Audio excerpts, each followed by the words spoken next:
Under the blazing sun, a ray of sunlight cascaded down, enveloping the earth in a warm embrace. Sheng Jiuling, you good for nothing. Why are you still lying on the ground? Get up this instant. Suddenly, a sharp voice echoed from the mountains, shattering the tranquility that had reigned in the wilderness. Following the sound, one could see a girl of around 14 or 15, hands on her hips, pointing at a figure sprawled on the ground as she shouted. From time to time, noticing that the figure remained motionless, the girl kicked at the inert form. Yet, the figure lay there, utterly unresponsive, akin to a lifeless object, showing no sign of reaction whatsoever. Sheng Jiuling, I will count to 3, and if you do not rise, I will make you regret it. The girl in the azure attire furrowed her brow slightly and threatened, initially believing that a mere scare would compel the so-called waste, Sheng Jiuling, to obediently rise from the ground. However, this time she was mistaken. Sheng Jiuling remained completely still, prompting the girl to feel a twinge of embarrassment. She began to count. 1. Having uttered the first count, she discreetly stole a glance at Sheng Jiuling, but still there was no reaction. Her displeasure grew. 2. With mounting frustration, she called out the second number. In times past, the so-called waste, Sheng Jiuling, would have promptly scrambled to her feet, yet this time there was still no response. The azure-clad girl, feeling anxious yet unwilling to lose face in front of the others, feigned calmness and reiterated, Sheng Jiuling, it's not too late to get up now. If you remain down, I shall count to the last number. Still, Sheng Jiuling showed no sign of movement, lying there like a stone, which made the girl grit her teeth in anger. Seeing her entreaties met with such disregard, the azure-clad girl glared at her fiercely and, with a final grinding of her teeth, declared 2.5. King Yi, what did you become so soft-hearted? Why waste time on a useless person like her? At this, several companions accompanying her erupted into laughter, some even voicing their agreement. Goodness, you little wretch.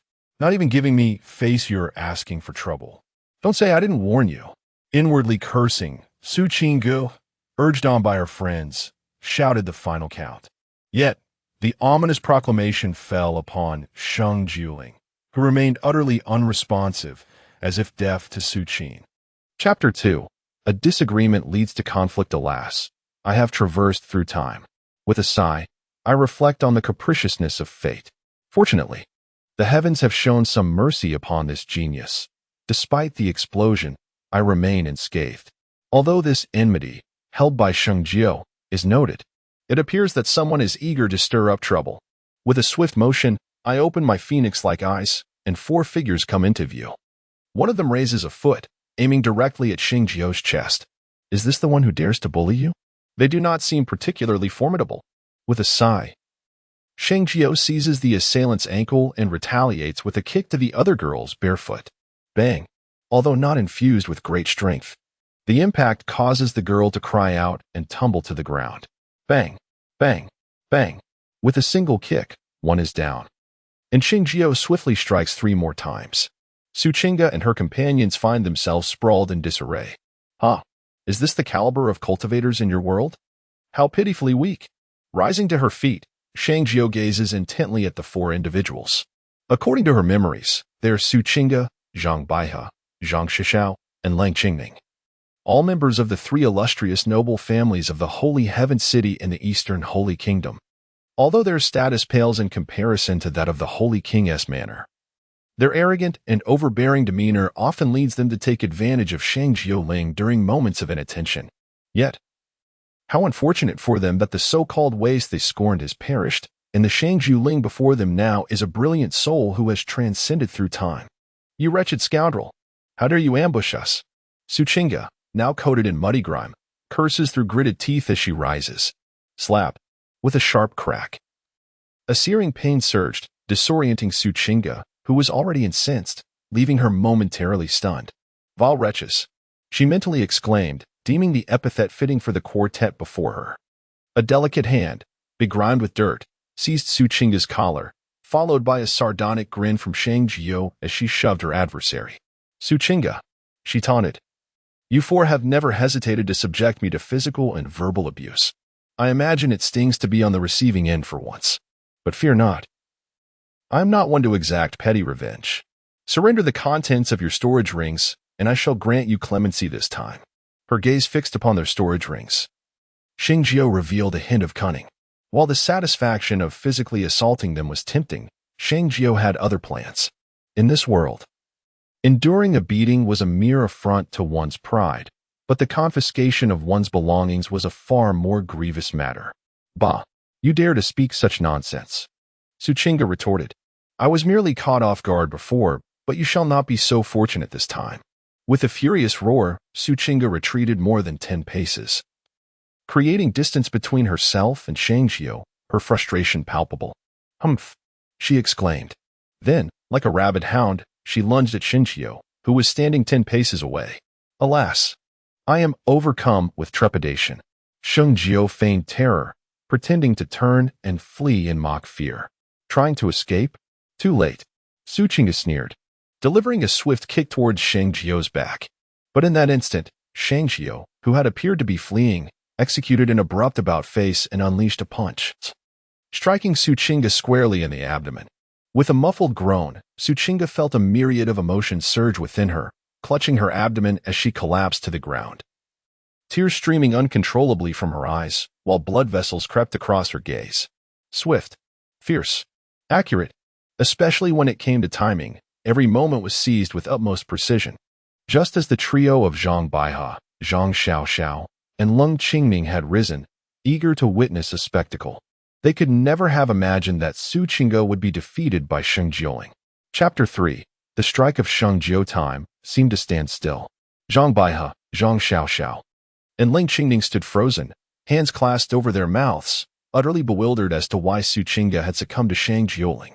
At that moment, Sheng Jiuling stood before Suchinga, her delicate hand resting on her chin, her brow arched with a hint of wicked charm, before casting a beaming gaze toward the trio. Her predatory eyes sent a shiver down their spines, and as they exchanged glances with Sheng Jiuling, they felt as if they were guilty of some misdeed.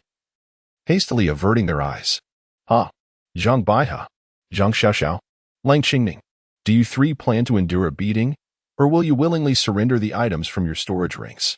Yet, the very scenario they dreaded unfolded before them as Sheng Jiuling made her move against them. Sheng Jiuling, do not harbor delusions, you are but one, while we are four. I refuse to believe that you alone can contend with all four of us. Just as Sheng Jiuling's voice fell, Zhang Baihe's voice suddenly echoed. Is that so? Zhang Baihe, do you know what type of person I adore the most?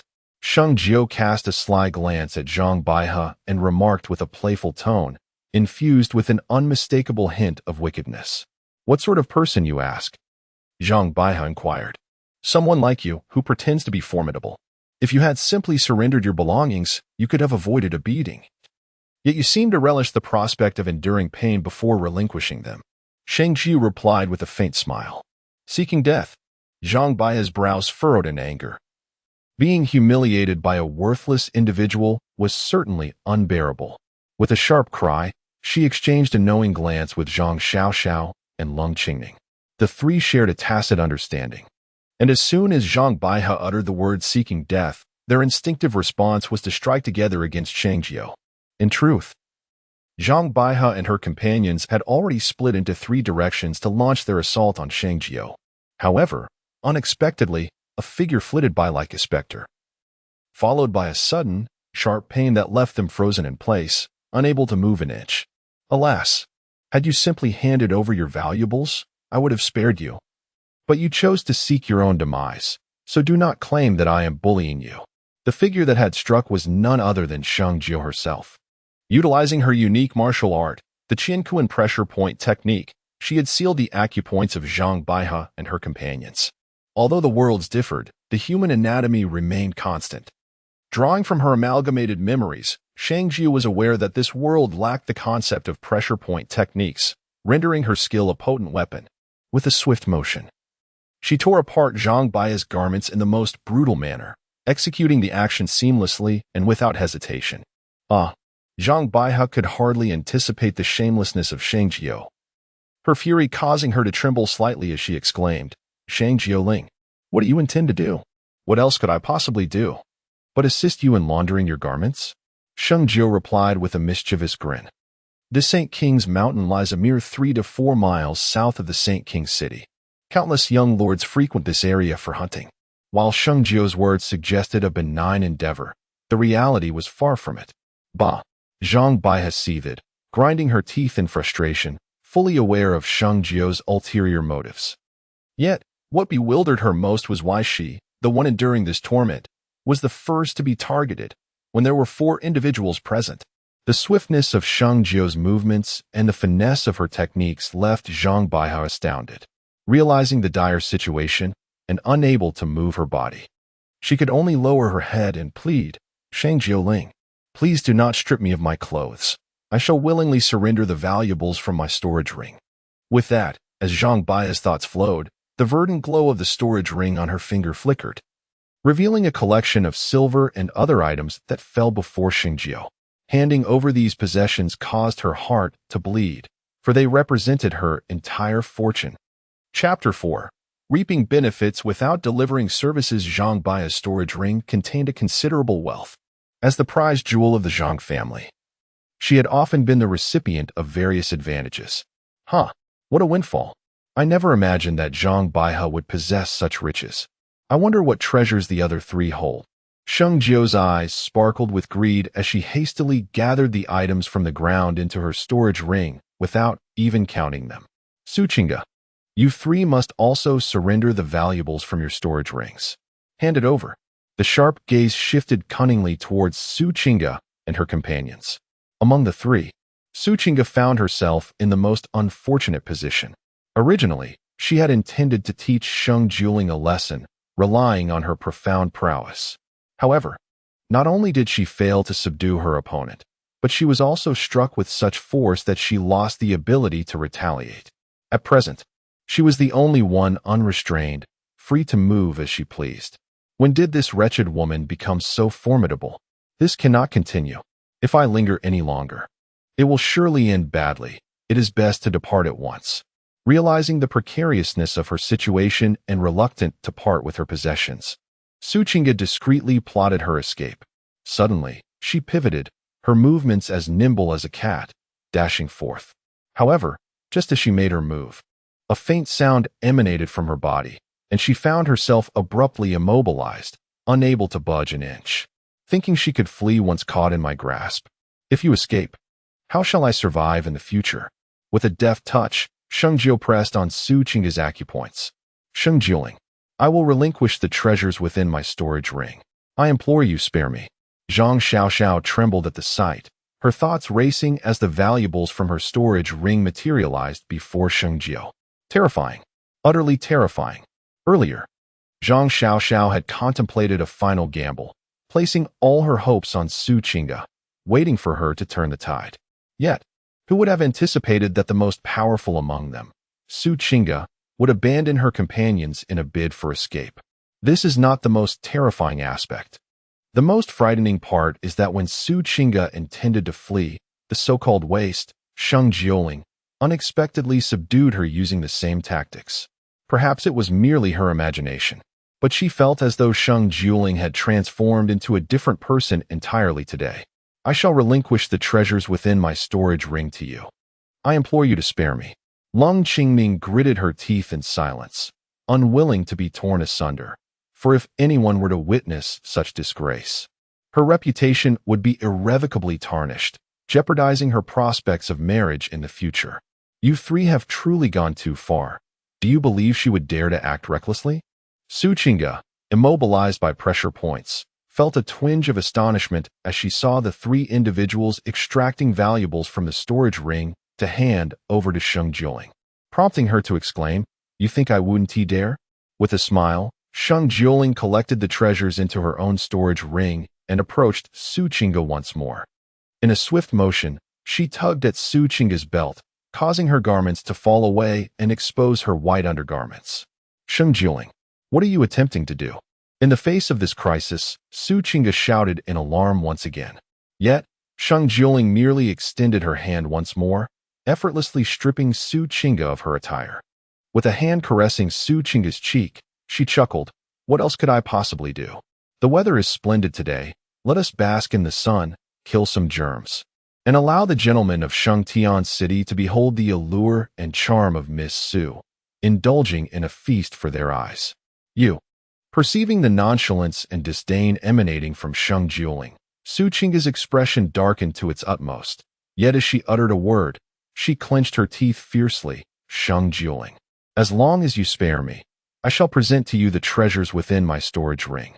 With a heavy heart, and given the current predicament, Su Qingge deemed it prudent to extricate herself, planning to seek an opportunity in the future to exact vengeance upon her adversary. Very well. A faint, wicked smile graced Sheng Jiuling's lips.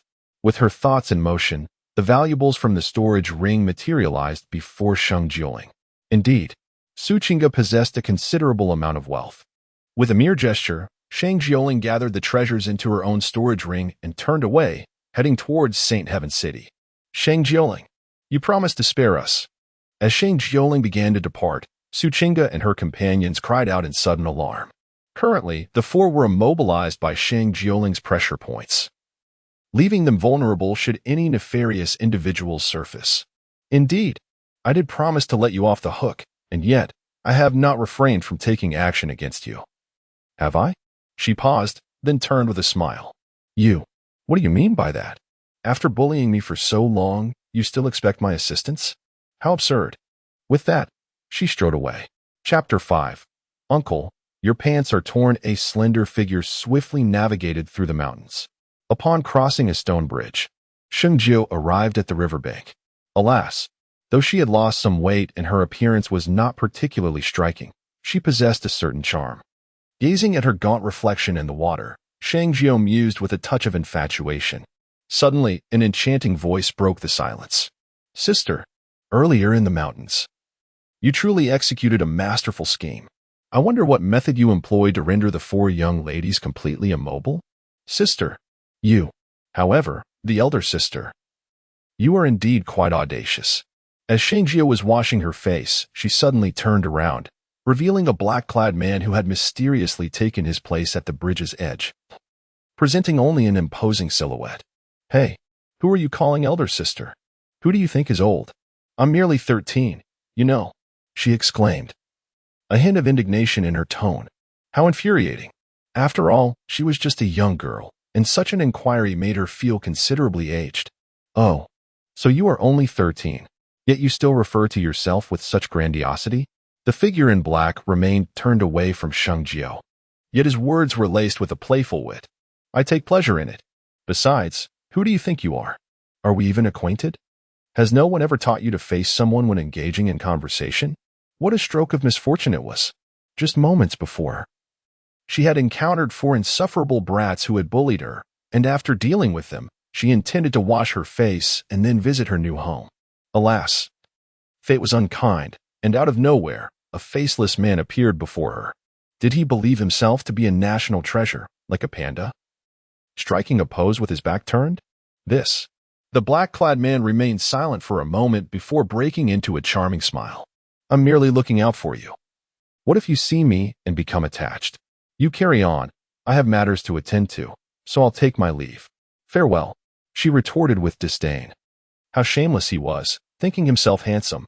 She had no interest in looking at him. She turned to walk away. Bang! Suddenly, with a dull thud, she collided head-on. Covering her head, she looked up and was taken aback. The black-clad man had somehow appeared right before her. At first glance, the man did not seem so unpleasant. Rather, he appeared to be a quintessential middle-aged gentleman, adorned with an alluringly uneven beard. Goodness, could it be that fortune has smiled upon me? In novels, when the female protagonist travels through time, she often encounters various men, scoundrels betrothed by fate, princes seeking adventure, and powerful figures from the shadows. Although I have yet to ascertain his identity, such remarkable skills suggest he is no ordinary individual, mused Sheng Jiu. "Sister, what did I say earlier?" The man in black stood frozen as Sheng Jiu stumbled into his embrace, not displaying a hint of panic. With his piercing eyes, he locked gazes with her and inquired. Just then, A sudden scream pierced the air, and the figure before them collapsed to the ground, followed by a sly grin. An act of deception. Isn't it 100,000 to get back up? The man in black was taken aback. What sort of trickery is this? It seems I have done nothing to warrant such theatrics. Is this an attempt to extort me? Sister, hold on a moment. After a brief pause, the man in black finally managed to utter a response. What on earth is this performance? Sheng Jiuling was momentarily stunned, gazing at the man in black who was incessantly winking at her. How is it possible to encounter such expertise here? Is this a setup? Rolling her eyes, she extended her hands, splitting her approach. With a sharp sound, taking advantage of his unpreparedness, Sheng Jiuling struck decisively, as she expected to seize the moment. The man in black was momentarily caught off guard, his dark eyes reflecting a flicker of surprise.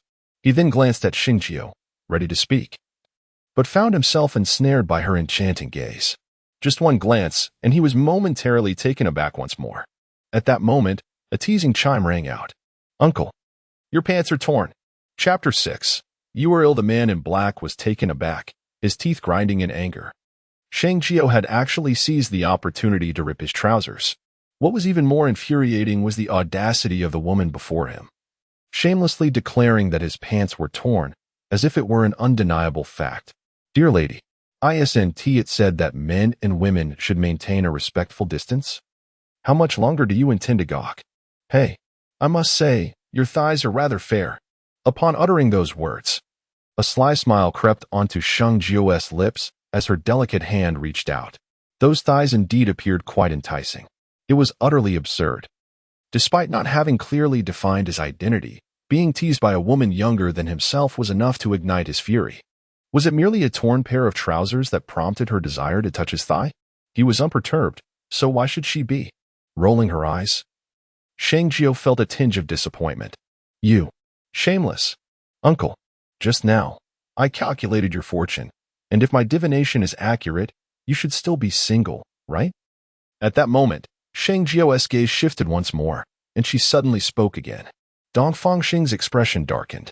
Then, putting on an air of feigned wisdom, he replied, Uncle, do you know why, at your age, you remain unmarried? It is because of my noble status. Ordinary women are beneath my consideration. They are simply unworthy of me. Dongsheng scoffed inwardly. However, Sheng Jiuling cast a glance at him and continued, Speak the truth. The reason why the uncle remains single to this day primarily lies in the fact that he is unwell.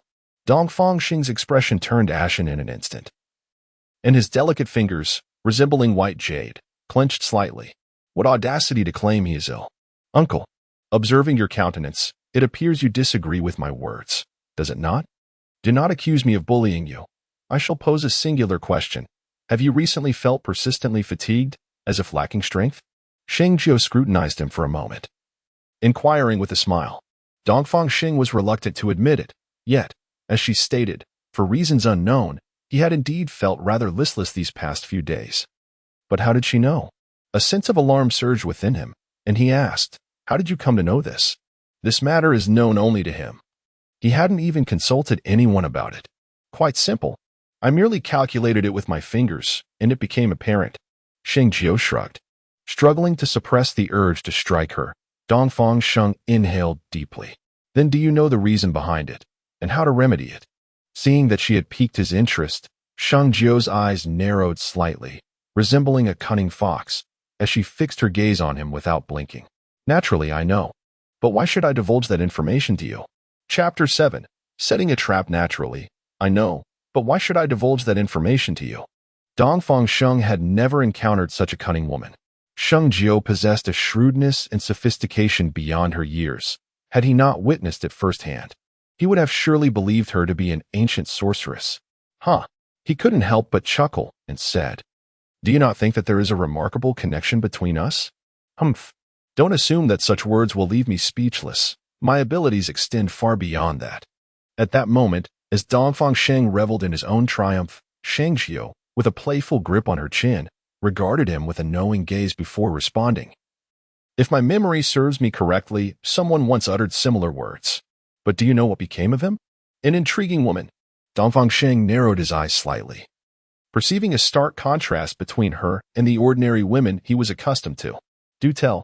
Indeed, someone else once said the same. Yet he is no longer among the living. With that, Sheng Jiu shrugged nonchalantly, a smile gracing her lips. Although her words bore a hint of curse, inexplicably. When they escaped Sheng Jiu's lips, Dongfang Sheng found himself unable to suppress a laugh. How amusing this woman is. Dongfang Sheng mused internally, and any lingering displeasure dissipated entirely at that moment, leading him to reply with a smile, "Is that so? I am quite curious. Did that person meet his end by his own hand, or by yours?" Sheng Jiu shook her head in resignation and replied, "What difference does it make? Whether he died by his own volition or at my hands, he is still dead, is he not? You have a point. Now, could you perhaps predict when my own demise will occur?" Dongfang Sheng seized upon Sheng Jiu's playful banter, laughing. He remained utterly perplexed by the enigma that was Sheng Jiu. To clarify, her thoughts seemed to leap from one idea to another, utterly devoid of any logical connection. Why was that? Although filled with joy, Dongfang Sheng was perplexed by the sudden inquiry from Sheng Jiu. "Curious, are we? Unfortunately, I shall not divulge." With a graceful smile, Sheng Jiu elegantly turned to leave. However, at the very moment this thought crossed her mind, she pivoted once more, casting a glance at the man. "Uncle, I have reconsidered, despite your somewhat shameless demeanor. You possess a certain charm. As fortune would have it, I am in need of an aid. Would you be interested?" Though she yearned to depart. The mature and composed visage of the man was undeniably appealing. In comparison to the spoiled scions of wealthy families, he exuded far more allure. To let this opportunity slip away would be regrettable. "Oh, this proposal is indeed intriguing, yet I must inquire, should I agree, what benefits would I gain?" Dongfang Sheng squinted again, recognizing that this woman was truly exceptional. "Rest assured, there are benefits. Firstly, I can assist in curing your ailment. Furthermore, as a woman, I possess an intimate understanding of the subtleties of our kind. If you demonstrate earnestness, I shall gradually impart to you the art of wooing women. Even if you are a complete novice, I can elevate you from the ranks of the unattached." Chapter 8. Acquiring an uncle. Upon hearing these words and observing Sheng Jiu's demeanor, Dongfang Sheng hesitated for a fleeting moment before exhaling a long sigh. "Sister, given how enticing your offer is, should I decline, it would be to my detriment. Does this mean you accept?" Sheng Jiu asked, her eyes wide with surprise. The man clad in black was undoubtedly no ordinary individual. Although his demeanor appeared somewhat commonplace, it could not conceal the formidable aura he exuded. Sheng Jiu initially intended to tease him, yet she was taken aback when he agreed. "Nevertheless, prior to that, there was something I must convey to you," Dongfang Sheng remarked. Nodding, Sheng Jiu raised an eyebrow slightly, inquiring, "What is it?" Dongfang Sheng blinked and said, "Sister, aside from what you just mentioned, will meals be provided?" Sheng Jiu displayed a look of astonishment, then nodded. "Is that even an option? Is that what you wanted to discuss?" "Sister, this matter is quite significant." "Significant? What nonsense!" Sheng Jiu rolled her eyes. What kind of person was this? A charming beauty stood before him. So delightful was she, where else could one find such allure? The fact that his appearance seemed less important than a meal was utterly infuriating. He must be doing it on purpose. "Sister, in truth, I tend to be somewhat picky with food, and I eat quite a lot." If you wish to challenge me, then bring it on. If you don't make it easy for me, I certainly won't grant you any favors either. Is that so? In my realm, such matters are trivial, Sheng Jiu retorted, shooting a glare at him. Despite his attempts at concealment, she detected a hint of vulnerability. However, the man in black had willingly approached her. Even if his identity was indeed remarkable, once he fell into her grasp, things would not remain so uncomplicated. Wasn't she the one most adept at playing the game? In a bustling street of Shangtian City, in front of the Saint King's residence, a figure spotted Sheng Jiu approaching from the end of the street and hurriedly ran forward. Dongfang Sheng noticed the anxious expression on the maid's face, and a flicker of intrigue crossed his eyes. "Ling Yun, I've caused you worry." The maid before him, named Ling Yun, had been Sheng Jiu's devoted attendant for 9 years, sharing both joys and hardships as close companions. Is she being bullied? Dongfang Sheng mused. It perplexed him that someone like Sheng Jiu, who would never harm others, could be subjected to mistreatment. Surely, Miss Su was one of the four who sought to intimidate her. Did she endure some unfortunate encounter? This woman was indeed remarkable. Just as Dongfang Sheng pondered these thoughts, Sheng Jiu exclaimed in astonishment, feeling an inexplicable sense of exasperation. Originally, Su Qinggu and her companions intended to bully her, but in the end, they found themselves on the receiving end of the situation. Had she not intervened, they would likely remain incapacitated until nightfall. However, if no one discovered them, or worse, if unsavory individuals stumbled upon them, the outcome could be dire. Master, you were simply too kind-hearted. Had you been more assertive, Miss Su and her friends would not dare to bully you. Lingyun wiped away a tear, her heart aching for her mistress. Chapter 9. You can just consider him a eunuch. Rest assured, they shall never dare to bully me again. Sheng Jiu expressed her fondness for Lingyun. Though she was just an ordinary girl, her cleverness was remarkable. Moreover, Lingyun possessed a spirited temperament. According to the memories intertwined within, Sheng Jiu was well aware that during the years when Sheng Jiuling was bullied, it was predominantly this young girl who rallied her spirit. There were even several occasions when Lingyun, in tears, yearned to confide in Sheng Qiankun about these matters. It was always thwarted by Sheng Jiuling. My lord, please do not deceive your humble servant any longer. I have contemplated this. If they dare to bully you again, I shall defy your orders and inform the general. Lingyun exclaimed, her eyes glistening with emotion. Dongfang Sheng found himself utterly bewildered, feeling a sense of frustration about the current predicament. He had already witnessed Sheng Jiu's formidable nature. She was no fragile being, nor was she one of feeble character. Yet, why did this young girl make such a statement? Was it an act? But it bore no semblance of pretense. The child's expression was earnest, and if it were a performance, it was executed with remarkable sincerity. After soothing Lingyun, Sheng Jiu proceeded to introduce Dongfang Sheng to her. However, during the introduction, Sheng Jiu suddenly became acutely aware of an exceedingly awkward situation. Cursed woman, have you finally remembered to ask for this lord's name? Upon witnessing Sheng Jiu's moment of embarrassment, Dongfang Sheng inwardly chuckled. This woman was both astute and foolish in equal measure. From now on, you may refer to him as Little Three. In that fleeting moment of awkwardness, Sheng Jiu's quick wit emerged. Of all the names, why would you choose to call me Little Three? What do you mean by that? Dongfang Sheng could hardly fathom that Sheng Jiu's knack for mischief was indeed extraordinary. Originally, I anticipated that upon realizing my name was unknown to him, the other party would undoubtedly inquire about it. However, I did not expect that Sheng Jiu would completely disregard convention and unexpectedly impose upon me the name Xiao San. In truth, I held no particular concern for this name, as my true identity would remain concealed from Sheng Jiu. Even if Sheng Jiu were to ask, I would simply provide a pseudonym. Thus, whatever name he chose to call me was inconsequential. Yet, upon observing the expression on Sheng Jiu's face as she uttered this name, I sensed an underlying complexity. This name clearly harbored some significance. Xiao San, from now on, I trust you will take good care of me. Lingyun, perceptive as ever, expressed a candidness that perhaps stemmed from a lack of formal education. Well then, with the introductions concluded, Lingyun, please have someone prepare a bath and a change of clothes for me. As for him, I believe there is an unoccupied room in my courtyard. Let us arrange for him to stay there. Sheng Jiu commanded. My lord, this seems rather inappropriate. After all, you are a lady, and he is a grown man. Lingyun immediately voiced her strong objections. Do not fret. Although Xiao San is a man, he is rather lacking in that regard. To be frank, he is akin to a eunuch, so you may treat him as such. In the wake of her objections, Sheng Jiu waved her hand dismissively and continued speaking. However, upon hearing this, I felt a surge of indignation. This woman's tongue is truly venomous. Chapter 10. The Unique Beast Egg. My lord, the bathwater has been prepared for you. In a small courtyard of the Holy King's residence, Lingyun completed Sheng Jiu's request and rose to inform her of the arrangements. Lingyun, where did this ring come from? Sheng Jiu inquired, holding an ancient-looking ring. The ring appeared quite ordinary, however, within Sheng Jiu's fused memories. There was no information regarding this particular ring.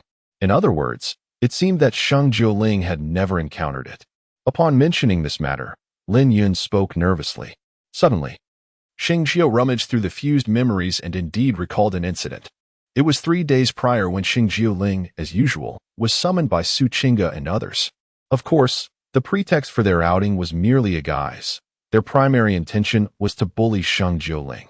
After tormenting her that day, for reasons unknown, Su Qingge went mad and insisted that Sheng Jiuling venture deep into the holy heaven mountain to search for a beast egg. Su Qingge proclaimed that if Sheng Jiuling could find any beast egg within the holy heaven mountain, they would spare her, at least for the time being. The timid and cowardly Sheng Jiuling, seizing this opportunity, took a risk. Perhaps fortune favored her. For while following Su Qingge's instructions to delve into the depths of the holy heaven mountain, she indeed discovered one. She even made a bold statement, demanding that Sheng Jiuling personally incubate the egg she had found. Upon hearing Lin Yun's words, Sheng Jiu was taken aback, blinking in surprise. Lin Yun, you can't be suggesting that this ring was hatched from the beast egg, can you? What on earth is happening? Shouldn't a beast egg hatch into a creature? How could it possibly produce a ring? If this were childbirth, who knows what might emerge? Master, please, don't be anxious. Lin Yun reassured, noticing Sheng Jiu's distress. How can I not be anxious? This is rather unusual. Lin Yun reassured, my lord. The situation is as follows. It was not you who ventured out today. And before you left, you instructed me to closely monitor that beast egg. Get to the point. Upon hearing this, Sheng Jiu suddenly realized that although she had undergone a memory fusion with Sheng Jiuling, the connection remained tenuous due to the brief duration since the merging. The crux of the matter is, at this moment, Lin Yun's expression shifted dramatically, and he fell to his knees with a thud, exclaiming in a panic, my lord, it is my fault. You instructed me to take good care of that beast egg, and I did my utmost to follow your orders. However, when I took it out to bask in the sun today, I inadvertently lost grip for a moment, and as a result, the egg hatched from this ring? Sheng Jiu's eyes brightened. What a twist of fate. You nearly startled me to death. Sheng Jiu placed a hand over her heart. Thankfully, this world of reincarnation is still relatively normal. My lord, I was wrong. Having never witnessed her master in a fit of rage, Lin Yun bent low, his forehead touching the ground, as if he had committed a grave offense. Enough. This matter is not your fault. On the contrary, if you hadn't inadvertently shattered the beast egg, we wouldn't have discovered this ring. You may rise. Sighing, Sheng Jiu, as the esteemed leader of her sect, was feared by her adversaries, yet among her own, she was a free-spirited and amiable woman. Certainly, the fundamental premise is to avoid provoking her, and even more so to refrain from standing against her. Otherwise, one may find themselves unaware of how their demise occurred. Grateful and touched, Ling Yun rose from the ground, tears shimmering in her eyes. Silly girl, I harbor no resentment towards you. I was merely startled by your earlier words, which led to my exaggerated response. Please do not take it to heart. Saint Jiu, fully aware of Ling Yun's character through the memory she had assimilated, knew well that over the years, apart from Saint Shenkuan, it was only Ling Yun who had genuinely cared for her. The others from the Saint King's residence maintained a cordial, yet distant demeanor. After soothing Ling Yun, Saint Jiu made her way to the bathhouse. She shed her soiled garments and settled into the wooden tub, relishing the gentle warmth that enveloped her, easing her tension considerably. After wetting her entire body, Saint Jiu submerged herself in the soothing water, and at that moment, she raised her right hand. Upon her finger rested an ancient yet seemingly ordinary ring. While others might have encountered great fortunes upon their traversal, could this ring be my own significant fortune? Saint Jiu murmured, her other delicate hand instinctively brushing over the ring. At that instant, the ring on her finger emitted a soft glow. This luminescence rapidly expanded, ultimately enveloping her entire being. In that very moment, as the glow intensified, Saint Jiu vanished without a trace. Where am I? A sudden tempest of change enveloped the scene. And by the time Sheng Jiu regained her composure, she realized she had seemingly entered an entirely different realm. This was the interior of the Qiankuan ring, and I am the spirit of the Qiankuan ring, known as Tuanzi. Before her, a figure materialized unexpectedly. Upon closer inspection, the figure stood rotund and adorable before Sheng Jiu. adorned with a strikingly distinct black and white coat. To her astonishment, the so-called spirit of the Qianquan ring turned out to be a giant panda. Ah, a stroke of fortune. At the mere sight of Tuanzi, Sheng Jiuling could no longer contain herself and lunged forward to embrace the creature. Ahem, my dear lady, please maintain your composure. While I am aware of my own charm, there is no need for such exuberance. Tuanzi blinked playfully. Sheng Jiuling laughed, exclaiming, "How could I not be excited? To be honest, I have always dreamt of having a panda of my very own. Pandas abound in this world. Can't you simply catch one at will?" Tuanzi pouted slightly, for she was merely the spirit of the Qianquan ring. Although resembling a panda, she possessed the ability to transform into various forms at will. That suggestion has merit, but allow me to relish this moment of affection first. Sheng Jiuling responded with a beaming smile, utterly unconcerned about Tuanzi's identity as the spirit of the Qianquan ring. Chapter 12. The 9 Professions After a Heartfelt Embrace. Sheng Jiuling was finally able to survey her surroundings. It must be said, the space within the Qianquan ring was self-contained, akin to the independent realms crafted by legendary figures of immense power. Dear lady, your presence here signifies a unique bond with the Qianquan ring. As its spirit, I feel compelled to offer you a word of caution. After narrowly escaping the clutches of Sheng Jiuling, the little creature floated in midair and spoke. Little one, I am not a villain. You need not hide from me. Upon witnessing this scene, Sheng Jiuling smiled brightly. Though merely a spirit of the artifact, the creature bore a striking resemblance to a genuine panda, captivating even Sheng Jiuling, a former sect leader, who found it impossible to resist its allure. Humph. Should you continue to be so disrespectful, do you believe I will cast you out of the Qianquan ring? The little creature suddenly turned its head, casting a glance at Sheng Jiuling. Ah, what is this? Are you angry? Sheng Jiuling inquired cheerfully in response to the threat. The little creature snorted coldly. And if I am? As a spirit of the artifact, I possess both the ability and the right to do so. Is that so? I beg to differ.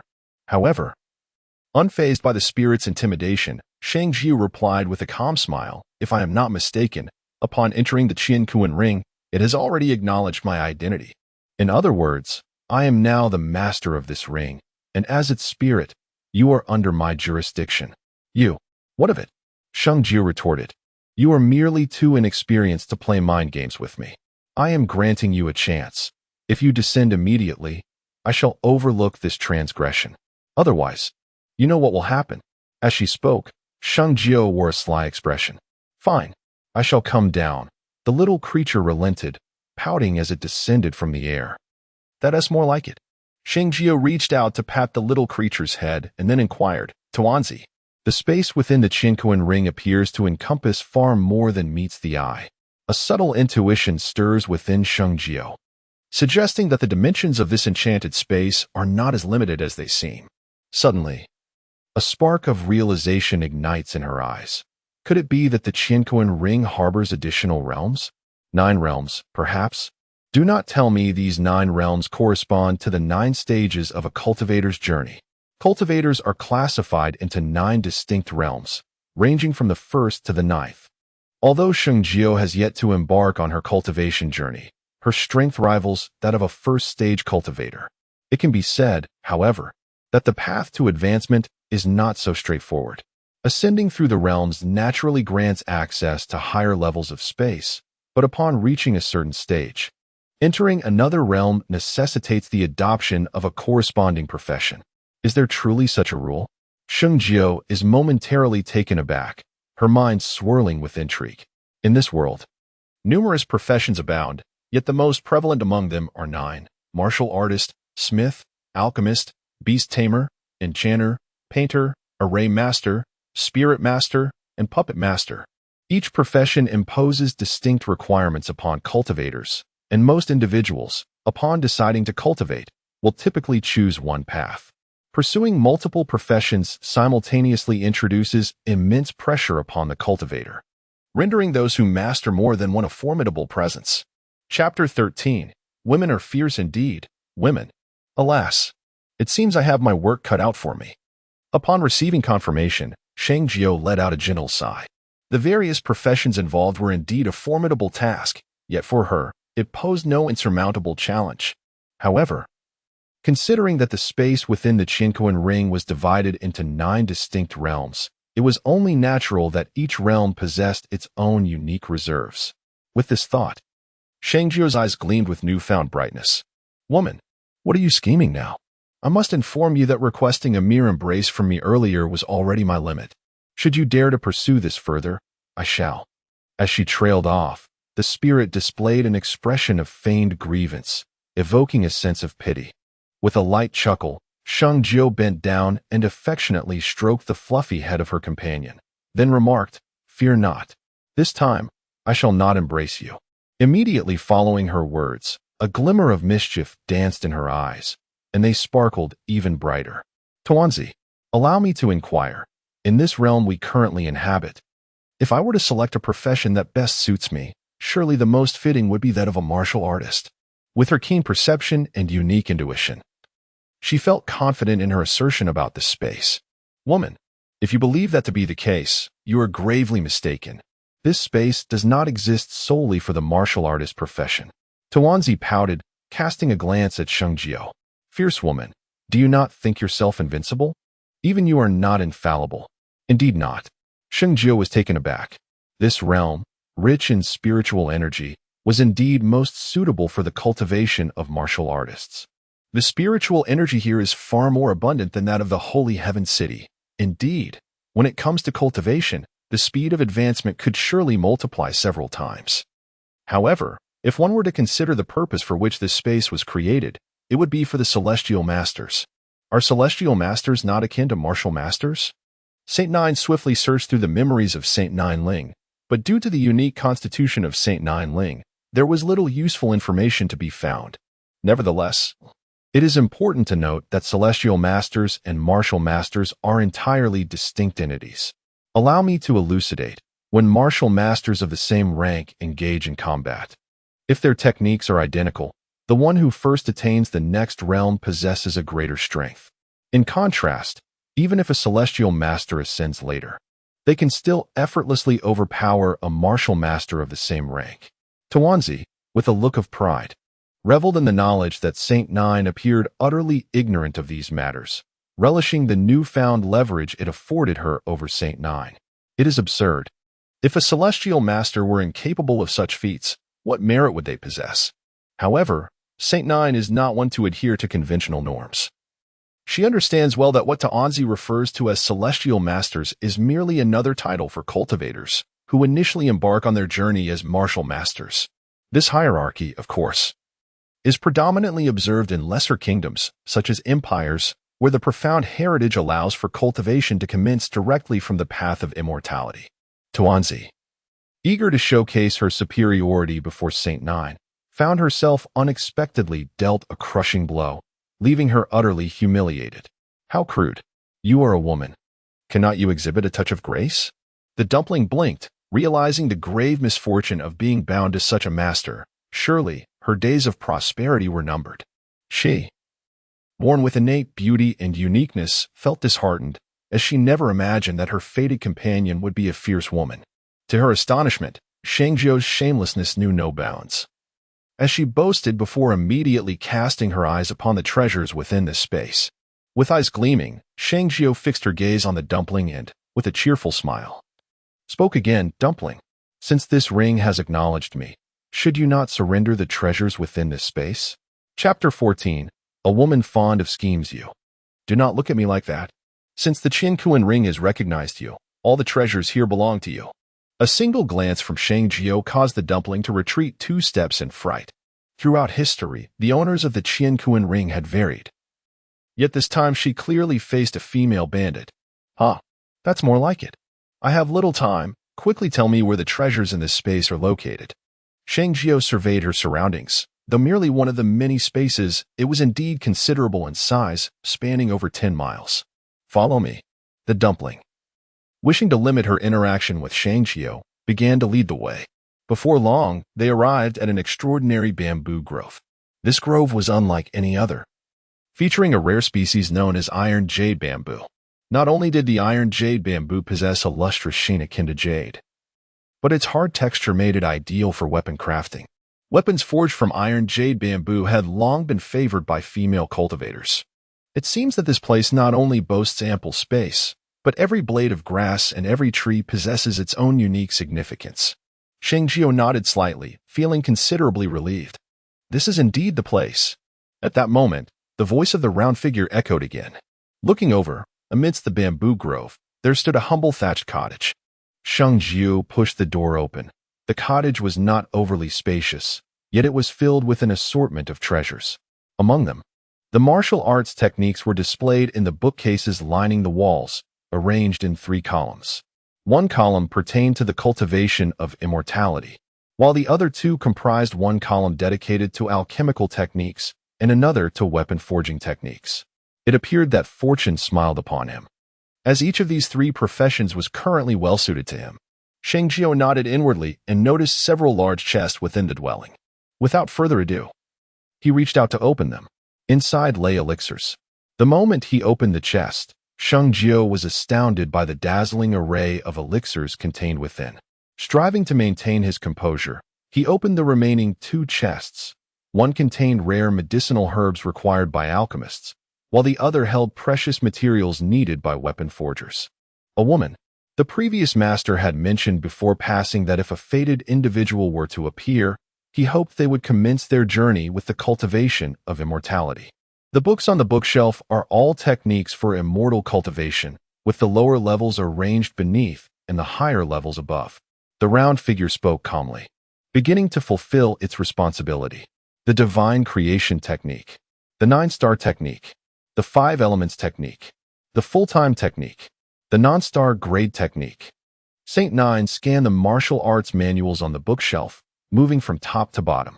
Upon reaching the final manual tucked away in the corner, she couldn't help but furrow her brow. For practitioners, a manual devoid of rank is typically regarded as inconsequential, however, for reasons unknown. Saint Nine felt that this particular manual was not as simple as it appeared. She extended her hand and opened it. Heaven and Earth as Teacher, the all-occupation technique. Although this technique bore no star rank, it imposed exceedingly stringent requirements on practitioners. Should one succeed in its cultivation, they would become a teacher, a minor. Had anyone attempted to cultivate this technique before? The all-occupation technique seemed impressive at first glance, prompting Saint Nine to inquire. I see. Since no one has previously cultivated it, let me be the one to undertake this technique. With that declaration, a faint smile curved upon Saint Nine's lips. Heaven and Earth as Teacher, taken literally, indicated that this technique was crafted for individuals in various teaching professions. Should one master it, merely the title of teacher would elevate them above others. Furthermore, according to the memories left by Saint Nine Ling, only 3 days remained for enrollment at the Sacred Heaven Academy. Traditionally, during each enrollment period, the academy also recruits additional instructors, presenting a tremendous opportunity for her. With this thought, Saint Nine couldn't help but smile lightly. Suchinga, I wonder what expressions you and the others will wear when you successfully pass the assessment and become students of the Sacred Heaven Academy, only to face me, a newly minted instructor. Chapter 15. The cunning Uncle Saint Nine was a remarkably pragmatic woman. When others respect me by a foot, I reciprocate with a yard. This is a matter of principle. Master, you have chosen your method, so may I take my leave now? Within this realm, Sheng Jiuling felt somewhat out of place and wished to hasten the departure of this female bandit. What? Do you not desire my company for a while longer in this space? This statement, however, drew a watchful glare from Sheng Jiuling. Master, you have misconstrued my intent. I merely wish to remind you that you are currently bathing, are you not? Tuanzi stammered hastily. And what of it? Sheng Jiuling scoffed, for she had already entered. What difference did it make whether she bathed here or outside? Master, ordinarily it would be of no concern, but according to my perception, it seems someone has entered your bathroom. Tuanzi gazed eagerly at Sheng Jiuling. The lady's temper was indeed fiery. Sheng Jiuling replied coolly. Yet Tuanzi retorted, Master, is the person you mentioned, Ling Yun, a male? What do you mean by that? Sheng Jiuling was taken aback with surprise. Ling Yun is certainly a female, otherwise, what would I become? According to my perception, the individual who has entered your bathroom is a man. Tuanzi looked on with wide eyes. This woman's private life is rather chaotic, Why would she summon a man to bring hot water? What? It was only at this moment that Sheng Jiuling realized the gravity of the situation. However, without further contemplation, she directly inquired, Tuanzi, if I wish to leave this space. How might I do so? Previously, I was brought in here by the Qian Kuan ring, and now I must inquire how to exit. Master, you merely need to circulate your thoughts. Circulate your thoughts. St. Jiuling murmured, and following the instructions of the dumpling, began to let his thoughts flow. Suddenly, with the emergence of an idea in his mind, St. Jiuling's form vanished, and shortly thereafter, a splash echoed as a figure emerged from the water. However, the moment St. Jiuling surfaced, his gaze was fixated directly before him. There, Dongsheng stood, completely unclothed, frozen in place.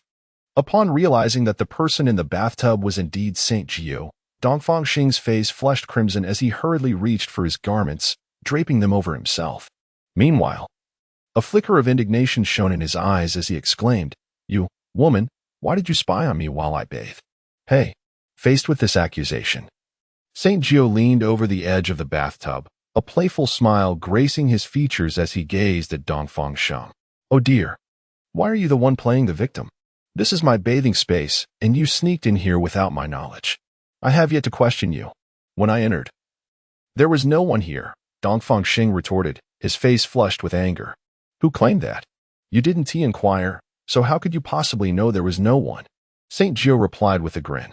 Teasing the elder was truly an endless source of amusement. I did ask, and it was precisely because there was no noise that I ventured in. Dongsheng defended himself. Huh? Did you not realize I was diving just now? St. Jiuling reclined back, lounging in the bathtub with an expression of utter contentment. Chapter 16. The strong oppressing the weak. Why is it impossible? A pair of beautiful eyes fixated intensely on Dongsheng. For reasons unknown, St. Jiuling found this interaction to be exceedingly entertaining. I say it is impossible. Therefore it is impossible. Once attired, Dongsheng waved his hand dismissively. These tricks cannot deceive him. The knowledge he possesses far surpasses that of St. Jiuling. Huh. I never expected your flustered demeanor to be so endearing. St. Jiuling smiled faintly. Although Dongsheng is a man, he possesses qualities that many men lack. Even when angry, he resembles a petulant woman. If he were a woman, it would be acceptable, but he is, unfortunately, a man. You, utterly unreasonable. Every time she engages in a debate with St. Jiuling, she manages to utter words that infuriate him. Despite their short acquaintance, Dongsheng has thoroughly discerned the true nature of St. Jiuling. This woman is more cunning than a vixen. Realizing that further entanglement would yield no fruit, Dongsheng huffed coldly and turned to leave.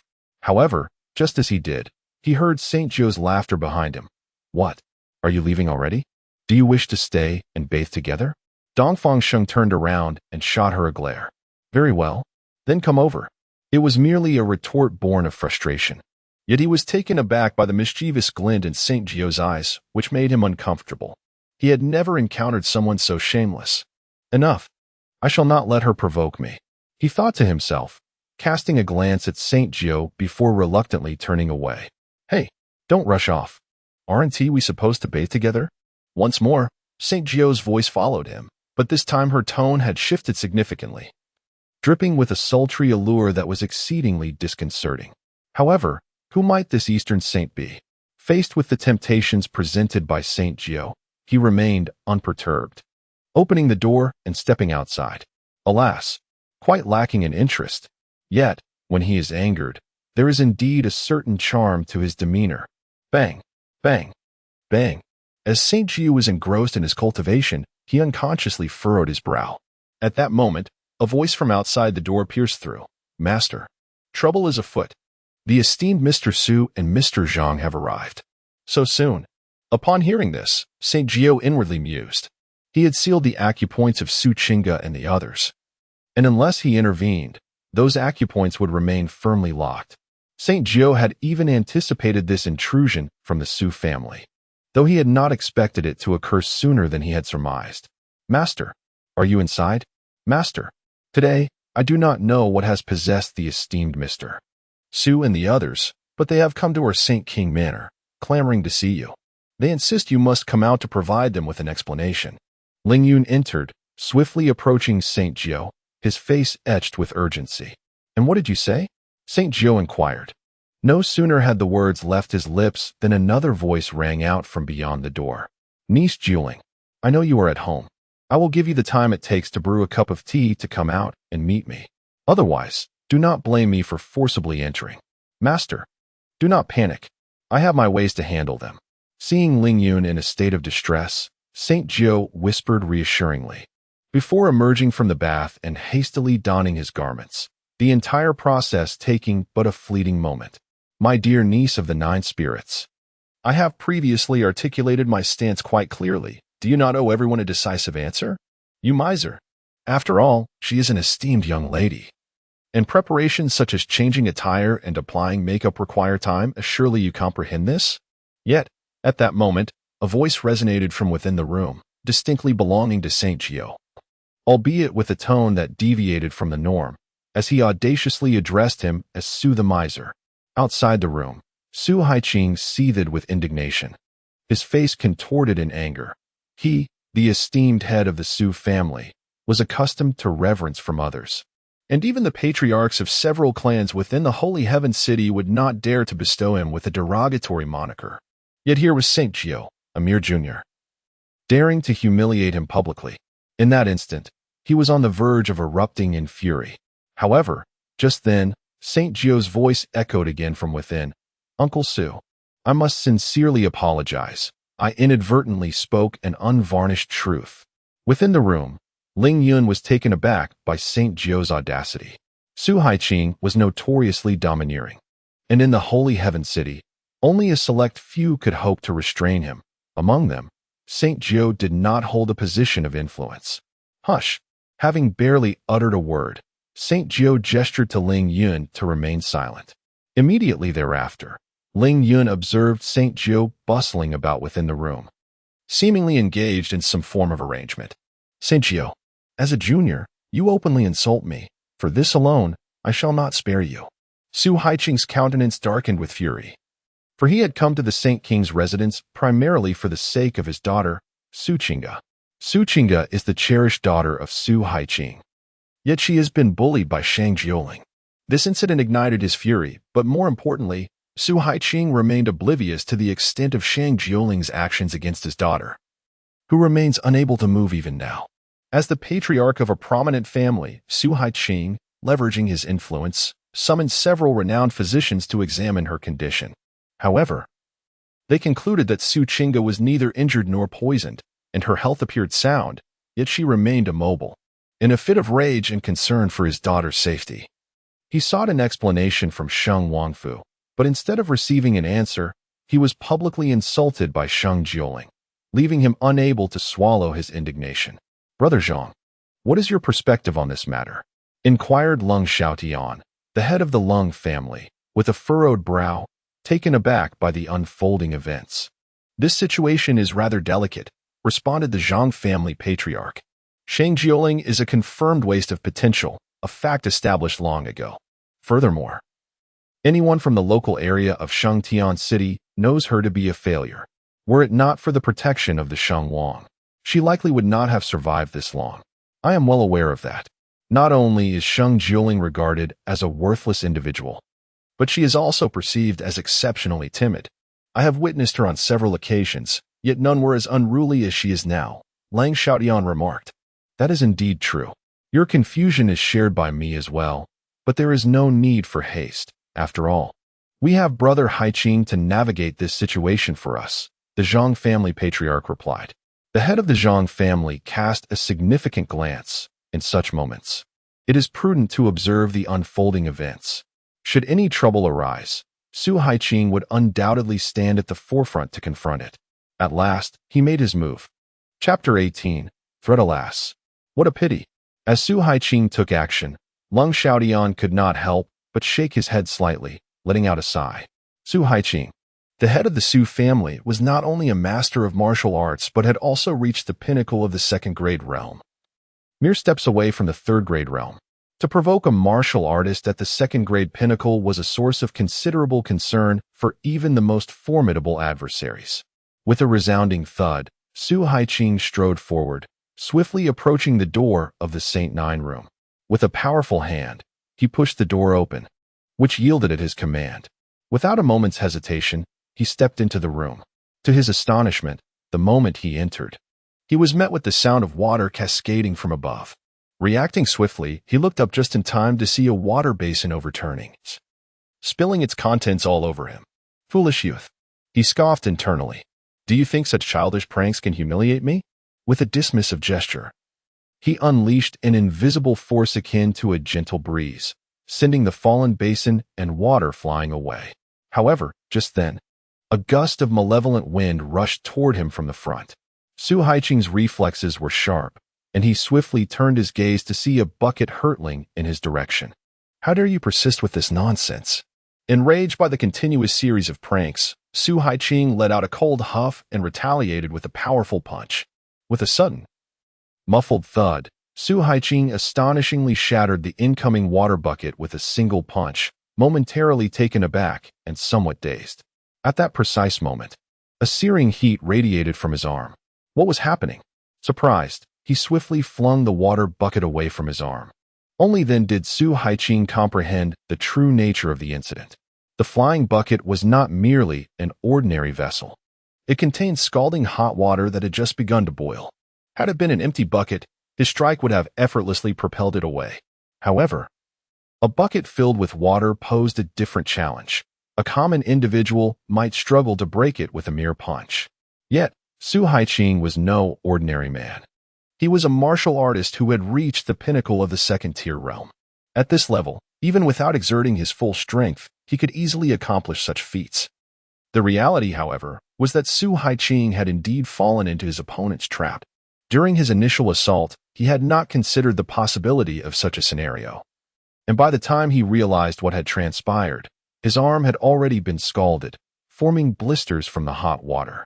Although these burns were not life-threatening and could be easily remedied with some ointment, the situation was still dire. Master, this is a serious predicament.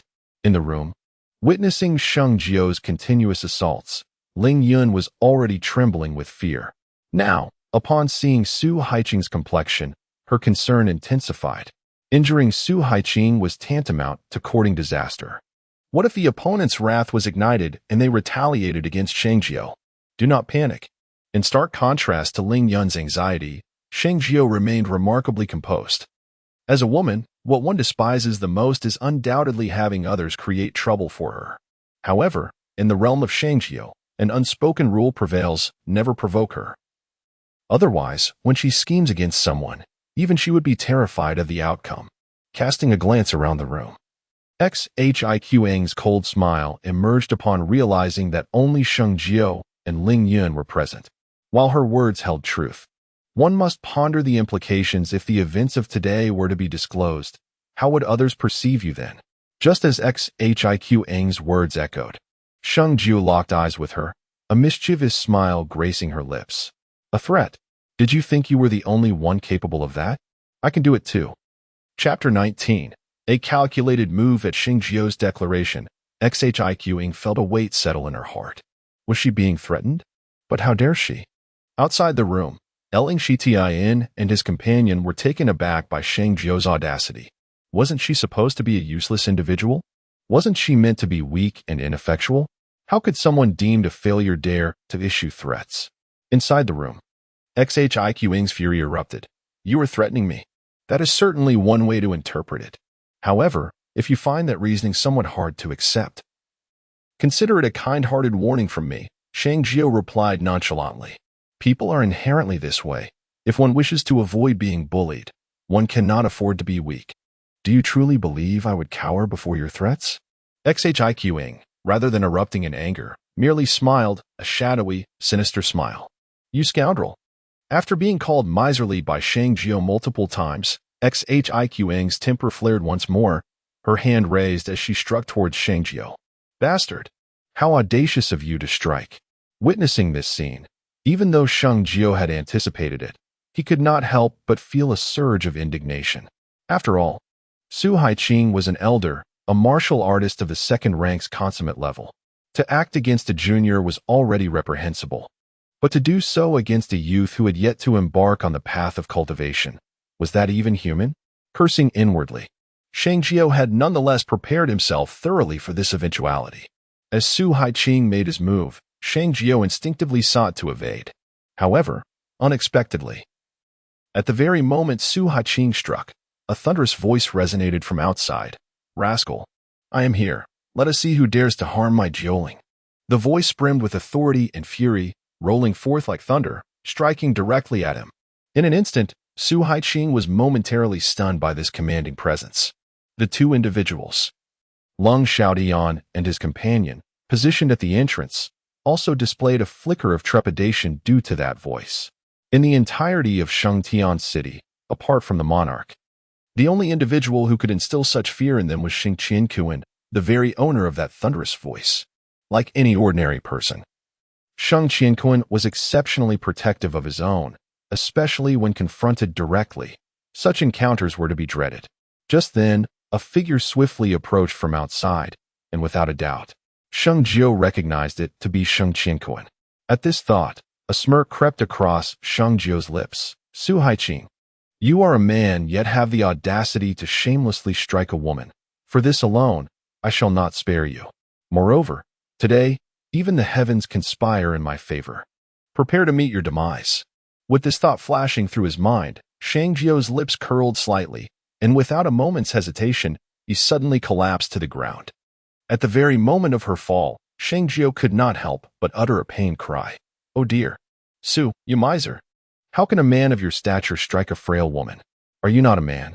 Upon hearing these words, Su Haiqing, who had been momentarily distracted by Sheng Jiuling's appearance, was taken aback and turned to look at Sheng Jiu. When he saw her sprawled on the ground, his expression faltered, teetering on the brink of despair. "You scoundrel! I did intend to strike you, but I have since held back, haven't I? I barely touched you. So how did you fall?" In Chapter 20, Heaven Helps, Su Haiqing could scarcely have imagined that Sheng Jiu would scheme against him once more. The moment Sheng Jiuling spoke, Su Haiqing had made a decisive choice to retreat. Indeed, he followed through with this decision. However, although he successfully restrained his hand, it lingered just an arm's length away from Sheng Jiu. Coupled with the perspective from the entrance, it created an optical illusion. "Alas, I am but a weak woman. I acknowledge that calling you Su the Miser was inappropriate, but I meant no harm. I only heard others shouting your name behind you and wished to alert you. You could have simply ignored my words, yet you resorted to violence against me. My lord." This unexpected scene startled Ling Yun, who, upon hearing Sheng Jiu's lament, rushed forward. Outside the door, Sheng Jiuling had already burst in, and the first sight that met his eyes was Su Haiqing's hand suspended in midair, while Sheng Jiu lay collapsed before him. "You wretched scoundrel! From the moment Jiuling was born until now, I must confess that I could not bring myself to even scold her, let alone strike her. How could you be so cruel?" Sheng Jiuling's brows furrowed fiercely. A hint of rage etched upon his visage. "Old Master Sheng, I merely intended to frighten her. I did not strike her."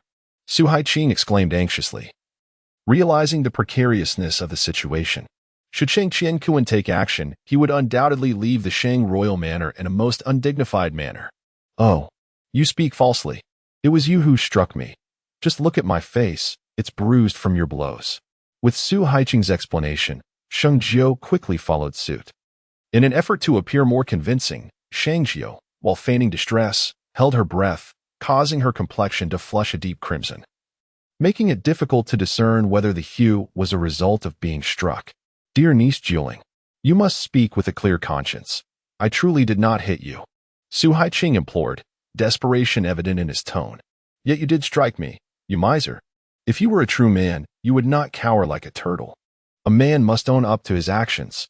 Sheng Jiu squeezed out a few tears, gazing at Su Haiqing with a look of sorrowful accusation.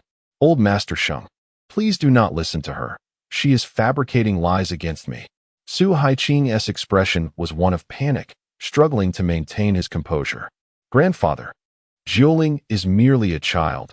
Su the Miser struck me and claims I am slandering him. By the heavens, I did not provoke them. They came to trouble Jiuling while you were away." Sheng Jiu spoke with a quivering voice, filled with indignation. "Old Master Sheng, I can elucidate this matter. I came to your residence in search of Jiuling because Jiuling has somehow rendered my family member, Qingge, immobile. Not only Qingge, but also Baihe and Qingming are similarly affected. Su Haiqing explained. To substantiate his claims, Su Haiqing even summoned Leng Xiaodian and another individual to serve as witnesses. Esteemed Elder Sheng, this matter is undeniably true. If you harbor any doubts, you may inquire with Brother Leng and his companion. Su Haiqing expressed, his heart racing with anxiety. The head of the Su family found himself ensnared by a mere junior, and what vexed him further was his inability to voice his indignation. Esteemed Elder Sheng, before Sheng Jiuling could inquire, Leng Xiaodian slightly cupped his hands and prepared to testify on Su Haiqing's behalf. Just at that moment, a figure rushed into the courtyard of Shengjiu, unable to contain himself as he exclaimed. However, upon hearing this, Su Haiqing's body stiffened. This is disastrous. I cannot extricate myself from this predicament. Chapter 21. A web of deceit. At this instant, the most elated individual present was none other than Shengjiu. Initially, Shengjiu believed that the acupoints of Su Qingge and the others would only release their hold by evening at the earliest. Yet, it appeared that although individuals from two different realms were alike, those who had their acupoints sealed as cultivators seemed to regain their mobility much more swiftly than ordinary individuals. Facing such an unforgivable foe, the premature release of their acupoints posed a significant threat. However, at this moment, it only served to augment Shengjiu's intricate scheme. Su Haiqing.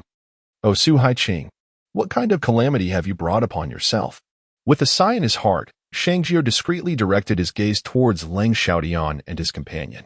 Upon hearing that Su Qingge was safe, the expressions of the two individuals shifted dramatically as they exchanged glances. Cold Smiling Heaven, who had initially intended to step forward to vouch for Su Haiqing, chose to set that matter aside for the moment.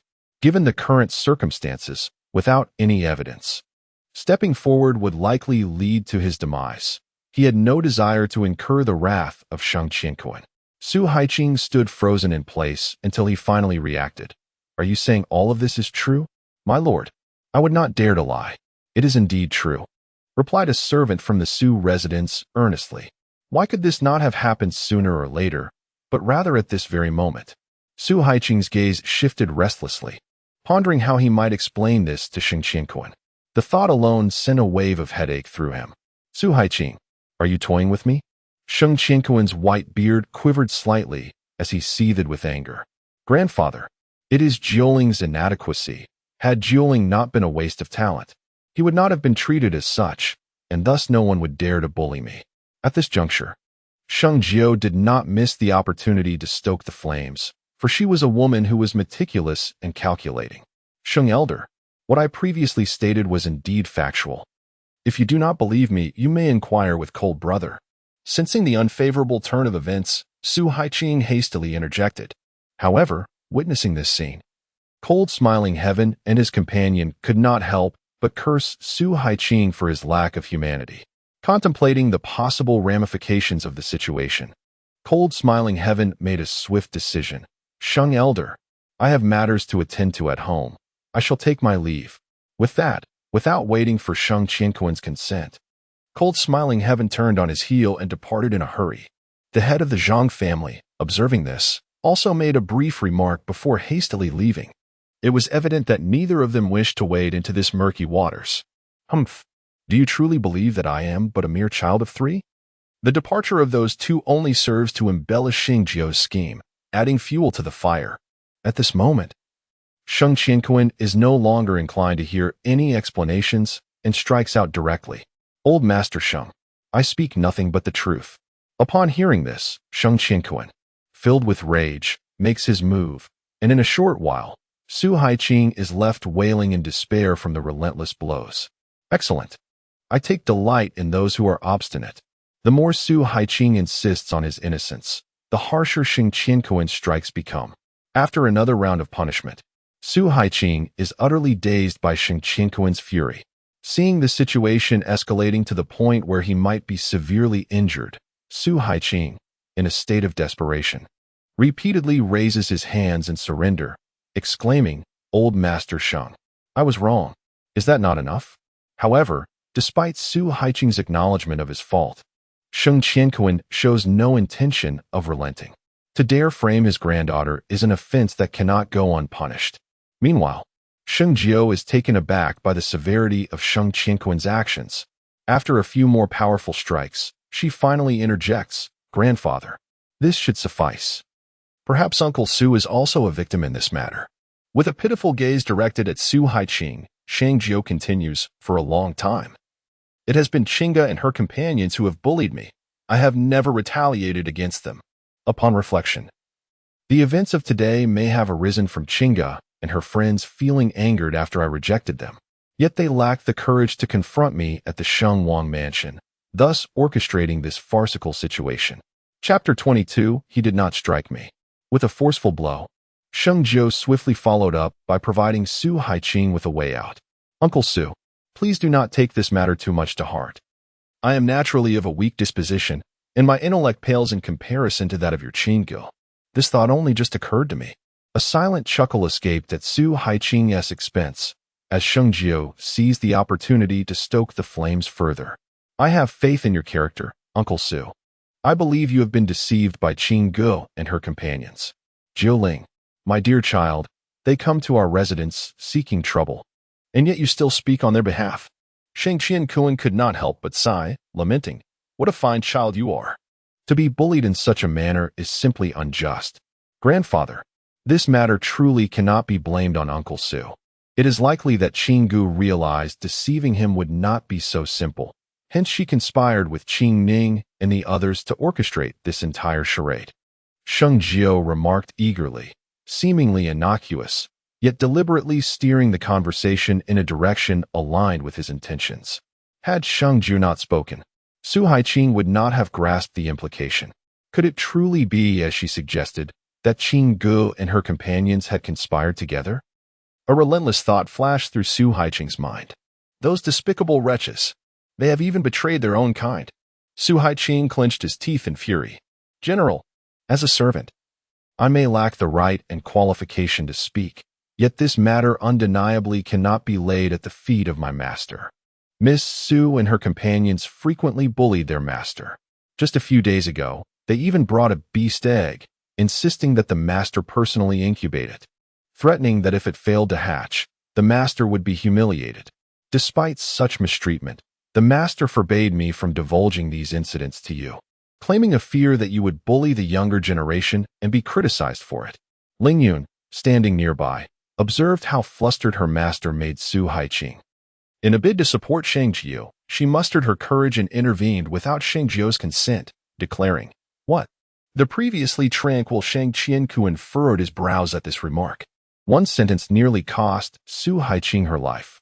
While he had no objection to Su Qingga bullying Sheng Jiuling, he found it unacceptable for Su Haiqing to use her own father as a shield in such a manner. Disputes among the younger generation might warrant a few scoldings, but Sheng Jiuling would never resort to physical violence. However, dragging the elders into this affair was tantamount to inviting trouble upon oneself. Such a foolish act, emanating from his own daughter, left Su Haiqing feeling utterly embarrassed. "Su Haiqing, you had better follow through on your words. Today, out of respect for Jiuling's plea on your behalf, I shall spare you this time. But heed my warning, should there be a next time, I will extinguish you without hesitation." Sheng Jiuling shot a cold glance at her, delivering a swift kick and admonishing, "Now get out of my sight." Upon hearing this, Su Haiqing felt as though she had been granted a reprieve, hastily retreating in disarray. "Jiuling, did that scoundrel hurt you?"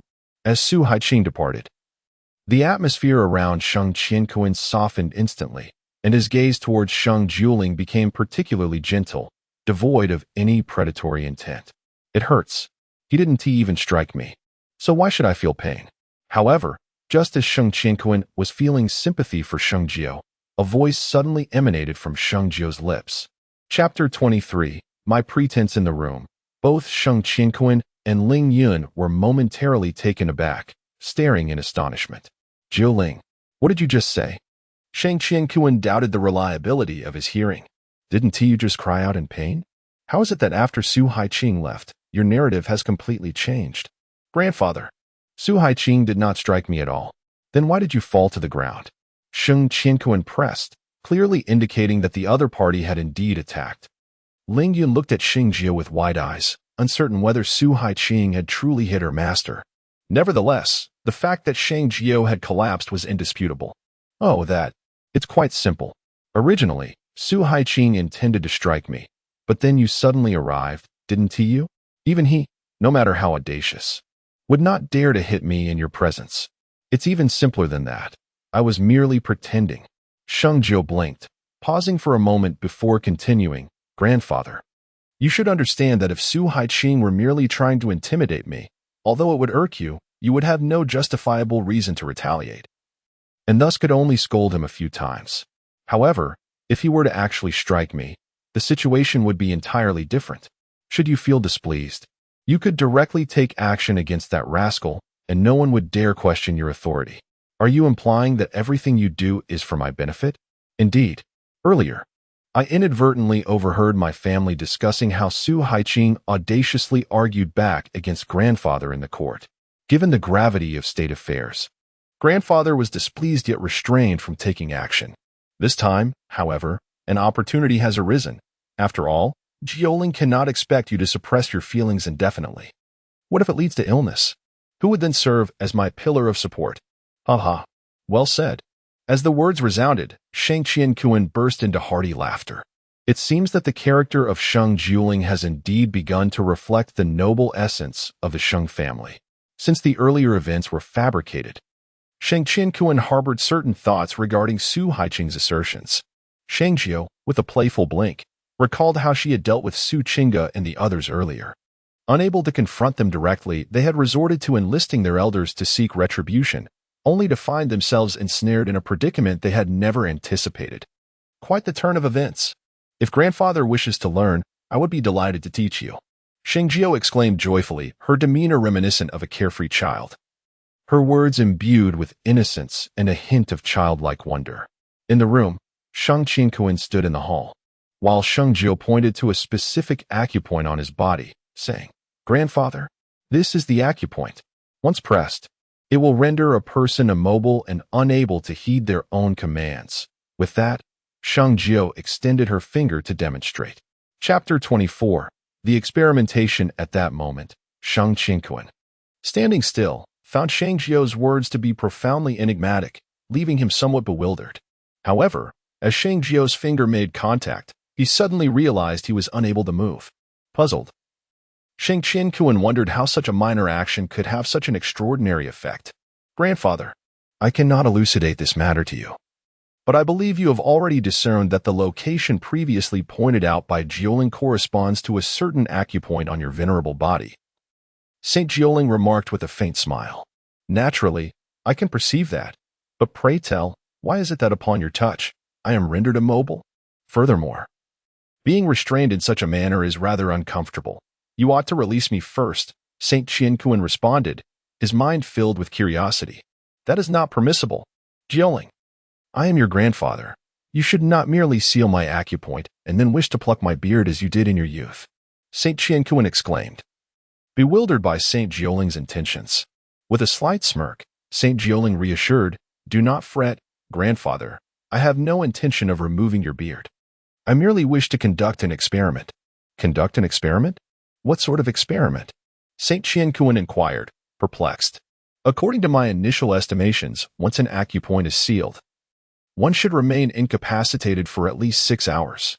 However, it has only been 2 or 3 hours since I sealed the acupoint, and yet it has already released itself.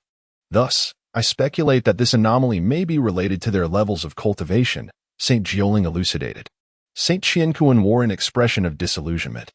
So you intend to use me as a subject for your experiment? Is not your grandfather a third-tier martial artist? If I am not mistaken, a martial artist of such caliber should have their sealed acupoint released within half an hour. Saint Jiuling chuckled lightly. Jiuling, if you truly wish to conduct an experiment, I can find you some subjects. In that case, you may proceed as you please. But first, do release the acupoint on me, for I am in urgent need. Bound and unable to move, Sheng Jiuling felt a restless agitation akin to an ant in a boiling pot, discomfort gnawing at his insides.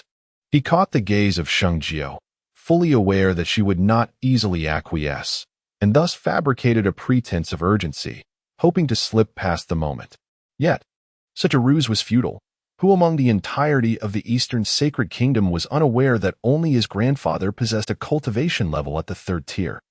An optimal subject for experimentation such as this could not be overlooked. Moreover, my intentions, albeit questionable, are ultimately for your benefit, Sheng Jiuling slyly remarked, asserting that having initiated the process, there was no turning back. For my benefit? How so? Sheng Jiuling was utterly perplexed. He had been reduced to a mere guinea pig. Yet she claimed it was for his own good? Grandfather, please, consider this calmly. If what Jiuling posits holds true, I may proceed to the next phase of the experiment. Admittedly, this was merely conjecture. Yet I surmised that the intensity of the force applied during acupoint sealing directly influenced the duration required for the subject to autonomously release the seal. To put it plainly, should one exert considerable force during the sealing, the time for self-release would be prolonged. Conversely, a lighter touch would shorten the duration. Sheng Jiuling stroked her chin, meticulously analyzing the situation. Jiuling, while your reasoning carries some merit, do you truly find solace in treating grandfather as a mere test subject? Sheng Jiuling could no longer contain his agitation, teetering on the brink of madness. Of course, I feel remorse. That is precisely why I have conceived a most advantageous solution. Sheng Jiuling replied. What solution? He inquired, his eyes lighting up with intrigue at her words. A glimmer of pride flickered in St. Jiuling's eyes. Grandfather can attempt to use his energy to impact that acupoint, if my thoughts are correct. As long as grandfather accomplishes this, he can break free from the acupoint and regain his freedom. However, upon hearing this, St. Jiuling's expression darkened. This little girl, after all that talk, was she merely asking him to continue being her guinea pig? Chapter 25, meticulously arranged with a sigh in his heart. St. Jiuling found himself at a loss. After all, St. Jiuling was his precious granddaughter, the only direct descendant of the entire Shengwang Manor, and he cherished her dearly. Reassuring himself inwardly, St. Jiuling promptly began to circulate his own cultivation technique as instructed by St. Jiuling. As he did so, strands of spiritual energy began to flow within his body. He directed his spiritual energy directly to the acupoint that St. Jiuling had previously struck. The moment the spiritual energy collided with the acupoint, a wave of warmth surged through him. St. Jiuling was taken aback, subconsciously sensing that the feeling was akin to the ropes binding a captive gradually loosening. Although the progress was somewhat slow, it was exhilarating. The subtle changes in St. Jiuling's expression did not escape St. Jiuling's keen gaze. Sensing this, she asked with a hint of excitement, Grandfather, how do you feel now? Yet, as soon as those words left her lips, the warmth abruptly vanished, and at that moment, St. Jiuling discovered that the acupoints on his body had indeed been unbound. He was somewhat intrigued. Several years prior, when St. Jiuling had been tested, it was determined that she possessed a useless meridian. A person with a useless meridian could not cultivate, rendering them a failure in such a realm.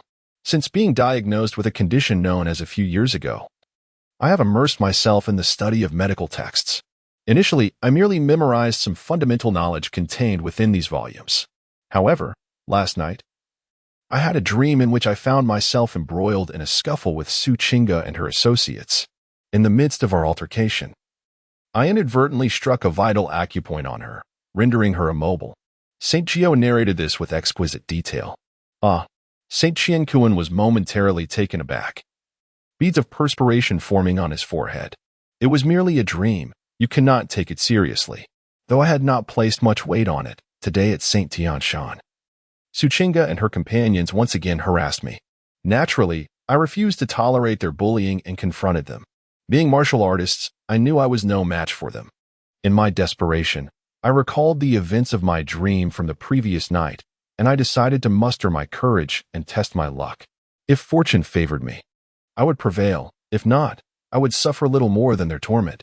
Thankfully, fortune smiled upon me, and my dream materialized. St. Jiuling sighed in relief, recounting the tale with vivid imagery. Jiuling, perhaps this is your opportunity, he exclaimed.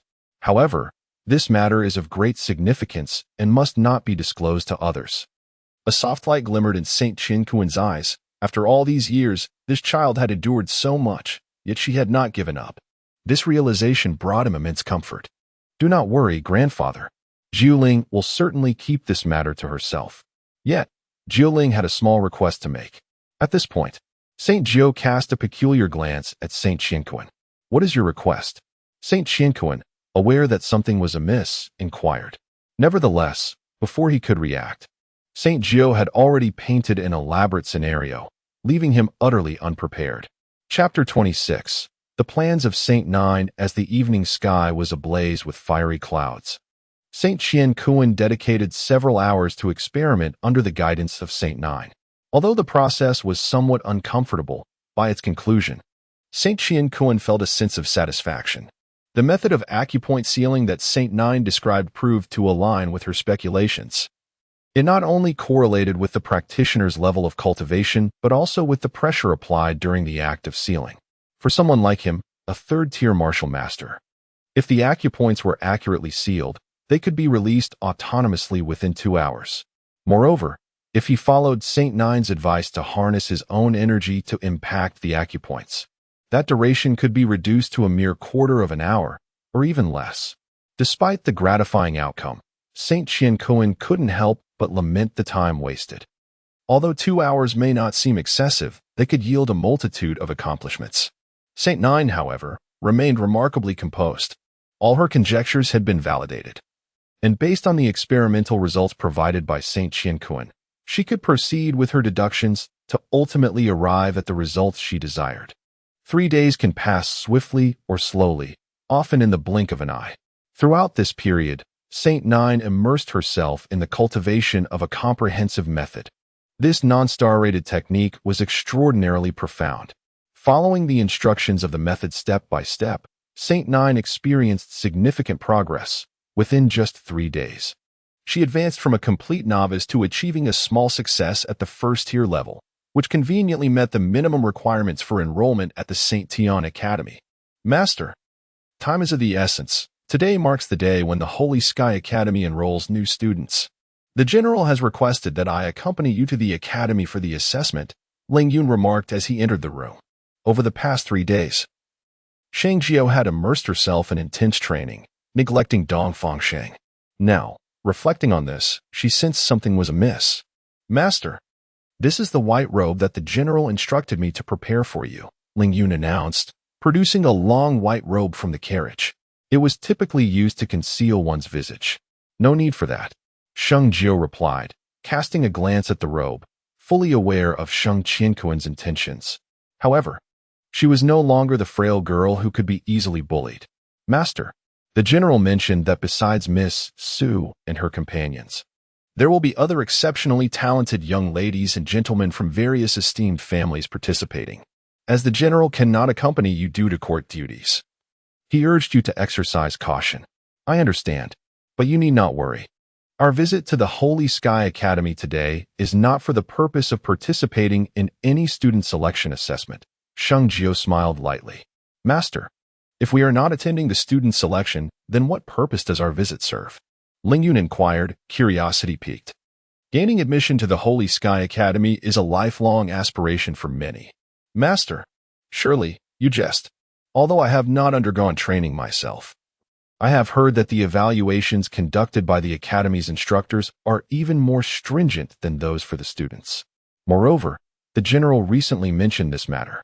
It seems that the number of instructors being recruited by the Holy Sky Academy this year has been reduced by more than half compared to last year, with only 5 positions available. Chapter 27. The backdoor approach. 5 positions, you say? St. Jiu's lips curled into a subtle smile as she chuckled softly. This time, she was resolutely determined to secure a spot in the selection of mentors at the Holy Sky Academy. After all, many endeavors could only commence after gaining admission to the academy. The role of a mentor at the Holy Sky Academy held far greater value than that of a mere student. The carriage progressed slowly, and after approximately half an hour, it came to a halt at a vast square outside the Holy Sky City. Look, is that not the carriage of the Holy King's residence? Indeed. What brings them here? As far as I know, aside from that useless Sheng Jiuling, there are no other younger members, right? Could it be? Does that mean the inept Sheng Jiuling has come to participate in the new student selection for the Holy Sky Academy? At the moment the carriage of the Holy King appeared, several scions from prominent families could not help but engage in hushed discussions. Not only them, but nearly everyone in Holy Sky City was aware that Sheng Jiuling from the Holy King's residence had been identified as possessing a waste vein, rendering her ineffectual. Qingge, I did not expect that little wretch, Sheng Jiuling, would also be here. What shall we do? Long Qingning, clad in blue attire, felt a surge of anger at the recollection of how 3 days prior, Sheng Jiu had stripped them of all their possessions. Had it not been for the fear of others discovering the incident, they would not have remained silent for so long. What else can be done? If she were not present, it would indeed be challenging for us to deal with her. But now that she has arrived, Su Qingge sought her gaze, gritting her teeth in resentment. Is that you, little Lingling? Before the carriage of the Holy King, as it came to a stop, a figure dashed eagerly towards it, and a pair of gem-like black eyes fixated on the inside of the carriage as she called out, Xiaoya, is that you? With one hand lifting the curtain of the carriage, Shang Jiu peered out and beheld a girl, even younger than himself, standing beside the vehicle. The child appeared to be merely in her early teens. In his recollection, Shang Jiu recognized her as Mizuki, the granddaughter of the vice president of the water department at the Holy Sky Academy. Jiuling, you have changed. Upon seeing her, Shang Jiu exclaimed in surprise, while Mizuki pouted, her expression suddenly conveying a sense of disillusionment. Shang Jiu was momentarily taken aback by her demeanor, puzzled by what had transpired. Suddenly, Mizuki let out a chuckle, then softly cleared her throat. Ahem. Little Lingling. To be honest, I did not expect you to come today. However, rest assured, even if you hadn't come, since you are here now, as long as I, Xiaoya, am present, you shall undoubtedly become a student of the Holy Sky Academy today. Huh? What? Do you intend to have me take the back door of the vice president? Sheng Jiu laughed at her playful remark, finding the little girl utterly adorable. Is that not an option? You must understand, every time the Holy Sky Academy enrolls new students, my grandfather holds 2 exceptional admission slots. Originally, I claimed one of those slots, and the other was still unassigned. Since you have arrived, the remaining slot is naturally yours, Mizuki declared earnestly, her determination to join Sheng Jiuling at the academy evident as it would provide her with companionship. Thank you. However, I believe I am not yet in such a state of despair, and I have little interest in the identity of a disciple at the Sacred Heaven Academy. I wonder if there are any exceptional opportunities for mentorship available through your grandfather. If so, I would appreciate one. Chapter 28. She struck her awe. Shui Wuyue was genuinely taken aback by Shang Jiu's unexpected words. Having spent years by the side of Vice Dean Shui, she was well acquainted with the Academy's regulations. For instance, when it comes to the selection of mentors, one must possess at least the strength of a first-grade realm. Furthermore, the process for mentor selection is far more rigorous than that for disciples. While possessing strength is essential, one must also have a wealth of knowledge. Otherwise, even with great power, the Sacred Heaven Academy would not extend an offer. Xiaolingling, my grandfather does not have any mentor positions available, and I strongly advise against pursuing that path, Shui Wuyue stated earnestly. Why? Sheng Jiu inquired. Let me confide in you. The life of an intern mentor is quite arduous. I have heard from my grandfather that many intern mentors struggle to attract their own students, and those esteemed instructors within the academy often bully the newcomers. Most importantly, when intern mentors seek resources for their students, the elderly officials in the logistics department usually deny their requests, Shui Wuyue whispered conspiratorially. I see. However, I am not particularly concerned that such circumstances will befall me, Shang Jiu replied with a faint smile. Xiaolingling, I assure you, I am not deceiving you. Shui Wuyue blinked. Sigh. It is baffling that, despite the clarity of her words, Shang Jiu continues to question. It is truly perplexing. I am indeed aware that what you speak is true, yet you seem to overlook a singular matter. Shang Jiu leapt down from the carriage, a smile gracing his lips. Shui Wuyue, intrigued, inquired, what matter? Why, it pertains to you. Sheng Jiu fixed his gaze upon Shui Wuyue. Me? Indeed, it is you. Should I truly ascend to the position of mentor, you would be my first pupil, as long as you remain under my tutelage. The old fogies in the logistics department would not only refrain from troubling me, but perhaps even offer me a backdoor opportunity, Sheng Jiu chuckled. Shui Wuyue is a trump card, and when wielded wisely, the benefits are manifold. Sheng Jiuling, have you forgotten the regulations of the Holy Sky Academy? Just then, a cold huff echoed from nearby, followed by the approach of several figures. Who might you be? Ah, it is you four. What brings you here today? Have you come bearing generous gifts for me? Sheng Jiu turned to see familiar faces, namely Su Qingge and her companions. Humph, last time, we accepted our defeat after your ambush, but this time is different, Su Qingge scoffed. Su Qingge, what do you intend? Besides Sheng Jiu, upon witnessing the bullying of her friend, Shui Wuyue instinctively shielded Sheng Jiuling, declaring, let me make myself clear, should any of you dare to bully Xiaoling Ling, I shall ensure you regret it. At her proclamation, the previously boastful group suddenly wore expressions of dismay. They all recognized that Shui Wuyue was not to be trifled with. Otherwise, if Feisteen Shui caught wind of it, they would certainly face dire consequences. Sheng Jiuling, you do not intend to cower behind Shui Wuyue like a turtle, do you? If that is the case, as long as you acknowledge it, we shall depart immediately. A smirk crept onto Su Qingge's lips, revealing a hint of mischief. As she aimed to humiliate Sheng Jiuling in front of everyone, for she could not swallow the resentment festering within her. However, unexpectedly, Sheng Jiu suddenly reached out and pulled Shui Wuyue behind her, positioning herself before Su Qingge. With no hesitation, Sheng Jiu raised her arm and, with a swift motion, slapped Su Qingge across the face. Simultaneously, a faint smile graced Sheng Jiu's lips as she declared, Su Qingge, do you truly think you can make a fool of me here? Chapter 29. Shall we continue? What? As Sheng Jiu's hand landed on Su Qingge's face, many onlookers were left dumbfounded. The typically gentle Sheng Jiuling had struck Su Qingge. This was significant, for they were within the territory of the Holy Heaven Academy. How could this be? Was Sheng Jiuling courting disaster? A flicker of doubt arose in the minds of many. Who was Su Qingge, after all? Being struck now could unleash a fury potent enough to make Sheng Jiuling regret her actions 100-fold. Sheng Jiuling, how dare you hit me? Su Qingge was taken aback by the turn of events, her shock palpable. Was she not the one who should be embarrassed? What if I do strike you? Do not presume that your talent places you beyond reproach. Let me be frank. Aiding others is tantamount to aiding oneself. Sheng Jiu retorted coldly. She had encountered individuals like Su Qingge countless times. A mere slap was a trivial response. Good, good, good. Su Qingge's expression darkened as she repeated the word thrice. Su Qingge was on the verge of exploding.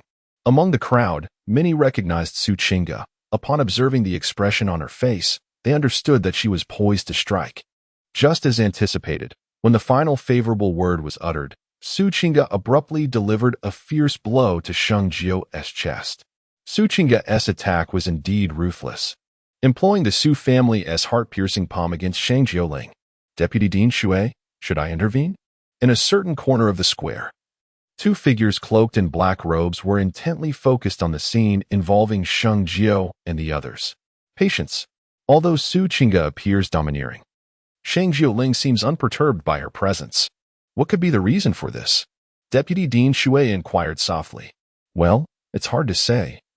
Perhaps Sheng Jiuling feels emboldened by the support of Wu Yu. After all, Wu Yu is your granddaughter, came the reply.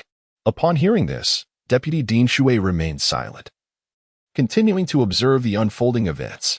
Seeking death, Sheng Jiu was acutely aware that Su Qingge would not back down easily, so her earlier slap had been deliberate. Today, her objective was to secure a position as a mentor at the Holy Heaven Academy. Should she strike Su Qingge again after achieving that goal, she would undoubtedly face criticism. Thus, it was prudent to teach her a lesson before the selection. As Su Qingge's palm approached, many in the crowd felt a wave of anxiety for Sheng Jiu. However, unexpectedly, just as Su Qingge's force reached Sheng Jiu's chest, Sheng Jiu subtly shifted her body to the side and, with a swift motion, kicked directly at Su Qingge's ankle. At that moment, Everyone witnessed Su Qingge let out a piercing scream before suddenly collapsing to the ground. This, surrounding Sheng Jiuling, all present had believed that he was doomed, yet the unfolding outcome left them in disbelief. The most difficult to accept were the trio of Lung Qingning. Upon witnessing this scene, their faces flushed with indignation, and they exchanged glances before charging forward simultaneously. "Master!" Ling Yun exclaimed in concern, her heart racing. Beside her, Shui Wuyue stomped her foot in frustration. Yet, just as they were gripped by trepidation, a series of sharp claps echoed from the front, accompanied by Shang Jiu's devilishly charming voice once more. "So, what will it be? Do you wish to continue?" Chapter 30. Her dauntless audacity, Xiao Lingling, in her indomitable spirit, elicited admiration from Shui Wuyue, who blinked her beautiful eyes in awe. When did our master become so formidable?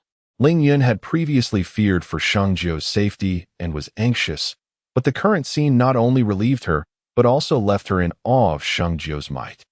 I never believed Sheng Jiuling could be their match. A thought stirred in the hearts of the onlookers. Hey, do you really intend to carry on? Sheng Jiu's strikes were precise and unfaltering, the sound of her palm clashes deafening, leaving the three of them momentarily dazed. "You, just wait," one of them hissed. "We'll settle this score another day." "Huh, how amusing. Let us depart." Su Qingge let out a low exclamation, her hands clenched tightly. Upon observing the gazes of those around her, a profound sense of humiliation and indignation overwhelmed her. She could no longer bear to remain in this place and hurriedly departed. "Xiao Lingling, do your words from earlier still hold true?" As Su Qingge and her companions fled in disarray, Shui Wuyue approached her with an expression of admiration. "Which words?" Sheng Jiuling inquired. "The ones where you said I could be your student," Shui Wuyue replied, her voice innocent and loud. Sheng Jiuling possessed formidable powers, and Shui Wuyue harbored a deep fondness for her. If she were to become her mentor, it would undoubtedly be an exhilarating experience. What? A multitude of figures around them gasped simultaneously. Sheng Jiuling had not come here to participate in the student selection, but rather for the mentor selection. What grounds did she have for this? Moreover, was this assertion even true? At that moment, many believed it to be a jest. If Sheng Jiuling did not speak, it could not be counted. However, just as this thought crossed their minds, Sheng Jiu smiled and nodded at Shui Wuyue. "Of course it counts. Not only does it count, but I have also reserved the position of senior sister for you." The collective gaze of the crowd turned to Sheng Jiuling. She was indeed serious. Yet, they held little faith that she would successfully pass the mentor selection. Unfazed by the thoughts of those around her, Sheng Jiuling remained indifferent to their opinions. Their perceptions held no significance for her. However, should anyone dare to underestimate her, she would not choose silence. Instead, she would respond with undeniable facts, delivering a resounding blow to their arrogance, making them aware that if a woman were to hold grievances over certain matters, the repercussions could be far graver than they anticipated. Chapter 31. The examination begins at the St. Tian Academy Square. Students gathered from all directions to participate in the assessment. As the sun ascended, the freshman evaluation officially commenced. The process was rather straightforward. Students merely needed to place their hands upon the stone pillars situated at the center of the square. Xiao Lingling, although your primary purpose for being here today is to meet with the Academy's mentors, you must first adhere to the Academy's regulations and test your aptitude and strength level. Just like everyone else, Shui Wuyue remarked seriously while standing beside Sheng Jiu, observing the figures stepping forward for their evaluations. "I am well aware of that," Sheng Jiu nodded, having memorized all the rules prior to her arrival. "However, there is indeed a way to exempt yourself from the test." Suddenly, Shui Wuyue blinked and continued. "Are you suggesting I take the back door with Vice Dean Shui?" Upon hearing her inner thoughts, Sheng Jiu understood her intentions immediately. "Sigh, how dull. Can't you just pretend you didn't hear that?" Shui Wuyue lamented, feeling her last shred of hope dissipate. Haha, if I cannot manage even this, how could I ever aspire to be a competent teacher? Sheng Jiu gently ruffled Shui Wuyue's hair, finding her utterly endearing. At the center of the square, before the towering stone pillar, numerous figures approached, each placing their hands upon its grand surface. The moment their palms made contact, A stream of spiritual energy coursed through their hands and seeped into the immense stone structure. At that moment, the colossal stone pillar erupted with a radiant glow, revealing the talents and strengths of the candidates. Indifferent to those around him, Sheng Jiuling paid them no mind. However, as time progressed, his gaze unexpectedly fell upon Su Qingge and her companions. Seemingly aware of this attention, Su Qingge shot a resentful glance at Sheng Jiuling before her delicate hands made contact with the massive stone pillar. Su Qingge, talent rank 3. Strength at the threshold of the first grade. Passed the assessment. Upon reviewing the information displayed on the pillar, the recorder standing beside it broke into a smile. The 9 principal professions each possess a talent classification divided into 9 ranks. Individuals of rank 1 exhibit average aptitude with merely 1 spiritual vein, while each ascending rank signifies an additional spiritual vein. Therefore, a rank 3 talent possesses 3 spiritual veins, enabling a cultivation speed 3 times that of ordinary disciples. Congratulations, Miss Su. According to the Academy's regulations, please report to Teacher Hongyun at the Holy Sky Academy 3 days hence. To think it is Teacher Hongyun, a distinguished instructor at the Holy Sky Academy. I have heard that every student nurtured by her becomes exceptionally talented. In fact, her students have secured first place in the comprehensive assessments for 5 consecutive years. Is she truly that formidable? If not, how could so many gifted students choose to study under her? She is indeed a prestigious figure. Thank you. Upon witnessing the display on the stone pillar and hearing the examiner's verdict, Su Qingge felt an immense wave of relief wash over her. Though she may not currently be a match for Sheng Jiuling, once she enters the Holy Sky Academy and receives guidance from the esteemed Master Hongyun, she will swiftly ascend to the ranks of a true first-grade martial artist. At that point, she will ensure that Sheng Jiuling meets a most humiliating defeat. Little Lingling, you must tread carefully. I know that wretched woman Hongyun all too well. Each of her students possesses remarkable talent, and under her tutelage, their abilities flourish at an astonishing rate. Chapter 32. Fury. Speaking of Master Hongyun from the Holy Sky Academy, Shui Wuyue cannot help but feel a sense of apprehension. Hongyun is immensely powerful and possesses a wealth of teaching experience, making her a highly renowned instructor at the academy. Since her arrival, her students have consistently claimed the top spot in the comprehensive assessments for 5 consecutive years.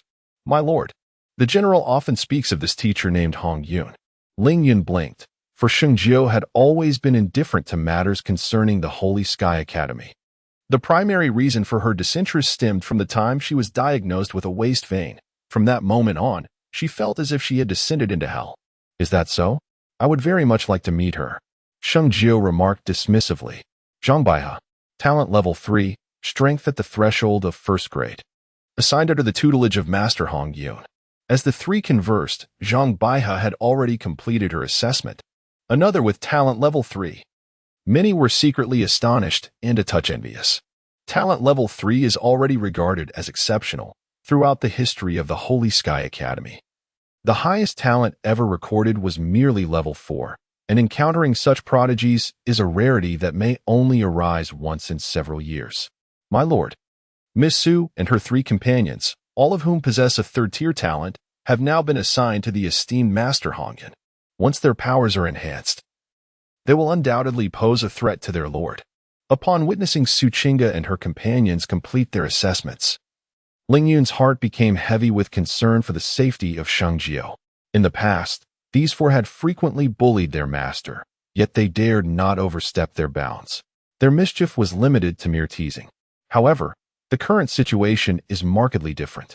Within the Sacred Sky Academy, there are countless methods to instigate trouble, many of which can even lead to fatal consequences. Do not worry. You 2 stay here for a moment. I will return shortly. Sheng Jiuling smiled calmly and then, with a light-hearted gait, approached the imposing stone pillar. Look, as Sheng Jiuling moved, many individuals engaged in testing began to take notice of her. Do you think Sheng Jiuling is truly a waste? It is difficult to say. In the previous test, she did display a waist pulse, however. During her earlier battle with Su Qingge and the others, her agility seemed commendable.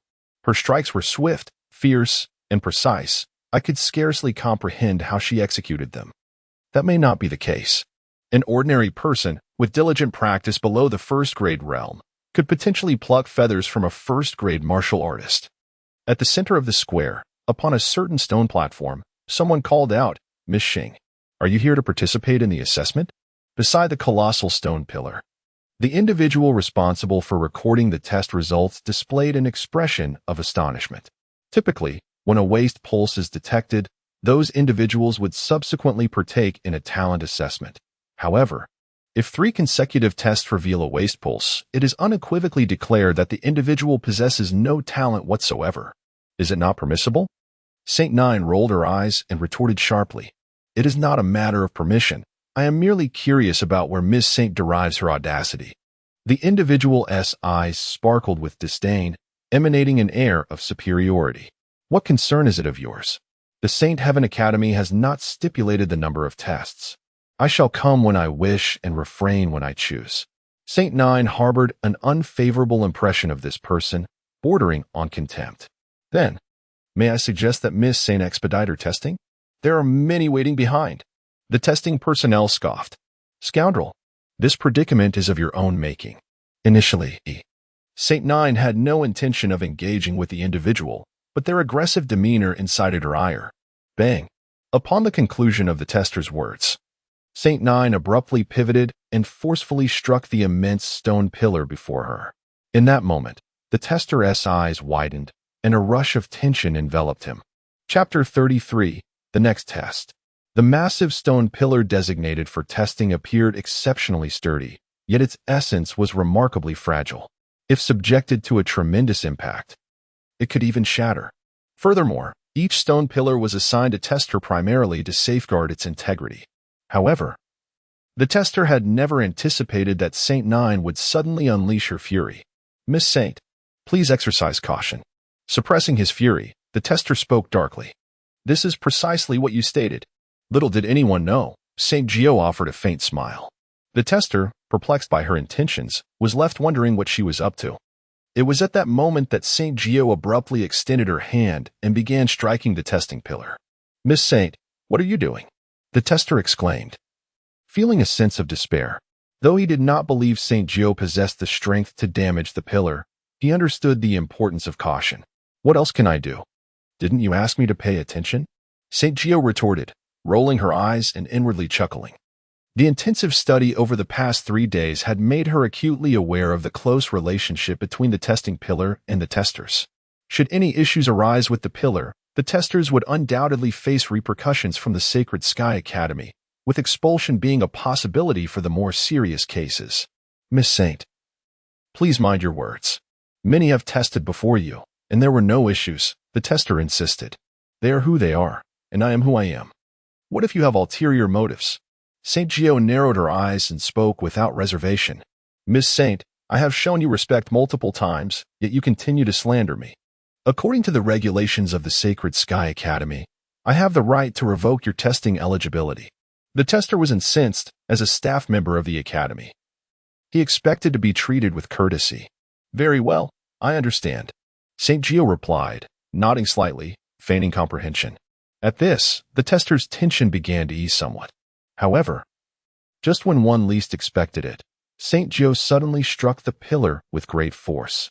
With a sharp crack, a resounding sound followed as the colossal stone pillar, designated for testing, split open with a gaping fissure. As the crack emerged, it rapidly extended, fracturing further and spreading throughout the entire structure. Those present, responsible for ensuring the pillar's safety, were momentarily taken aback, their minds clouded with disbelief. Below the stone platform, numerous onlookers awaiting their turn glanced over. Observing Saint Jiu seemingly engaged in conversation with the testing personnel, though the details eluded their ears.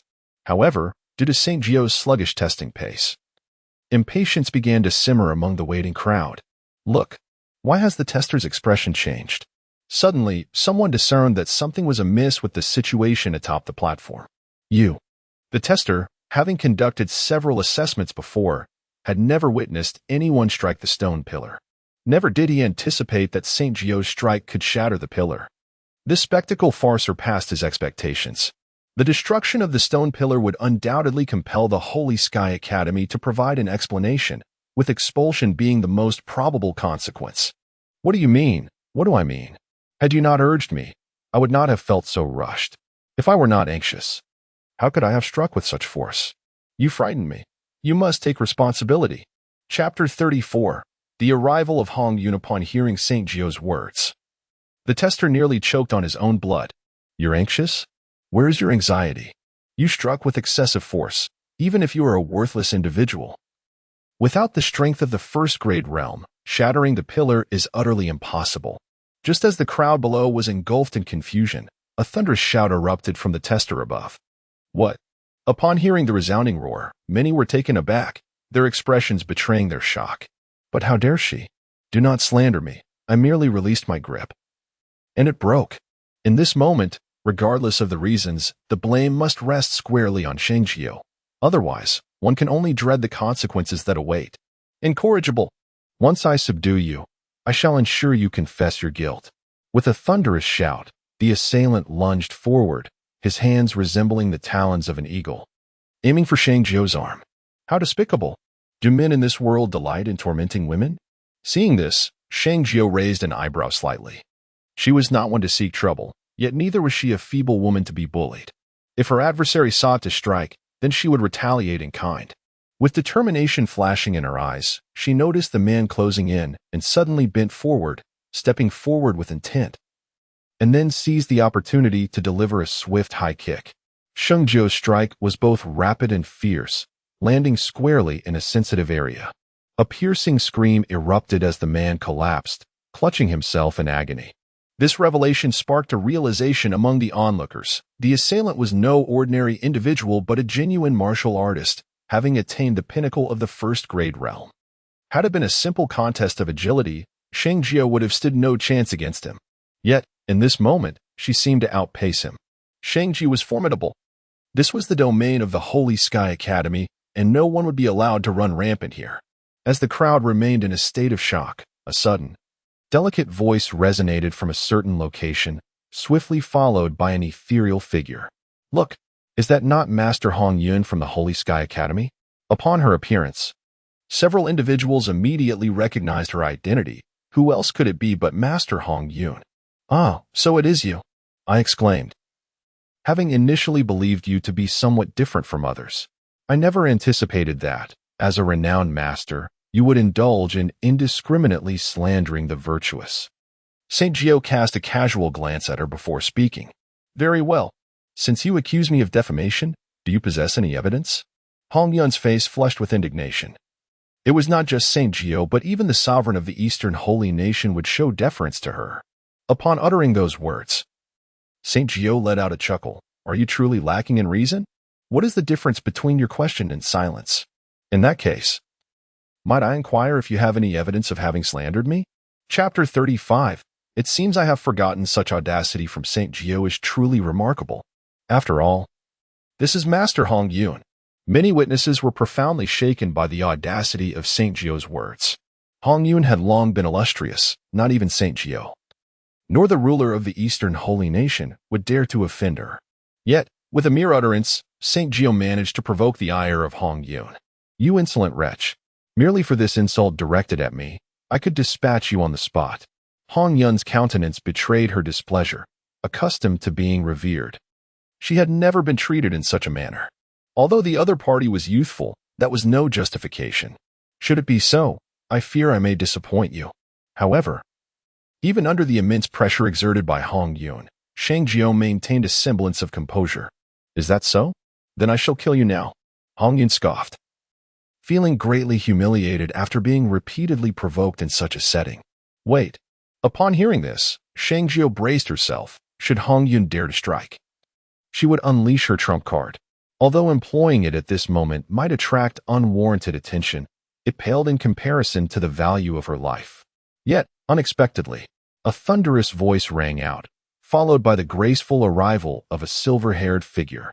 The newcomer was none other than Shui Lusheng, the vice president of the Holy Sky Academy.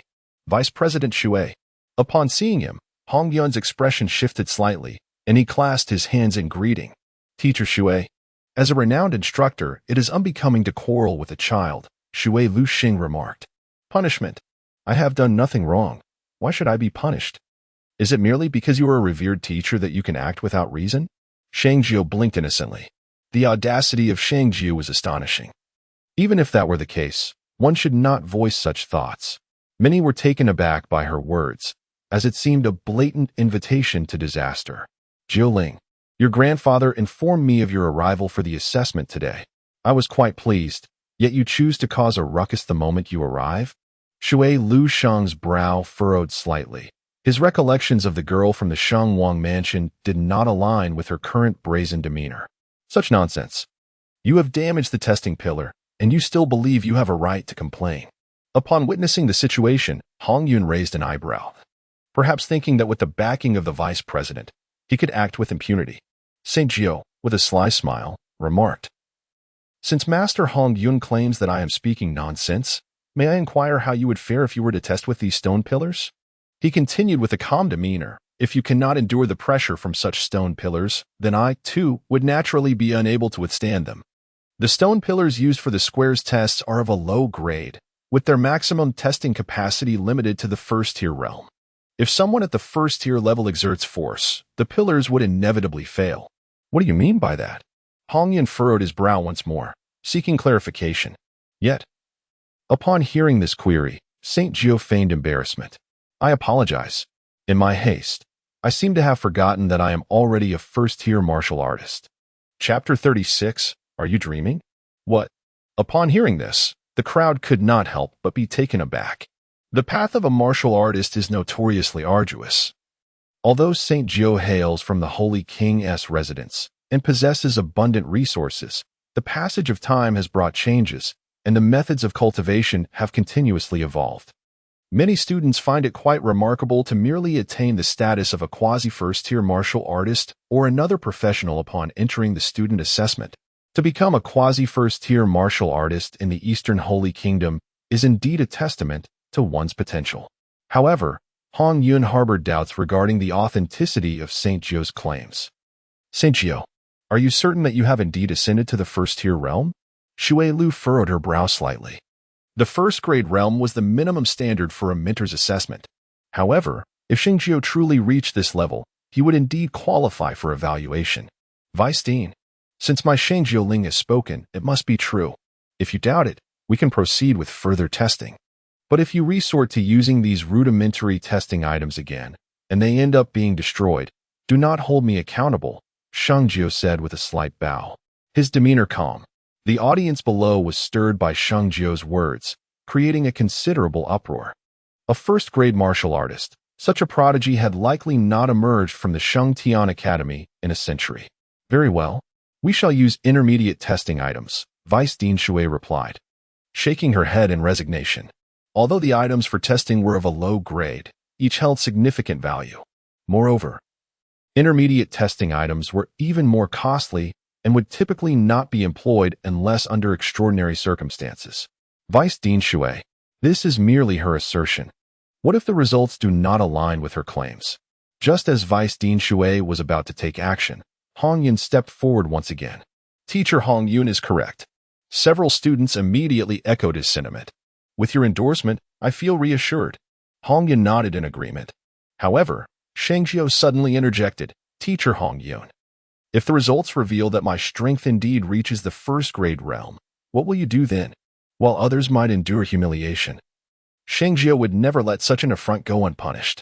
"What? As a direct disciple?" Being a direct disciple differs significantly from being a student. One receives immense privileges in terms of resources and other aspects. As a renowned master, Hong Yun possesses abundant resources, and should one become her direct disciple, one's achievements would undoubtedly ascend at an accelerated pace.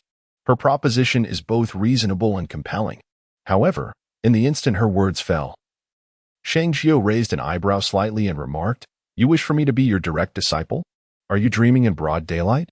Chapter 37, A remarkable revelation. Contemplating her esteemed position as a master at the Sacred Sky Academy, she could not afford to diminish her worth. Regardless of the truth behind this matter, she stood to lose nothing. Just as these thoughts crossed her mind, the sudden voice of Sheng Jiu caught her attention. This Sheng Jiu was extraordinary. The Master Hong Yun herself had personally extended the invitation, yet she audaciously declined. Had this individual lost her senses? Such a splendid opportunity should never be dismissed. Privately, those nearby began to murmur among themselves. For who would not desire to become a disciple of the esteemed Master Hong Yun? What did you just say? Hong Yun inquired, a hint of astonishment coloring her tone as she gazed at the young lady before her. Sheng Jiuling blinked, casting a glance her way, and with her hands clasped behind her back, she smiled. I shall not repeat kind words. If I speak falsely, let Master Hong Yun take appropriate action against me. Yet, if every word I, Sheng Jiuling, uttered is indeed true, I bear no unreasonable demands. I merely hope that Master Hong Yun can sincerely apologize to me in front of everyone. What say you, Master Hong Yun? Upon hearing Sheng Jiuling's conditions, Hong Yun's expression subtly shifted. If I were to genuinely apologize to you, do you believe you could bear the weight of such a gesture? If Master Hong Yun were truly to apologize to me, I would see no issue in accepting it given my standing. Such audacity. Hong Yun was somewhat taken aback. Even a being of the highest caliber would not dare to be so disrespectful. However, what St. Jiuling suggested was beyond imagination. If Master Hong Yun had no grievances, then let us commence. St. Jiuling cast a glance at her counterpart, stifling a chuckle as she quickly averted her gaze. She was acutely aware that she had forged enmity with Hong Yun today, and trouble would undoubtedly come her way in the future. Yet, St. Jiuling was unperturbed. So be it. Let us begin. Shui Luxing was utterly astonished. The situation had not escalated as he had anticipated. Nevertheless, he understood that if these two continued their confrontation, it would inevitably complicate matters further. With a wave of his hand, a green stone pillar levitated above the stone platform. He then regarded St. Jiuling gently before speaking. St. Jiuling remained silent, simply approaching the green stone pillar. Under the watchful eyes of the onlookers, she placed her hand upon the pillar, channeling her inner energy and gradually infusing it into the stone. Buzz. In a short while, a resonating hum filled the air as the green pillar began to vibrate, and luminous glimmers began to flicker. Could it be that this individual has truly advanced to the first tier? Hong Yun was astonished. It had taken her a full 6 months to reach that level. Among her students, the fastest took a year after becoming a quasi-first-tier martial artist to ascend. Such unparalleled talent. Strength at the first-grade minor completion. Shui Luxing gazed intently at the results displayed on the stone pillar, momentarily frozen in disbelief. A first-grade talent. Strength at the first-grade minor completion. How could this be possible? According to the laws of the heavenly Tao, the lower the talent level, the slower the enhancement of strength. If an individual with third-grade talent requires a year to ascend to the first-grade realm, then someone with first-grade talent would necessitate 3 years to achieve the same elevation. Yet, 3 years prior, Sheng Jiuling had been assessed as having a wasted meridian, and now, just 3 years later, she had not only revealed her talent but had also ascended to the first-grade realm within such a brief span, despite possessing such lowly talent. Such an outcome would astonish not only him, but would likely leave even the Dean of the Sacred Sky Academy in shock upon learning of this development. Chapter 38. A fatal strike indeed. She has reached the first-grade realm. The crowd was taken aback, both by Sheng Jiuling's current strength and by the revelation of her talent level. A first-grade talent signifies that Sheng Jiuling possesses only a single spiritual meridian within her. A practitioner of this caliber, even with fortuitous opportunities and the aid of elixirs, would undoubtedly progress at a pace far inferior to that of a practitioner with third-grade talent. However, the prior assessment had already invalidated all their conclusions. How could this be? Even Master Hong Yun, upon witnessing this scene, found herself momentarily paralyzed with astonishment. How outrageous! How could this wretched girl have already ascended to the first-grade realm? The expressions of resentment were evident on the faces of Su Qingge and her companions. Initially, they had harbored hopes that by joining the ranks of Hong Yun, they would eventually enhance their strength and seek vengeance against Saint Nine. However, the current scene had thoroughly extinguished their aspirations. After all, the disparity in power is, to a significant extent, the decisive factor in determining victory or defeat. Hong Yun, renowned master, the reality has now substantiated that I have not spoken in vain. Might you consider extending an apology to me now? Upon the revelation of the results, Saint Nine disregarded the astonishment of those around her and fixed her captivating gaze firmly on Hong Yun, her tone composed yet penetrating. Xiaolingling is truly remarkable. Shui Wuyue found herself secretly elated, her large eyes blinking with admiration. In contrast, Ling Yun was overwhelmed with emotion, tears brimming in her eyes. Yet, upon hearing Saint Nine's declaration, the crowd, still reeling from shock, momentarily froze again. Everyone understood that with Saint Nine's self-exoneration, logically, Hong Yun ought to apologize.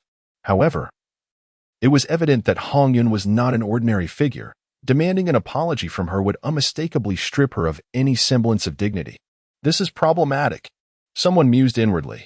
Meanwhile, Hong Yun's expression darkened further, as she had not anticipated that she, a distinguished master, would misjudge the situation so gravely, which was indeed disheartening. Nevertheless, as a master, she harbored her own sense of pride. As you claim, you have indeed ascended to the first rank. However, what I previously mentioned was merely granting you an opportunity. This was a breach of contract.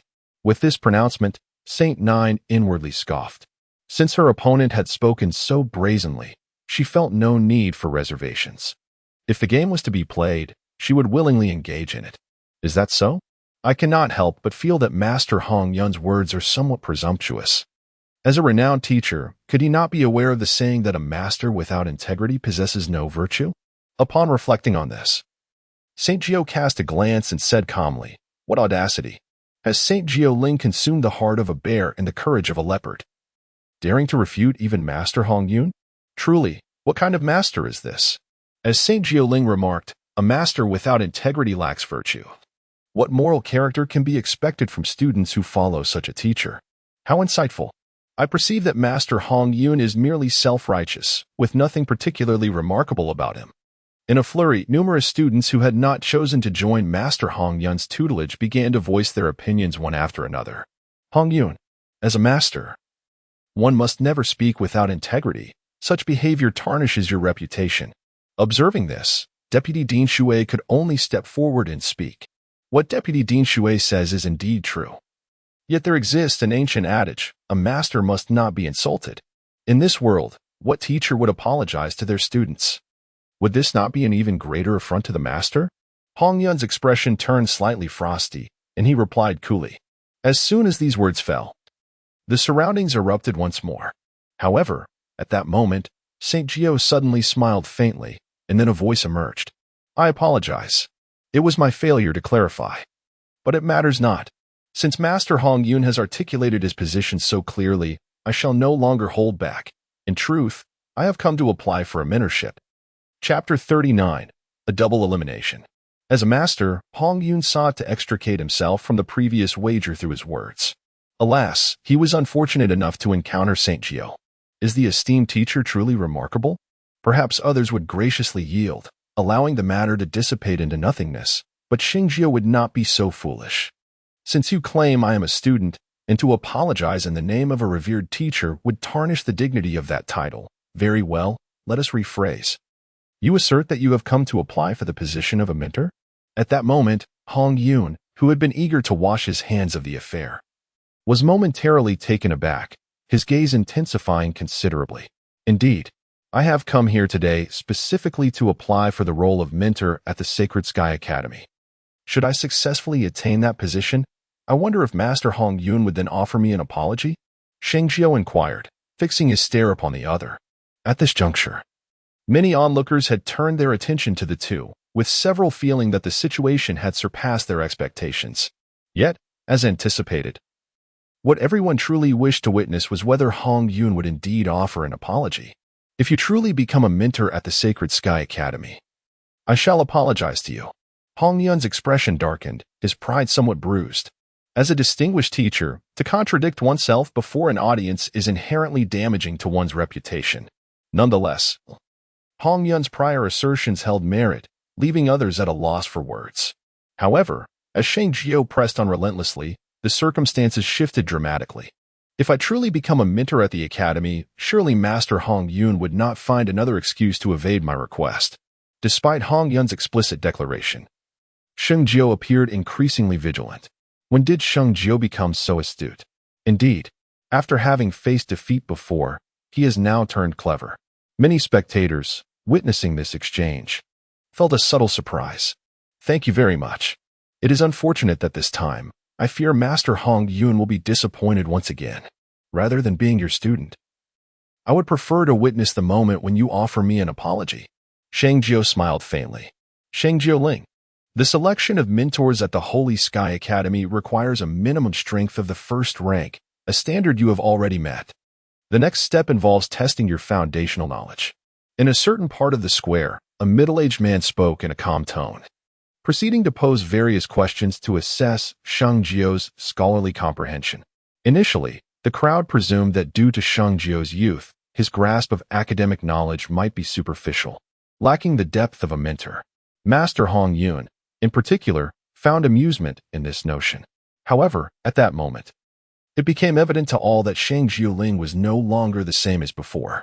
As for Hong Yun, his countenance was not only dark but also somewhat terrifying. I refuse to believe that a mere child could succeed in this assessment. Although discomfort brewed within him, Hong Yun still held onto a flicker of hope. Sheng Jiuling, you have already passed 2 rounds of this evaluation. The final round of guidance assessment remains. Should you succeed in this round as well, you will achieve your desire to become a mentor at the academy. Conversely, should you fail, despite your exceptional performance in the previous rounds, our academy will not accept you. Chapter 40. Designated Candidate. I understand. Sheng Jiu nodded, showing no signs of concern. The Holy Sky Academy has always placed great importance on rules, and Sheng Jiu had gleaned some understanding from various texts. Moreover, the final round of the guidance assessment is expected to be even more rigorous than the preceding 2 rounds. It is imperative to provide guidance to the designated student on site. Should the guidance be accurate, Saint 9 will successfully pass this assessment round. However, if it is flawed, then Saint 9 shall be deemed unsuitable for admission by the academy. With that said, let us commence. The middle-aged man responsible for evaluating Saint 9 spoke, his tone reflecting a significant regard for the outcome of this assessment. If I recall correctly, there is a stipulation at St. Tian Academy that during the guidance assessment, participants have the autonomy to select their mints. Am I mistaken? Upon the conclusion of the middle-aged man's statement, Saint 9 replied nonchalantly. In response to his inquiry, Saint 9 nodded. Today's circumstances were somewhat unexpected for her. Having recently had an unpleasant confrontation with Hong Yun, she surveyed the multitude of students present. Although not all may hold admiration for Hong Yun, there was a conspicuous lack of students willing to openly disrespect him. Thus, if the academy were to assign her a mentee, and that individual were to be intimidated by Hong Yun, failing to follow her guidance, it would place her at a significant disadvantage. Who do you intend to select? The middle-aged man hesitated briefly before posing his question. This might not be entirely appropriate, he exclaimed, taken aback. At this moment, whether among the students participating in the assessment or the onlookers gathered to witness the spectacle, it was common knowledge that Mizuki was the granddaughter of the vice president of water at St. Tian Academy. Given this fact alone, it seemed likely that even if Mizuki did not exhibit improvement during the guidance, many would disregard their integrity and proclaim otherwise. She chose Mizuki for a singular reason. On one hand, Mizuki harbors no fear of Hong Yun, ensuring that there would be no apprehension regarding diminished capabilities during the guidance process. On the other hand, Sheng Jiu had previously confided in Mizuki her purpose for visiting the Holy Sky Academy today, which was to seek out a mentor from the academy. Sheng Jiu even intended to make Mizuki her first student, thus it was only natural for her to demonstrate her own abilities to Mizuki. This was Sheng Jiu's original intention. However, the perception of this situation shifted in the eyes of others. How did Sheng Jiuling become so astute? Indeed, who among them is unaware that Mizuki and she are close friends? Moreover, did you not notice? Sheng Jiuling secretly berated Master Hong Yun. Someone suddenly interjected. What do you mean by that? What do you mean? Have you not considered why Sheng Jiuling chose her own mentee? Do you not see that none of the students present would dare to offend Master Hong Yun? Not a single one. Yet Mizuki is different. She is the granddaughter of the vice president and knows no fear. Crucially, to align herself with the vice president. Even if Mizuki shows no change after being guided by Sheng Jiuling, the crowd would still insincerely praise her. After all, how many have sought to curry favor with Vice President Shui but found no opportunity? And now, with Sheng Jiuling speaking up, the opportunity has arisen, has it not? Alas, a middle-aged man sighed, not responding immediately, but instead gazing towards Shui Lusheng in the distance. Upon witnessing the nod from Shui Lusheng, the middle-aged man spoke. In that case, if Shui Wuyu has no objections, let us commence. The recruitment of mentors was initially restricted to members of the academy, however. The current circumstances were indeed exceptional. Wuyu, please come here. After confirming the chosen candidate, Sheng Jiu cast her gaze towards Shui Wuyu, who stood not far away. Me? Shui Wuyu was momentarily taken aback, pointing to herself with a hint of astonishment. Nevertheless, upon Sheng Jiu's call, she eagerly ascended the stone steps, approaching the platform. As the selected candidate took the stage, Sheng Jiu expressed no hesitation, offering a gentle smile. If she were to hold back, Shui Lusheng would surely notice. Yet, if she exerted herself too much, it could pose a greater problem. After all, this was related to Sheng Jiu's future. And if her performance led to Sheng Jiu being rejected by the Holy Heaven Academy, she would feel utterly ashamed to face her. Wuyu, do not overthink. Simply follow my instructions and give it your all. Noticing Shui Wuyu frozen in place, her expression shifting, Sheng Jiu understood that she was grappling with uncertainty. Very well. Shui Wuyu cast a grateful glance at Sheng Jiu, reassured by her calm demeanor. With renewed confidence, Shui Wuyu shifted her stance slightly and began to circulate her spiritual energy, employing the techniques imparted by Shui Lusheng. With a powerful exhalation, she struck the testing stone pillar with a sweeping motion. Her steps were steady, and her strength formidable. The impact caused the stone pillar to sway slightly before stabilizing. Witnessing this, Sheng Jiu nodded inwardly, with her discerning eye and the knowledge she had diligently acquired over the past 3 days. She could immediately discern Shui Wuyu's true prowess. Excellent. The power exhibited by Wuyu's strike, when considered solely from the perspective of innate talent, surely begins at a minimum of third rate. As for her realm, if my assertions hold true, she should have already reached the threshold of a quasi-first-grade level. Although her talent and strength may not be remarkable, it is evident that she lacks sufficient vigor and endurance during her execution. Otherwise, that previous strike would not have left the testing pillar unscathed. Saint Nine silently remarked, unsure whether it was intentional or inadvertent, and unintentionally blurted out, "How absurd. Do you believe everyone is a fool? Which of the students who participated in the assessment 3 years ago is unaware of Wu Yue's talent level? Who is ignorant of her strength?" Even a simple deduction would lead one to utter such words. Hong Yun could not help but wear a stern expression, suddenly exclaiming, "While it is true that everyone is aware, what of it? Had I guided Wu Yue earlier, I dare say none of you would have discerned her true capabilities." Saint Nine scoffed, dismissing the notion, clearly revealing herself to be a petty woman. Saint Nine Ling, at such a tender age, you speak with such arrogance. Do you truly believe that after instructing Shui Wuyue, you could enable her to unleash the might of a first-grade martial artist?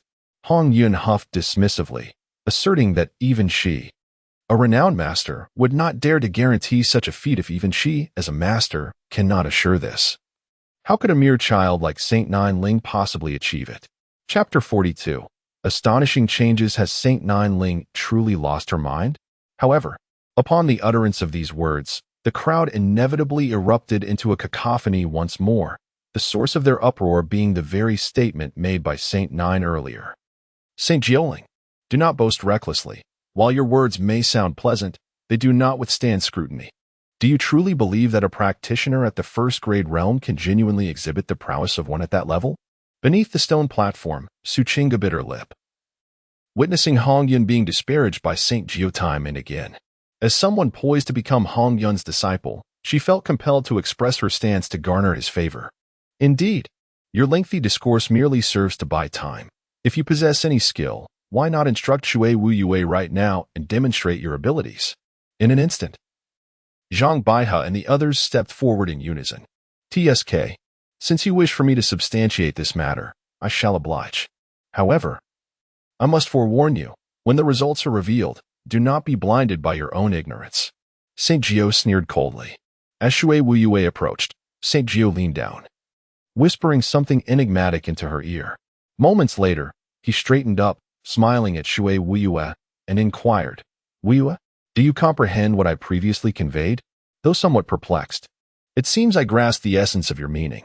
Shui Wuyue blinked earnestly, nodding her head. What transpired? What exactly did Sheng Jiuling whisper to Shui Wuyue? You ask me. Yet to whom can I pose the question? The two were engaged in hushed conversation. Neither you nor I could ascertain what Sheng Jiuling imparted to Shui Wuyue. And perhaps even the esteemed Master Hong Yun on the platform remains oblivious. Curiosity began to stir among the onlookers. Now that you grasp my intentions, let us commence. Remember, you must remain relaxed and not burden yourself with excessive pressure. St. Gio nodded with a knowing smile and then offered a word of caution. Not far away, Shui Lusheng, stroking his grizzled beard and furrowing his brow, remained perplexed by the antics of St. Jiuling. However, upon witnessing his granddaughter's serious demeanor, he sensed that something significant was afoot. The air crackled with energy, a palpable force ready to surge forth. Yet, before the energy could fully coalesce, Shui Wuyue suddenly struck the testing stone pillar with a sweeping motion. This unexpected action caused the onlookers to frown in dismay, with the spiritual energy not yet fully harnessed. Such a premature strike was bound to result in a considerable loss of power. Thus, this round of assessment seemed to herald St. Gio's defeat. What could possibly be happening? Could it be that St. Jiuling had resigned herself to failure, abandoning all hope? Indeed, just moments ago, she had boasted grandly, and now, how the tables had turned. Was it merely a fleeting display of bravado? On the stone platform, Shui Lusheng and the others were also taken aback, unable to believe the absurdity of the scene. Had St. Gio not been able to secure her position, conceding defeat earlier would have at least preserved some semblance of dignity. Now, however, she had lost even that. But contrary to the dismay of the others, upon witnessing Shui Wuyue's bold maneuver, Hong Yun's brow furrowed in concern. Without a second thought, he turned his gaze towards St. Gio. Yet, upon seeing her maintain her earlier composure, a sense of unease crept into his heart. Just then, as Shui Wuyue's palm remained firmly pressed against the testing stone pillar, the crowd was left in suspense. Suddenly, the spiritual energy within her surged forth with a deafening roar, crashing violently against the stone pillar. Crack! Meanwhile, a crisp sound, not overly loud, suddenly echoed, causing everyone to momentarily freeze in place. Chapter 43, Instruction. With a sense of tentative curiosity, Mizuki had not anticipated that her palm strike would indeed shatter the testing stone pillar, leaving her in a state of astonishment. Once she regained her composure, she exhaled a deep breath. The path of a martial artist hinges upon a solid foundation. A strong base can amplify a martial artist's innate power infinitely. Mizuki's grandfather, Shui Lusheng, serves as the vice president of the Sacred Heaven Academy, possessing knowledge and insight that transcends the ordinary. Having been by his side since childhood, she absorbed his teachings, which ingrained fundamental knowledge within her. However, the method proposed by Sheng Jiu was one that even her grandfather had never imparted. With this thought, Mizuki abruptly turned to face Sheng Jiu, slightly bowing as she earnestly declared, "Master, I was a bit anxious earlier and did not perform to the best of my ability. If you would allow me, I would like to attempt that strike once more." Upon hearing Mizuki's words, the crowd felt a jolt of surprise. Sheng Jiu, however, held no objections. Yet, were the people of Sacred Heaven Academy foolish? Certainly not. Their initial consent for Mizuki to practice on the testing stone pillar stemmed from the belief that Sheng Jiu's claims were unfounded. Even with the finest guidance, they thought it impossible for a martial artist at the first rank to exhibit the prowess of a true first-rank warrior. Yet, to their astonishment, Sheng Jiu had indeed accomplished just that. Excellent. As the sound faded, Sheng Jiu chuckled softly and nodded, then turned to Vice Dean Shui and Master Hong Yun.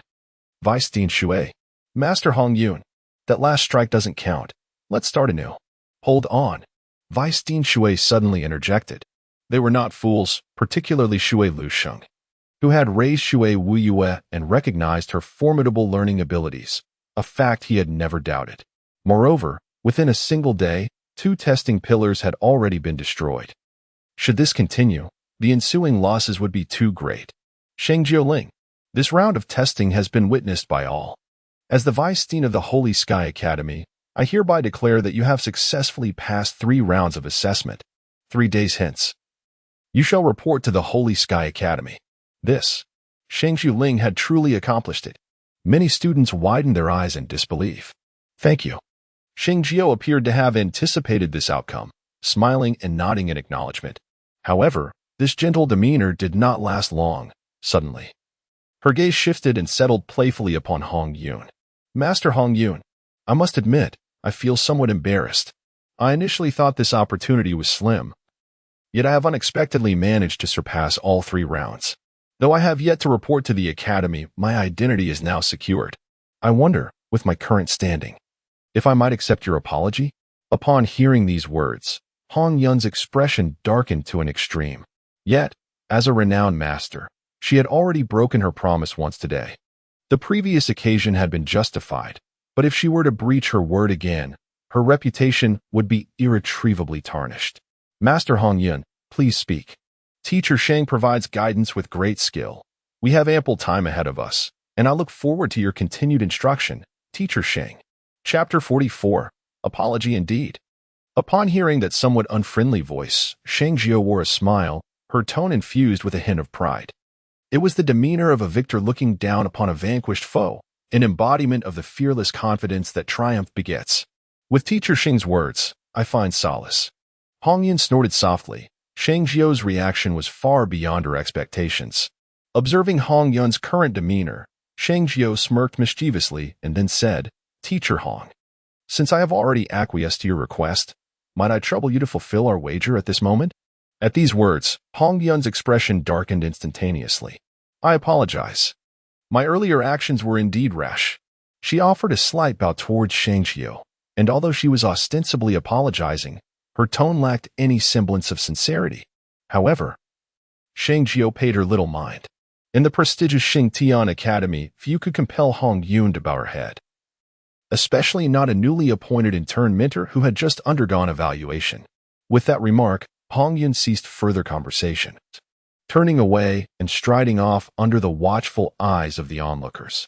Jiuling, before you depart, may I steal a moment of your time for a conversation? Water Lushing urged, his voice tinged with urgency. Given that Grandfather Shui had personally requested it, Jiuling could hardly refuse to honor his esteemed request. Sheng Jiu's gaze flickered as she discerned his intentions from Water Lushing's expression. The sight of Shui Wuyue being personally guided by Sheng Jiu has captivated everyone's attention. Witnessing a practitioner on the verge of reaching the pinnacle of martial arts unleash the power of a first-grade master has undoubtedly piqued the curiosity of all present. Not only Shui Lusheng, but even Hong Yun harbors a profound intrigue. Yet, she deliberately complicates matters for Sheng Jiu, fully aware that any inquiry on her part would only lead to her own humiliation. However, Shui Liuxing's situation is markedly different. Jiuling, what exactly did you convey to Wu Yue prior? How could she manifest the might of a first-grade master in such a brief span?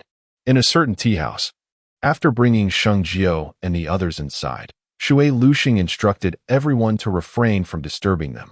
Is that all it took? Sheng Jiu smiled slightly. The reasoning is rather straightforward. If Wu Yue successfully harnessed her luck, the testing stone pillar would undoubtedly shift during her execution, as you are aware, when attacking. If the opponent moves, the attacking party inevitably loses some force. Hence, I instructed Wu Yue to stabilize the testing stone pillar before harnessing her luck, ensuring that once her luck was complete, she could maximize the efficacy of her strike. Sheng Jiu elaborated, what I mean is quite simple. The power Wu Yue displayed, while seemingly that of a first-grade master, is merely superficial. I initially held little hope, merely wishing to take a chance. Yet who could have anticipated that Master Hong Yun would overlook this? It allowed me to seize an unexpected advantage. Sheng Jiu continued, his tone laced with amusement.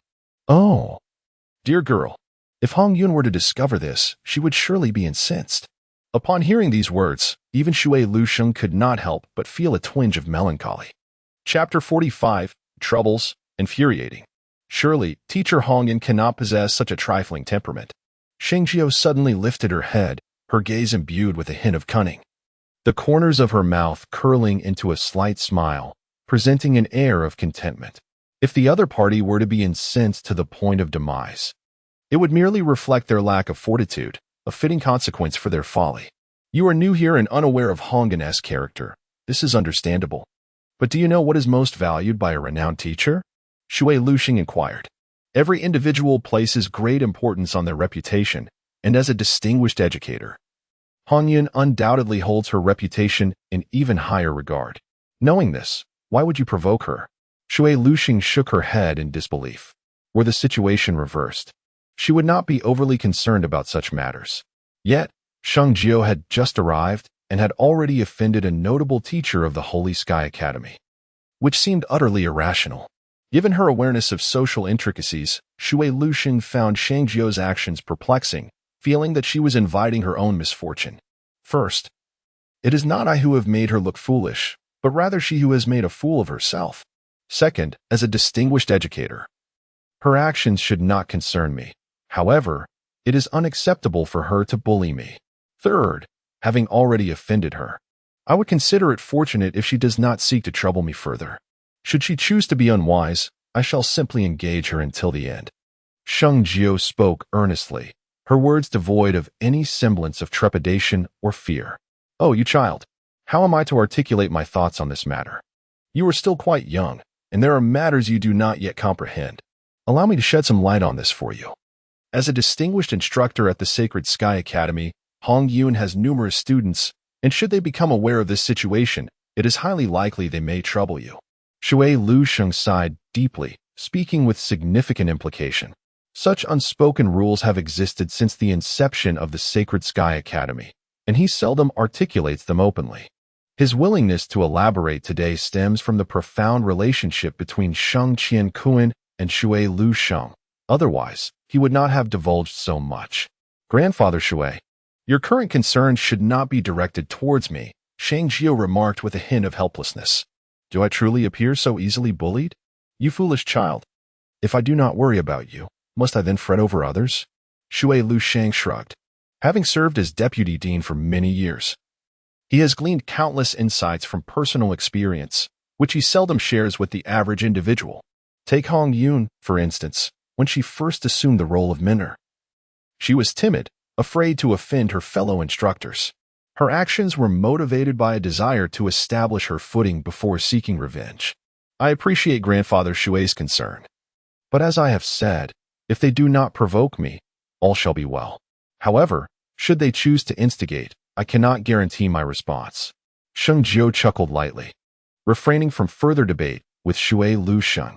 Regardless, she had made her stance clear, and what transpires in the future remains uncertain. Alas, you may not heed my words. But should you encounter any trouble upon entering the academy in 3 days, do not hesitate to seek me out. With that, Sheng Jiuling and Lingyun exited the tea house after bidding farewell to Shui Luxing. Suddenly, as the two conversed, several figures emerged on the nearby street. Upon catching sight of them, Lingyun's expression darkened significantly. Chapter 46. The Example Master. It's young Master Su and his companions. The moment Lingyun recognized the leading man among them, her instinct was to relay this information to Sheng Jiuling. She was indeed in the midst of doing so when, unexpectedly, a glint of cold light flashed through the air, hurtling directly towards Sheng Jiuling. A sense of urgency surged within Lingyun. She yearned to intervene, yet she was merely an ordinary person. With a piercing sound, the swift blade zipped through the air, causing Sheng Jiuling to furrow his brow slightly. In an instant, he discerned the nature of the threat, a flying dagger. No longer than a finger, he observed as it zipped past him, piercing the carriage of the Saint King's residence. This was a vendetta. Master, are you unharmed? Rest assured, I am fine. Sheng Jiuling replied coolly, exuding an air of calm indifference. The figures before him had now closed the distance. Sheng Jiuling, I believe you still recognize me. The leading man spoke with a nonchalant demeanor. Su Qianjun, brother of Su Qingge, I recognize you. Even if you were to turn to ashes, I would still identify you. Sheng Jiuling replied with a blink. That's good to know. I trust you are aware of my purpose for being here today, Su Qianjun inquired, a hint of arrogance gracing his features. Nonsense. Today, I have come to confront you because you have insulted the esteemed master Hong Yun. Su Qianjun exclaimed angrily. Yesterday, Su Qingga and others were troubled by Sheng Jiuling, and subsequently, his father was assaulted at the Shengwang Fu. Su Qianjun was already seething with indignation. And upon learning that Sheng Jiuling would attend the assessment today, he seized the opportunity to meet her. However, on his way, he heard that Sheng Jiuling had insulted Master Hong Yun. He then thought to reprimand Sheng Jiuling in the name of Master Hong Yun. Even if he were to strike her, it would not be easy for Sheng Jiuling to retaliate against him. I insulted Master Hong Yun? How was that possible? She blinked, feigning astonishment. At that moment, Su Qianjun furrowed his brow slightly, casting a glance at Sheng Jiuling, and retorted, forcing Master Hong Yun to apologize publicly. Is that not an affront to the master? Sheng Jiuling paused, then broke into a gentle smile. Su Qianjun, Master Hong Yun, and I had a prior wager. As a master, losing the bet and exemplifying the principles of conduct is a testament to her role as a teacher. So, if Master Hong Yun lost the wager and, as per our agreement, apologized to me, how does that equate to my insulting her? According to your reasoning, is Master Hong Yun's action a mistake? Seeing his aggressive demeanor, Sheng Jiuling remained unfazed. Women, apart from being adept in combat, are equally skilled in the art of rhetoric. The choice of words and the manner of expression are nuanced disciplines. When articulated effectively, they can corner an adversary. Chapter 47. I say, certainly not. Su Qianjuan's expression changed, and he hurriedly replied. Over the years, he had heard much about Sheng Jiuling, but the information he had received in recent days starkly contrasted with what he had known before. His sister was humiliated, and as her elder brother, he felt an unwavering obligation to stand up for Su Qingga. Regarding the matter of Hong Yun, although it stemmed from genuine concern, it constituted merely a small fraction of his feelings. If that is not the case, why trouble me? Are you unaware that such actions tarnish the esteemed reputation of Master Hong Yun? Sheng Jiuling blinked, skillfully cornering Su Qianjun with just a few words. That is not what I meant. Not at all. Su Qianjun protested. Then what do you mean? Is it because of your sister's predicament? Sheng Jiuling replied with a smirk. If it pertains to her situation, then you have indeed come to the right person. You admit it. Su Qianjun exclaimed, taken aback by such a direct statement. Nevertheless, an admission is better than denial. He sought evidence and had brought several friends to testify. Of course, Sheng Jiuling nodded in agreement, observing Su Qianjuan's agitated expression. Just as Su Qianjun was about to speak again, Sheng Jiuling suddenly laughed and remarked, to be candid, your sister Su Qingga has an exceptionally poor temper.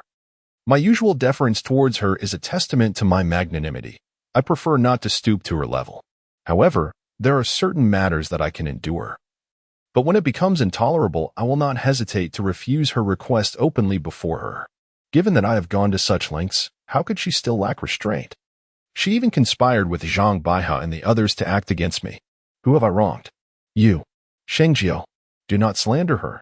That is precisely what she claimed. I heard that your family later hired someone to assess her situation. Saint Jiuling squinted and continued to inquire. So what? Su Qianjun had come to provoke Saint Jiuling, but unexpectedly found himself being questioned instead. So what?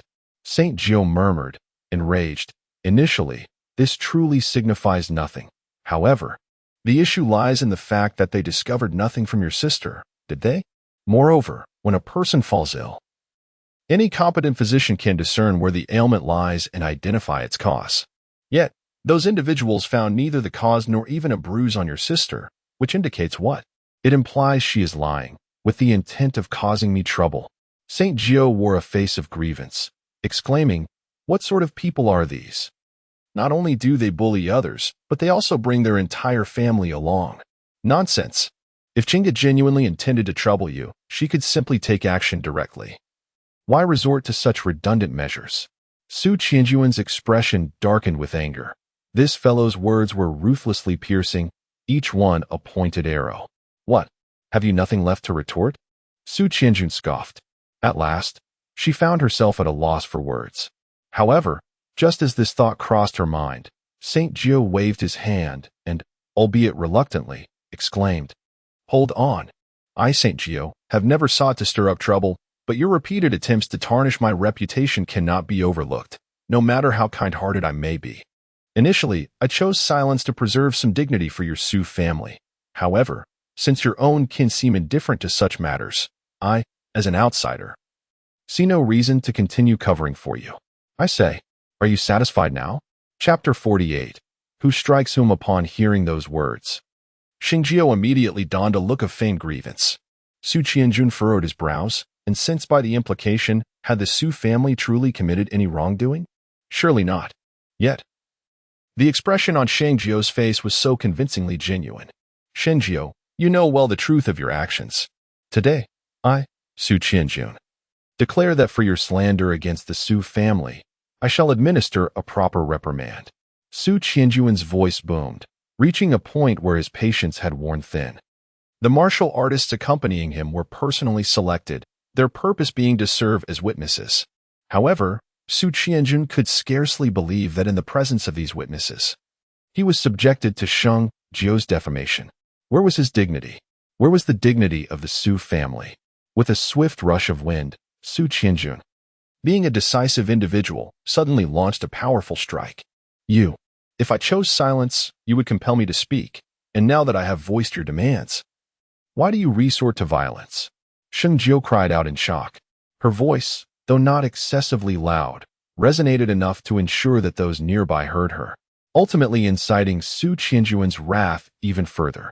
The thought of a swift resolution flashed through Su Qianjun's mind, prompting him to increase the speed of his assault. As a first-tier martial artist, now at the pinnacle of his level, he was aware that Sheng Jiuling had also ascended to the first-tier realm. Without hesitation, he unleashed a fierce blow, employing the most common martial technique from the Holy Sky Academy, the wind-catching technique. The wind-catching shadow technique. Though merely a common first-tier martial art at the Holy Sky Academy, is renowned for its remarkable speed. If an individual requires 5 breaths to execute a move, employing the wind-catching shadow technique allows them to double their speed, completing the action in just 2 or 3 breaths. St. Jiuling was taken aback by Su Qianjun's audacity. Not only did he dare to bully a woman, but he also resorted to a first-tier martial art. With a furrowed brow, she thought to herself, enough. I had intended to prolong our little game, but given the current circumstances, we must conclude this swiftly. Her gaze swept across the gathering crowd, and sensing the opportune moment had arrived, St. Jiuling quietly resolved her plan. Suddenly, without any forewarning, her body leaned slightly, her graceful hand rising to carve a perfect arc through the air. With a sharp crack, her palm met Su Qianjun's face, unleashing a searing pain that momentarily stunned him. He had indeed faltered, and to his astonishment, he had also received a resounding slap, as if struck by a bolt from the blue. What on earth was happening? The accompanying martial artist stood frozen, bewildered by the unfolding scene. Just then, a sigh escaped from St. Jiuling's lips, capturing the curiosity of the onlookers. She cast a glance at Su Qianjun and remarked, the meaning of diligent study reveals itself through repetition, the foundational martial art of the Holy Sky Academy. The wind-catching shadow technique truly lives up to its esteemed reputation. The words, once spoken, ignited an unprecedented fury within Su Qianjun. He had unleashed a mere first-star martial technique, yet it paled in comparison to the speed of Saint Nine, utterly shattering his preconceived notions of martial artists. Furthermore, Saint Nine's remarks seemed to cast aspersions upon the martial arts of the Holy Sky Academy. What more do you wish to say? Saint Nine squinted, resembling a vigilant cat toying with its prey. A massive burden seemed to be cast upon Su Qianjun, who thought to himself that Saint Nine was surely doomed this time. Yet, to his astonishment, just as his thoughts settled, a sigh escaped Saint Nine's lips. Alas, in this day and age, even self-praise invites slander. How can I be so unfortunate? Chapter 49. A resounding slap to his face as Saint Nine spoke. Su Qianjun was momentarily taken aback. Was she referring to him? Su Qianjun, you are a student of the Holy Sky Academy. Has 2 years of education yielded so little? Witnessing his astonished expression, Saint Nine could not suppress a chuckle. What was transpiring? Am I truly unable to discern the current situation? The martial artists accompanying Su Qianjun were equally stunned, their expressions frozen in disbelief. However, being students of the Holy Sky Academy, they quickly began to analyze the situation. Suddenly, one student's face shifted, revealing a profound realization. Wu Wen, have you disowned something? In response to his change in demeanor, someone eagerly inquired. Wu Wen was the most astute among them, prompting the inquiry upon noticing his expression alter. Just now. What Sheng Jiuling mentioned, you all heard it, right? Wu Wen said. He continued, have you not noticed anything amiss? Upon hearing this, the crowd fell silent, momentarily taken aback and unable to respond. Wu Wen then gestured with his hand. You may not comprehend my words, so allow me to rephrase. What Brother Wu has articulated is indeed profound. If you hadn't mentioned it, we truly would not have perceived it, but now that you have, it does seem somewhat familiar. The others nodded in agreement. Yet, for reasons unknown, several individuals still failed to discern the truth. As the conversation progressed, the others were once again taken aback, clearly struggling to believe the implications. However, in comparison to their astonishment, Wu Wen's shock was far greater. While the others were oblivious, Wu Wen had caught a glimpse of the underlying truth. Sheng Jiu's earlier demonstration had elevated the technique of catching the wind and shadow to an unparalleled mastery. He had previously witnessed other mentors perform it at the academy, and Sheng Jiu's execution was indistinguishable from theirs, perhaps even surpassing them. You, Xie Qianjun, confronted by Sheng Jiu's skepticism, became irate. What do you mean by you? After 2 years, you still haven't mastered even the most fundamental martial arts. It's hard to tell whether your mentor is incompetent or if you simply lack talent. Sheng Jiu cast a glance at him, adopting a tone reminiscent of a mentor chastising a pupil. Sheng Jiuling, your earlier success was merely a stroke of luck. Do you truly believe yourself to be exceptional? Xie Qianjun, with reddened eyes, exclaimed in disbelief, convinced that it was merely a coincidence. However, as he spoke, unexpectedly, Sheng Jiu raised his hand. Upon witnessing this scene, Su Qianjun let out a cold snort in his heart and swiftly launched a counterattack. However, despite his actions, he could not fathom why Sheng Jiu's slap still landed squarely on his face. How could this be possible? Su Qianjuan's mind roared with indignation. He, a master of the first-grade realm, was repeatedly struck by Sheng Jiu. This shattered his understanding of reality. Even though he had clearly evaded Sheng Jiu's previous assault, he could not comprehend why she still managed to hit him. One must understand humility in life. I declare your inadequacy, and you are indeed inadequate. Do you think that by harboring a sliver of luck, I shall fail to strike you? Sheng Jiu's words, though delivered in an unassuming tone, carried an undercurrent of wisdom. After repeatedly offending her, Su Qianjun deserved the consequences, and even in conversation, he found no respite. This woman is far from simple. Wu Wen, who had accompanied him, first shook his head and then furrowed his brow. Women in combat typically emphasize decorum, yet Sheng Jiu was anything but that. Why did she resemble a fierce and unruly shrew? Wu Wen was at a loss, and so were the others who accompanied him. As for Su Qianjun, he was utterly baffled. He had come seeking trouble, intending to humiliate her, yet now he found himself not only bested in words but also defeated in physical confrontation. He felt utterly humiliated. Upon observing Su Qianjuan's grim expression and tightly clenched fists, Sheng Jiu could not help but stifle a chuckle. Turning her gaze toward him, she adopted a lecturing demeanor and remarked, however, you are not entirely at a loss. Consider this, had you not sought me out for trouble today, you would remain oblivious to the issues plaguing you. In that light, is this beating truly a loss for you? At that moment, a figure with silver hair, sitting by the window on the second floor, could not contain a laugh. Grandfather, is this truly amusing? Shui Wu Yue inquired, blushing as she blinked in confusion. Shui Luxing replied with a smile, do you not find it amusing? My dear child, look at Jiuling. She boldly admits to having struck someone, yet speaks with such conviction. If it were you who instigated a confrontation and ended up getting beaten, would you feel any sense of pride in that? Certainly not, came the quick response. What now? Left speechless, Su Qianjun found himself at a loss for words. It was evident to everyone that he was seething with anger, yet he felt unable to express it. Or perhaps he wished to vent his frustration but lacked the courage to do so. However, Sheng Jiu was far from magnanimous. She was a woman who harbored meticulous grievances. You find yourself at my mercy, unable to utter a single word. Are you not a man? Fully aware of Su Qianjuan's current predicament, Sheng Jiu continued to press on. You, Sheng Jiuling, I concede defeat today, having fallen into your hands, Su Qianjun thought, as tumultuous emotions surged within him, his anger seeking an outlet. This woman was indeed formidable. Let us observe for now, he resolved. Wu Wen furrowed his brows, for he had never encountered a woman quite like her, a woman who defied all conventional norms. Su Qianjun, after spending 2 years at the Holy Heaven Academy, did no one ever impart to you the wisdom of inquiring when in doubt? I triumphed over you. Do you understand why that is? At that moment, Sheng Jiu interjected, expressing considerable disappointment towards Su Qianjun. No wonder you have yet to master even the fundamentals of martial arts. With such an attitude towards learning, it is no surprise that you struggle to grasp anything.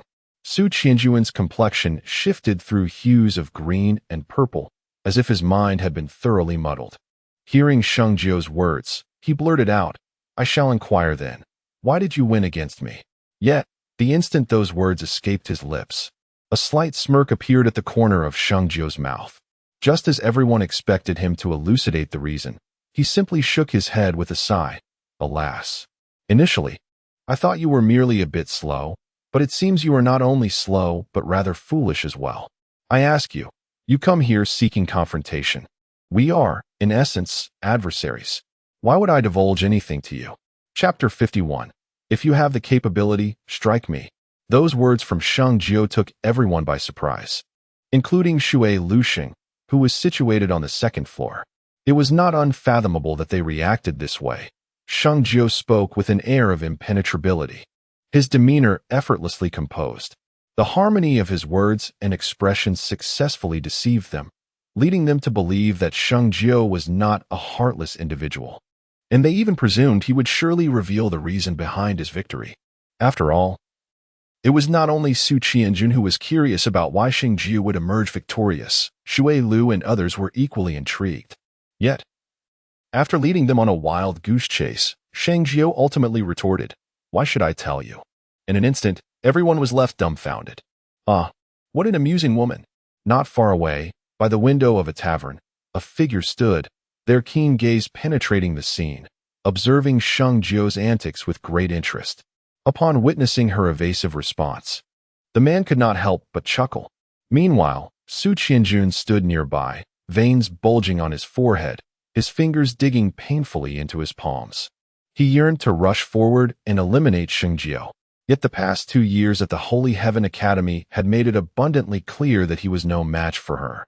Sheng Jiu, the humiliation I, Su Qianjun, have suffered today shall be repaid in due time, he declared with a grim expression before furiously turning away, his sleeves billowing behind him. No need to wait for tomorrow. Let it be now. Sheng Jiu called after him, her voice laced with amusement. When Su Qianjun chose to ignore her, she continued, Su Qianjun, if you were to strike today, perhaps you might have a chance, but if you delay, you may find that no opportunity remains. Although he had departed, Sheng Jiu fanned the flames further. Master, Ling Yun muttered in astonishment. Such an audacious provocation could only be executed by Sheng Jiu herself. Overwhelmed with concern, Ling Yun called out, hoping to redirect her attention towards himself. This is outrageous. The carriage slowly departed, and Wu Wen and the others remained in a state of astonishment. By the time they regained their senses, the carriage of the Holy King's residence had vanished at the end of the street. One individual shook his head in frustration and exclaimed, Master, those few people seem to be students from the Holy Heaven Academy. It appeared they were looking for you. Inside the carriage, Ling Yun finally spoke up. Why did the master not say anything? She was curious. Wouldn't it be beneficial to establish a good rapport with him? You silly girl, St. Jiu replied. If I had spoken, wouldn't they use what they learned against me? Would you have said anything? No, she retorted. Then that settles it. Besides, I do not know them. Why should I inform them? St. Jiu continued.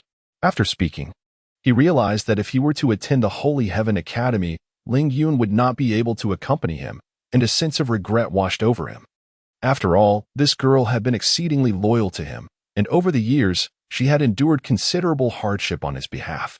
While he was at home, she often faced bullying. If he were absent, the injustices she would suffer could be even greater.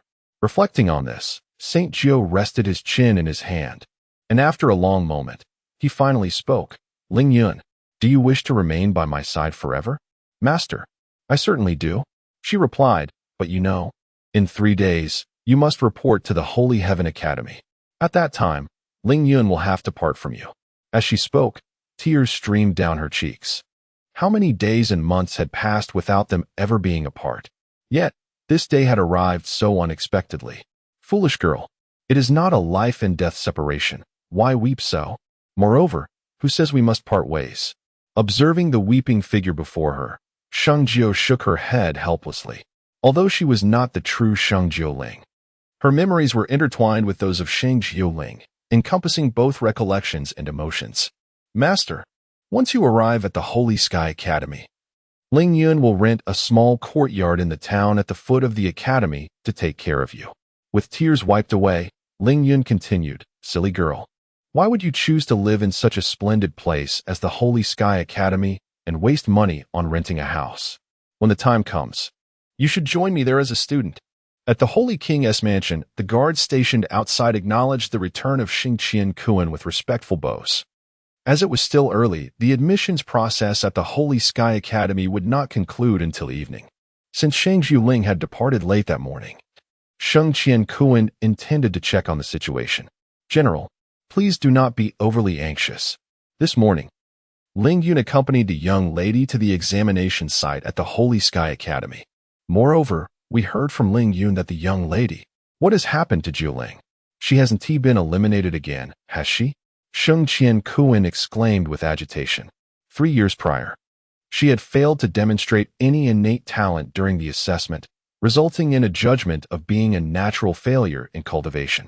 Yet yesterday, Sheng Jiu had showcased undeniable prowess before Sheng Jiuling, who was certain that she was far from being a failure. Then what is it? Sheng Jiuling pressed, eager for clarity. Do not keep me in suspense. Speak swiftly. His urgency stemmed from the fact that the outcome of the evaluation would directly impact his own standing, with the mentors representing the pathway to his future. Well, how shall I put this? Enough of your rambling. Just tell me. Upon observing his subordinate's hesitation, Sheng Jiuling began to feel a surge of impatience. Were they intent on driving him to despair? General, I heard from Ling Yun that the young lady's assessment yielded a first-class talent and a first-tier strength. First-class talent and first-tier strength? Sheng Jiuling was momentarily taken aback, his mind swirling with questions. Yet, he felt a sense of relief.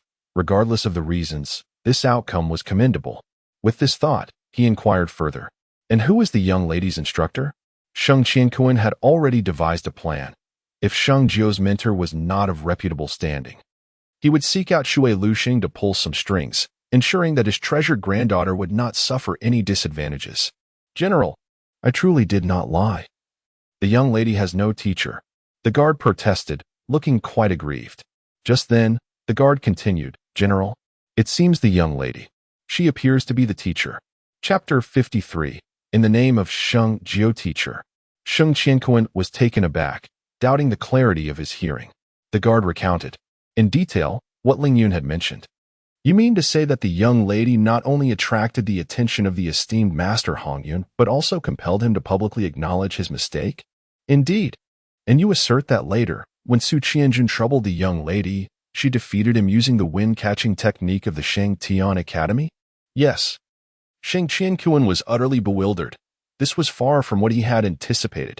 After witnessing Sheng Jiu's displayed prowess the previous day, he had realized that his precious granddaughter was anything but ordinary. Even participating in the assessments of the Sacred Heaven Academy should pose no challenge.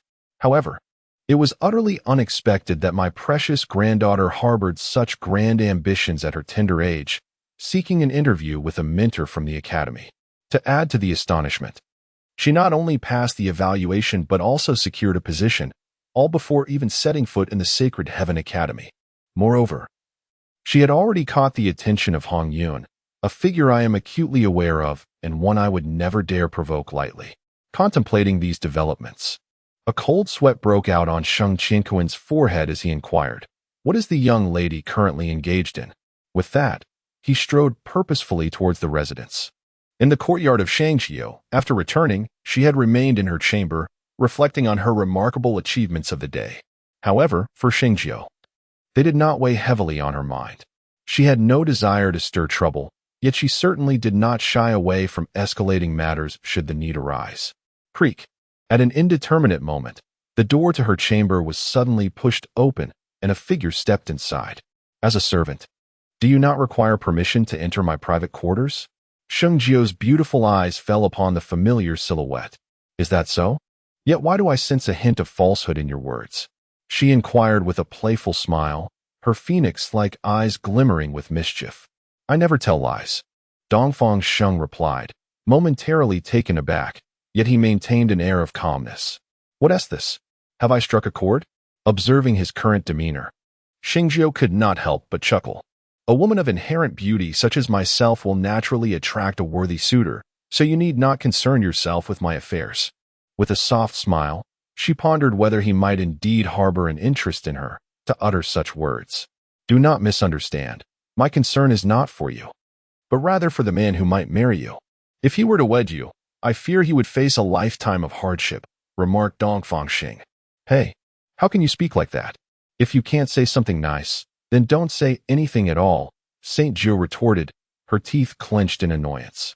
Suddenly, she leaped from her stool, moving with the grace of a gentle breeze to stand before Dongfang Sheng, catching him off guard, and swiftly pointed a finger at him.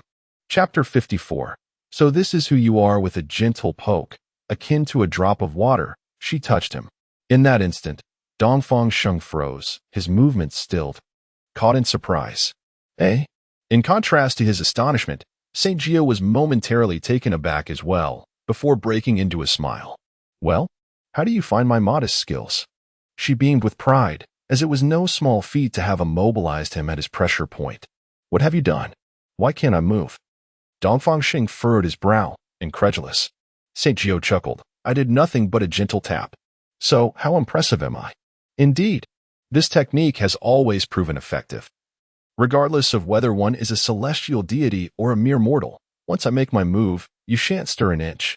She laughed triumphantly, her thoughts turning mischievous.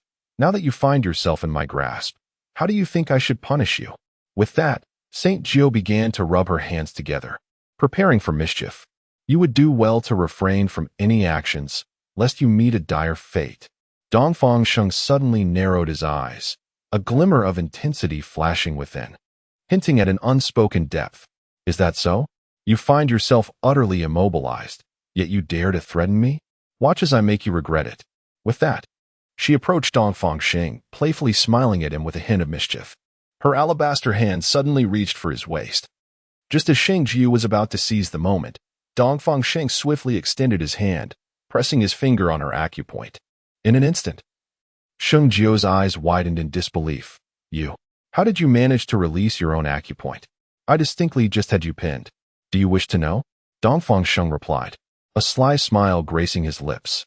Even someone as astute as you has fallen into my trap. It seems your cleverness has its limits. You deceived me, Sheng Jiu exclaimed, her teeth clenched as she watched Dongfang Sheng retrieve a wooden board from his bosom. Look at you, cunning as a fox. Yet you still fell into my grasp. Did you think I was unprepared? Let me tell you, extracting this martial skill from you is no simple task. Which is why I devised this plan. Dongfang Sheng continued with a grin. I realized that fooling you would not be an easy feat. So I prepared the wooden board and bound it with cotton. I initially thought you might catch on, but it seems I overestimated your abilities. Now that you are in my possession, can you guess how I intend to punish you? Have you no shame? A real man should not resort to such schemes like a woman. Are you even a man? Sheng Jiu glared at him in fury. It seems you will not plead for mercy, so be it. Once I rid you of your garments, I shall quietly depart from this place. Dongfang Sheng smiled faintly, aware that those who dared to provoke him often met with unfortunate fates. Now that he had obtained what he desired, he recognized that this woman before him was unlike the others. Yet, he had pressing matters to attend to and could not linger. However, before his departure, he intended to ensure that she would remember him deeply, never to forget the encounter. Contemplating this, a subtle grin played upon his lips as his immaculate hand, as graceful as a celestial being guiding the way, reached out to grasp her waist ribbon. Unexpectedly, as Dongfang Sheng's palm made contact with Sheng Jiu's ribbon, a delicate fragrance enveloped him, and he found himself momentarily frozen in place as she floated slightly away. At the same time, a voice, cunning as a fox, echoed in his ear. "So, this is the kind of person you are." Chapter 55. Outwitted by her, Sheng Jiu exclaimed, suddenly leaning closer to him. The two stood face to face, and Dongfang Sheng's expression darkened, irritation flickering in the depths of his eyes. He had never encountered such a sly woman before. He had meticulously planned his approach, fully aware of Sheng Jiu's cleverness. He had even implemented an additional layer of precaution beyond the initial safeguards. Yet, this insufferable woman had still managed to outmaneuver him, and his frustration was palpable. "Ah, so you're angry now?" Observing Dongfang Sheng's vexation, Sheng Jiu could not help but chuckle behind her back. "Humph, I have no desire to converse with you." Dongfang Sheng tilted his head, letting out a cold snort. Fortunately, it was just the two of them here. Otherwise, he would be mortified if anyone else witnessed this exchange. Dongfang Sheng chose silence, disinterested in engaging with Sheng Jiu at that moment. However, although he did not speak, Sheng Jiu continued, "I wish to share certain insights regarding this martial art with you. Regrettably, you seem disinclined to engage in conversation with me. Nonetheless, despite my numerous shortcomings, I possess many virtues, one of which is my aversion to compelling others to partake in activities they do not enjoy." As he spoke, Sheng Jiu abruptly turned and, lifting his foot, intended to take a stroll. After a brief moment, he turned again, asking, "Are you addressing me? Is there anyone else in this room apart from you?" Dongfang Sheng maintained a stern expression. "Oh, what do you want from me?" Sheng Jiu inquired, blinking. Seeing her demeanor, Dongfang Sheng felt a surge of indignation. How could she be so shameless? It was she who had ensnared him, and now she twisted the narrative. "Oh, I remember now." Noticing his growing irritation, Sheng Jiu smiled bashfully. It must be said, he looked exceptionally handsome when vexed. Approaching him once more, she remarked, "Concerning this martial art, I believe you have discerned some clues. It operates by striking specific acupuncture points on the body, temporarily hindering the flow of qi and blood, rendering one immobile. How long does this effect last?" Dongfang Sheng inquired, his brow furrowing. Previously, he had harbored doubts regarding this martial art, but with this clarification, he felt a measure of relief. She then locked her enchanting gaze upon him once more, stating, "Now, utilize your innate qi to impact the acupuncture points I previously struck." Dongfang Sheng frowned slightly. Can one's own qi truly breach the acupuncture points that were struck earlier? He did not act immediately. It was evidently a trap she had set. If he complied, he would inevitably expose his true capabilities, for she was testing him. "Indeed, my grandfather is a third-tier martial artist, and I conducted a personal assessment on him yesterday, leading me to this conclusion. However, based on my conjecture, the higher the realm, the lesser the efficacy of this martial art. I suspect that at your level, its effects could last no more than a quarter of an hour." Chapter 56. Scheming against him. As Sheng Jiu spoke, her captivating phoenix eyes remained fixed on Dongfang Sheng without a blink. Under such scrutiny, Dongfang Sheng, though seemingly unperturbed, felt an intensified curiosity towards Sheng Jiu. From the moment he first laid eyes on her, she had piqued his interest. As their interactions deepened, he discovered that Sheng Jiu was not only intriguing, but also possessed an extensive understanding of various matters. Had she been a middle-aged woman or hailing from a higher-ranking kingdom, perhaps even an imperial realm, he might not have found her so compelling. Yet, the kingdom she belonged to was merely a one-star kingdom, regarded as one of the most inferior among many. Such nations are not only resource-deprived, but also lack essential materials for cultivation. Reflecting on these thoughts, Dongfang Sheng couldn't help but inquire, "What is it that you wish to convey?" The manner in which this woman spoke clearly indicated she had her own motives. "To be honest, I have already disclosed the essence of this martial art to you. Now that we have reached this juncture, do you still intend to conceal your identity?" Sheng Jiu squinted her eyes, exuding a cunning charm reminiscent of a fox, eager to discover just how thick-skinned he could be. "Is that so? If you wish to continue, then by all means proceed," she declared, a glimmer of mischief sparkling in the depths of her gaze. In an unexpected move, her hand shot out, Seizing the waist ribbon of Dongfang Sheng, and without uttering another word, she yanked it, causing the ribbon to loosen instantly. In an instant, his garments fell open, revealing the white inner garment beneath. Huh?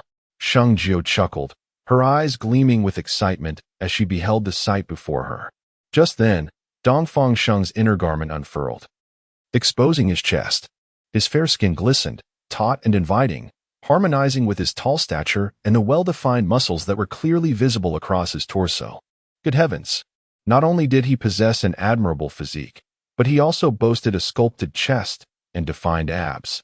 Truly, her discerning eye had proven accurate once again. Damn it! Dongfang Sheng realized the shamelessness of Sheng Jiu, who had audaciously tugged at his waist ribbon, despite being fully aware that she would undoubtedly have a trick up her sleeve. Momentarily, he hesitated, contemplating whether to unleash his energy to disrupt her meridians. Perhaps not. She had seen enough. There was no need to reveal my strength here, he thought.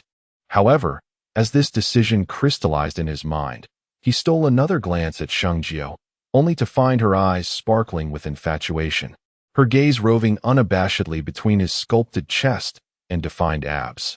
She's utterly smitten, Dongfang Sheng mused, but just then, his gaze inadvertently caught sight of a droplet of saliva trickling from the corner of Sheng Jiu's mouth. Witnessing this scene, even the composed Dongfang Sheng could not help but feel a jolt of astonishment. However, what astonished him further was the unexpected moment when Sheng Jiu, without a hint of caution, extended her delicate hand towards him. This infuriating woman. Does she intend to take advantage of me? A surge of anger erupted from within, prompting him to instinctively channel his energy to confront the pressure on his acupoints. With a sudden burst, his formidable energy forcefully unblocked his meridians. As he regained his mobility, Dongfang Sheng swiftly wrapped himself in a curtain of pearls, preparing to retaliate when suddenly, a voice, laden with age, resonated from outside the door. You were fortunate this time. When we meet again, I shall ensure you face my wrath. With a silent vow, he vanished like a fleeting breeze through the window. Meanwhile, a sound of lament echoed within the room. What a pity, such alluring muscles, and yet I could not touch them. Chapter 57.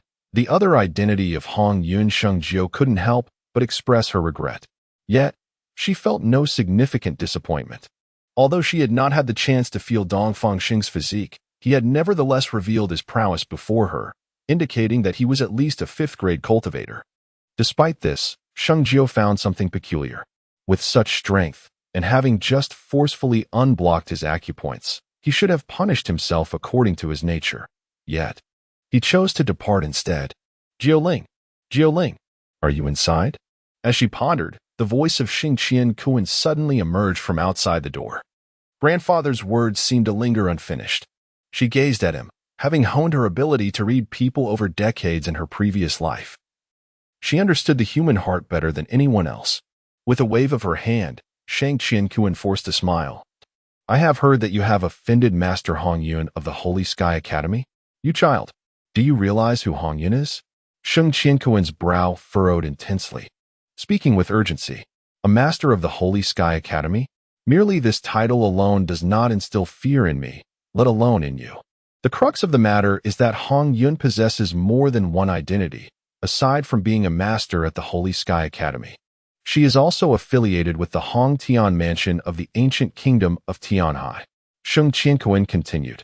The ancient kingdom of Tianhai is classified as a two-star kingdom, a tier above the Eastern Holy Kingdom, far surpassing it in both territory and resources. Most critically, the Hong Tian Mansion wields authority akin to the Holy King Mansion, commanding the military of its nation. Jiuling, grandfather has conveyed so much. Do you still not grasp my meaning? Let me be more explicit. Hong Yun's presence here is solely for the purpose of honing her skills. If she continues to secure the top position in this year's comprehensive examination, her training will conclude, and she stands a significant chance of being admitted to a two-star academy. Sheng Jiuling urged. Should this indeed come to pass, Hong Yun would transform into a two-star master, and coupled with her association with the Hong Tian Mansion, a mere word from her could spell disaster for Sheng Jiu. Grandfather has conveyed much, primarily to impart a singular truth. While the actions of others may be disregarded for the moment, this Hong Yun cannot be allowed to prevail. We must devise a means to ensure she does not secure the top position in this year's comprehensive assessment. Is this not your intention? Upon discerning the underlying implications, Sheng Jiuling, who had been furrowing his brow, felt a significant alleviation. Chapter 58. The influence of esteemed mentors. You, my child. The eyelids of Sheng Jiuling twitched violently, and a tremor coursed through his heart. Yet, upon reflection, he conceded that Sheng Jiuling's assertions held merit. However, could it be that the distinguished mentors of Shengtian Academy are so foolish? Grandfather need not worry. As long as she does not trouble me, I am disinclined to engage with her. Sheng Jiuling offered a gentle smile, sensing a hint of concern in Sheng Jiuling's demeanor. As a general safeguarding the Eastern Sheng nation, Sheng Jiuling's representation extends beyond merely the stance of the Shengwang Mansion. It embodies the sentiment of the entire Eastern Sheng nation. Should any issues arise on his end, the repercussions would inevitably ensnare the entire nation. While he harbored no fear regarding the one-star kingdoms surrounding the Eastern Sheng nation, the pressure mounted when confronted with the two-star kingdoms. If it is possible to avoid enmity with Hong Yun, then let it be so. I wish for no disturbances to our nation. Yet I equally dread any misfortune befalling you. Do you grasp my meaning? Sheng Jiuling's gaze turned notably gentler as he regarded Sheng Jiuling once more. Rest assured, grandfather. I shall exercise prudence. Master, I have prepared everything you requested. In the blink of an eye, 3 days have passed, and as dawn broke on the 4th day. Ling Yun was ready to embark. Grandfather, then let us set forth. Sheng Jiuling turned to glance at the courtyard behind him. The antique charm of the courtyard was a stark contrast to the places he had previously resided, although it lacked towering skyscrapers and modern appliances. The ambience here was truly delightful, beautiful, and immensely appealing. The horse-drawn carriage moved forward slowly, soon vanishing at the end of the street. When the carriage of the Shengwang Mansion reappeared, 2 hours had already passed. Look, is that not the carriage of the Shengwang Mansion? In the vast square, throngs of people bustled about. Today marked the enrollment day for new students at the Shengtian Academy, as well as the day for newly appointed mentors to report to the academy. Indeed, I never expected Sheng Jiuling to truly dare to come. What has transpired? Some uninformed students inquired. What has occurred? 3 days prior, at the Shengtian Academy's admissions site, Sheng Jiuling was accepted as a new mentor, having demonstrated exceptional talent and a first-grade level of strength. Many witnesses were present. Have you not heard of this event? Is that so? Wasn't Sheng Jiuling assessed as having a natural waist pulse 3 years ago? While that may be the case, has it not now been revealed that she is no longer deemed to have a waist pulse? Furthermore, this is not the most astonishing revelation. To tell you the truth, on that day, the esteemed Master Hong Yun from the Academy wagered against Sheng Jiuling and ultimately lost to her, even offering an apology.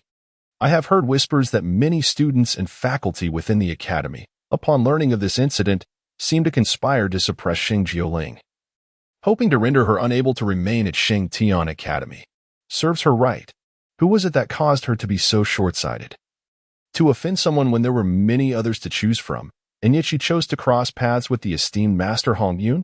Were I in her position, I would have promptly sought an audience with Master Hong Yun to apologize. Perhaps that would have ensured my survival. My lord, outside the carriage, whispers echoed. And upon hearing these remarks, a flicker of anxiety crossed Ling Yun's face. There is no need for concern. When the tree falls, the monkeys scatter. Since Hong Yun is a renowned master, many seek to ingratiate themselves with her and cultivate a favorable relationship. However, such alliances are not steadfast. I dare say, should anyone within the academy manage to overshadow her, that individual would undoubtedly usurp her position in due course. Moreover, while others may feign indifference outwardly, the true sentiments they harbor are of utmost importance. Believe me, given the opportunity, a multitude would eagerly revel in her misfortune. St. Gio sat calmly within the carriage, seemingly unperturbed by the unfolding situation. Chapter 59. The mysterious woman. The carriage moved slowly forward until it finally came to a halt at the end of the plaza. Both St. Gio and Ling Yun disembarked. Ling Yun, remain here and await my return. I shall first go and report over there. Today marks the day of enrollment for new students at the Sacred Sky Academy.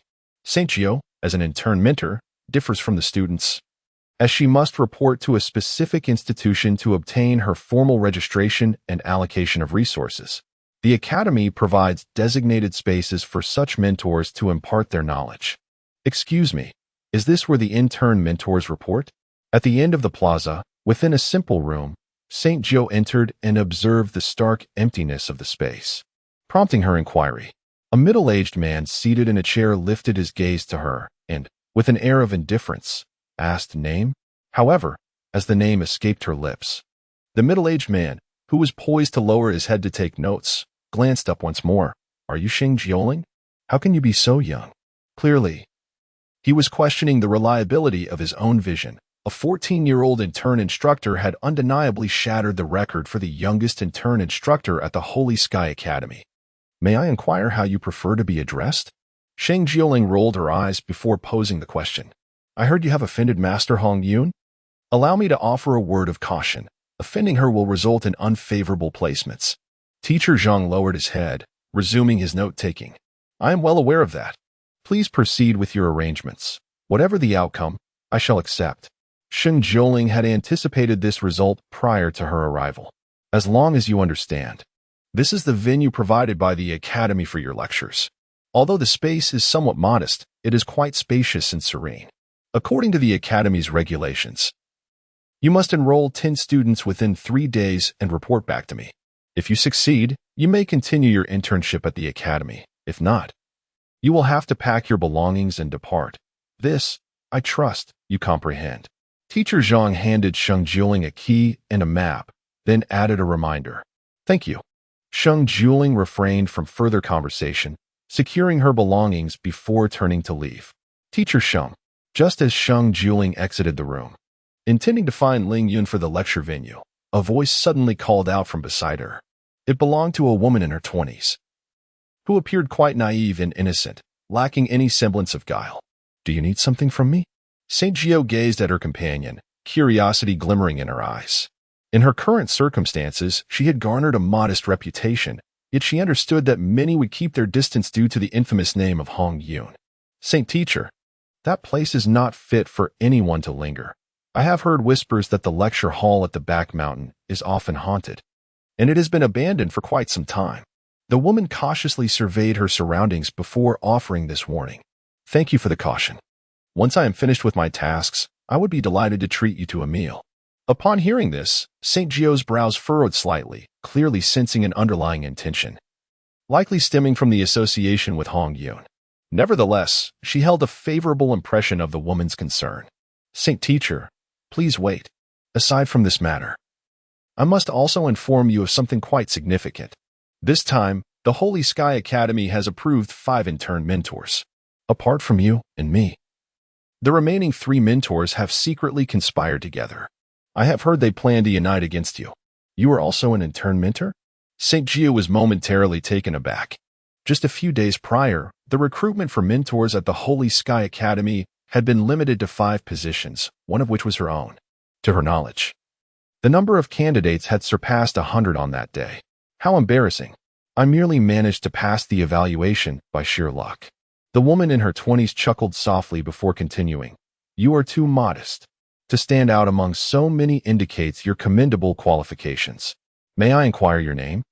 Saint Jiu smiled, recognizing the modesty in her words, aware that the woman before her was far from ordinary. Thank you. This time, Sheng Jiu spoke little, fully aware of the gravity of the situation. At the back mountain of the Holy Sky Academy, she followed the map, leading Ling Yun along the path. Master, is this truly the teaching place provided by the Holy Sky Academy? They are rather stingy, aren't they? This area may be spacious, yet it is in such disrepair. How can one possibly conduct lessons here? Ling Yun lamented, gazing at the overgrown weeds and the remnants of dilapidated structures surrounded by them. This is hardly suitable for habitation. It is sheer mockery. Indeed, the conditions were somewhat shabby, but the tranquility of the place was a silver lining. Have you not noticed? The environment and air quality here are quite pleasant. With a little tidying up, I believe this place can rival many others, Sheng Jiu remarked. her phoenix eyes scanning the surroundings before she smiled. Deep down, she recognized that the true instigator of this predicament was Hong Yun. Yet, in this instance, Sheng Jiu felt a strange gratitude towards her. Had it not been for Hong Yun's covert machinations, she might not have been assigned to such a favorable location. Master, please find a spot to rest. I shall begin the cleanup immediately. Ling Yun rolled up her sleeves, ready to embark on this significant task. This was the first round of assessment for the internship mentorship. Should they fail this round, the subsequent evaluations would be rendered futile.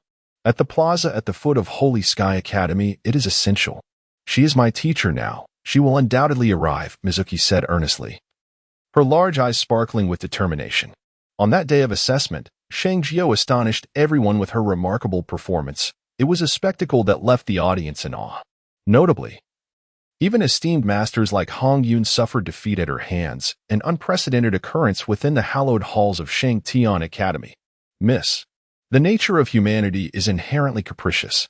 Having offended Master Hong Yun, numerous factions within Sheng Tian Academy have issued strict orders. Anyone daring to assist Miss Sheng will face dire consequences. Given her intelligence, I trust she is well aware of the current predicament. It is entirely possible she may reconsider her attendance. The speaker resumed. You. Upon hearing this, Shui Wuyue pouted, her expression revealing discontent. Just then, unexpectedly, a figure emerged stealthily from the back mountain of Sheng Tian Academy, quietly materializing behind the speaker. Upon overhearing the conversation, the figure swiftly seized the speaker's ear and twisted it forcefully, exclaiming, Zhang Sanpeng. As a personal guard, jesting with your master, do you think if this reaches Vice Dean Shui, he would not send you to the borders of Shichui for a few years? Chapter 61. She is a master. The Shichui border is known for its harsh conditions and scarce resources.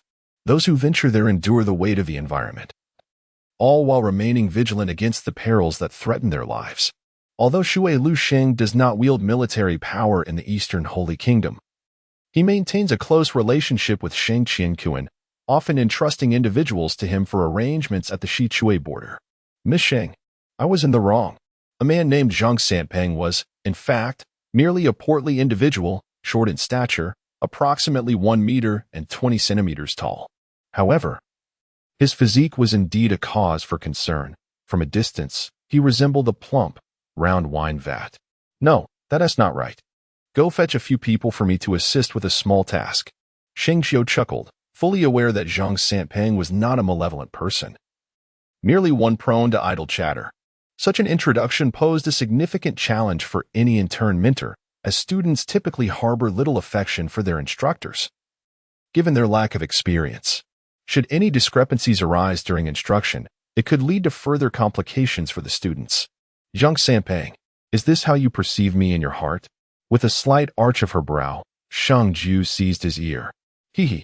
Beside them, Shui Wuyue giggled innocently.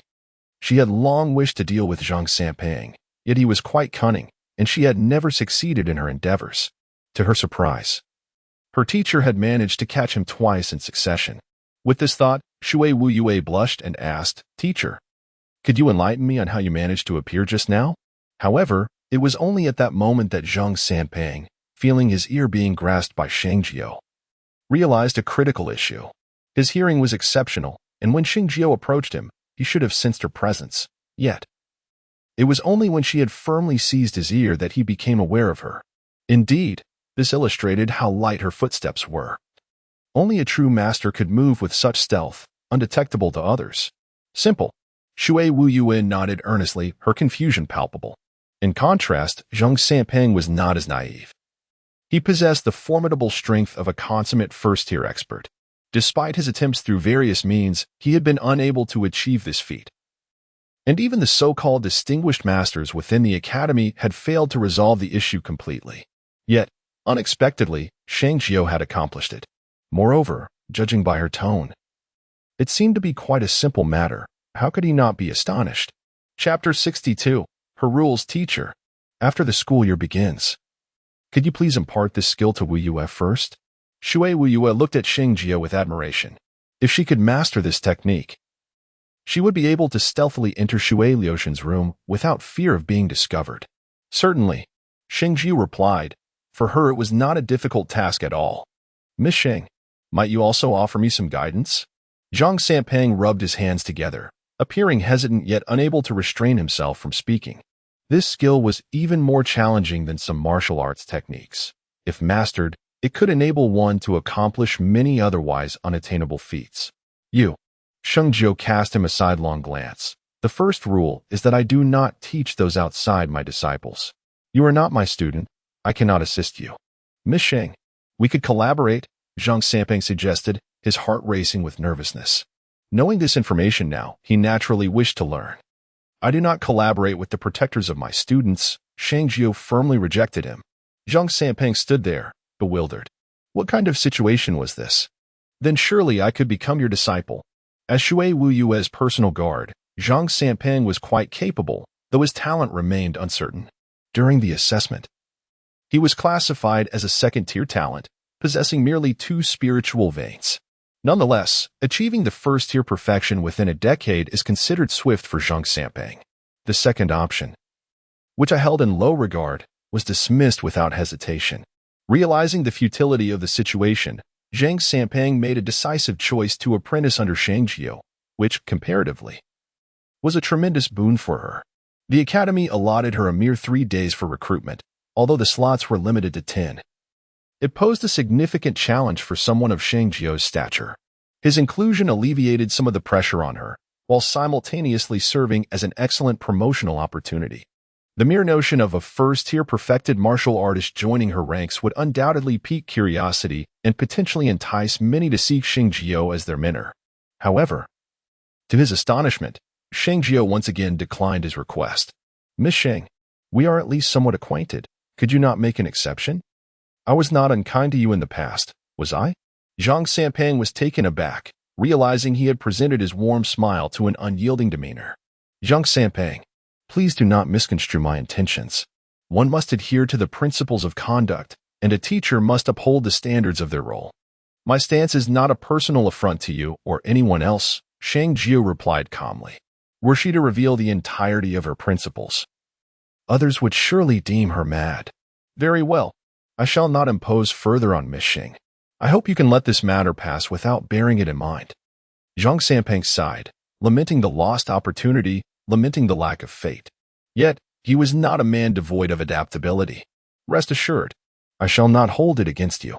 St. Gio smiled and, recalling that Ling Yun was still on the back mountain, said, Sanpeng, take your people and help me tidy up some teaching spaces. With that, he turned and handed a wooden board to Shui Wuyue, saying, Wuyue, this is a rule of my sect. You should memorize it. Zhang Sanpeng was about to leave but glanced back upon hearing those words. However, when he saw the third rule, he could not help but exclaim in astonishment. The third rule stated, no waste, no acceptance. Chapter 63, a sickly wretch. Zhang Sanpeng broke into a cold sweat. What does this mean? No waste, no acceptance? What an absurd rule. Does St. Gio not understand the significance of talent? Zhang Sanpeng simply could not fathom it. In this vast world, the higher the talent, the greater the potential, and thus the faster one cultivates. At the Sacred Heaven Academy, esteemed teachers always sought to recruit exceptionally talented students as their disciples. Yet, this acquaintance of his, whom he had known for quite some time, refused to accept geniuses, only taking in the inept. Nonsense. Absolutely preposterous. Though he felt compelled to caution him, given the gravity of the matter, Zhang Sanpeng had not yet spoken up when St. Gio urged him to depart. Master, is it truly acceptable for you to establish such rules? Shui Wuyue, though young, was quite astute and recognized that this approach was inappropriate. Do not worry. There will be no issues. Last night, within the confines of the Qiankuan Ring, she had discovered a book concerning talent. The records within the tome indicate that the level of innate talent indeed influences the pace of cultivation, albeit not in an absolute manner. Some individuals with relatively modest gifts possess a significant potential to emerge as formidable powers. The key to this enigma lies intricately intertwined with the spiritual veins within their bodies. Following the directives of Sheng Jiu, Shui Wuyue positioned a small wooden board inscribed with numerous regulations before her, while she and Sheng Jiu stood behind it. Today marked the commencement of the new students' enrollment, Aside from those with exceptional talents who had already been definitively assigned, the remaining students had yet to receive their allocations. Who is that teacher? Why does he speak with such arrogance? Upon noticing the wooden board, some were immediately taken aback by the severity of its rules. Yet, when they beheld the contents inscribed upon it, they were genuinely astonished. Concurrently, many had begun to pay attention to the unfolding situation at her side. Not necessarily. I suspect that Sheng Jiu harbors some ulterior motives. In that moment, various individuals conjured differing thoughts. Indeed, some even approached to discern the truth for themselves. Teacher Sheng, I am Zhang Ming, a second-tier talent. Might I inquire if I could join your esteemed tutelage? Perhaps you should seek guidance from other instructors. I do not accept prodigies here. With a spirit of trial and error, Zhang Ming, in revealing his credentials, was outrightly dismissed by Sheng Jiu. While many were left in astonishment, numerous others ventured forth to test their fortunes, only to be rebuffed by Sheng Jiu's unwavering refusals. After a considerable passage of time, not even a single inept individual had been admitted. Sheng Jiu furrowed her brow slightly. Within the academy, most individuals possessed second-rate talents, with only a minuscule fraction classified as first-rate. Due to this limited representation, locating them proved to be somewhat challenging. Teacher, shall we first indulge in a meal? Once we are satiated, we can continue our endeavors, Shui Wuyue suggested, her cheeks flushed as she gently caressed her growling stomach. It had long surpassed mealtime, and her hunger was becoming increasingly unbearable. Very well, Sheng Jiu replied with a nod after glancing at her. Chapter 64, Limited Quotas. Excuse me. Are you Teacher Sheng? A young man approached, bending slightly at the waist with his hands resting on his knees, panting as he spoke. Indeed, that is I. What brings you here? Sheng Jiu's keen eyes swept over him, noting his pallid complexion and slightly bluish lips, suggesting a grave illness. Teacher Sheng, my name is Chu Xiong, 18 years of age. Recently, during the assessment, I was identified as possessing first-rate talent and classified as a quasi-first-grade martial artist. However, due to certain circumstances, I have always been frail. By a stroke of luck, I was accepted into Sheng Tian Academy, which is indeed a fortunate turn of events.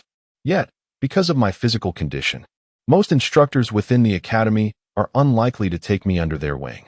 Therefore, I wish to seek your guidance. Teacher Sheng, might you consider accepting me?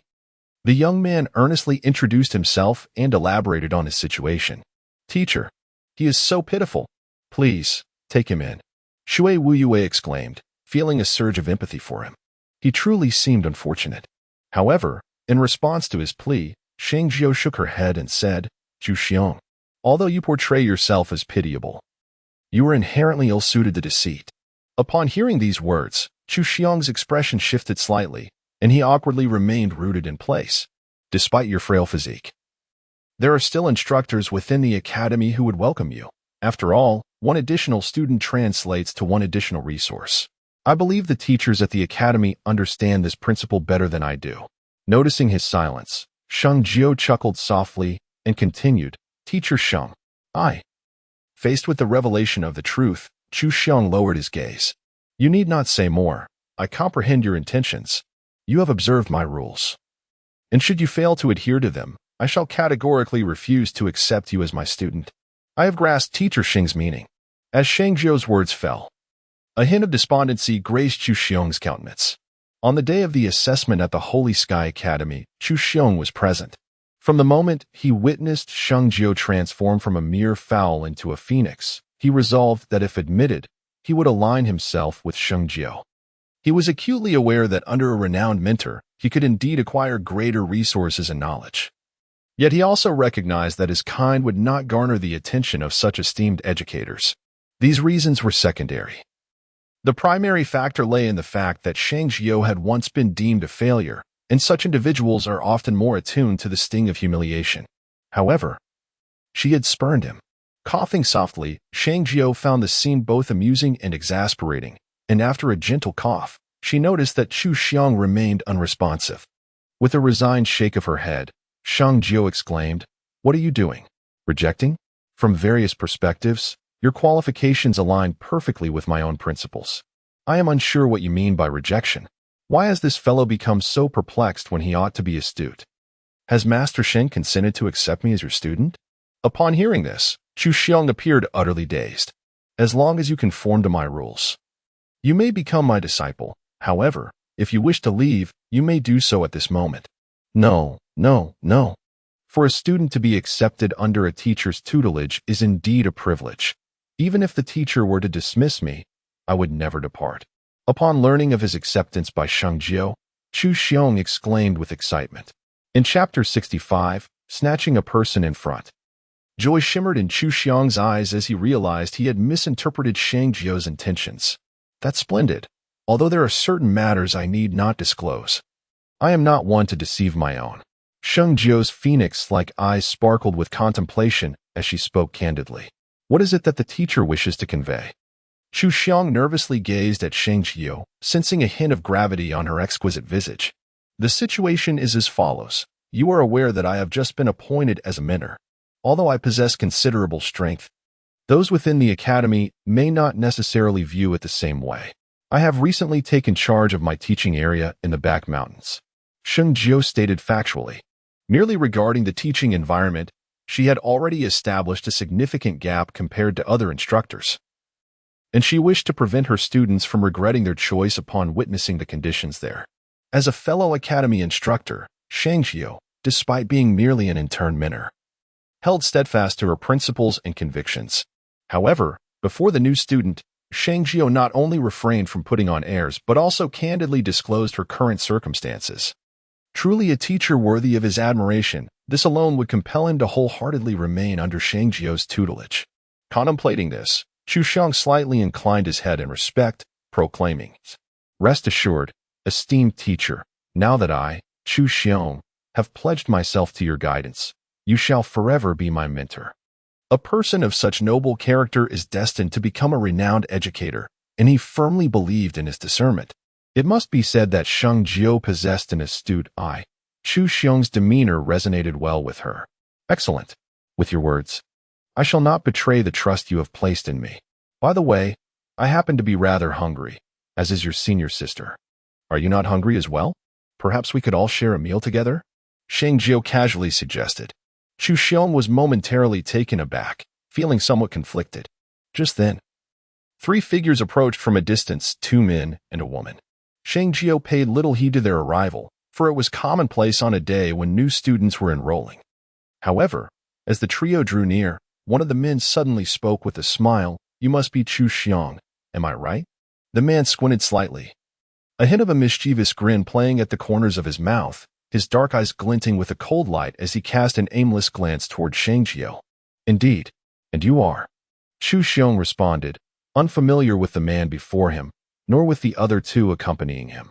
"I am," the man replied with a subtle smile, preparing to introduce himself.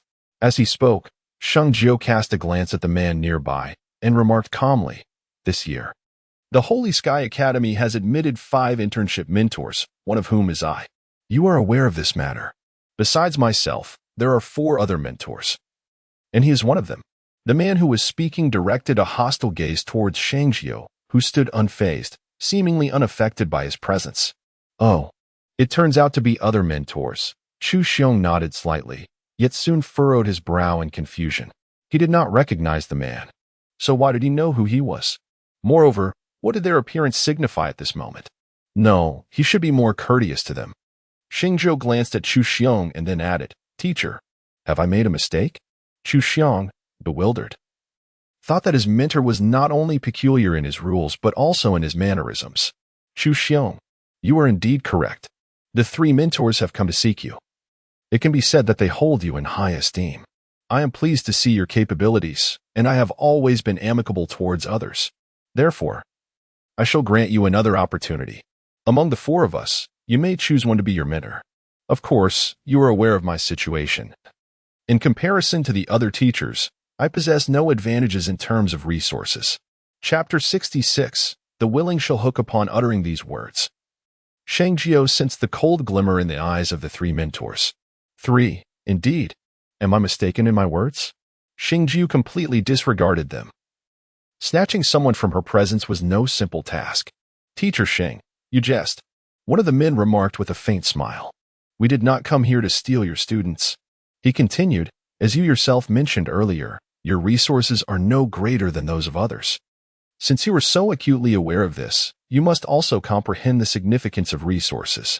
If they are scarce, even the most gifted students may falter under your guidance. Am I wrong? His words held a semblance of truth, yet Sheng Jiuling narrowed her eyes, finding it laughable that this man dared to set a trap for her. And what, pray tell, do you imply? He inquired, his lips curling slightly.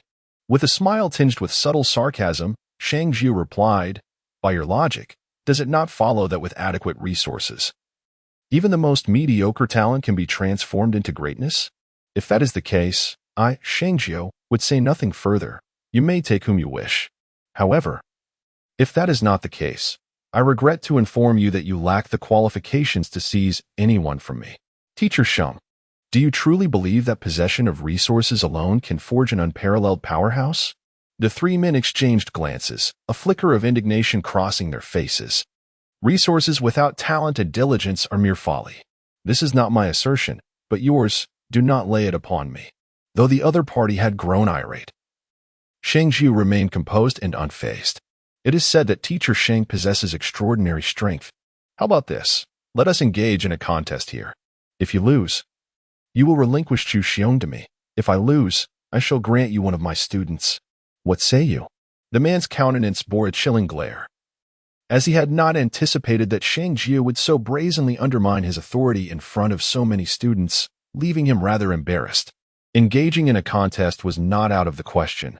However, he declared, I desire not your students, but rather a sum of 10,000 gold coins. What say you to that? Sheng Jiuling smiled, but her smile was laced with a hint of disdain. 10,000 gold coins. Why not simply rob a bank? She retorted. This amount is sufficient to sustain 2 students for an entire month. The other 2 individuals among them suddenly erupted in anger. The man grasped Sheng Jiuling's intention. She was deliberately attempting to intimidate them into retreating, and after a moment of contemplation, he discerned her strategy. She was evidently fearful of defeat, hence the outrageous demand. With this realization, the man raised his hand and said, hold on. Since Teacher Sheng has spoken, to decline would be a show of disrespect. Very well. Let it be as you proposed. 10,000 gold coins it shall be. Splendid. However, mere words hold no weight. Let us formalize this agreement in writing. I shall leave my students here as collateral, and I kindly request that you present the 10,000 gold coins up front, lest you attempt to swindle us. To his surprise, Sheng Jiuling exhibited no hesitation, her demeanor almost magical, as she flashed a cunning smile. Teacher, Chu Xiong sensed that the situation had escalated beyond his expectations. His desire to apprentice under Sheng Jiuling stemmed from his belief in her capabilities, yet at this moment, he felt a growing concern that she might lose the wager. His apprehension did not go unnoticed by Sheng Jiuling. Chu Xiong, you are aware that resources are scarce here. Although 10,000 gold coins may seem modest, it is by no means insignificant. Thus, should I emerge victorious in this wager, 1/5 of the winnings shall serve as your remuneration, while the remainder will be allocated for your cultivation expenses. What do you think of this arrangement? Chapter 67. Is that all? Teacher, that is not my intention. Chu Xiong hastily replied. Then it is settled, Sheng Jiuling declared once more. This opportunity had been presented to her, as she had already learned from Zhang Yixin about the trio's collusion against her. Judging by their current state, it appeared they were unaware that she had knowledge of their scheme. Sheng Jiuling had never considered them a threat, and now that they had approached her directly, she regarded them with even greater disdain. The man's proposal was initially a matter solely between him and Sheng Jiuling. However, under the watchful eyes of many students gathered in the plaza, the deliberately instigated wager quickly spread throughout the area. Students began to converge, intrigued by the unfolding events. Who would have thought that Sheng Jiuling would dare to accept the wager? Indeed, before the assessment, many believed she was inept. Yet no one anticipated that she would qualify as a practical instructor at the academy with her exceptional talent and first-tier strength. Furthermore, it was astonishing that she had the audacity to accept Teacher Chen's proposal. Teacher Chen, do you know the other party? It cannot be said that I truly know him. I was merely present at a recent test. The man known as Teacher Chen, whose real name is Chun Bei, is said to have once attended a lecture by the esteemed Master Hong Yun, which had a profound impact on him. In a sense, one could consider him half a disciple of Master Hong Yun. Thus, their visit this time was not a mere coincidence, but rather a deliberate act. As the situation unfolds, it has become abundantly clear to all that the intentions of Qin Bei and his companions are rooted in vengeance. Spurred by Master Sheng Jiu's affront to Master Hong Yun's dignity, "Teacher Sheng, here are the documents and the 10,000 gold coins you requested. May we commence now?" The man named Qin Bei produced the documents along with the gold, and both parties prepared for notarization before he spoke again. Certainly, at that very moment, a glint of cold light flickered in the corner of Qin Bei's eye as he made a subtle step forward, positioning himself. With his move, the atmosphere instantly thickened with tension. The onlookers widened their eyes in disbelief. None anticipated that Qin Bei would suddenly launch an attack against Sheng Jiu. This strike was perceived by many as an underhanded assault. Qin Bei executed the elusive wind-catching hand, his attack akin to a hawk swooping down on its prey, aiming a palm strike directly at Sheng Jiu's chest. As a martial artist at the pinnacle of the first tier, his attack generated an immense pressure that enveloped the spectators, leaving them acutely aware that evasion was an impossibility for those of lesser stature. Sheng Jiu was in peril. Those familiar with the wind-catching hand could discern that Qin Bei had mastered it to an extraordinary degree. Many were left dumbfounded, unsure of how to respond merely at the sight of that impending strike. However, Saint Nine, standing calmly in the arena opposite him, resembled a delicate boat adrift in the vast ocean. Yet, for reasons unbeknownst to them, many spectators were struck by an inexplicable sensation upon witnessing her serene demeanor. Just as the crowd was engulfed in confusion, they beheld Saint Nine move with the swiftness of lightning. Rather than retreat, she boldly advanced. And at the moment she approached Qin Bei's outstretched hand, she suddenly lowered her body, propelling herself forward with her right foot, swiftly charging towards him. With a single strike, she had rendered him defenseless. In stark contrast to his movements, Saint Nine's actions appeared piercingly sharp, instilling a sense of dread. What does this imply? Did you not discern where Saint Nine was aiming her strike? Are you suggesting? Indeed, that very spot. Qin Bei is a man, and had he been careless earlier, I assure you, he would not be standing there now, but rather lying on the ground. Is this truly my teacher? Unquestionably exceptional. Chu Xiang stood dumbfounded, as he had never witnessed Saint Nine in action until this moment. "Teacher Qin, I meant no harm. Why are you running away?" With a single move, she had intimidated Qin Bei, and Saint Nine smiled leisurely. She could have easily struck him down, yet she chose not to. Her reasons remained her own, despicable and shameless. "I can't believe Teacher Saint would resort to such underhanded tactics." Qin Bei fumed. "You agreed to it yourself. It's none of my concern," he retorted. As soon as those words were uttered, the surroundings erupted into a cacophony of noise. How could Teacher Qin Bei speak in such a manner? Wasn't it he who proposed this? Indeed, as a teacher, he seems utterly devoid of any moral integrity. One cannot help but wonder what kind of individuals his students will become under his guidance.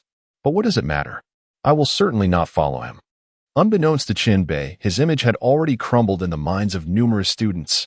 "Teacher Qin, one must be virtuous in conduct and take responsibility for their actions. Your behavior is quite contemptible." Observing the frustration on his face, Sheng Jiu suppressed a smile. Though she was younger and less accomplished than him, her true capabilities remained a mystery to all.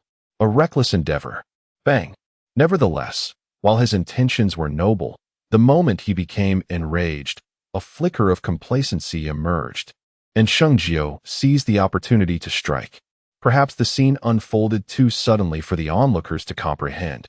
As they witnessed Sheng Jiu deliver a forceful blow to Qin Bei's chest, followed by a resounding thud as he fell to the ground in a pitiful heap. Simultaneously, a foot descended from above, akin to a towering pillar, crashing down upon his chest and rendering him immobile. The sequence of events left the spectators dumbfounded. No one anticipated that Sheng Jiu could so effortlessly defeat Qin Bei, who was at the pinnacle of the second-tier talent and the consummate level of strength. The sheer brilliance of her single strike that repelled and then vanquished her opponent was simply astonishing. How could this be possible? at that moment.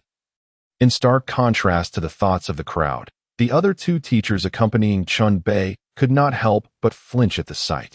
Clearly, their intention was to humiliate Sheng Jiuling, to render her situation uncomfortable. However, in the end, not only did they fail to achieve that, but they also found themselves utterly embarrassed, even suffering a significant loss in the process. Chapter 69. Shamelessness. This is impossible. Qin Bei's expression darkened. He was a martial artist at the peak of the first grade, endowed with talents surpassing those of Sheng Jiuling. How could she possibly defeat him? With her foot firmly placed on Qin Bei's chest, Sheng Jiuling looked down upon him and spoke in a tone devoid of emotion. Teacher Qin, you have lost. A faint smile graced Sheng Jiuling's lips. Please, do not misunderstand. I merely wish to convey a simple message. What message? Qin Bei inquired, his voice grim. For some inexplicable reason, he felt an unsettling anxiety stirring within him. Sheng Jiuling, with her foot still upon Qin Bei, regarded him coolly, enunciating each word. It is quite simple. I just wanted to inform you that I have placed you beneath my feet, so do not provoke me in the future. Yes, teacher. Shui Wuyue's face bore a trace of excitement as she accepted Sheng Jiuling's words. Subsequently, the three departed nonchalantly under the astonished gazes of the onlookers. That damn scoundrel. Only after confirming Sheng Jiuling's departure did Qin Bei rise from the ground.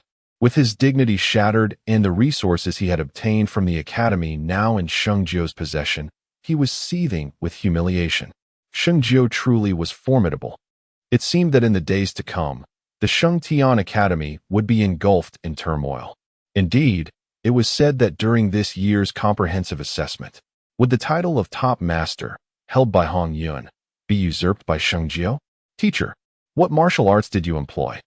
How could your speed surpass that of Teacher Qin? In a certain restaurant of the Holy Heaven Academy, Sheng Jiuling ordered a variety of dishes, and the three of them settled at a window-side table on the second floor. Chu Xiong once again witnessed Sheng Jiuling's prowess and curiously inquired, Master, why do I perceive that your technique of catching the wind and seizing shadows differs somewhat from that taught at the academy? Mizuki blinked her eyes. Unlike Chu Xiong, she possessed an intimate understanding of the academy's martial arts. Due to her current level of power, the martial arts she had mastered were predominantly of a lower star grade. That is because my insight into catching the wind and seizing shadows is distinct from others, Sheng Jiuling replied with a smile.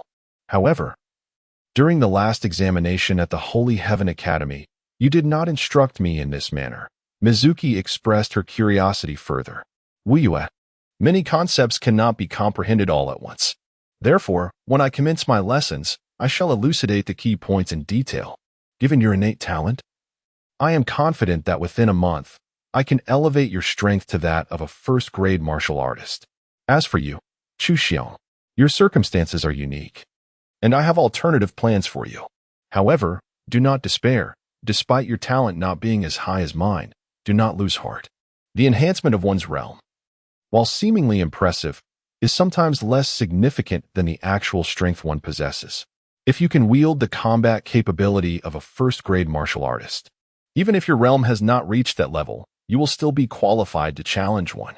Do you understand my meaning? Yes, Master. Though Sheng Jiuling's words were somewhat profound, both of them grasped her intent. Chapter 70. Observing in secrecy as they reappeared. The square of the Holy Sky Academy was instantly ablaze with excitement. Numerous students seeking admission surged towards the position of Sheng Jiuling and her companions. Teacher Sheng, do you think my talent is sufficient to become your disciple? With her mastery at the minor completion stage, Sheng Jiuling decisively defeated Qin Bei, who had attained the perfect stage, thoroughly stirring a considerable number of students to seek her mentorship. Your talent is far too exceptional. It would be unwise. After reviewing the information presented, Sheng Jiuling waved her hand, delivering her rejection with a cold demeanor. Teacher Sheng, what about my situation? Am I not worthy to be your disciple? Several students with commendable talents gathered, eager to join in the fervor. Yet, true to the rules established by Sheng Jiuling, she mercilessly dismissed any student who did not meet her criteria. Damn that arrogant woman! While the enrollment on her end thrived, Qin Bei and his group faced a disheartening lack of interest, with no one approaching them for inquiries. Qin Bei, what shall we do now? A woman nearby spoke with a hint of indifference. What else can we do? Although my realm may not match Sheng Jiu's, her prowess is undoubtedly formidable. Causing her trouble now would only lead to our own disadvantage, Qin Bei lamented. Must we simply swallow this loss? The woman continued, out of the 10,000 gold coins, 3,000 came from my own purse. While it is not an insignificant amount, it is hardly a fortune. Of course not. Though we are not her match in a contest now, this matter is far from resolved. Let us gather our students first, and when the time comes, our students shall confront hers. Qin Bei uttered in anger within a courtyard of the Holy Sky Academy.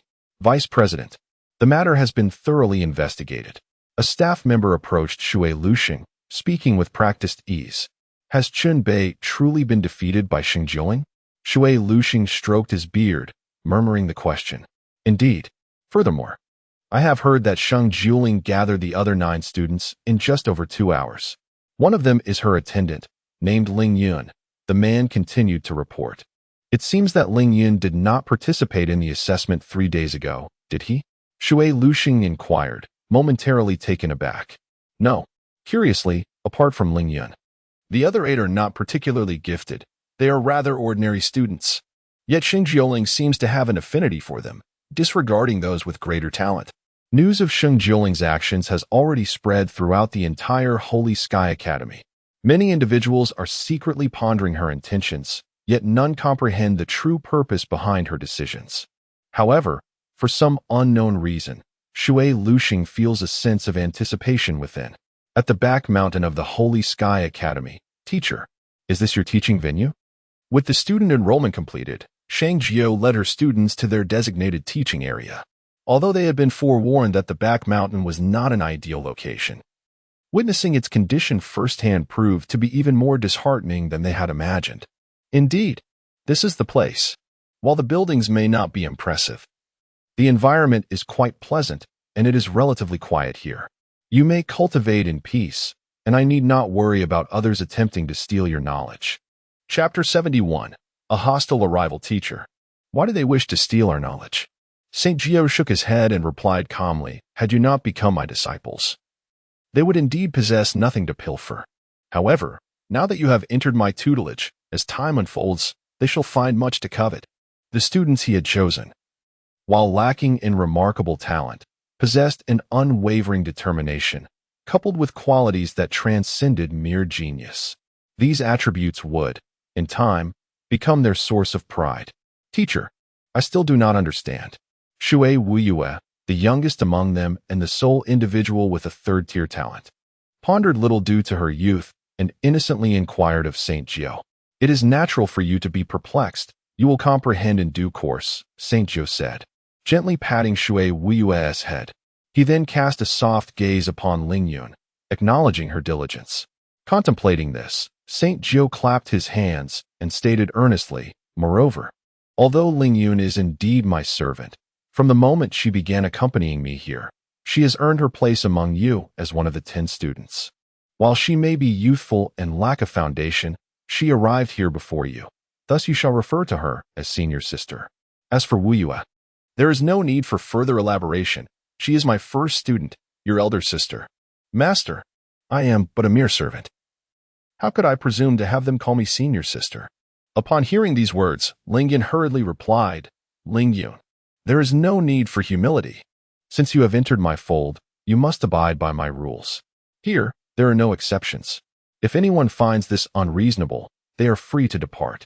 Sheng Jiu spoke with an air of indifference, yet considering Ling Yun's long-standing role as a servant, he added, I understand that you may not find it easy to acclimate at first. Let us take our time. Master, Ling Yun's eyes brimmed with tears, overwhelmed with gratitude and at a loss for words.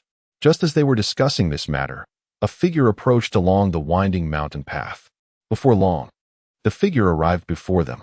As she came to a halt, her lips curled into a slight smile, and a voice emerged. Teacher Sheng possesses truly discerning eyes.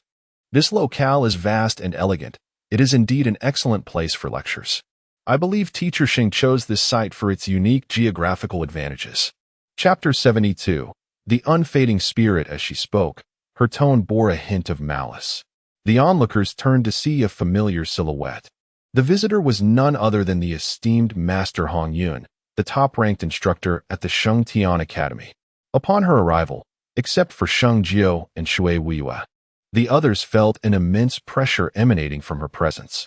A master instructor, though she had done nothing, appeared to them as a sacred and untouchable queen. I hope I have not caused any amusement, Master Hong. However, in comparison to them, Sheng Jiu appeared rather casual, aware that her assignment here was orchestrated by Hong Yun. She harbored no animosity towards her. Yet, witnessing Hong Yun's brazen demeanor was indeed somewhat unsettling. Contemplating this, Sheng Jiu abruptly remarked, "My humble abode is rather modest and has yet to be tidied. Thus, many essentials are lacking. Since you, teacher Hong Yun, have gone to such lengths to visit, you must be feeling somewhat parched." Upon hearing this, Hong Yun's brow furrowed slightly. Not thirsty. Good heavens. The teacher's audacity was astonishing. Daring to set a trap before the esteemed Hong Yun. The onlookers stood by, initially pleased by the preceding pleasantries, only to be left utterly bewildered by the sudden shift to provocation. Teacher Sheng speaks candidly. Seeing your delight puts my mind at ease. Furthermore, as colleagues, should you encounter any troubles in the future, feel free to seek me out. I would be most pleased to welcome your presence. A cold glimmer flashed in Hong Yun's eyes. Repeatedly undermining her own dignity was indeed a path to ruin. Rest assured, teacher Hong Yun, should I face any difficulties, I will certainly come to you. It is merely. Sheng Jiu turned to glance at her once more, trailing off abruptly. Hong Yun, sensing that Sheng Jiu had more to say, instinctively prompted, merely what? I am just somewhat concerned that if I encounter no difficulties in this lifetime, wouldn't teacher Hong Yun find it impossible to rest in peace over this matter? Sheng Jiu continued. The words spoken were indeed blunt, cursing Hong Yun to death. Yet she remained unyielding. How remarkable! How remarkable! The way Master Sheng conducts affairs is truly unique. At Sheng Tian Academy, I believe everyone, aside from myself, would treat you with utmost care, and I sincerely hope Master Sheng enjoys this. A flicker of resentment passed through her heart. Had it not been for the need to maintain her image, she would have liked nothing more than to confront him directly. Nevertheless, she restrained herself. Despite this, Hong Yun did not exhibit her displeasure overtly. Since Sheng Jiu had resorted to verbal mockery, how could she allow such disdain to go unchallenged? She issued a warning to Sheng Jiu, asserting that offending her would surely render her days at Sheng Tian Academy most unpleasant. Hong Yun, the esteemed master, was indeed forthright. My own resources are rather scant, and if other teachers could extend their kindness towards me, I would be immensely grateful. The corners of Sheng Jiu's mouth twitched. This woman truly was relentless in her pursuit, attempting to threaten her. Was she? Very well. Let the games begin. With a faint smile, Sheng Jiu added, by the way, regarding the care shown by teacher Qianbei and others, I hastily left earlier and forgot to express my gratitude. If you happen to see Master Hong Yun, please convey my heartfelt thanks for the generous gift of 10,000 gold coins. Chapter 73. A young woman is not to be provoked, rest assured. I shall do so. Hong Yun's expression grew increasingly grim. When had she ever been so humiliated? When had anyone dared to confront her so openly? To her recollection, no one had the audacity to act in such a disrespectful manner, especially within the realm of Dongsheng, a mere one-star kingdom. Yet Sheng Jiu continued to place her in such an awkward position, time and again. Saint Jiu spoke so arrogantly about this matter in front of her. Does she genuinely express gratitude towards Qianbei? Certainly not. This is but a mockery of herself, a derision aimed at those who trouble her in her name, revealing their folly, and a critique of her own lack of discernment. She is unreservedly ridiculing herself. Today, she came merely to witness the farce of Saint Jiu. Yet she has unwittingly become the subject of ridicule in Saint Jiu's eyes. Ironically, she has delivered herself right into her hands. Master Hong Yun, I notice your complexion seems rather unwell. Is something amiss? Saint Jiu's keen, phoenix-like eyes discreetly observed the fluctuations in Hong Yun's expression.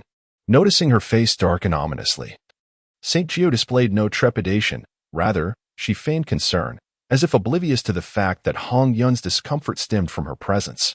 Forgive me, teacher Saint. I have matters to attend to. I must take my leave. Hong Yun, determined to avoid further embarrassment, made a swift decision to exit. Master Hong Yun, please take care as you descend. The path is treacherous. Should you happen to stumble and roll down, while it may expedite your descent, what would become of your students if you were to sustain an injury? Her words, sharp and seemingly cautionary, were not truly concerned for Hong Yun, but rather for her students. Humph. Hong Yun seethed with indignation, letting out a cold huff as she swept her sleeves and departed. In such a brief span of time, they had all broken into a cold sweat. Master, are you truly at odds with Master Hong Yun? Will she not make things difficult for us in the future? Suddenly, Ling Yun inquired with concern. What you say is not without merit, teacher. I have noticed that Master Hong Yun is quite upset with you. Surely she will cause us trouble in the days to come. Chu Xiong added. What is there to fear? If she does not trouble me, I would be quite displeased. Do you think your teacher is so foolish? This is all intentional. Sheng Jiuling retorted with a roll of his eyes. But what benefit does this bring, teacher? Chu Xiong questioned, perplexed. Master Hong Yun has repeatedly troubled me. I cannot allow her to bully me. My actions serve two purposes. First, it is a matter of personal satisfaction, and second, I hope she sends more fools our way. Since my arrival at the academy, our access to resources has been severely restricted. Thus, gaining more resources from the academy in the short term remains unattainable. Instead, I must see some unexpected gains to swiftly enhance your strength. Once your abilities are elevated and draw the attention of others, I shall no longer have to toil so hard, he explained. Chapter 74, Self-Reliance and Independence. So, the teacher's actions were all for their benefit. Upon hearing Sheng Jiuling's explanation, Chu Xiong and the others were momentarily taken aback, their eyes beginning to glisten with emotion. Of course, while these unexpected gains may be easy to acquire, I cannot indulge you all, Sheng Jiuling continued, as excitement surged through them.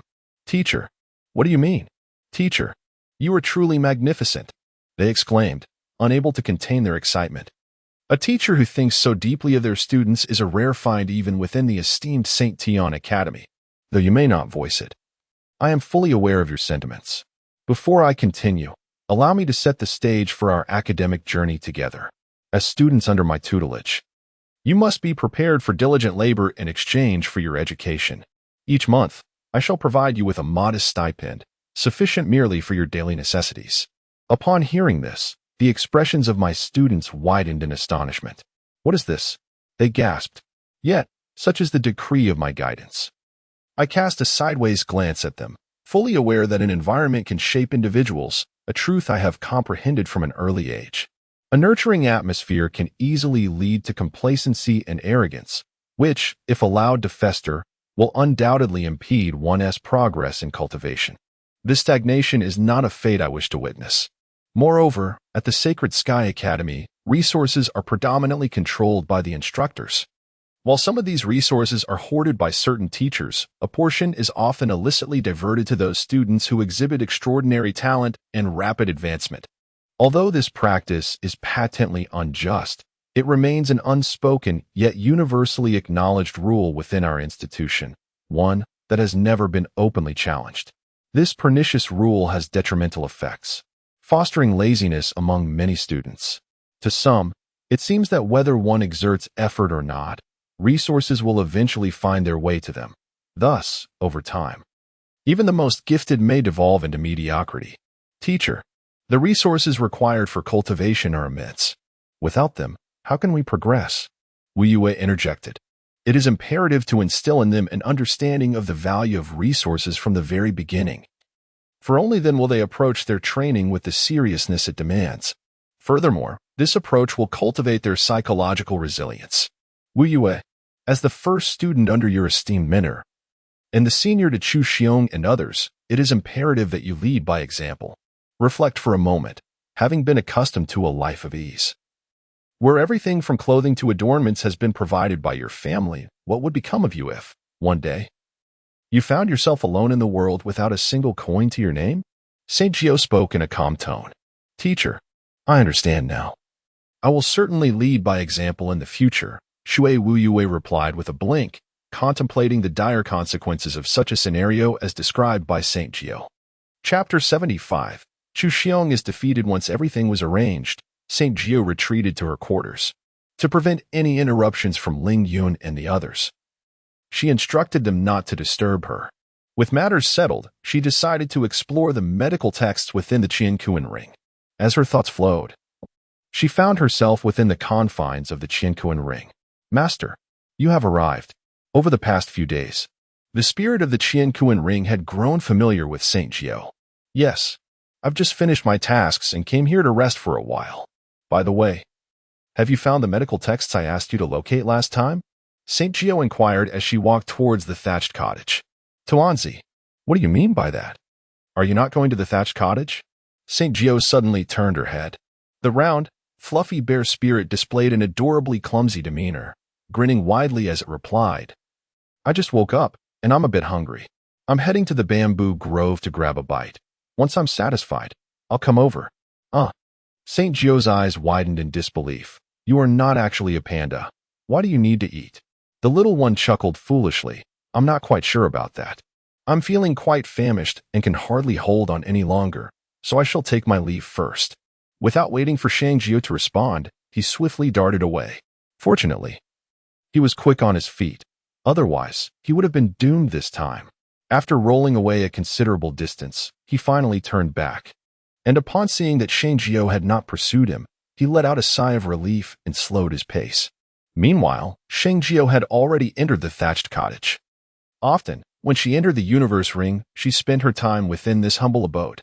This time, she had seized the opportunity to delve into the medical texts of this world, eager to discern how they differed from those of her own realm. The Divine Physician's Codex. She casually picked up a book from the table, murmuring to herself, and began to flip through its pages, examining the contents. In the blink of an eye, 2 hours had swiftly passed. The Divine Physician's Codex detailed numerous cases and treatment methods. If my memory serves me correctly, Chu Xiong's inherent frailty is due to a deformity in his spiritual veins or a resulting impact. If it is the former, once healed, although his innate talent would remain at the first tier, he would additionally give rise to a spiritual vein acquired through effort. In such a case, his talent could ascend to the second tier, and with further assistance in expanding his spiritual vein, he would undoubtedly rival the third-tier martial masters. However, if it were the latter, his achievements might be somewhat diminished. Sheng Jiu thoughtfully pinched her chin, deep in contemplation. Master, have you not yet departed? A round figure crawled in, and upon seeing the familiar silhouette within the thatched cottage, Tuanzi gasped in astonishment. What? You do not welcome my presence here? Sheng Jiu squinted and replied. 2 hours. Upon hearing this, Sheng Jiu finally grasped the crux of the matter. Within the confines of the Qianquan ring, her sense of time was rather vague. Had it not been for the appearance of this bear-like creature, she might have lingered indefinitely. Indeed, 2 hours. If I am not mistaken, it is already dark outside. With such an extended absence, surely no one is searching for you, right? Tuanzi inquired tentatively. However, scarcely had the words left her lips when Sheng Jiu vanished from sight. Bang, bang, bang, bang. What is happening? Sheng Jiu furrowed her brow, puzzled. Master, Chu Xiong has been assaulted. Chapter 76. You deserve to be hit creek. With a shout from Ling Yun, Sheng Jiu hastily approached the door and swung it open. As she stepped outside, a hint of perplexity adorned her face. By whom has he been struck? Why would they target Chu Xiong? Upon hearing the name of Miss Su and her companions, Sheng Jiu deduced that Ling Yun was referring to Su Qingge and the others. Yet, she found it perplexing. Why would Su Qingge and her group engage in such an altercation with Chu Xiong? So, they had come to blows? Sheng Jiu narrowed her eyes. If that were the case, Chu Xiong had no one to blame but himself, as he had unwittingly involved himself in this conflict. Are you suggesting that Chu Xiong did not retaliate? Sheng Jiu realized. This fool, even after being assaulted, he still clings to notions of propriety and masculinity. Sheng Jiu shook his head. In matters of conflict, one cannot act recklessly simply because the opponent is a woman. Is reasoning with her of any use? Certainly not. Moreover, as a man, it is commendable to refrain from striking a woman. However, when a woman strikes him, where lies the dignity of manhood? What will the onlookers think of him? Where is Chu Xiong? Contemplating these thoughts, Sheng Jiu felt a surge of anger. Take me there at once. In a certain room on the back mountain, the situation was dire. Today, not only would he lose his own face, but also that of his teacher. It was imperative to allow the teacher to witness the extent of his humiliation. The man referred to as Su Shidi by Chu Xiong was named Su Sheng, chosen by Sheng Jiu primarily for his knowledge of certain medical practices. Brother Su, please refrain from conversing with Brother Chu Xiong. Just look at his swollen face. Every word he speaks must be agonizing. Someone interjected. Very well. As the junior sister suggests, we shall patiently await the teacher's arrival. With that, the room fell into a sudden silence. Chu Xiong, lying uneasily on the wooden bed, began to ponder how Sheng Jiu would perceive him upon discovering this incident. Just then, two figures entered the room. Teacher. Upon seeing the newcomers, Su Xing and the others slightly bowed in greeting. Chu Xiong, attempting to rise from the wooden bed, was halted in his tracks as Sheng Jiu swiftly approached him. Upon her arrival, Sheng Jiu first cast a glance at Chu Xiong on the bed, then gently placed her hand on his swollen face. Noticing Chu Xiong's sharp intake of breath, she inquired, "How does it feel? Does it hurt?" "It does." Before Sheng Jiu, Chu Xiong dared not speak a falsehood, thus he spoke the truth. As soon as these words were uttered, the onlookers thought that Sheng Jiu would undoubtedly feel immense pity for the current state of Chu Xiong. However, just as this notion bloomed in their minds, they were taken aback as Sheng Jiu, akin to a resentful woman, coldly scoffed. "Oh, so you do know pain. With such a modicum of restraint, you deserve it." Chapter 77. Is this reasonable? According to Su Xing, the reason for not allowing Chu Xiong to tend to his wounds was to provide Sheng Jiu with a glimpse of his current miserable state. Everyone believed that Chu Xiong had sustained his injuries while defending Sheng Jiu, and logically, after witnessing his plight, she would be filled with compassion. Teacher. Chu Xiong felt a lump in his throat, overwhelmed by a sense of humiliation and grievance, yet more so by a profound frustration. Do you not feel wronged? Do you not feel stifled? Sheng Jiu glanced at him with a placid expression and inquired in a tone devoid of emotion. You deserve it, she retorted abruptly. My lord. Ling Yun, witnessing the scene, grew somewhat anxious. Do not interrupt. Unexpectedly, Sheng Jiu gestured for her to remain silent. While others contemplated stepping forward to advocate for Chu Xiong, Sheng Jiu turned her gaze back to him. Do you know why I say you deserve it? I ask you. Did Su Qingge and the others speak ill of me behind my back? Indeed, Chu Xiong replied. Were it not for their disparaging remarks about the teacher, I would not have confronted them. In that case, let them speak ill of me. Does it truly matter? Will I lose a piece of myself over such trivialities? Sheng Jiu sighed. Teacher, one should not speak in such a manner.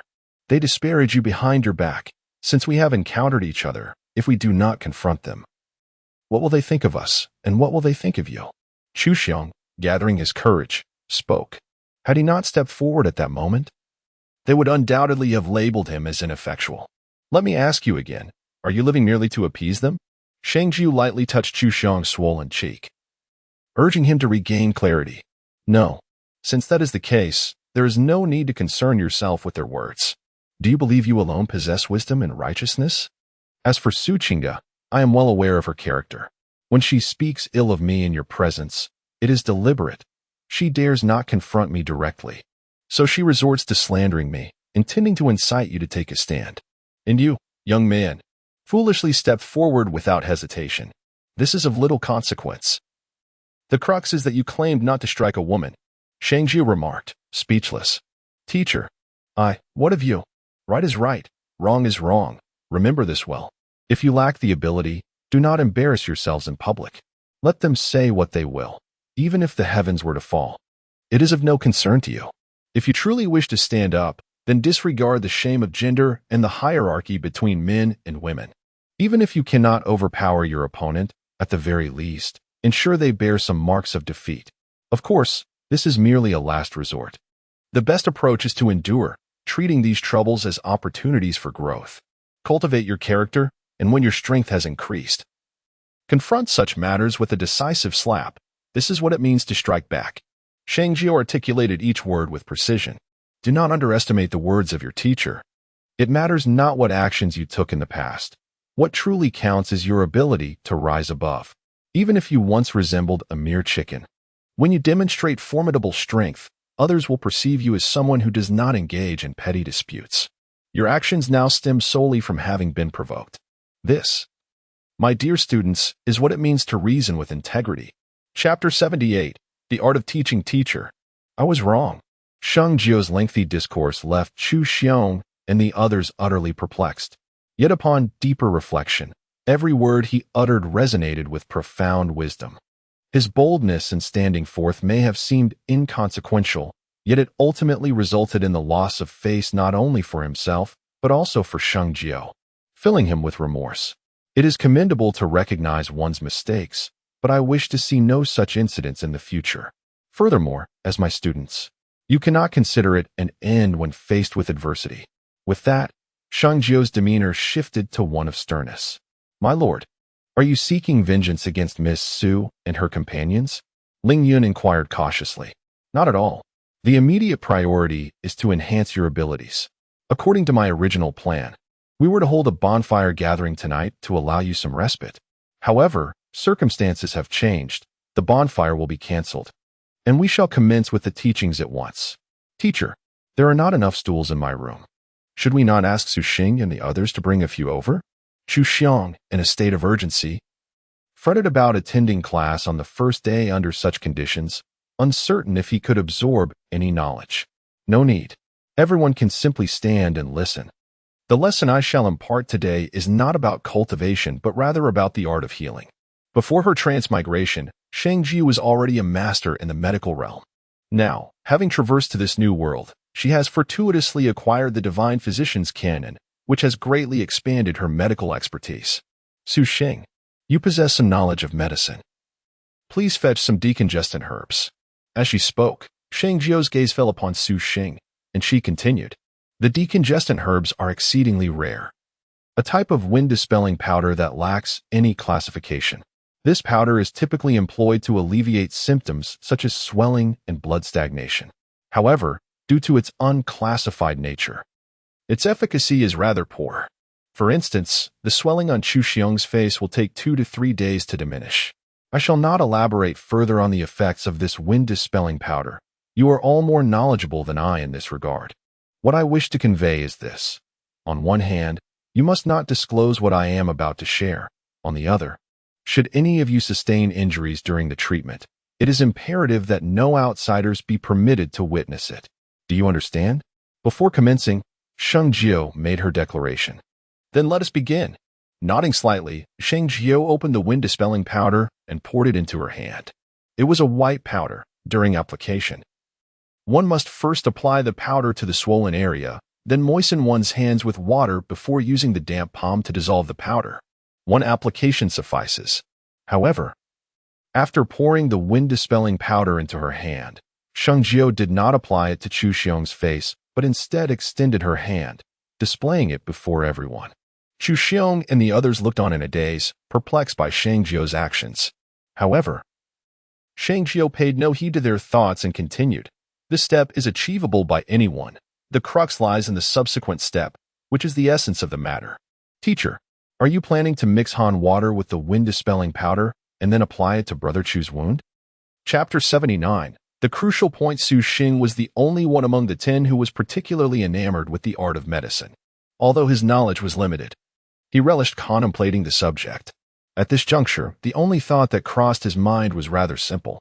After all, when one clenches their fist, heat accumulates, occasionally leading to perspiration.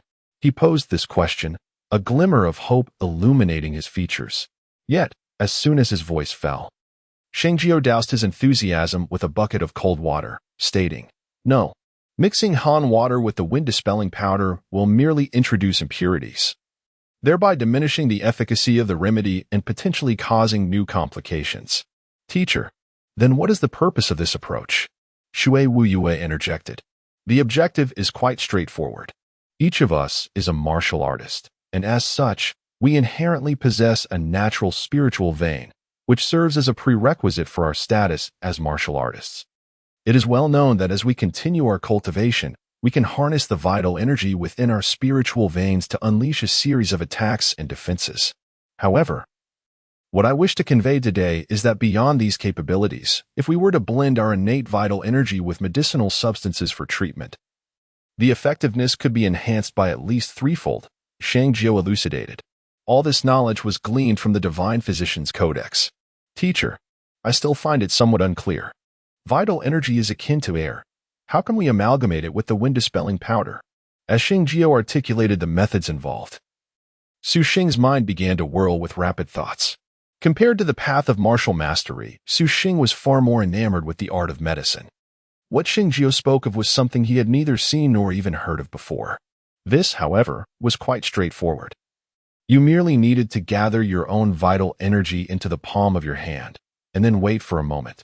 Once your energy mingled with the medicinal essence, it would naturally blend together, Sheng Jiuling elucidated. To demonstrate his claim, Sheng Jiuling summoned his own vital energy into his palm, gently nourishing the medicinal essence within. After approximately 10 breaths, he finally opened his hand.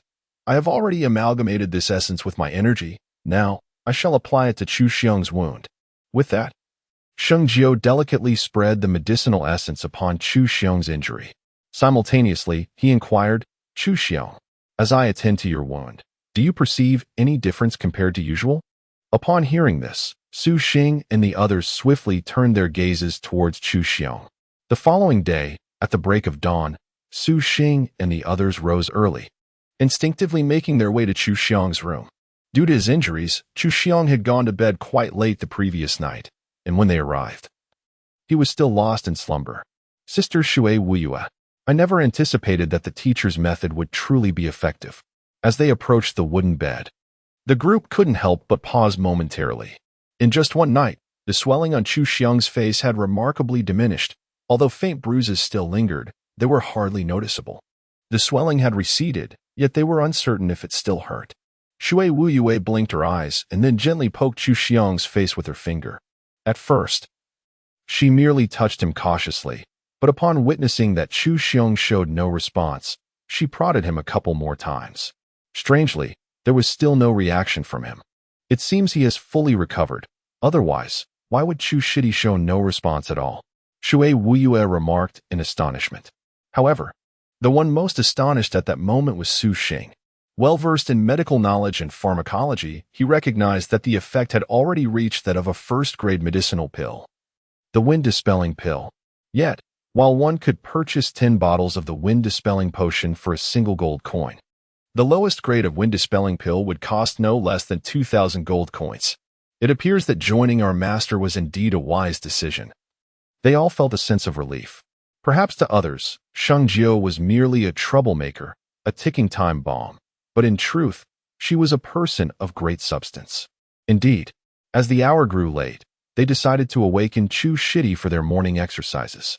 As the eldest disciple, Shui Wuyue was undoubtedly the happiest.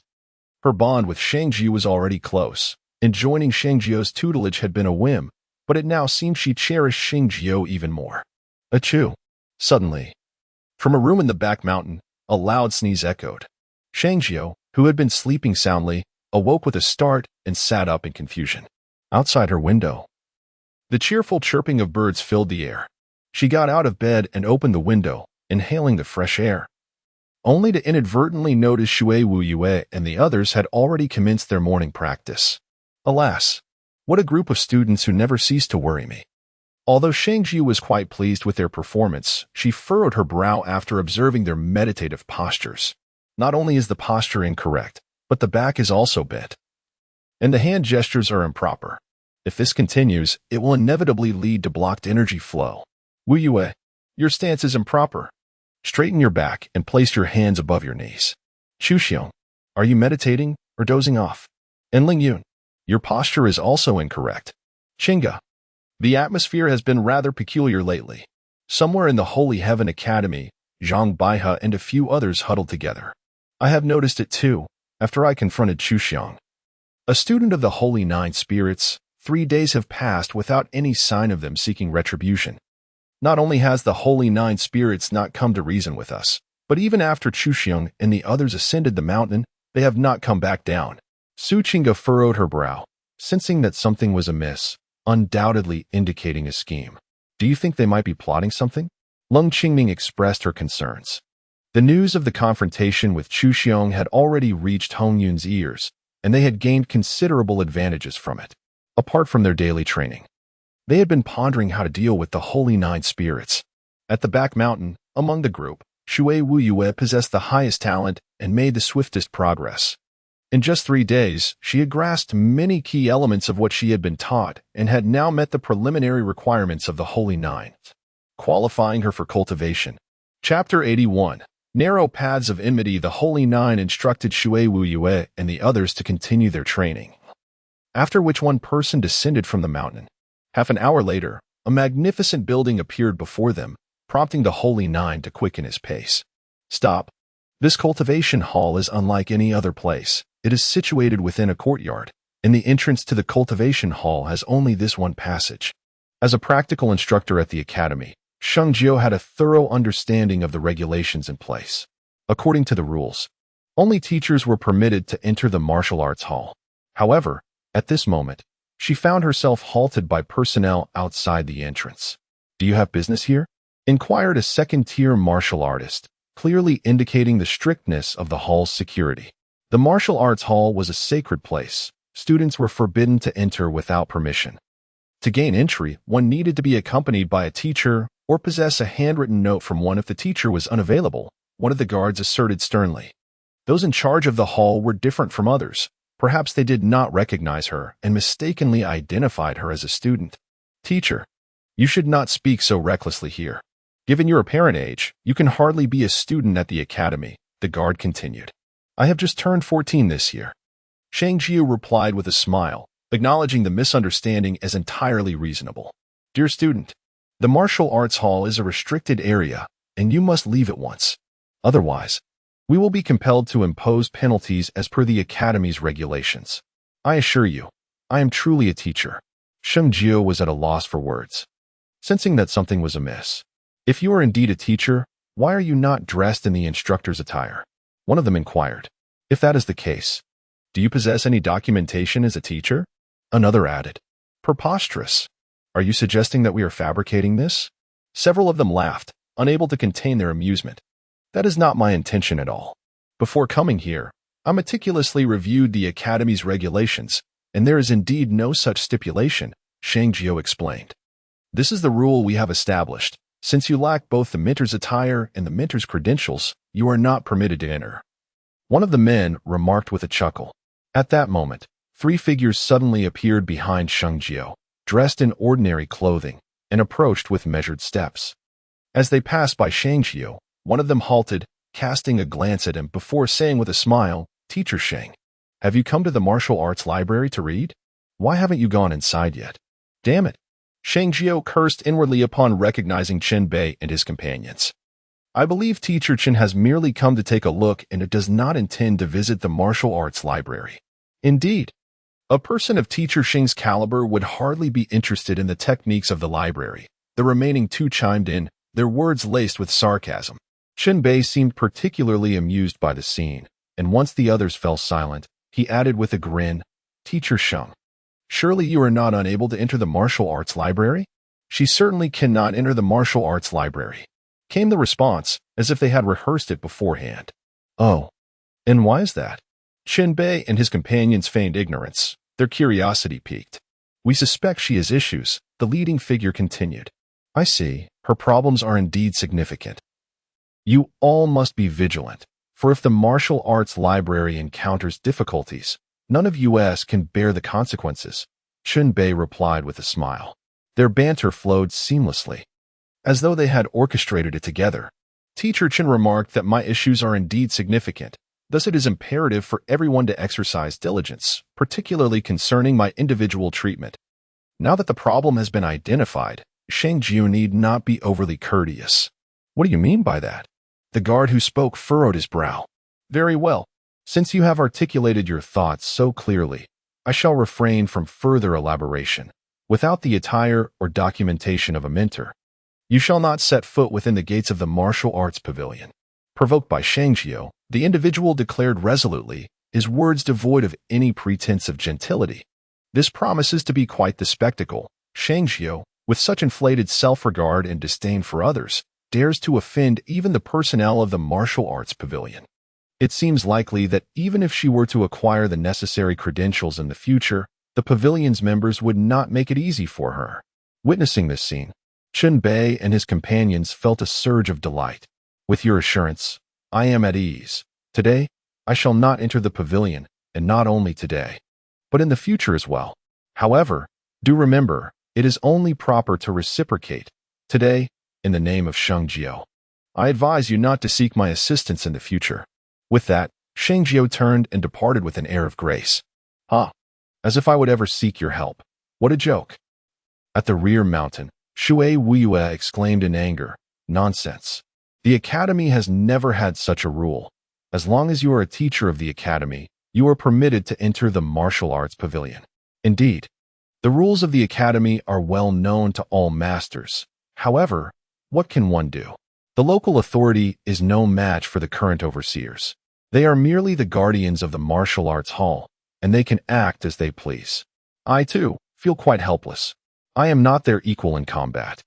And even if I were, I cannot resort to violence. After all, should I take action, it would undoubtedly be deemed my fault. Thus, I must extend my sincerest apologies. Originally, my intention was to accompany you to the martial arts hall today to select a suitable technique for you. If fortune permitted, I would make slight modifications to ensure it aligns perfectly with your needs. I had everything planned out. If all went smoothly, within a month, I would enable you to attain the qualifications to rival a first-tier martial artist at a minor achievement. Yet, plans often falter. If my mentor's attire does not arrive promptly, you will have to remain patient. Chapter 83. The Unheard Grievance Teacher. This is utterly unfair, Shui Wuyue exclaimed, her eyes wide with frustration. She has developed a profound fondness for the sensation of cultivation, even envisioning a moment where she could surprise Shui Lushing with her progress. However, it seems that this surprise will have to be postponed. I shall seek justice from my grandfather. Shui Wuyue pouted in indignation. Those who dare to obstruct her cultivation will certainly not escape unscathed. Wuyue, when you seek justice, do refrain from claiming that the martial arts hall acts with impunity. And do not insinuate that they conspire with outsiders, Sheng Jiuling called after her as she hurried down the mountain. Teacher, you are truly magnificent. They bully you so, yet you still protect them. Upon hearing these words, Chu Xiong and the others were overwhelmed with gratitude, exclaiming, What a splendid teacher. Nonsense. Are you all mocking me? I assure you, I am not so benevolent. Besides, I am merely a modest woman. If you do not offend me, that will suffice. However, if you do cross me, do not expect to fare well. Moreover, my earlier remarks were deliberately directed at Wu Yu, for when those words escape her lips, they will more vividly illustrate the arrogance and reckless abandon of those within the martial arts pavilion. Learn from this. It is not solely through physical confrontation that one can cause others to suffer. Do you understand? Understood, they replied, exchanging glances and bowing deeply in reverence. Meanwhile, after leaving the back mountain, Shui Wuyue dashed to Shui Liusheng's courtyard. Whether by coincidence or fortune, the head of the martial arts pavilion was present. His name was Jiang Fan, a former student of Shui Lusheng, who later joined the academy and, through his diligence, ascended to the position of head of the pavilion. Jiang Fan often met with Shui Wuyue, and their relationship was relatively close. Typically, upon seeing Jiang Fan, Shui Wuyue would affectionately call him Uncle Jiang. However, today was different.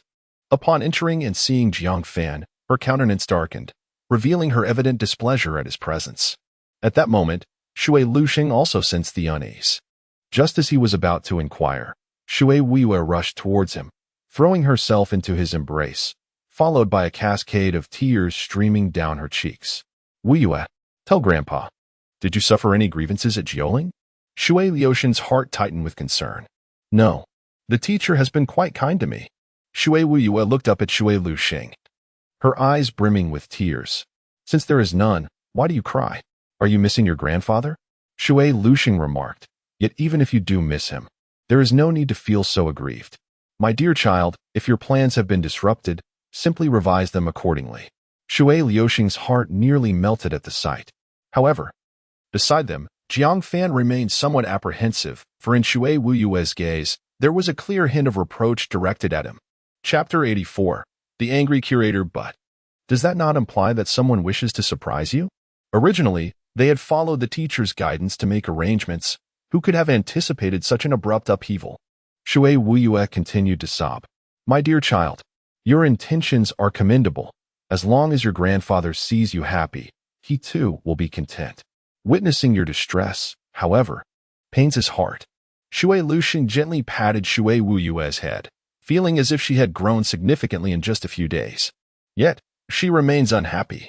Shui Wuyue retorted. Why is that? Shui Liuxing inquired, with Jiang Fan equally intrigued. It is all because of Uncle Jiang. As soon as the words escaped her lips, both men exchanged bewildered glances, perplexed.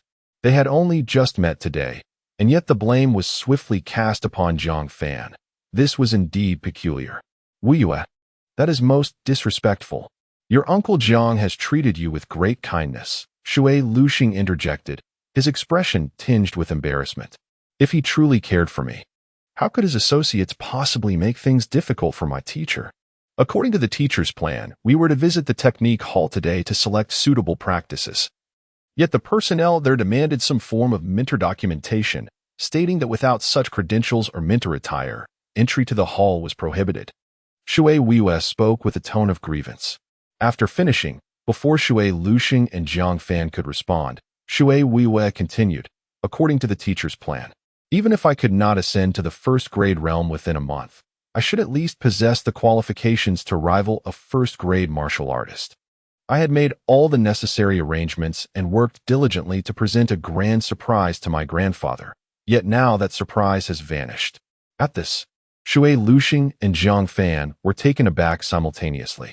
Their astonishment stemmed from two reasons. Firstly, the reckless behavior of the martial arts academy, fabricating stories out of thin air.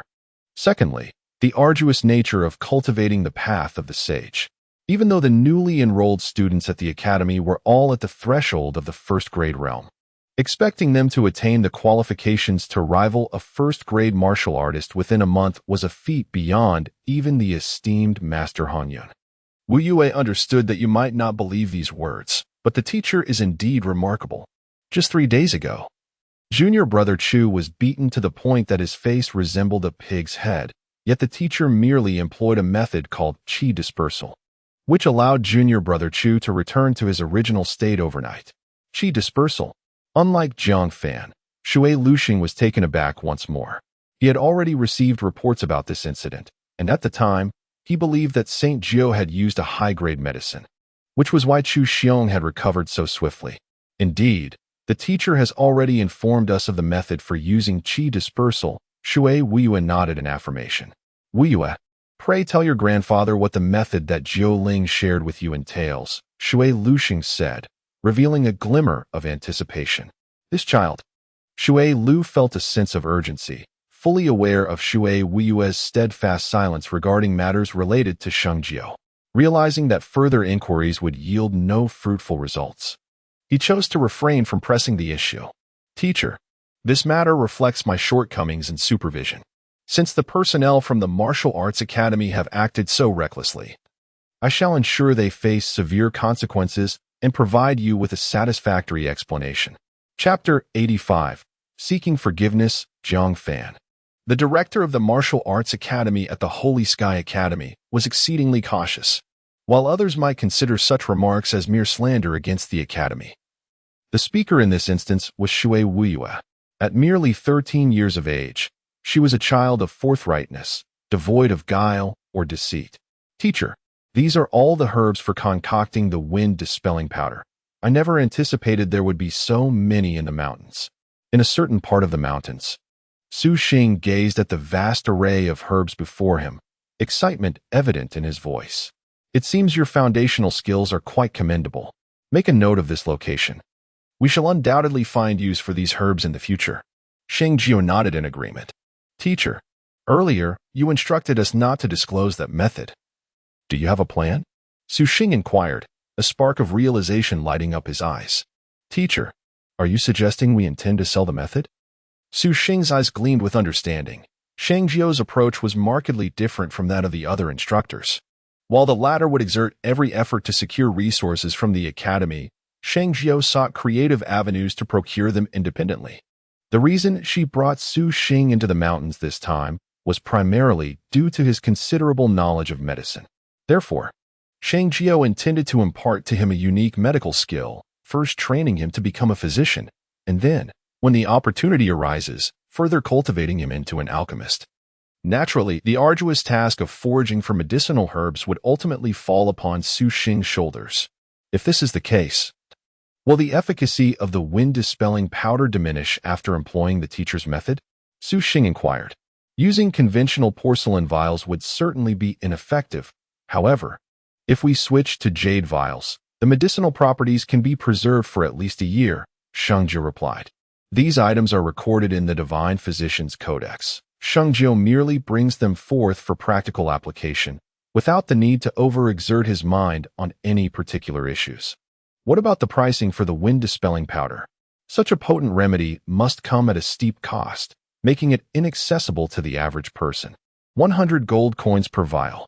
Although this remedy is effective, the production costs are not exorbitant, so we cannot be overly frugal. As the two conversed, they continued their search for medicinal materials in the mountains.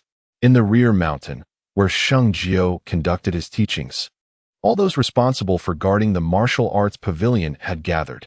In light of Sheng Jiu's earlier warnings, these individuals regarded them with disdain, even finding Sheng Jiu quite laughable. Little did they know, less than an hour had passed when Jiang Fan, the director of the martial arts pavilion, made an unprecedented appearance at the pavilion. Initially, they believed he was merely conducting a routine inspection to identify any potential hazards. However, to their dismay, he launched into a severe reprimand. And as if that were not enough, they faced a deduction of their wages for an entire month due to their transgressions. The primary instigator of this predicament was Sheng Jiu.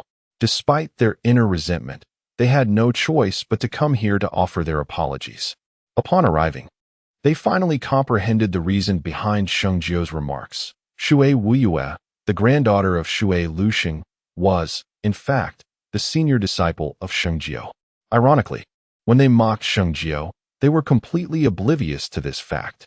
The guards from the Technique Pavilion waited nearly an entire day before they could meet Sheng Jiu.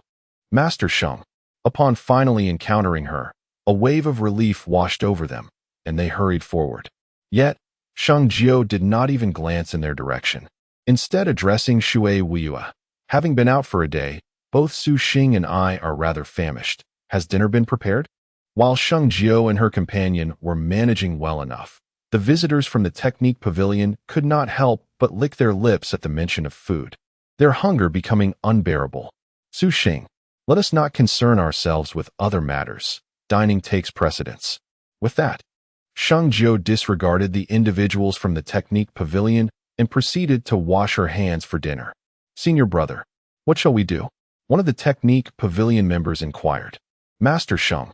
An hour later, once Sheng Jiu and the others had finished their meal, they finally approached her. Who are you? Sheng Jiu asked, slightly furrowing her brow. We are the guards from the Technique Pavilion. We previously had some misunderstandings with you, and we have come to seek your forgiveness.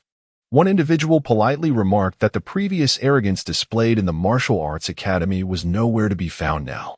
Forgive us. What wrong have you committed? The fault lies with me. Rest assured, without the mentor's robes or documents, I shall never set foot in the academy again. Chapter 87. Resistance is futile. Sheng Jiu spoke blandly, yet her tone carried an undercurrent of hostility. She was a person who harbored grudges. Since they had denied her entry, she would refrain from going. For the urgency did not rest upon her shoulders. Teacher Sheng, it was merely a misunderstanding. Indeed, Teacher Sheng, we acknowledge our mistakes. We implore you to overlook our transgressions this once.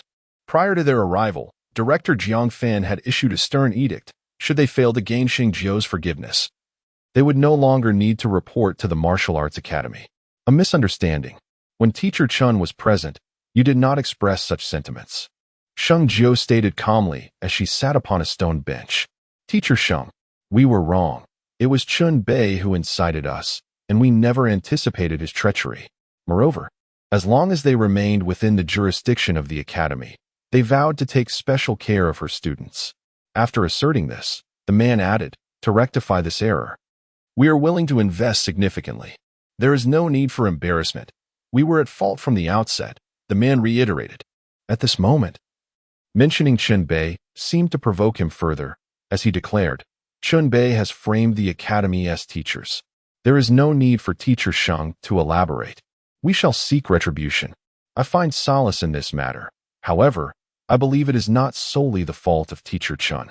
The other two instructors present that day undoubtedly had a hand in it as well. We must not allow them to tarnish the academy's principles. St. Jiu glanced at the others, realizing that it would be unwise to solely trouble Chun Bei. The other two must not escape scrutiny either. You may act as you see fit. St. Jiu showed no intention of holding them back, for her objectives had already been fulfilled. As the day waned, her visit to the Technique Pavilion would have to wait until tomorrow. Teacher, when shall we visit the Technique Pavilion? Inquiring as they departed, Chu Xiong and his companions sought clarity. Chapter 88. The mysterious elder. The following day, after enjoying her breakfast, St. Jiu informed her companions and set off for the Technique Pavilion. In light of the previous day's events, the guards at the pavilion exhibited an unusually courteous demeanor, allowing her unimpeded access. You must be the esteemed St. Jiuling. Upon entering the grand hall on the first floor, she encountered an elderly man with graying hair. Though he appeared quite ordinary, St. Jiu sensed an underlying complexity to his character. Indeed, may I inquire as to your name? St. Jiu offered a slight bow, inquiring politely. Xinglao, could it be that you are the former Vice President Xing Tian from the last term? A subtle frown creased St. Jiu's brow. According to the regulations of the Holy Sky Academy, a record exists of distinguished individuals throughout its history, including an elder named Xing Tian, who served as the vice president until a few years ago when he resigned, after which he no longer appeared in the records. If I were to claim otherwise, would you believe me? The elder appeared taken aback that St. Jiu had knowledge of his identity. Old Master Xing, please refrain from jesting with the younger generation. Who does not remember the glory of your tenure as Vice Dean? Even now, though you have retired, your influence at the Holy Sky Academy remains formidable. Sheng Jiu smiled, elegantly paying a compliment to Xing Tian. You possess a remarkable eloquence, young lady. It is no small feat to have Li Ming and others personally approach you for mercy. Xing Tian regarded her gently, aware of the events that had transpired the previous day, when Sheng Jiu had issued her bold proclamation. Even he believed it to be mere bravado. Yet, the subsequent chain of events caught him entirely off guard. For old Xing to be amused was merely a stroke of luck. Thank you for your kind attention, old Xing. Should there be any matter in which you require my assistance in the future, do not hesitate to call upon me. If Sheng Jiu is capable, I shall exert my utmost effort. Sheng Jiu offered a slight bow once more, perceiving that the former vice dean of the Holy Sky Academy possessed a remarkably gentle temperament. Sheng Jiu, is it not true that you are also known as Sheng Jiuling? Old Xing furrowed his brow slightly. Indeed. However, I have recently come to prefer being addressed as Sheng Jiu, and I hope you will indulge me. As she spoke, Sheng Jiu playfully stuck out her tongue. She had always been Sheng Jiu, having merely transmigrated into the form of Sheng Jiuling after her demise. At her core, she remained unchanged. I had heard whispers of your peculiar disposition, and indeed, it is as I expected upon meeting you today. However, being called Sheng Jiu does impart a more vigorous quality. And considering that 9 is a sacred number, this name is undoubtedly more memorable than your given name. Xing Tian nodded in approval. Chapter 89. The 2-star technique of Ling Mountain. Grateful for Elder Xing's kind words. If there are no pressing matters, I shall first explore the techniques, and we may converse later. Go ahead. After bidding farewell to Xing Tian, Sheng Jiu ascended to the second floor of the technique chamber. This level housed the Academy's premier techniques, all classified as 2-star, as Elder Xing had indicated. However, these were merely rudimentary 2-star techniques, still. Within the confines of the Holy Sky Academy, they were considered commendable. The 2-star basic technique, the Qi refinement method. Sheng Jiuling began perusing the materials, casually flipping through a volume to glean its essentials. The Qi refinement method, in particular, attracts at least two-thirds of each new cohort for cultivation. This phenomenon arises partly due to the method's minimal requirements concerning innate talent and partly due to its accessibility. Sheng Jiuling then selected several more volumes from the shelves. Yet after a brief examination, none ignited her interest. While these techniques may appear commendable to others, they struck Sheng Jiuling as rather mundane. After all, the techniques contained within her Qingquan ring are invariably of 9-star caliber. Was there truly not a single technique within the Holy Sky Academy that could pique my curiosity? In a short span, Sheng Jiuling had nearly scoured the entirety of the second-floor technique chamber, only to find herself disheartened by the absence of a single technique that stirred her heart. The ropes and bamboo tubes, all black, along with the dark beams, rendered these objects nearly imperceptible to the unobservant eye. Could it be that the bamboo tube conceals a particularly special technique? Sheng Jiuling's eyes sparkled with curiosity, and she swiftly climbed the bookshelf to unfasten the hanging bamboo tube. To her astonishment, she discovered a rolled-up technique hidden within. Her initial guess was indeed correct. The meticulous concealment of this technique indicated its significance. Sheng Jiuling murmured to herself as she carefully extracted the technique from the bamboo tube and gently unfurled it. Instantly, several prominent characters caught her gaze. The technique she had stumbled upon was named Ling Shan Pu. As she turned the pages, the first page detailed comprehensive information about Ling Shan Pu. This technique belonged to the category of 2-star lower-level techniques. However, according to the text, if successfully cultivated, its practical efficacy could rival that of higher-level 2-star techniques. Yet, perhaps this very aspect contributed to its arduous cultivation, leading to its eventual obscurity. Indeed, her visit was not in vain. Although the technique was challenging to master, with slight modifications, it proved quite suitable for Wu Yu and her companions. Nevertheless, for Sheng Jiuling, it posed no significant difficulty. Resolving within herself, she closed the bamboo tube and proceeded downstairs with the technique in hand. Chapter 90. Elder Sheng's warning back so soon? Have you already selected the technique you require? From the moment Sheng Jiuling ascended to the second floor's technique chamber until her descent, a mere 15 minutes had elapsed. The second floor housed an array of invaluable techniques, each worth a fortune. Even esteemed masters would typically take a considerable amount of time to make their selections. Yet, Sheng Jiuling accomplished this in just 15 minutes. Indeed, Elder Sheng, I have made my selection. Saint Jiuling smiled gently. I wonder which technique you have chosen. Might you share it with me, so that I may assist you in evaluating it? Xing Tian responded, I am well acquainted with the techniques of the Holy Sky Academy.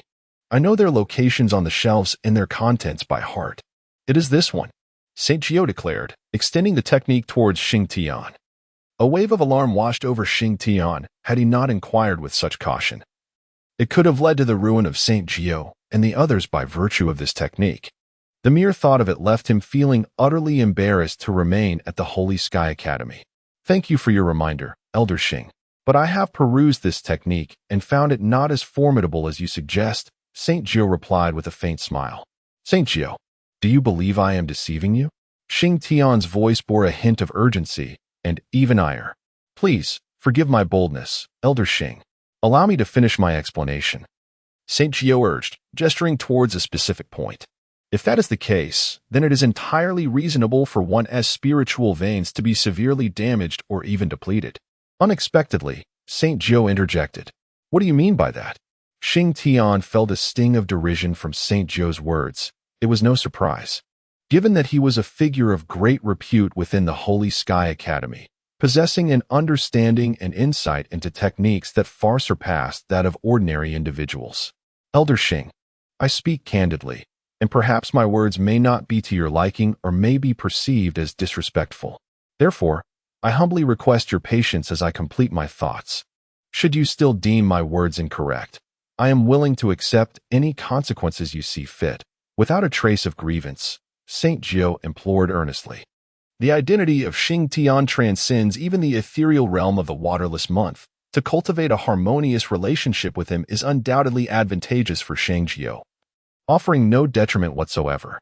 However, in the present moment, My candidness has led many discerning individuals to perceive Sheng Jiu as subtly mocking others. Chapter 91. Unveiling the celestial secrets. I am not an unreasonable person, so please continue. With this encouragement, Sheng Tian found himself considerably more composed. Old Sheng. Regarding the concept of spirit gathering discussed on this page, I hold a differing perspective. Typically, when one speaks of spirit gathering, it pertains to the accumulation of spiritual energy. However, I contend that what is described here is, in fact, the tightening of spiritual veins. What do you mean? Sheng Tian's eyes widened in disbelief. Such a notion seemed utterly preposterous. The spiritual veins are innate, and to constrict them would inevitably impede the natural flow of energy, causing grave harm to the practitioner. Please, old Sheng, do not rush. Allow me to articulate my thoughts fully.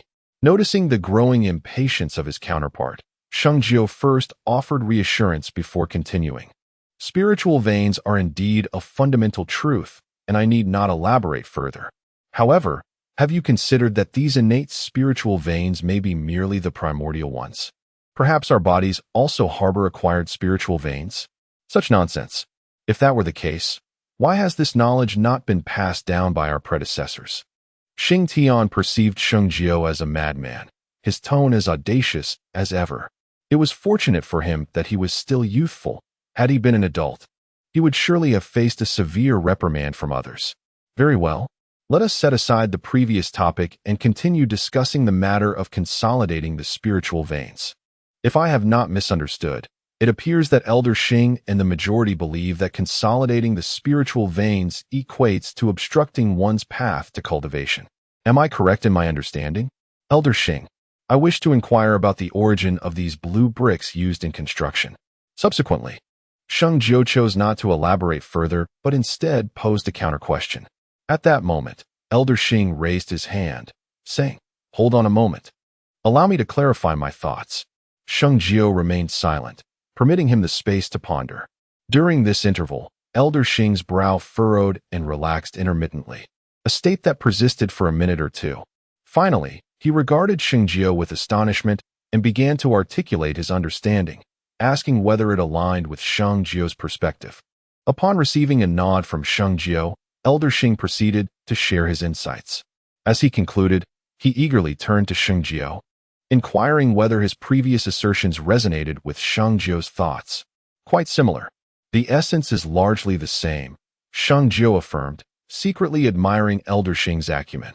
After all, while he merely selected the appropriate subjects, Elder Sheng had adeptly drawn comparisons to elucidate the concepts he sought to convey. As these words fell, a glimmer of excitement flickered across Sheng Tian's face. He continued, "As you mentioned, consolidating the spiritual veins does not hinder cultivation. Rather, it fortifies the very essence of the spiritual veins. This is akin to soil, which remains remarkably fragile before being molded into bricks. However, once transformed into bricks, it undergoes a significant metamorphosis, and with the subsequent firing process, the resulting bricks are strengthened dozens, even hundreds of times compared to their original form." Chapter 92. Confronting the gun's mouth. Xing Lao's words resonate profoundly. The younger generation indeed harbors this sentiment, although these thoughts were originally meant to be articulated by Sheng Jiu. Hearing them from another's lips, Sheng Jiu held great respect for Sheng Tian. "You need not flatter me. These ideas are your own. I merely gleaned insight from your exposition." To his surprise, after decades spent at the Sacred Heaven Academy, witnessing several esteemed masters come and go, none had possessed the audacity to think, speak, and express their ideas as boldly as you do. Sheng Tian held Sheng Jiu in high regard.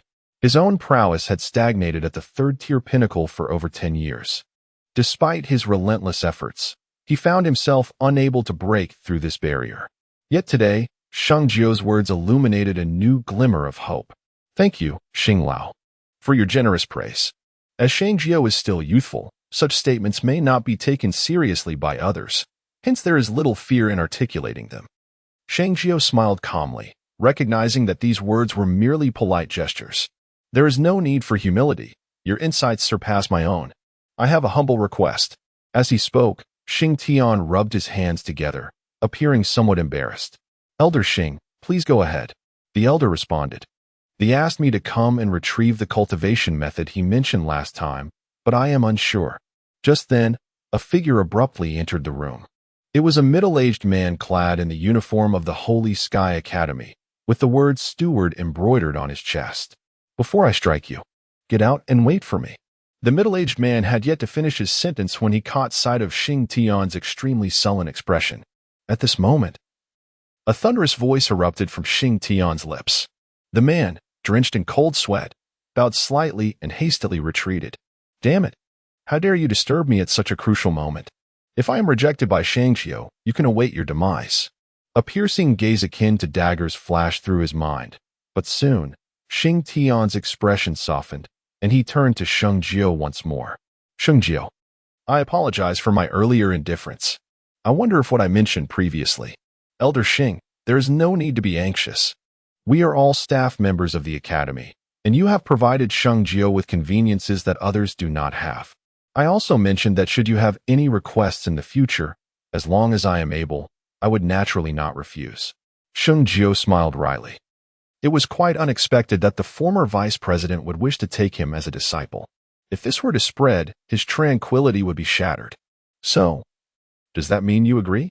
A look of delight graced Elder Sheng's face, and the heavy burden in his heart was finally lifted. Sheng Jiu has agreed. It seems that this is perhaps a matter of fate. If it were not for the convenience provided by Elder Sheng, Sheng Jiu might not have acquired this extraordinary martial technique. Everything is indeed a blessing bestowed by Elder Sheng. Chapter 93, a solid backing indeed. Indeed. Sheng Jiu's words filled Sheng Jiuling with immense joy. Even after Sheng Jiu had departed for some time, Sheng Jiuling could not suppress his beaming smile. As for the dean and the steward who had been expelled by Sheng Jiuling earlier, they were now completely cast aside from his thoughts. At the back mountain where Sheng Jiu held his lectures, upon seeing Sheng Jiu's return, Shui Wu Yue and the others promptly ceased their activities and approached him. After speaking and reflecting on the uniqueness of this martial technique, Sheng Jiu added, furthermore, regarding this technique, absolute confidentiality is imperative. Remember, do not let it slip outside. Chu Xiong. As for your cultivation today, we shall pause here for now. Take this martial technique and transcribe it in its original form. Submit the original to me before lunch. Understood. Master. Chu Xiong respectfully extended his hand, then took the martial technique handed over by Sheng Jiu and retreated to his room to begin the transcription. As for Shui Wu Yue and the others, Sheng Jiu instructed them to continue their cultivation. Today's gains were substantial. Not only had they discovered a suitable martial technique, but they had also made the acquaintance of Elder Sheng. Observing Elder Sheng's demeanor at the martial arts pavilion today, it was evident that his status within the Holy Sky Academy was certainly on par with that of the current dean. Perhaps the position of dean originally belonged to Elder Sheng. Haha. Now that I have such a formidable backing, anyone who dares to provoke me in the Holy Sky Academy shall surely face dire consequences. Previously, Sheng Jiu hesitated to fully unleash her potential, but now, with the formidable support of Sheng Jiuling, she no longer harbors any reservations. Some of her plans can finally be set in motion ahead of schedule. However, the pressing task at hand is to meticulously arrange the sequence of her plans. With this in mind, Sheng Jiu approached her desk, diligently jotting down her ideas and repeatedly sorting them. Meanwhile, at the office of the current president of the Academy of Xiantian, the atmosphere was tense. Son, your efficiency in assisting me has noticeably declined. Should this happen again, do not hold it against me for being unforgiving, the president admonished. President, this time, it is not due to my lack of efficiency, but rather an unexpected outburst from Elder Sheng, who inexplicably expelled me from the martial arts hall. I waited outside for a full half-hour before he allowed me entry. Son replied, beads of cold sweat forming on his forehead. Even now, the memory of Sheng Jiuling's piercing gaze sent chills down his spine. Such a thing occurred. That old man, when appointed president, refused the position and insisted on becoming a mere attendant in the martial arts hall. As long as he remains, my position is merely provisional, another individual interjected, a hint of grievance evident in their tone. President, in recent years, the evaluations of you have been quite favorable. If this year Master Han Yun continues to secure the first position in the comprehensive assessment at the Holy Sky Academy, he will ascend to a 2-star academy. At that point, the dean may seize the opportunity to submit an application to the higher authorities.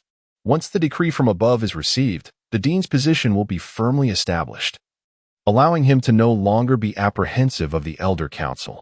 Chapter 94. The inquisitive mysterious figure according to the agreement between him and Sheng Jiuling in the coming days. Sheng Jiuling is to diligently study the low-level 2-star technique, Ling Mountain Break, at the teaching site on the back mountain. Although Sheng Jiuling mentioned that he would send for him once he completed his study, Xing Tian could hardly contain his eagerness. He planned to visit Sheng Jiuling's teaching site on the morrow, even if only to linger there, as he might glean additional insights. "My lord, lunchtime has arrived, and everyone is awaiting your presence." Outside the door, Ling Yan gently tapped, her soft voice penetrating the room. She had learned many things, such as how to call Sheng Jiuling for meals. If there were no urgent matters, she understood the importance of keeping her voice low while knocking, so as not to disturb Sheng Jiuling's concentration. With a soft creak, the door swung open, and Sheng Jiuling lazily stretched, exhaling a breath of air as he inquired, "How are things on the Chuxiong front?" "That's good to hear. After we have lunch, I may have many matters to discuss, so please pay close attention."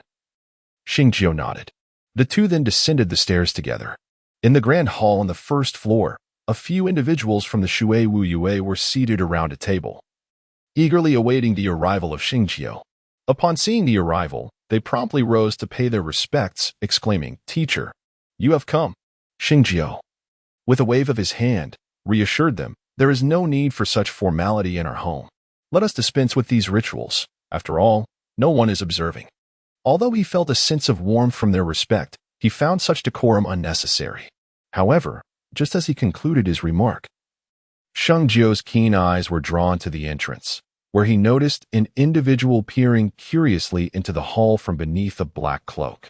Instantly, a frown creased his brow. The others, sensing something amiss in Sheng Jiuling's demeanor, followed his gaze and were taken aback upon spotting the inquisitive figure. "Xing Lao, since you are here, do come in. Your sneaking about is rather unnerving," Sheng Jiuling called out, his tone laced with mild reproach. Unlike the others, who seemed startled, Sheng Jiuling scrutinized the cloaked individual with discerning eyes, though the figure's features were obscured by the dark garment. The foot and shoe that emerged into view were unmistakably familiar to Sheng Jiuling. The figure outside, startled by Sheng Jiuling's recognition, hesitated momentarily before scratching his head beneath the cloak and stepping inside. Curiosity evident in his demeanor, he inquired, "Sheng Jiuling, I have taken great care to disguise myself. How did you discern my identity?" Chapter 95. This is awkward. This matter is quite simple. Old Xing was draped entirely in a black robe, perhaps concealing his upper body, but that did not necessarily apply to his lower half. When I met him today, his appearance, attire, and manner of walking were etched in my memory. Although he had displayed a style different from before, he had not changed his shoes, which led me to discern this detail. Sheng Jiuling smiled faintly. Every action, word, and habit of this individual, including his attire, was a subject of study in itself. "How remarkable, teacher." Upon finishing her statement, Shui Wu Yue applauded enthusiastically. Old Xing chuckled softly. "I never anticipated that my shoes would betray me. It seems I was fortunate not to have turned to thievery. Otherwise, I would have been courting disaster." Laughter erupted in the hall, with Shui Wu Yue and the others unable to suppress their amusement. "By the way, I recently acquired a batch of exquisite tea leaves and brought some for you to taste," said Xing Tian, retrieving the tea leaves he had brought and offering them to Sheng Jiuling. "Hold on."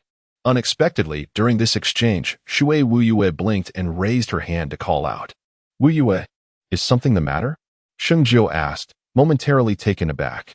Shui Wu Yue appeared troubled as she spoke. "Teacher, I have discovered an issue concerning this elder, but I am uncertain whether it is appropriate to address it."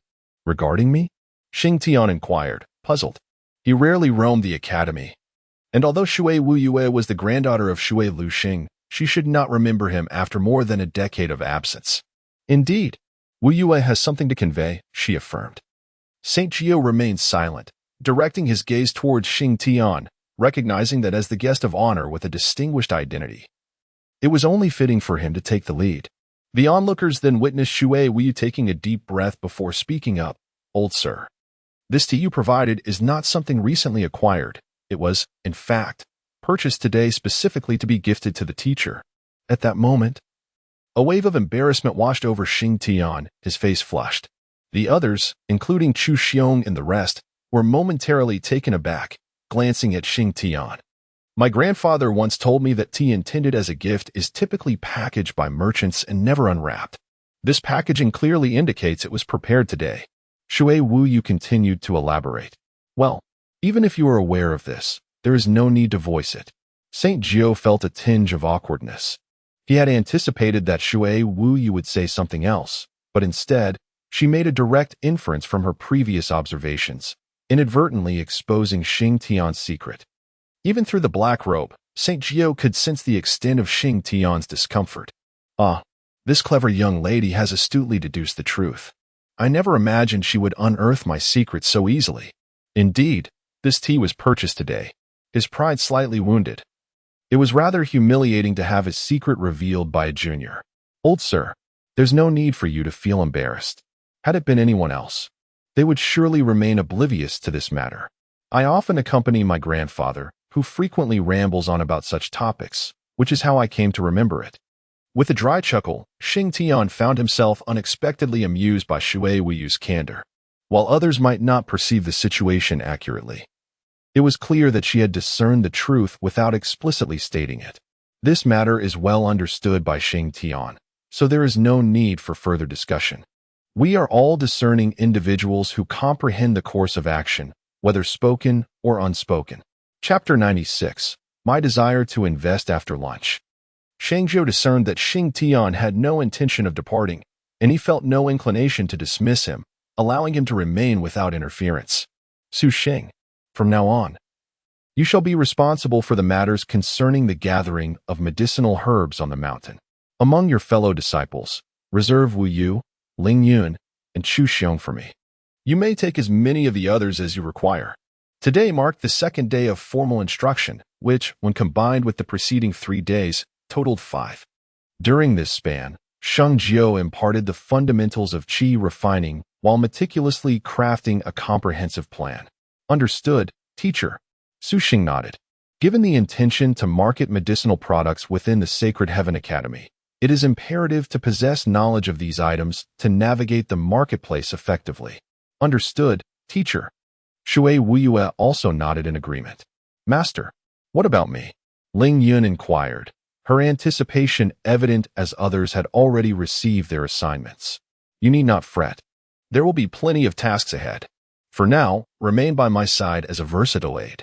When the time comes, you shall undertake whatever is needed," Sheng Jiu replied. Casting her a glance.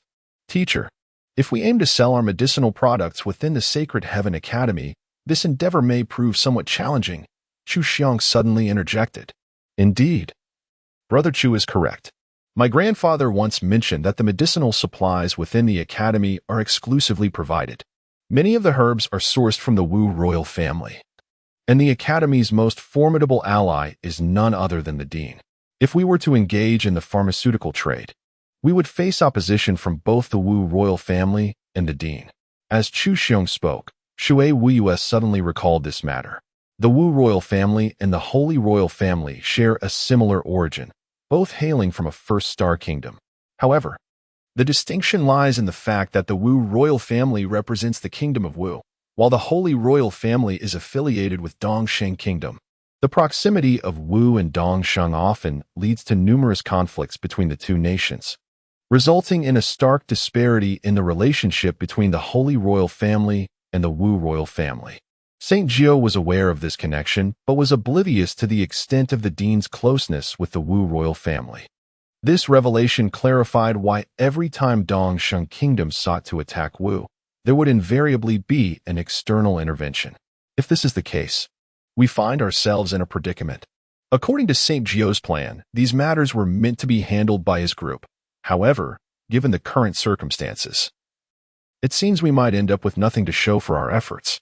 Even if Shui Wu's grandfather, Shui Luxing, were to intervene, the situation might remain unresolved. After all, the medicines we intend to sell would significantly impact the market. Both the Wu royal family and Dean Wu would not simply stand by and watch. Contemplating this, St. Jiu's gaze instinctively shifted towards Sheng Tian in the hall. As Sheng Jiu gazed towards Sheng Tian was also looking back at him. However, in that fleeting moment when Sheng Jiu's gaze met his, Sheng Tian spoke first, saying, "Sheng Jiu, if you do not mind, I would like to invest in this venture. I wonder what your thoughts are on this matter." Chapter 97. Reaching a consensus, old man. Please do not complicate matters. This situation is quite intricate. Despite her youth, she was well acquainted with the dynamics within the academy, and she knew that Director Wu was not to be trifled with. "Wu Yu, do not be disrespectful." While such words might be inappropriate coming from another, when spoken by Sheng Tian, they carried a different weight.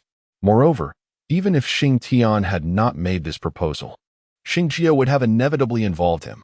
Otherwise, the execution of his plan would be severely hampered, rendering all his prior preparations futile. It is of no concern. Sheng Tian appreciated Wu Yu's straightforwardness. After all, she was just a child, and he would not hold such matters against her. "Old Sheng, your participation is welcome, but let us agree beforehand that the distribution of profits can only grant you a maximum of 10%. Furthermore, should we encounter a shortage of medicinal supplies, we will need your assistance." Sheng Jiu articulated his thoughts clearly. "That is perfectly acceptable. 10% it shall be," he replied. His intention in stepping forward was not driven by profit, but rather to cultivate a favorable relationship with Sheng Jiu, thereby ensuring that he would receive genuine support in return. "Then I thank you. In addition to this matter, I hope that after learning our formula, old Sheng can keep our alchemical secrets confidential," Sheng Jiu added. Only Sheng Jiu and his students possess a profound understanding of the matter concerning the wind-dissipating elixir. Apart from them, Shui Luxing and Jiang Fan are also aware of its existence, yet the intricacies of its secrets elude their comprehension. Rest assured, I have lived for quite some time. While I may not excel in various matters, I am well versed in the principles of humanity. In that case, I extend my gratitude to you, Ling Yun. Please elucidate our method of concocting the elixir to Elder Shing in detail. If there are no other pressing matters, let everyone commence their tasks as per my instructions." With Sheng Jiu's command, each individual diligently set about their respective duties. Sheng Jiu remained in the room for an entire afternoon, from the moment he entered until he emerged. In the hall, Elder Shing was also present. His words held great wisdom. However, this approach could easily attract undue attention. If one were to concoct the elixir independently, incorporating some inconsequential herbs, others might discern the ingredients, but would merely attribute the differences to variations in preparation and dosage. Thus, it would be challenging for them to uncover the secrets in a short time. Sheng Jiu articulated his thoughts. "So, you have intentionally set a trap for them, waiting for them to fall into it?" Elder Shing mused silently, recognizing Sheng Jiu's caution even before his full maturity, should he continue to develop. It is likely that the Sheng Tian Academy would produce a master of unparalleled renown. Chapter 98. A punch for a coin, I act for the benefit of all. Sheng Jiu smiled faintly. In the ensuing days, he dedicated himself to the study of the 2-star low-level technique, Ling Mountain Break, while simultaneously coordinating the efforts of Su Xing and others in the preparation of the wind-dissipating elixir. These moments are fixed. Once the tasks are completed, it is time for cultivation. 100 bottles is already quite a lot, Wu Yue. Today, your training will be temporarily suspended as we descend the mountain to sell medicine. While selling medicine may sound simple, the truth is that it entails a great deal of knowledge. Pay attention and learn well. It will undoubtedly be of immense benefit to you in the future. As we descended the mountain, we arrived at a square bustling with the most injured individuals. Without uttering a word, Sheng Jiu retrieved a plaque from her spatial ring and hung it around Chu Xiong's neck. The plaque was inscribed with the bold characters proclaiming, "One punch, one coin." Chu Xiong's expression darkened instantly, yet he refrained from questioning the rationale behind this action. After 10 days of companionship, he had come to understand that Sheng Jiu was always guided by her own reasons, and this peculiar behavior surely had its purpose. "Teacher, isn't this a bit too conspicuous?" With the plaque displayed, Wu Yue's lips twitched, uncertain of how others would perceive her instructor. As her voice faded, a small crowd had already gathered, among them two individuals who bore the marks of a recent challenge, evident frustration etched upon their faces. Master Sheng, does this mean that if I give you a coin, I can strike your student? The name Sheng Jiu had long since spread throughout the academy, and many were aware of her existence, recognizing her as a rather eccentric figure. Indeed, however, each person is allowed only one opportunity. If you provide the coin, you may act now, Sheng Jiu replied calmly. Very well, here you go. The student who had spoken produced a coin from his storage ring and handed it to Sheng Jiu before approaching Chu Xiang, saying, Brother, do not blame me. If blame is to be assigned, let it fall upon your instructor. I have invested my resources, hence I must deliver this strike. With a resounding thud, the individual unleashed a fierce blow upon Chu Xiang's visage without uttering a word, perhaps fueled by an overwhelming sense of indignation or an accumulation of frustration. The assailant struck with lethal intent, targeting not Chu Xiang's chest but rather his face. The impact was so forceful that Chu Xiang, unable to withstand it, staggered, coughing up blood, and collapsed to the ground. In that instant, his cheek began to swell visibly. Witnessing this scene, Shui Wuyue and others felt a pang of concern, while Xing Tian, who had just arrived, appeared visibly moved. Saint Teacher, I too wish to purchase a punch. Indeed, upon witnessing the assailant's action, Sheng Jiu not only refrained from intervening but also observed as Chu Xiang did not retaliate, igniting a spark of interest among the onlookers, who were eager to spend money for a moment of exhilaration. However, at the very instant the words left the assailant's lips, Sheng Jiu chuckled and removed the token from around Chu Xiang's neck, stating, I apologize. I only sell one punch. Chapter 99, Starry Sea of the Li Clan. Saint Teacher, you did not utter that phrase earlier. Upon hearing this, the student became agitated, the pain etched upon his face only amplifying his displeasure. Sheng Jiu replied with a smile. My dear student, I refrained from saying it, as you did not inquire. As he spoke, Sheng Jiu waved his hand, and Su Xing and others assisted in lifting Chu Xiang from the ground. What a letdown. Selling only one punch, it would be better not to sell at all. Some students did not appreciate the reprimand, responding with disrespect. Hey, how can you speak like that? Shui Wuyue remarked, slightly irritated. It's fine. Let them speak if they wish. It won't cost me anything, Sheng Jiu chuckled. Shameless. I've never encountered such a brazen teacher. She can be insulted and still smile, completely disregarding her mentor's dignity. Numerous students pointed and whispered among themselves. Sighing beneath his black robe, Xing Tian found Sheng Jiu's eccentric behavior increasingly intolerable. Yet, unfazed by the scrutiny, Sheng Jiu retrieved a pre-prepared medicinal ointment, opening it and applying some to Chu Xiang's face. Isn't this performance rather exaggerated? The onlookers mused, bemused by her actions, striking someone only to play the benevolent healer. As this scene unfolded, many grew more discontented with Sheng Jiu's character. Well, with a wound of this nature, it will heal within a couple of hours. Chu Xiang, you have endured. Sheng Jiu spoke gently while applying the ointment. This Chu Xiang is indeed a madman. Such teachers, such students. Many privately felt a shiver of apprehension, grateful that Sheng Jiu had not taken them as a disciple. Meanwhile, news of the incident swiftly spread throughout the Holy Sky Academy.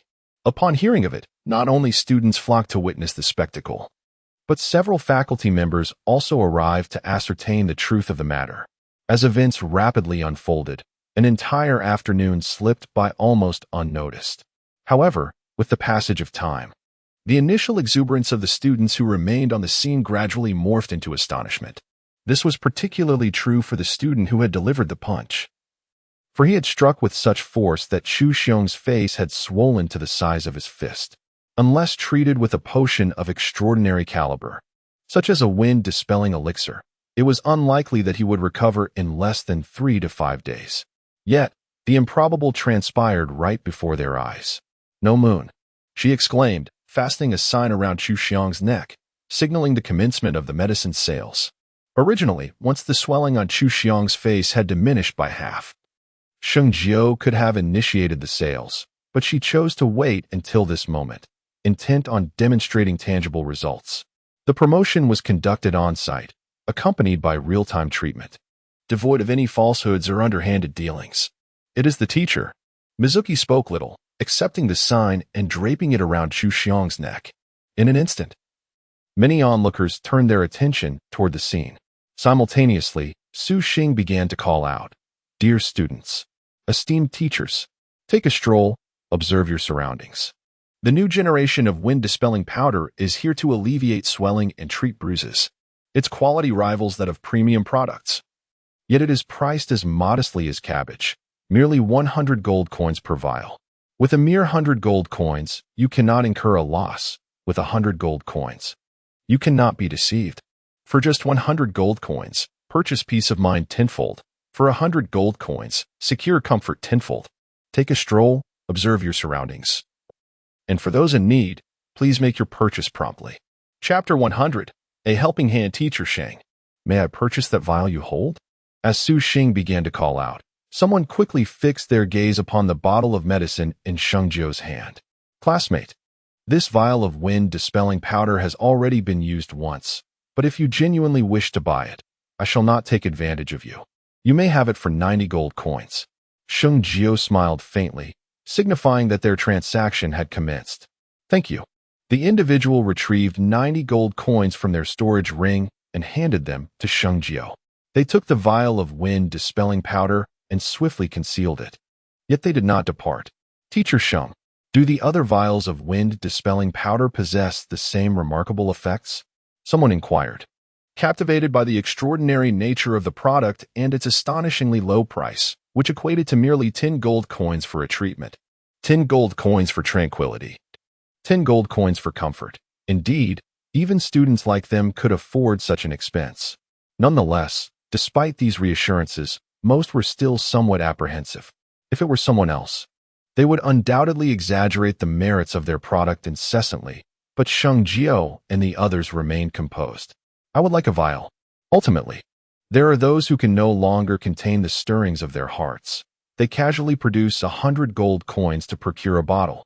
Upon receiving the item, this individual immediately applies the soothing ointment to their wounds. This substance is refreshingly cool, and the pain on their face has considerably lessened. Perhaps it is indeed effective. They silently commend the remedy. At this moment, the surrounding students swiftly turn their gazes towards him, inquiring with curiosity, "Classmate, how effective is this?" It is not that he is reluctant to share, but rather the crowd is too dense. Should he declare its efficacy, a rush would ensue, and he would undoubtedly be unable to secure another for himself. With this thought, he retrieves another 100 gold coins and exclaims, "Saint Teacher, please bring me another bottle." "Classmate, while the medicines we sell are potent and devoid of side effects, we can only guarantee their effectiveness for 1 month. Should you fail to utilize it within this time frame, the efficacy of the ointment will gradually diminish." Though he feels elated that others are purchasing his goods, Saint Jiu is not inclined to deceive. "Thank you for the reminder. Saint Teacher, please sell it to me. I cannot use it all myself and can share it with my fellow brothers." He smiles, now showing considerable respect towards Saint Jiu. When acquiring medicines from others, they would rather you buy more. Yet, Saint Jiu is different. She is truly peculiar, albeit exceedingly honest. The individual bows slightly in gratitude and departs with a smile. "Damn it, that fellow is not being fair. Saint Teacher, give me 2 bottles. Brother, one must be considerate. Just buy one for yourself and leave some for us." In a moment, many individuals rushed forward, eager to purchase the remarkably inexpensive medication, fearing they might miss the opportunity to acquire such a bargain. Chapter 101. Faking Death to Deceive. This girl, witnessing the students in the academy vying to buy Sheng Jiu's medicine, even the composed Xing Tian felt a twinge of astonishment. Furthermore, this process was a lengthy one, requiring at least a month or even longer to achieve, yet Sheng Jiu accomplished it in merely half a day, the majority of which was spent on-site administering treatments. "Teacher, the 100 bottles of Chu Feng San have all been sold out." After selling the last bottle, Su Xing swiftly relayed the news to Sheng Jiu. Although they had anticipated the product's popularity, they had not expected it to sell out in such a brief span. "All right, I understand." Although the medicine was gone, the throngs of people remained, still clamoring for it. Sheng Jiu cleared her throat and addressed the crowd. Ladies and gentlemen, I sincerely apologize. We only had 100 bottles of medicine for sale, and the last one has just been sold. I kindly ask for your understanding. There is no need to continue competing. Is that it? Is it really gone? How could there be so few? Many were taken aback, and some secretly regretted their hesitation. Had they acted sooner, before the crowd's consensus, they might have secured a bottle and spared themselves further anguish. Yet, pondering these thoughts now served no purpose. Teacher Sheng, we are curious. Do you have any stock left of this medicine? Someone inquired. The absence of stock did not necessarily mean it was truly depleted. Perhaps it was simply that the initial supply had been sold out. When will the next occurrence take place? Furthermore, are your pharmaceuticals available for sale at any time? Some astute students inquired swiftly. In such circumstances, acquiring medications proves to be quite challenging. However, if they could be sold privately at any hour, it would be feasible to discreetly procure them from the teaching establishment of St. Jiu. Clarifying his thoughts, St. Jiu signaled and departed with Mizuki and others. Not far off, a man exclaimed, "Go! Immediately inform the dean. Report that a teacher is illicitly selling pharmaceuticals within the academy. Also, deliver this bottle of medication to the dean." He retrieved a previously purchased wind-dispelling powder from his storage ring and handed it to a nearby associate. Understood. The man responded promptly and swiftly departed. Saint Teacher, is it? This grand gift you have presented, we of the Wu family graciously accept. However, selling pharmaceuticals within the academy without authorization constitutes a grave offense. As the individual left, the man couldn't help but smile. Upon closer inspection, it was the student who had earlier acquired 2 bottles of wind-dispelling powder. And his true identity was none other than Wu Ning, the young master of the Wu royal household. The dean he mentioned was, in fact, his uncle. Chapter 102. All our schemes. St. Jiu's dealings in pharmaceuticals within the Holy Sky Academy had amassed a staggering total of 9,990 gold coins. This translates to a daily income of 2,000 gold coins, with the herbs sourced from the rear mountain and labor provided by readily available personnel, resulting in minimal costs incurred. Here, old friend, this is 1,000 gold coins, as per our prior agreement. Let me first present you with your share. In the grand hall, several individuals gathered around a table, where Sheng Jiu retrieved 1,000 gold coins and handed them to Sheng Tian. The latter accepted them without hesitation. After distributing his share, only 8,990 coins remained. Sheng Jiu then allocated 2,990 coins from that sum, leaving 6,000 to be shared among Shui Weiyue and the others. The division of 6,000 gold coins, while modest, granted each of the 10 individuals a mere 600 coins. Yet, the joy stemmed from the fact that these were earnings earned through their own labor. Chu Xiong, you received a punch earlier, so these 90 coins serve as compensation for that blow, Sheng Jiu announced, presenting the coins to Chu Xiong. Teacher, it is of no consequence. In fact, I believe that punch was worth it, Chu Xiong replied earnestly. The quantity of money is inconsequential. What truly matters is the extraordinary lesson delivered by Sheng Jiu today. She is unlike any other teacher. While others merely restrict student resources, Sheng Jiu employs various methods to foster their independence. Other instructors focus solely on imparting the fundamentals of cultivation. Yet Sheng Jiu not only teaches them how to cultivate, but also how to think critically and generate income.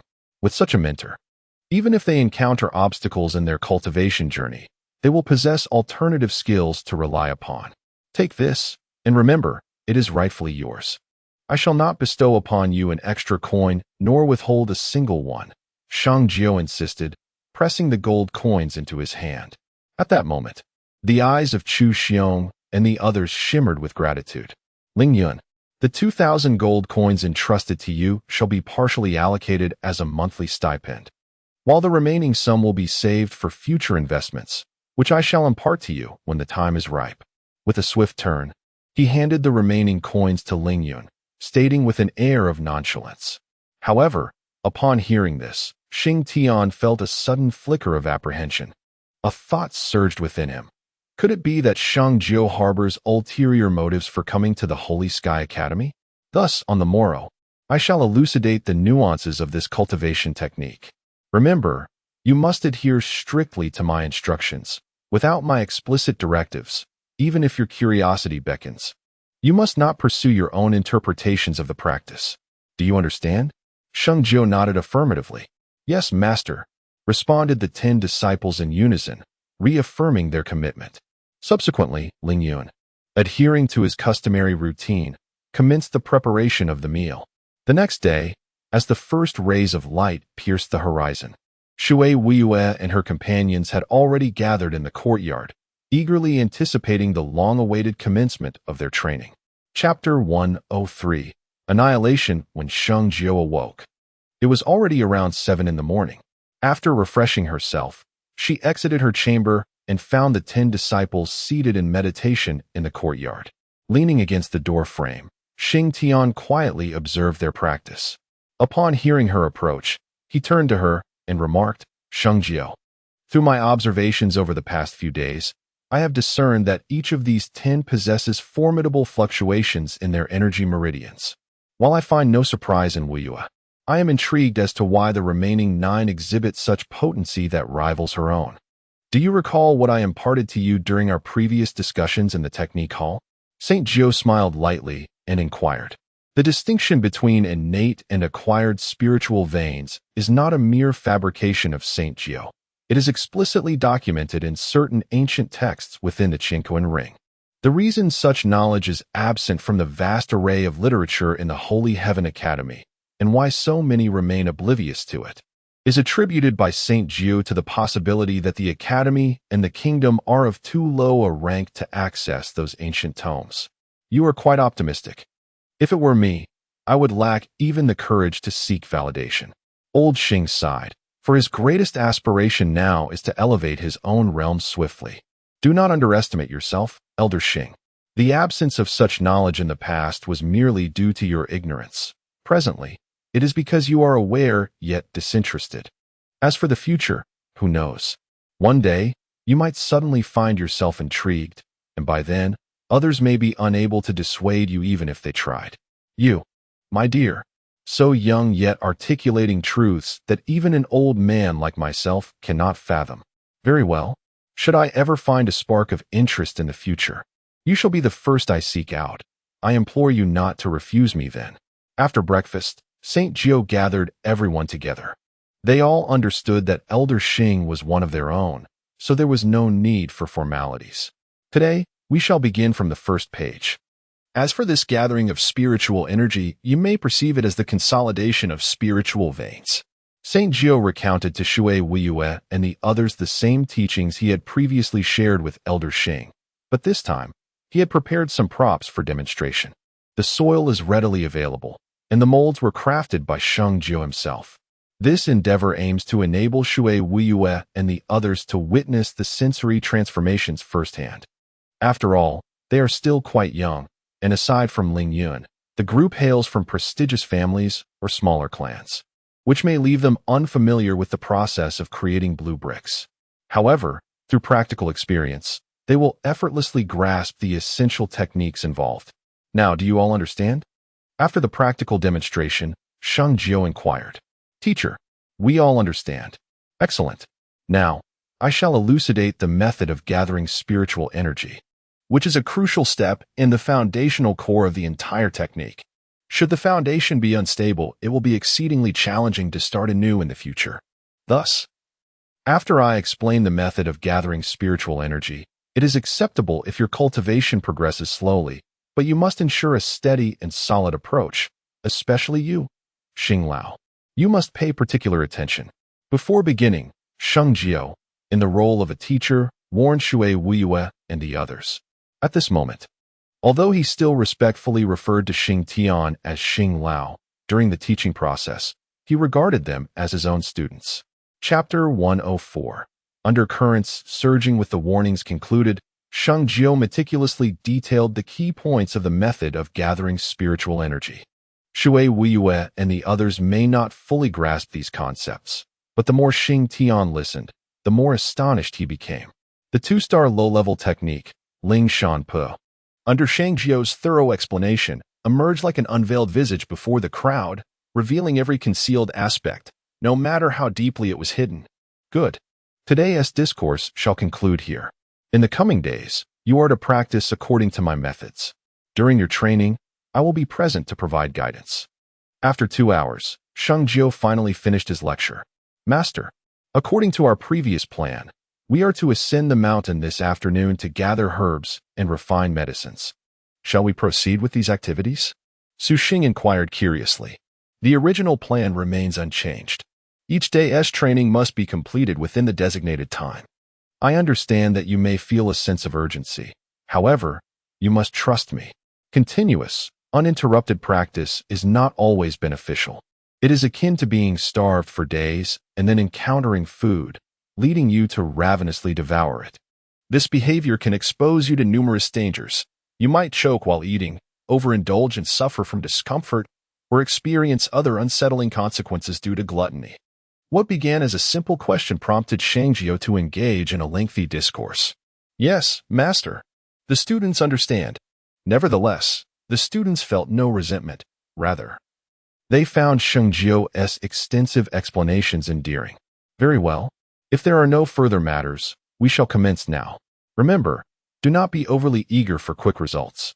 With that, Sheng Jiu instructed them to begin their training.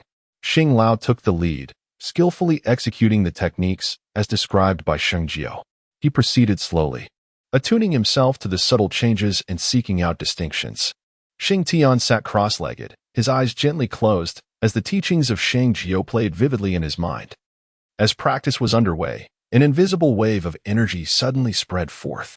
Xing Tian, acting swiftly, ceased his cultivation and, in the next moment, opened his eyes wide, gazing in the direction from which the pulsation of energy emanated.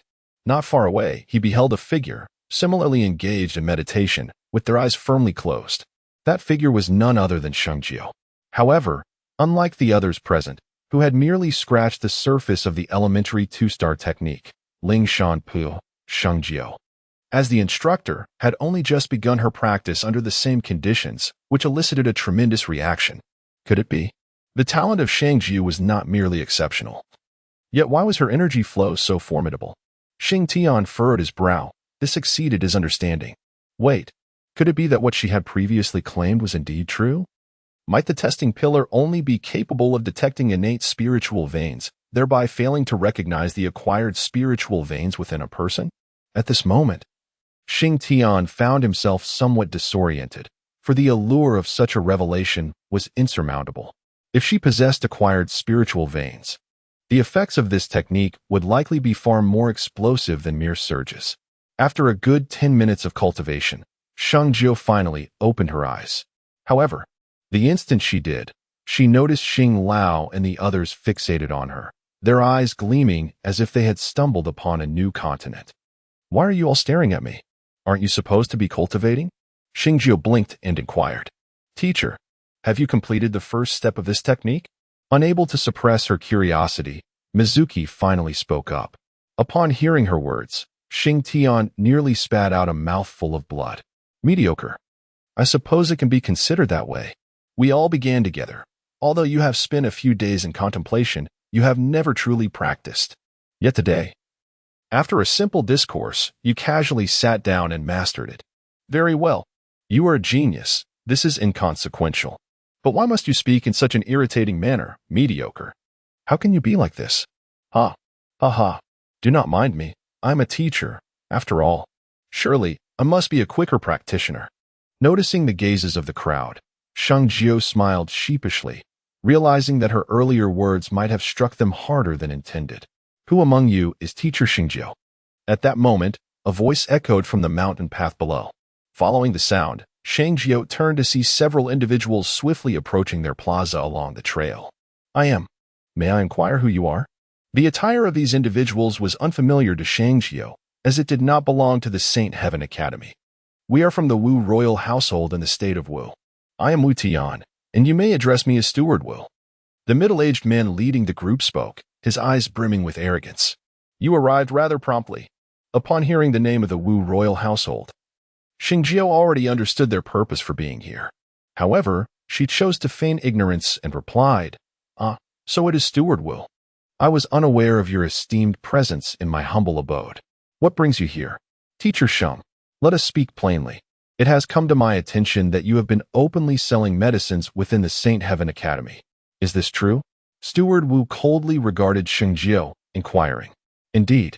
Originally, it was anticipated that Sheng Jiuling would speak ambiguously or even resort to deceit. However, to everyone's surprise, Sheng Jiuling openly confessed. Are you aware that the unauthorized sale of pharmaceuticals is a transgression within the Sacred Heaven Academy? Deacon Wu remarked, observing her demeanor. A cold glint flashed in Deacon Wu's eyes. Since you are aware, why then do you persist in the illicit sale of medicines? Please do not be angry, Deacon Wu. I was compelled to act thus. You are well aware that I have offended certain individuals within the Academy, resulting in a dire scarcity of resources. Barely sufficient for my subsistence, Sheng Jiuling replied. Naturally, it is pertinent. I previously inquired with Zhang from the logistics department, who advised me to devise my own solution. He even stated that as long as I could come up with something, regardless of its nature, it would be permissible. Hence, I devised the method of selling pharmaceuticals. If Deacon Wu has any objections regarding this matter, you may consult with Zhang. However, as far as I know, Zhang from the logistics department was appointed by the dean. Since the dean has not interposed, it implies that this matter has received the dean's endorsement. Therefore, should Deacon Wu harbor any queries, you are most welcome to seek clarification from the dean. What are your thoughts on this, Deacon Wu? Chapter 106. The Method of Spirit Gathering That Insufferable Girl. Wu's expression turned slightly frigid. As a steward of the Wu family, he represented their interests within the Sacred Heaven Academy, overseeing all affairs personally. Ever since the Wu family became the pharmaceutical supplier for the Academy, no one had dared to sell medicines recklessly within its confines. Yet, Sheng Jiuling has shattered this precedent. Moreover, in seeking retribution this time, I acted in accordance with Director Wu's intentions, aiming both to suppress such behavior and to uncover the secrets of the alchemical methods of Saint Jiuling. Little did I know, while attempting to corner Saint Jiuling, I found myself ensnared instead. To suggest I seek counsel from Director Wu is akin to inviting my own demise, isn't it? Steward Wu, why does your expression appear so grim? Are you unwell?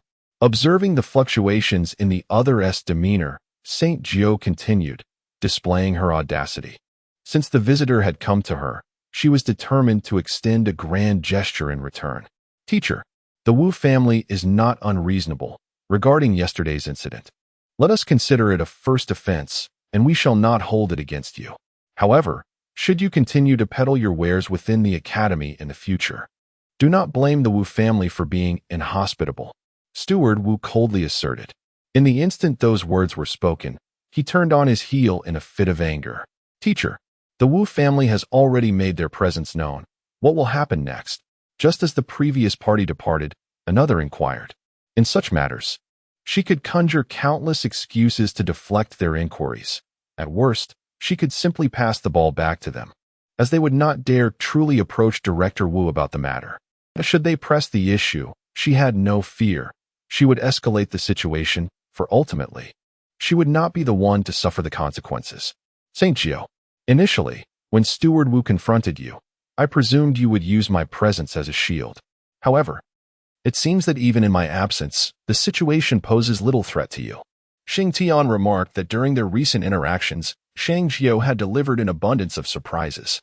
He genuinely wished to assume the role of a mentor to her, yet he was acutely aware of his lack of qualification for such a position. Old sir, you are my trump card. It would be unwise to reveal you unless absolutely necessary, for otherwise, it would lose its significance, Sheng Jiuling replied with a gentle smile. She consistently preferred to reserve her strongest cards until the very end, only resorting to them when all other options were exhausted. In fact, at this moment, the matters concerning Xing Tian were likely known to no one else. Very well. Should the day arise when you truly require my assistance, do not hesitate to ask. Truth be told, this old body of mine has not been active for quite some time. It is high time I stretch my limbs. Grandfather, Shui Lusheng, taking advantage of the midday break, had received approval from Sheng Jiuling to visit her grandfather. Wang, what brings you here today? By the way, have you had lunch? After a few days apart, Shui Liuxin's affection for his precious granddaughter had only deepened. I already had a bite on the way here. This time, I brought a gift for you. Shui Wue spoke mysteriously, then retrieved a belt from her storage ring. Grandfather, this belt was purchased with my own money. I wonder if you will like it? Like it. Like it. Anything given by you is cherished by me. Though the belt appeared to be merely ordinary fabric, its significance was profound. Chapter 107. A surge in training in contrast to the situation here.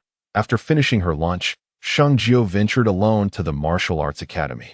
The Martial Arts Academy and the Technique Repository are distinct entities. The former houses various martial arts, while the latter contains an array of techniques. There exists a clear distinction between the two, yet they are intricately connected. Upon entering the Martial Arts Academy, one is greeted by a multitude of students, many of whom are diligently searching for a martial art that suits them. The arrival of Sheng Jiuling instantly captivates their attention. Teacher Sheng, have you come to select a martial art as well? Come take a look. You know how difficult it is to be a teacher these days. And as a mere intern, if I fail to produce something commendable within a month, I shall have no choice but to leave after failing the Academy's assessment. A faint smile graced Sheng Jiuling's lips.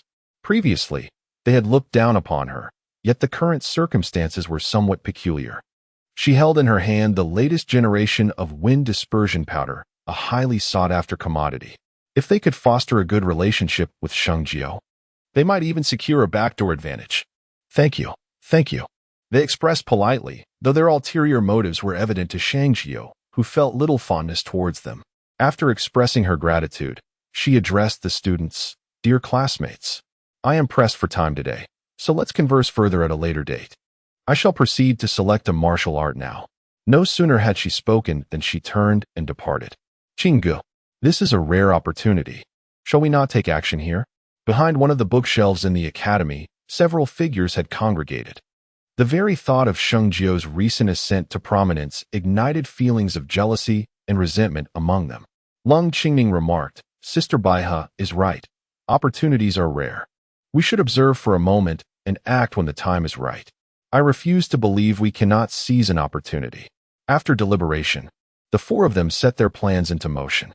The martial arts collection at the Holy Heaven Academy was lacking in quality, regrettably. The administrator of the martial arts hall was absent, or else they could have inquired about accessing the second floor. St. Jiuling cast a disappointed glance at the staircase, where the wooden door at the top was locked with a brass padlock, indicating that entry to the second floor was likely restricted to the common folk. As she pondered this, St. Jiuling suddenly felt as though something was watching her, an unsettling sensation that was hard to ignore. Had it not been for her instincts, she would not have noticed the predicament. Although they believed their movements were swift, the four individuals remained visible to her. You four again. Originally, they had not sought out St. Jiuling, and she had nearly forgotten about them. However, encountering them here and observing their furtive behavior made it evident they had malicious intentions towards her. Realizing this, St. Jiuling glanced around and, seeing no one nearby, swiftly extended her hand and pushed against the bookcase in front of her. With a crash, the row of bookcases trembled violently, and she quickly made her escape. Just after her departure, the row of bookcases toppled with a loud thud, colliding into another row ahead. Chapter 108. Visitors from the Wu family. With a resounding crash. As one row of bookcases struck another, the subsequent row was also impacted, quickly toppling forward. The sound of the falling bookcases was considerable, drawing the attention of Su Qingge and her companions, who were not far behind. What is that noise? However, due to the presence of Sheng Jiuling, a few individuals hid behind the bookshelf, hesitant to reveal themselves. Uncertain, Zhang Xiaoxiao remarked, could it be that wretched person has arrived? Let me take a look. Zhang Baihe furrowed her brow and cautiously leaned forward, intending to peek out.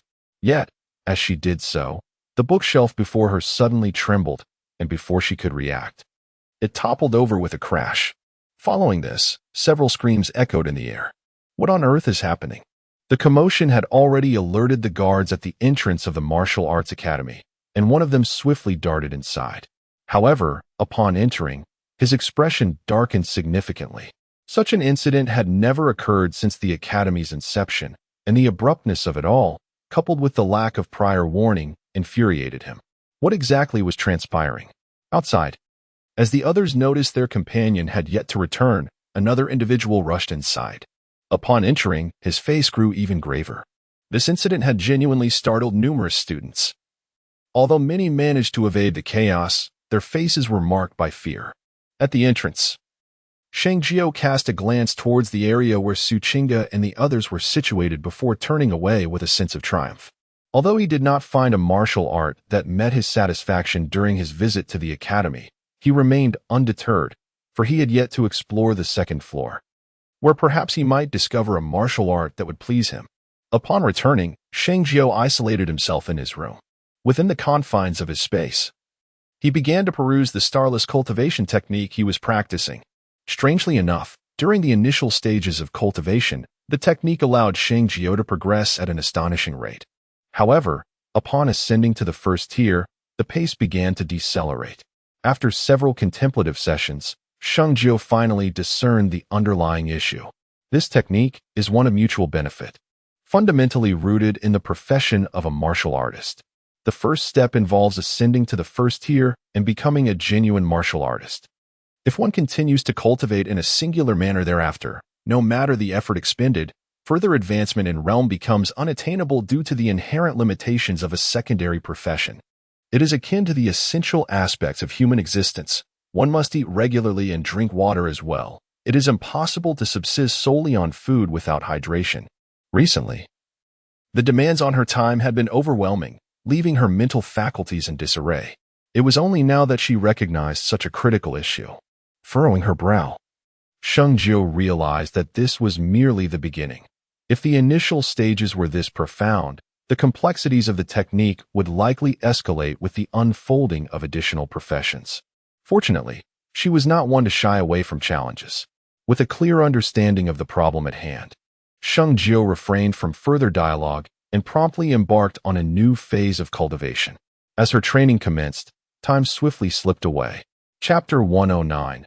Sharp-tongued with a deep breath, Sheng Jiuling opened her eyes once more, exhaling a cloud of impure air. This exhalation felt markedly different, infused with a hint of tumultuous heat. One of the hallmarks of the secondary profession of pharmacist is the latent fire attribute within the spiritual veins. Generally speaking, there are two pathways to achieve this stage, the first being those who are born with a fire attribute spiritual vein, a rarity that positions them as the mainstream among pharmacists. The second type, the artificial alchemist, represents a daring adventurer.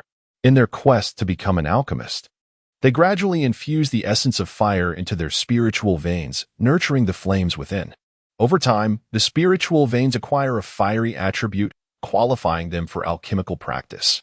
However, it is exceedingly rare to attain this qualification in just a few years, or even over a decade. Curiously, if one truly embodies the essence of an alchemist, why do they experience such rapid advancement in their cultivation? This notion defies logic, and even if she were a celestial master, it would remain inexplicable. It appears that this body conceals many secrets yet unknown to me. To unravel these mysteries swiftly, I must elevate my own realm without delay. With a silent resolve, Sheng Jiuling rose to her feet. In that instant, the bear cub darted over, promptly squatting down with a lazy demeanor. Cub, every time I enter, you scurry away. And yet, once my training concludes, you always appear on cue to remind me. Do you truly have such disdain for me? Sheng Jiuling scoffed, casting a fierce glare her way. My master, do not misinterpret my intentions. It is simply that the hour has grown late. You should meet with them first. And when it is time for rest, you may return. The cub chuckled innocently. Not so. I recall this is not the first instance. Each time, you appear punctually at this hour. Are you concealing something from me? Upon voicing this thought, Sheng Jiuling considered its validity, only to realize the underlying issue thereafter. If the timing were different, she would not mind, but why is it always at this hour? What secrets does he conceal from her? Master, you are overthinking. I truly have nothing to hide from you. Hee. The bear-like creature chuckled foolishly, his dark, glistening eyes exuding a somewhat furtive demeanor. Clearly, he was harboring secrets from Sheng Jiuling. Since I am overthinking, I shall delay my departure today. I am determined to discover the nature of your devious scheme. Sheng Jiuling scoffed, aware that deceiving her was no simple feat, as she was not a Navi child easily fooled. Heh! Upon hearing this, the bear-like creature merely smiled vacantly. Yet, Sheng Jiuling could discern his attempt to mask his anxiety, striving to evade detection. Competing with me? You are still too inexperienced. With a silent scoff, Sheng Jiuling fixed her gaze upon him. Under such scrutiny, the bear-like creature broke into a cold sweat. This situation has escalated. Chapter 110, committing a crime in defiance of the wind. Time passed as Sheng Jiuling continued to observe him. Noticing that Sheng Jiuling showed no intention of leaving, the bear-like creature swiftly rose from the ground. Master, since you do not wish to depart, you may remain here. I am a bit hungry, so I shall go eat something over there. With that, he turned his backside and hastily attempted to leave. Wait. At that instant, Sheng Jiuling called out sharply. His frantic behavior clearly indicated a guilty conscience. He wished to flee, yet Sheng Jiuling was determined to prevent his escape. Master, I am genuinely hungry. He maintained his foolish grin, but the creature's demeanor grew increasingly suspicious. No hurry, even if you were to go without sustenance for a brief period. Starvation would not claim your life. Moreover, I too find myself feeling hungry, and I shall accompany you. Sheng Jiuling remarked with a sly smile. Master, no one will like you if you act this way, Tongzi exclaimed, suddenly agitated and unwilling to let him depart. At that moment, her gaze fell upon the ground beneath Tongzi, where tufts of fur surrounded his limbs. As she spoke, Sheng Jiuling pointed to the fur at his feet. Noticing that his own hair continued to shed, recognizing the gravity of the situation, Sheng Jiuling stated with seriousness, if everything is indeed fine, then why is your fur falling out so rapidly, in clumps no less?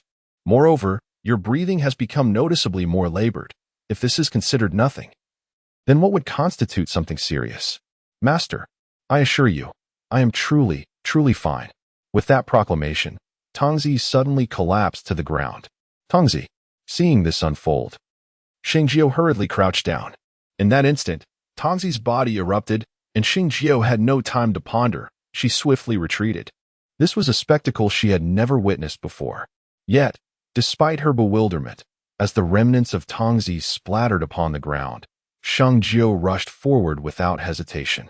Upon reaching him, she was met with the sight of his half-dismembered body, stirring a wave of sorrow within her heart. Just then, from the mangled remains, a movement caught her attention, followed by a disgruntled voice that reached her ears. You refused to leave when told, insisting on staying. And now you have seen my true form. You are Tongzi.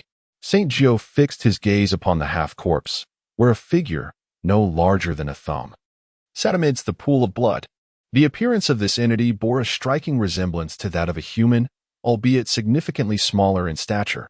At that moment, it sat in the crimson pool, its tiny arms crossed defiantly across its chest, tilting its head and pouting in evident displeasure at being discovered by St. Jiuling. Is that not permissible? The figure, known as Tongzi, remarked with a glance. Of course it is. I am merely curious as to why, if your true form is humanoid, you choose to disguise yourself as a panda, St. Jiuling inquired. Upon hearing this, Tongzi huffed in indignation. What is wrong with enjoying the adorable?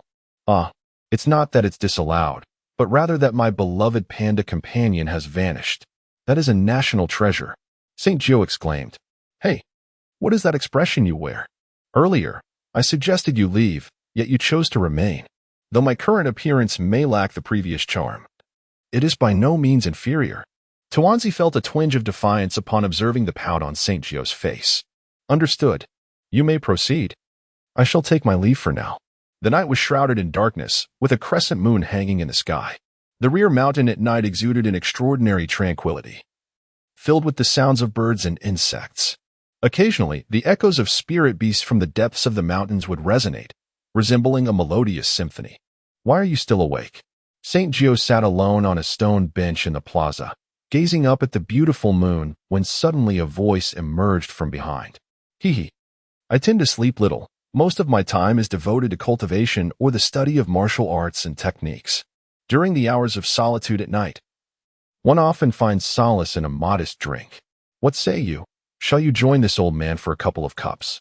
With a swift motion, Xing Tian produced a gourd of wine, revealing that this old fellow had indeed come prepared for a convivial indulgence.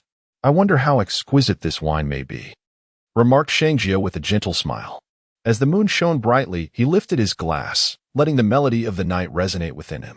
Such beauty deserves a fine drink and a few delectable dishes to accompany it, creating a feast for the senses. Whether the wine is delightful or not, the judgment lies with you. Do take a sip. He retrieved 2 goblets, one for each of them, and as Xing Tian uncorked the gourd, an alluring aroma wafted into the air. Truly, it was a fine vintage. Just from the scent, Sheng Jiuling felt an invigorating rush. Come, let us discover the flavor together. Xing Tian poured the luscious wine into Sheng Jiuling's glass, and under the moonlight, the liquid shimmered with a crystalline luster. Sheng Jiuling raised his cup and took a delicate sip.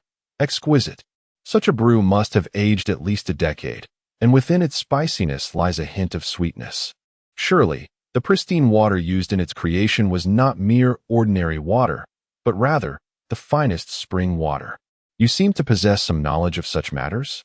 A hint of pleasure danced across Xing Tian's face, as if he had encountered a kindred spirit, albeit one slightly younger than himself. I have heard whispers of your exploits. Yet I am pleased to see that you have not forsaken your own identity. Since you find this wine commendable, allow this old man to share a few more cups with you. Xing Tian, with a sense of contentment, added, Please hold on a moment while I fetch some appetizers. With that, she sprang to her feet and scampered away. Why bother with appetizers when the focus is solely on the wine, dear Xing? Fine wine accompanied by delectable side dishes presents a unique flavor that one ought to experience.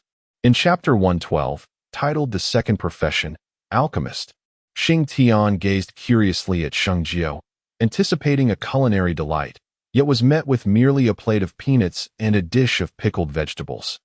Is this what you deem a gourmet dish? He inquired, blinking in disbelief. Indeed, this is my definition of a delicacy, Sheng Jiuling replied, though simple. It pairs exquisitely with fine wine. With a playful smile, she added, Xing Lao, why not indulge in a sip of the wine followed by a peanut? Though initially perplexed, Xing Tian had come to appreciate Sheng Jiuling's wisdom throughout their recent interactions. Contemplating this, he took a modest sip of the wine and then picked up a peanut with his chopsticks. After a few chews, his eyes widened in surprise, and his pace of chewing quickened. Quite remarkable. I never anticipated that such a humble peanut could complement my wine so splendidly. As esteemed individuals accustomed to grand feasts featuring lavish meats and wines, they found that the simplicity of a fine wine paired with peanuts offered a refreshing experience. As long as Xing Lao enjoys it. Sheng Jiuling chuckled, taking a sip herself. The two clinked their glasses together, and time slipped away until it was midnight. The following day, Sheng Jiuling unusually indulged in a late slumber, sleeping soundly from midnight until midday. In the early morning, Ling Yun had called for Sheng Jiuling several times. But upon finding no response from her room, he departed. Little did they know how deeply she had succumbed to sleep. All thanks to the intoxicating wine from the previous night. If this were in my hometown, the exquisite wine would undoubtedly be a hot commodity, dressed and ready. Sheng Jiuling murmured softly. To her surprise, the fine wine consumed the previous night not only failed to intoxicate her, but also alleviated her insomnia. My lord. So you are here. After freshening up, she emerged from her room to find Ling Yun and others in the hall, hastily rising from their seats. They assumed Sheng Jiuling had departed early. How many times must it be reiterated that there is no need for formality here? Consider it your own home. Sheng Jiuling waved her hand dismissively. Such mundane conventions held little significance for her. My lord, allow me to fetch you a pair of chopsticks, Ling Yun hurriedly offered. Shui Wu Yue and the others had once again taken their seats. However, no one dared to eat, all waiting for Sheng Jiuling. No need. I have a matter to attend to outside. Please continue with your meal without concern for me, Sheng Jiuling stated. Teacher, as she was about to leave, Shui Wu Yue suddenly called out. Speak. Yesterday, I visited my grandfather, and he mentioned that he would come to see me tonight. If it is inconvenient for you, I shall inform him not to come. Shui Wu Yue gazed earnestly at Sheng Jiuling, her fingers nervously fidgeting at her abdomen. Since arriving at the Holy Sky Academy, Shui Lu Sheng had yet to visit, which was both unreasonable and unjustifiable. Yet, Sheng Jiu understood well that his absence was a testament to his immense trust in her, and their relationship transcended the ordinary. Chapter 113. So this is your true form descending the mountain. Sheng Jiu procured various ingredients and meats. Having spent nearly half a month in this world, she was gradually acclimating to her surroundings. Master, the vice principal will be visiting tonight. What culinary delights do you plan to prepare for him? In Ling Yun's recollection, Sheng Jiu had never graced the kitchen with her presence, let alone cooked a meal. Would she be capable of crafting something palatable? Please steam some rice, but remember not to prepare an excessive amount. A small bowl for each person should suffice. Sheng Jiu smiled enigmatically, withholding her thoughts. Just follow my instructions. I assure you, what I declare will be sufficient. Without further elaboration, Sheng Jiu reiterated her request. As evening descended, after a day of toil, everyone congregated in the square to enjoy the coolness of the night. Not far away, Sheng Jiu was meticulously constructing a stove from stones, though her creation was somewhat unconventional, an elongated structure built atop a slab of blue stone. By the time Shui Wuyue and the others approached, Sheng Jiu had completed her task. Teacher, what purpose does this serve? They inquired. Noticing that the stove was over half a foot wide, clearly not designed for a traditional iron pot. It is a special apparatus for grilling. Given the time constraints, I opted to assemble a rudimentary version using these blue bricks. In the future, I shall craft a metallic one when time allows, Sheng Jiu elucidated as her thoughts flowed. Retrieving half a bag of charcoal from her Qian ring, Ling Yun, ignite the charcoal in this groove with a torch, then layer it generously. Let it catch fire for a while.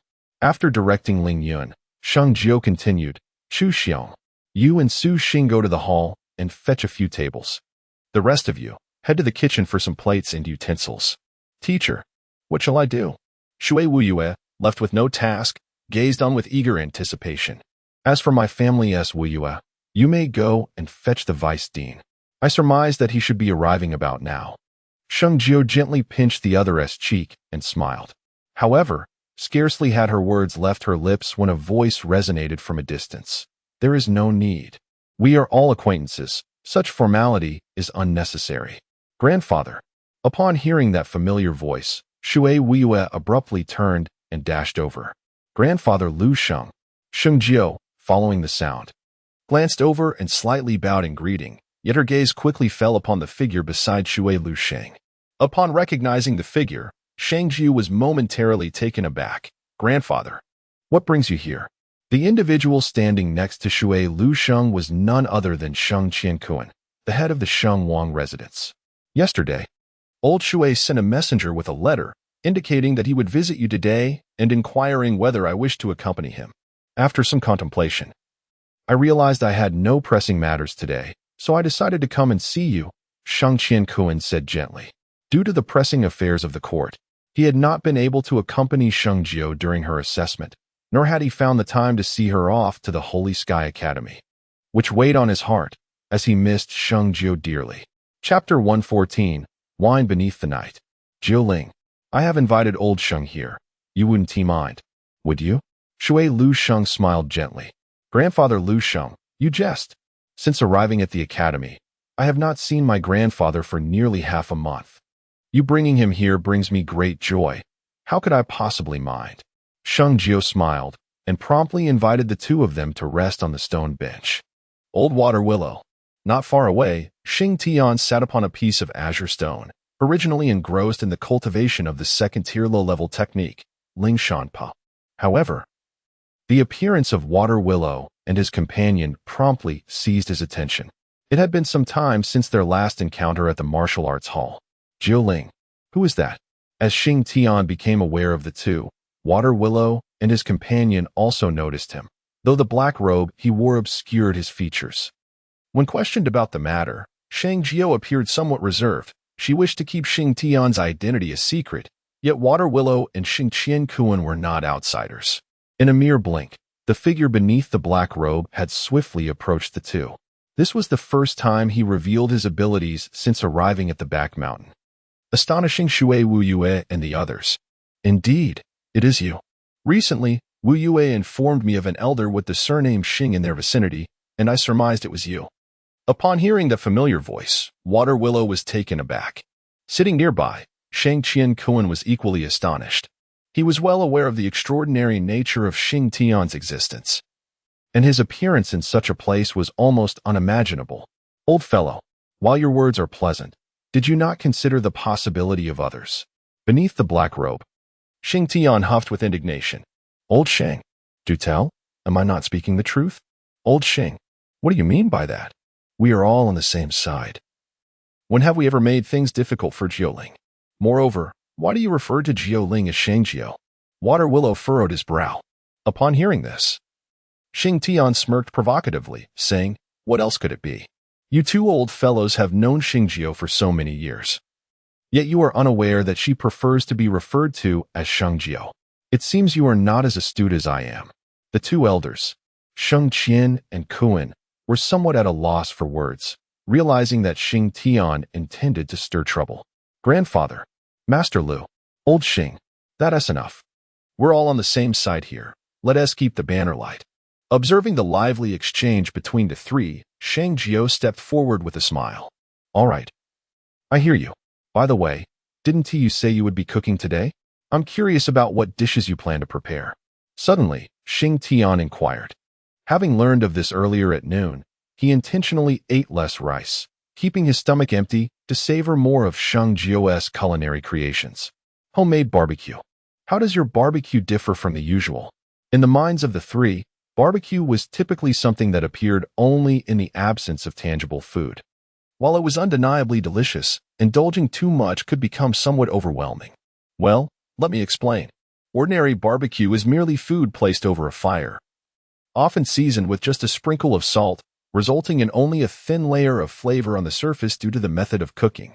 Chapter 115. Fine wine paired with peanuts. Thus, what you refer to as homemade barbecue is distinct from conventional barbecue. Shui Lu frowned, completely puzzled as to why Sheng Jiu would have an interest in such a thing. Sheng Qian and Xing Tian listened quietly.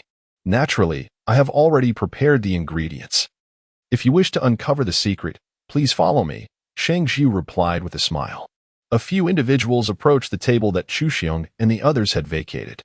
Sheng Jiu arranged several plates in a neat line upon the table. Then, she retrieved a selection of condiments from her Qin Kuan ring, including salt, cumin, and chili sauce. The variety of seasonings was quite ample. As the others pondered this, they observed Sheng Jiu producing some ingredients. This was lamb, the centerpiece of tonight's barbecue, specifically lamb skewers. Sheng Jiu smiled. Lamb skewers? Sheng Jiu. With such a small amount, one tea they burn if placed over the fire? Xing Tian and the others blinked in astonishment. It was their first encounter with such a scenario. Their previous barbecues involved whole pieces, often too large for one person to consume. Yet what Sheng Jiu intended to grill was merely the size of a fingernail. It one tea. Besides, I cannot explain it clearly. You will understand once you see it. Xing Jiu was disinclined to elaborate further. Such practices were commonplace in her homeland from her previous life. And what do you plan to do with these vegetables? They inquired. Well, this is your homemade barbecue. Yet you must have another method for these vegetables, right? Oh, this too. It is meant for grilling. Sheng Jiu found their skepticism quite exasperating. Was it not obvious? Everything was placed together, and she had already stated that they were making homemade barbecue tonight. But the others expressed deep doubt. Could such items be edible after grilling? A brief exposure to the heat would surely char them beyond recognition. However, none voiced their concerns aloud. With anticipation, Sheng Jiu completed all her preparations. As dusk descended, the specially designed stove over there was ablaze with vibrant charcoal. Sheng Jiu took a skewer of lamb she had prepared in advance, ready to embark on her culinary endeavor. Contrary to the imaginations of Sheng Qian Kuan and others, before grilling the skewers of lamb, Sheng Jiu first coated the lamb with seasoning, then arranged them meticulously on a specially designed grill. As the grilling commenced, the sizzle of the meat filled the air, accompanied by an enticing aroma. Standing before the grill, Sheng Jiu wielded a fan in his right hand, diligently fanning the charcoal to maintain an optimal blaze. This method indeed possessed a certain finesse. After a moment of contemplation, Sheng Tian managed to voice this thought. Meanwhile, Sheng Ji was wholly focused on the skewers. They required flipping after a while. Otherwise, they would be scorched from prolonged exposure to the heat. Additionally, the spices needed to be sprinkled onto the skewers at the right moment during the grilling process to enhance their flavor. Grandfather, Lu Xing, Xing Lao, barbecue is best enjoyed hot. We can only grill so many at once, so let each of you have a skewer to taste first, while I continue to prepare. Delicious. Truly delightful. As he spoke, the three shameless old men, having savored Sheng Jiu's special barbecue, unabashedly expressed their delight, disregarding their usual decorum. Chapter 116. Farewell to Sheng Jiuling. The barbecue began in the evening and lasted for 3 to 4 hours before concluding. As for Lu Sheng and the others, they secretly admired Sheng Jiu's culinary skills, particularly the delightful flavor of the barbecue that lingered in their memories. Sheng Jiu, given your exceptional culinary talent, why not open an inn at the academy? Based on your special barbecue, I can guarantee it would flourish splendidly. After the crowd dispersed, Sheng Tian remarked, fully aware that indulging in such delicacies regularly was entirely impractical, although they had a general understanding of the methods required for preparation. Reaching the level of Sheng Jiu necessitated considerable time for practice. Nevertheless, Sheng Tian was reluctant to squander his time on such pursuits. Yet, he was certainly not one to be overly pedantic. Thus, he boldly encouraged Sheng Jiu to open a tavern. Has old Amo forgotten about the matter of the medicines?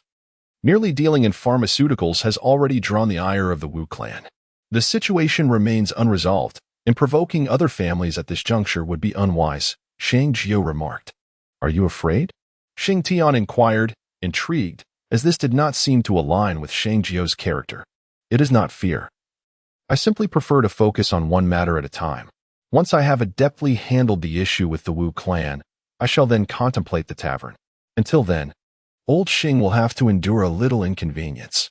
With a chuckle, Sheng Tian discerned that Sheng Jiu had grasped his intentions. The following day, after breakfast, Sheng Jiu returned to the Martial Arts Academy. The academy had been closed for renovations following the previous incident, but today it reopened its doors. Sheng Jiu was certain that the headmaster and management of the academy would be present. Teacher Sheng. Upon his arrival, Sheng Jiu found the area outside the academy teeming with people. Suddenly, a voice called out, Teacher Zhang, are you also selecting martial arts students from the academy? The speaker was none other than Zhang Yixian, this year's intern minor. Indeed, it has been half a month. It is high time for my students to engage in the study of martial arts. Zhang Yixian spoke in a tone of casual indifference. After finishing her words, she glanced around and lowered her voice, saying, Saint Teacher, may I inquire about your confidence regarding the assessment a month from now?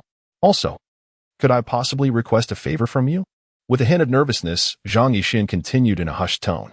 Teacher Zhang, though, assured her, as long as it is within my capabilities, I shall assist you. Zhang Yixian was not someone Saint Jiu found disagreeable.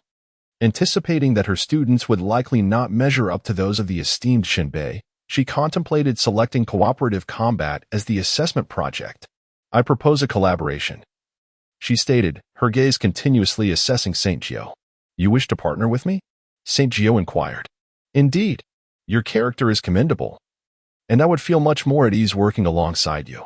However, this is solely my personal wish. Should it be inconvenient for you, I would harbor no ill feelings. Zhang Yixian replied. Although her words rang true, the glimmer of hope in her eyes was unmistakable. Chapter 117. So it was you, since this was the first time Teacher Zhang had approached me.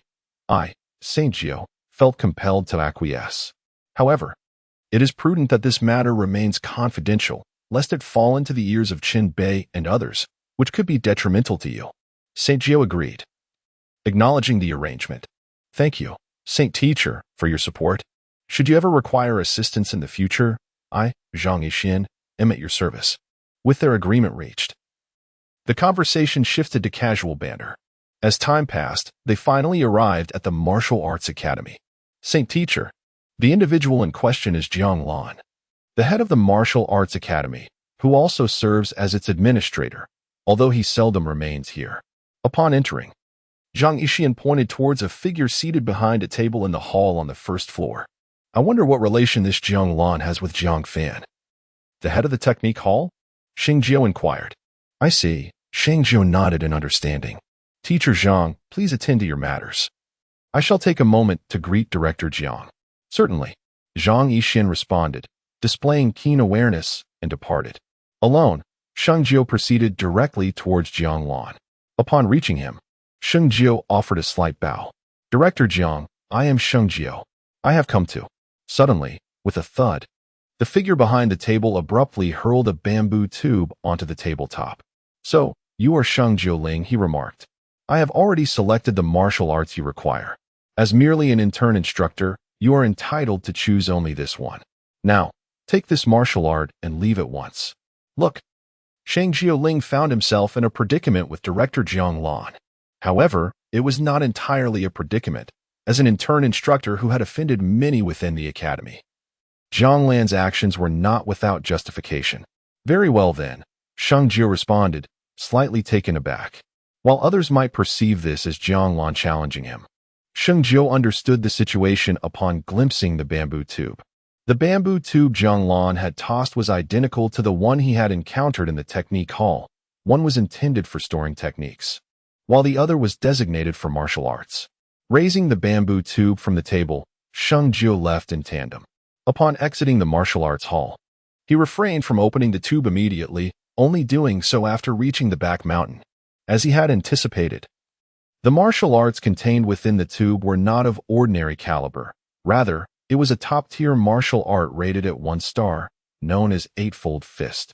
This martial art, much like Spirit Mountain Break, was among the treasures sealed by the Holy Sky Academy.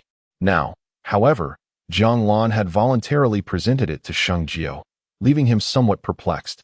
Was this martial art entrusted to me by Elder Sheng? Sheng Jiu turned around and gave a slight shake to the Eightfold Fist in his hand. This clarified matters. Chapter 118. The Art of Barbecue. Sheng Jiu understood that the situation was not as straightforward as it seemed. It was, in fact, Elder Sheng who had orchestrated this. So, what are your thoughts on this martial art? Xing Tian inquired impatiently. High-level techniques, when combined with superior martial arts, could exponentially amplify destructive power. Do not rush, Elder Sheng. I have yet to examine the contents.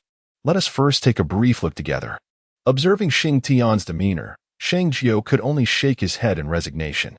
Xing Tian remained silent, waiting expectantly. After several minutes had elapsed, Sheng Jiu closed the book after a cursory examination. Well? Xing Tian asked upon witnessing this scene. This martial art is simpler than I had imagined, Sheng Jiu replied calmly. And its power? Xing Tian inquired anxiously, interpreting this as a sign that the martial art might lack value. Its power is indeed formidable. Allow me to demonstrate for Elder Sheng. Sheng Jiu stored the martial art away, then glanced around before approaching a nearby stone. Saint Jiu, what are you attempting to accomplish? A first-grade martial artist, even when moderately skilled, can inflict harm, but to shatter mountains and split stones requires at least a complete mastery of the first-grade realm. Xing Lao may merely observe. She followed the teachings of martial arts, first circulating her energy channels, then allowing her inner energy to connect with her hands. With a cry, ha! Saint Jiu thrust one palm forcefully against the green stone. The energy surged, the power roiling. Had it struck a human body, it would have crushed bones to dust. Yet against the stone, it seemed somewhat feeble. Bang, bang, bang, bang. Contemplating this, Xing Tian intended to call out for Saint Jiu to halt, but in that fleeting moment, she unleashed 6 consecutive palms, adding to the previous strike, totaling 7. What does Saint Jiu mean by this? It was then that Xing Tian discerned the issue. The martial art was clearly a fist technique, yet Saint Jiu was executing palm techniques, which defied logic. Eightfold Fist.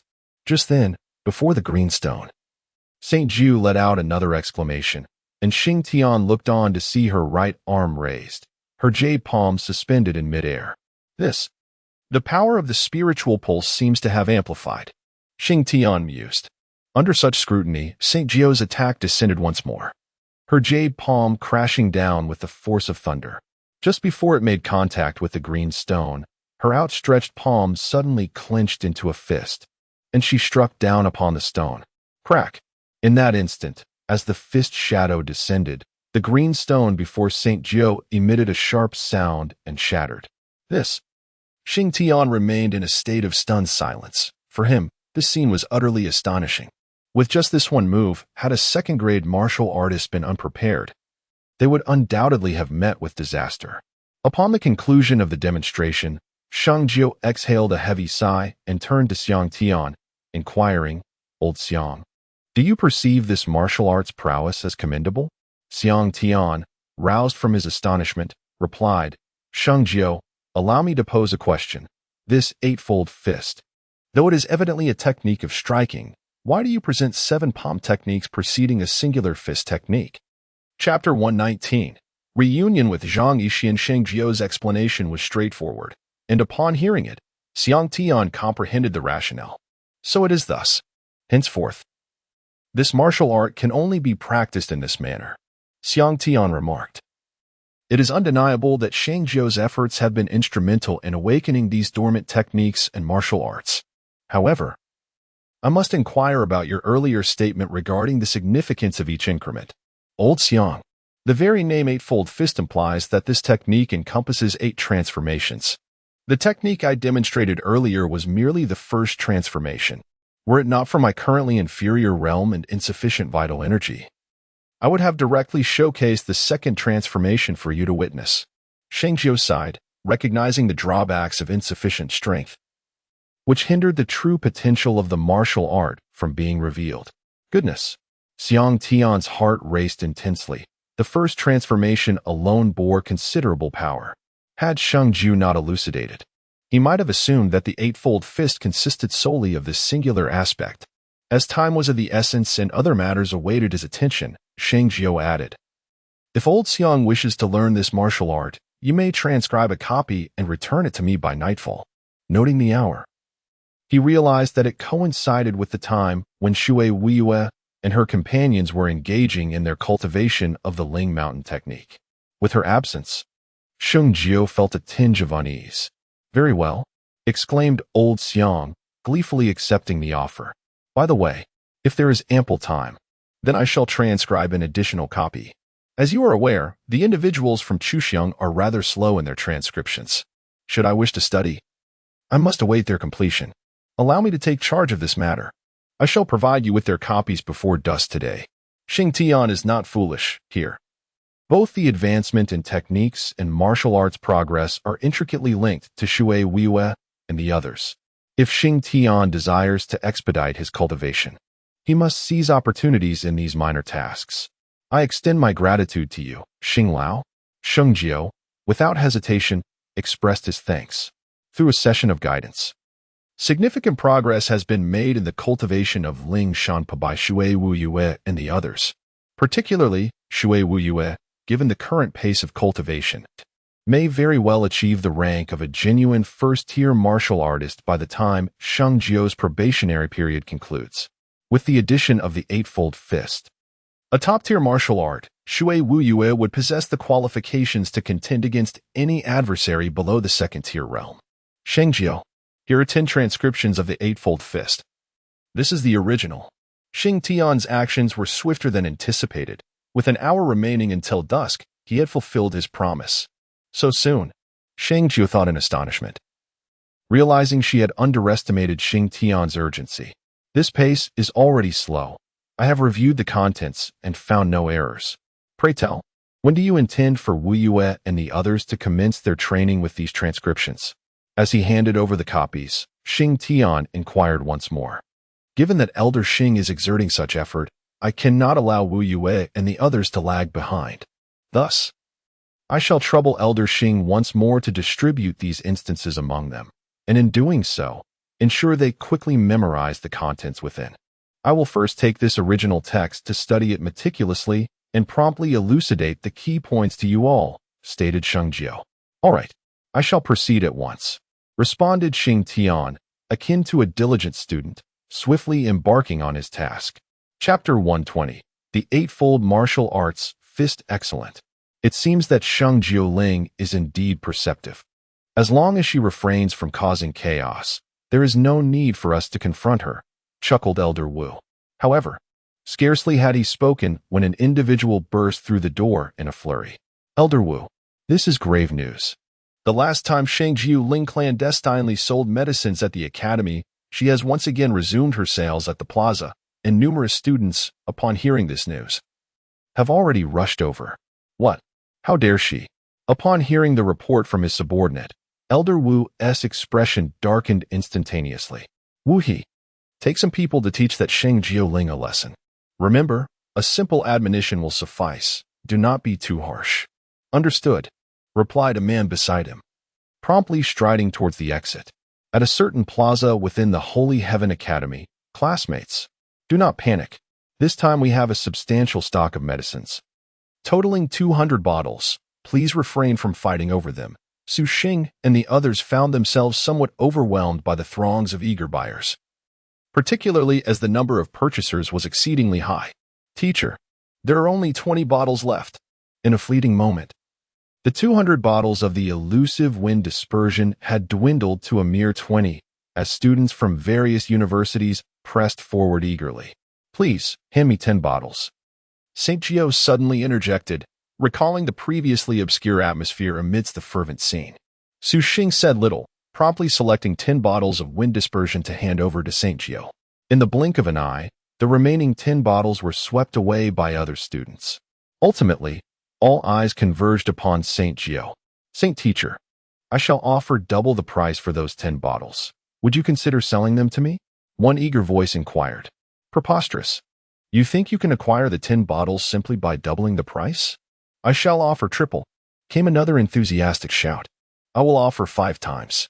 The students' urgency transformed the setting into an impromptu auction, with each bid surpassing the last. These were affluent students, while those with limited resources could only watch in envy. Please, do not insult my integrity. No matter if you offer 5 times, 10 times, or even 100 or 1,000 times the price, I shall not sell these 10 bottles of wind dispersion, St. Gio declared amidst the heated exchanges. Saint Teacher, if you refuse to sell, what purpose do you have for these 10 bottles? Someone swiftly redirected the focus. Indeed, many others echoed in bewilderment. There is not much to say. Due to our limited resources, the quantity of the wind-dispelling powder we have refined is quite scarce. For those fortunate enough to acquire it, it may not hold significant value. However, for those who have come seeking it urgently, it is indeed a source of regret. Therefore, I have decided to allocate these 10 bottles of wind-dispelling powder to provide free treatment for 100 individuals who are more severely injured. Additionally, I hope that those who have obtained the powder can open their hearts and share it 1 or 2 times to assist their classmates in need. Naturally, if you feel that it is a loss, you may charge an equivalent amount of gold coins or even a few extra as a token of gratitude, which would not be unacceptable. This way, we can collectively alleviate some of the suffering. Chapter 121. The Power of the Eightfold Fist. That is all I wish to convey. Those students with more serious injuries, please come forward as soon as possible. For those with lighter wounds, I hope you will not harbor any resentment towards me. With that, Sheng Jiu commenced his actions. In the shadows, Xing Lao nodded in approval, as Sheng Jiu consistently brings him unexpected delights, each time yielding different outcomes. Thank you, Teacher Sheng. Those students who were anxiously searching yet failed to procure the medicine broke down in tears after receiving Sheng Jiu's free treatment. There is no need for gratitude. As a teacher, earning money is secondary. Promoting the virtues of teaching is what we should strive for. I have already applied the wind-dispelling powder for you. Remember, do not wash your face with water until the swelling has subsided, and avoid spicy foods. Sheng Jiu smiled as he imparted this advice. The student expressed gratitude once more, filled with a touch of emotion, before departing from the scene. With Sheng Jiu leading the way, several conscientious students among those who had previously purchased medicine began to share their supplies with their classmates, either for free or for a nominal fee, perhaps adding a coin or 2 as a form of compensation, as suggested by Sheng Jiu. Yet, no one voiced any complaints. On the contrary, a harmonious atmosphere prevailed among them. Just as the free treatments were in full swing, a few figures suddenly pushed their way through the crowd. Upon their arrival, a pair of icy eyes fixated on Sheng Jiuling, disregarding the other students present. One of the figures spoke up, "Teacher Sheng, we, the Wu family, have previously warned you that only we are permitted to sell medicine within the confines of Xingtian Academy. You have repeatedly ignored our warnings. Do you truly believe the Wu family is to be trifled with? Hey, show my teacher some respect." Mizuki interjected, stepping forward. "What is this? Is Teacher Sheng planning to hide behind his students like a coward?" Wu sneered, eliciting laughter from the accompanying members of the Wu family.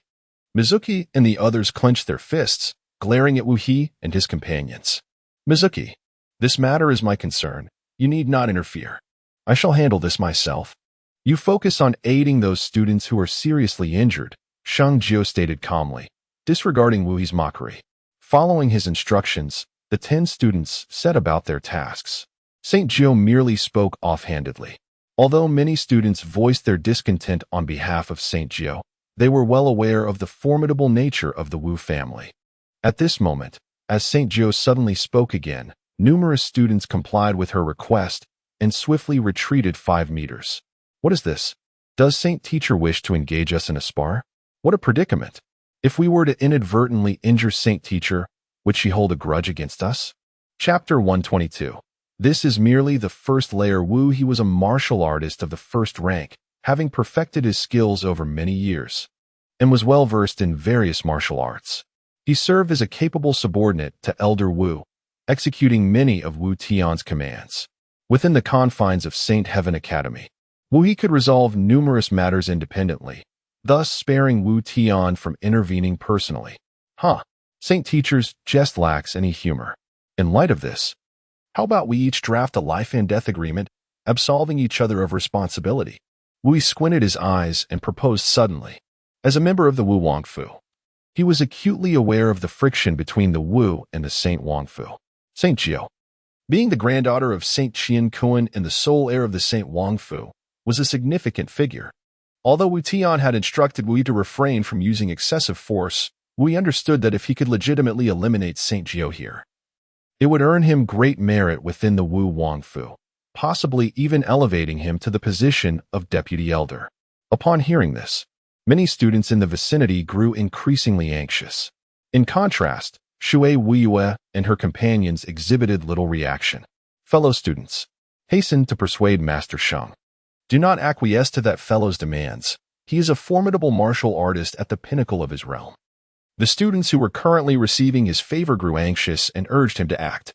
Rest assured, if that individual refrains from making such proposals, my master would exercise restraint.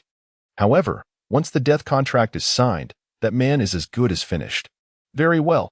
I shall accommodate your request. The 2 parties promptly affixed their signatures to the life and death contract, each retaining a copy as evidence.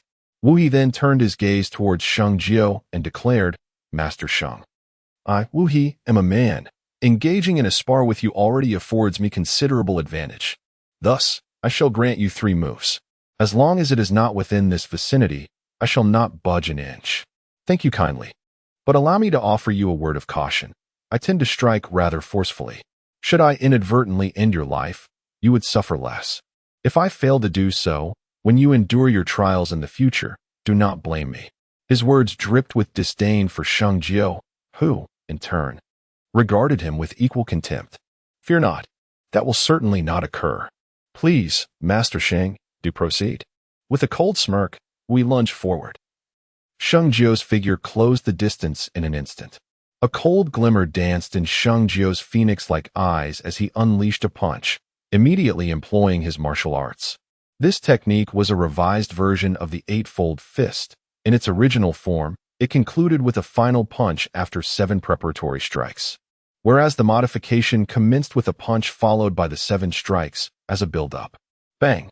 With a single punch, the air trembled, fierce and direct, devoid of any embellishment. The triumphant smile on Wu Hie's face abruptly vanished. After enduring a strike from Sheng Jiuling, his countenance instantly turned ashen. Crack, crack, crack, crack.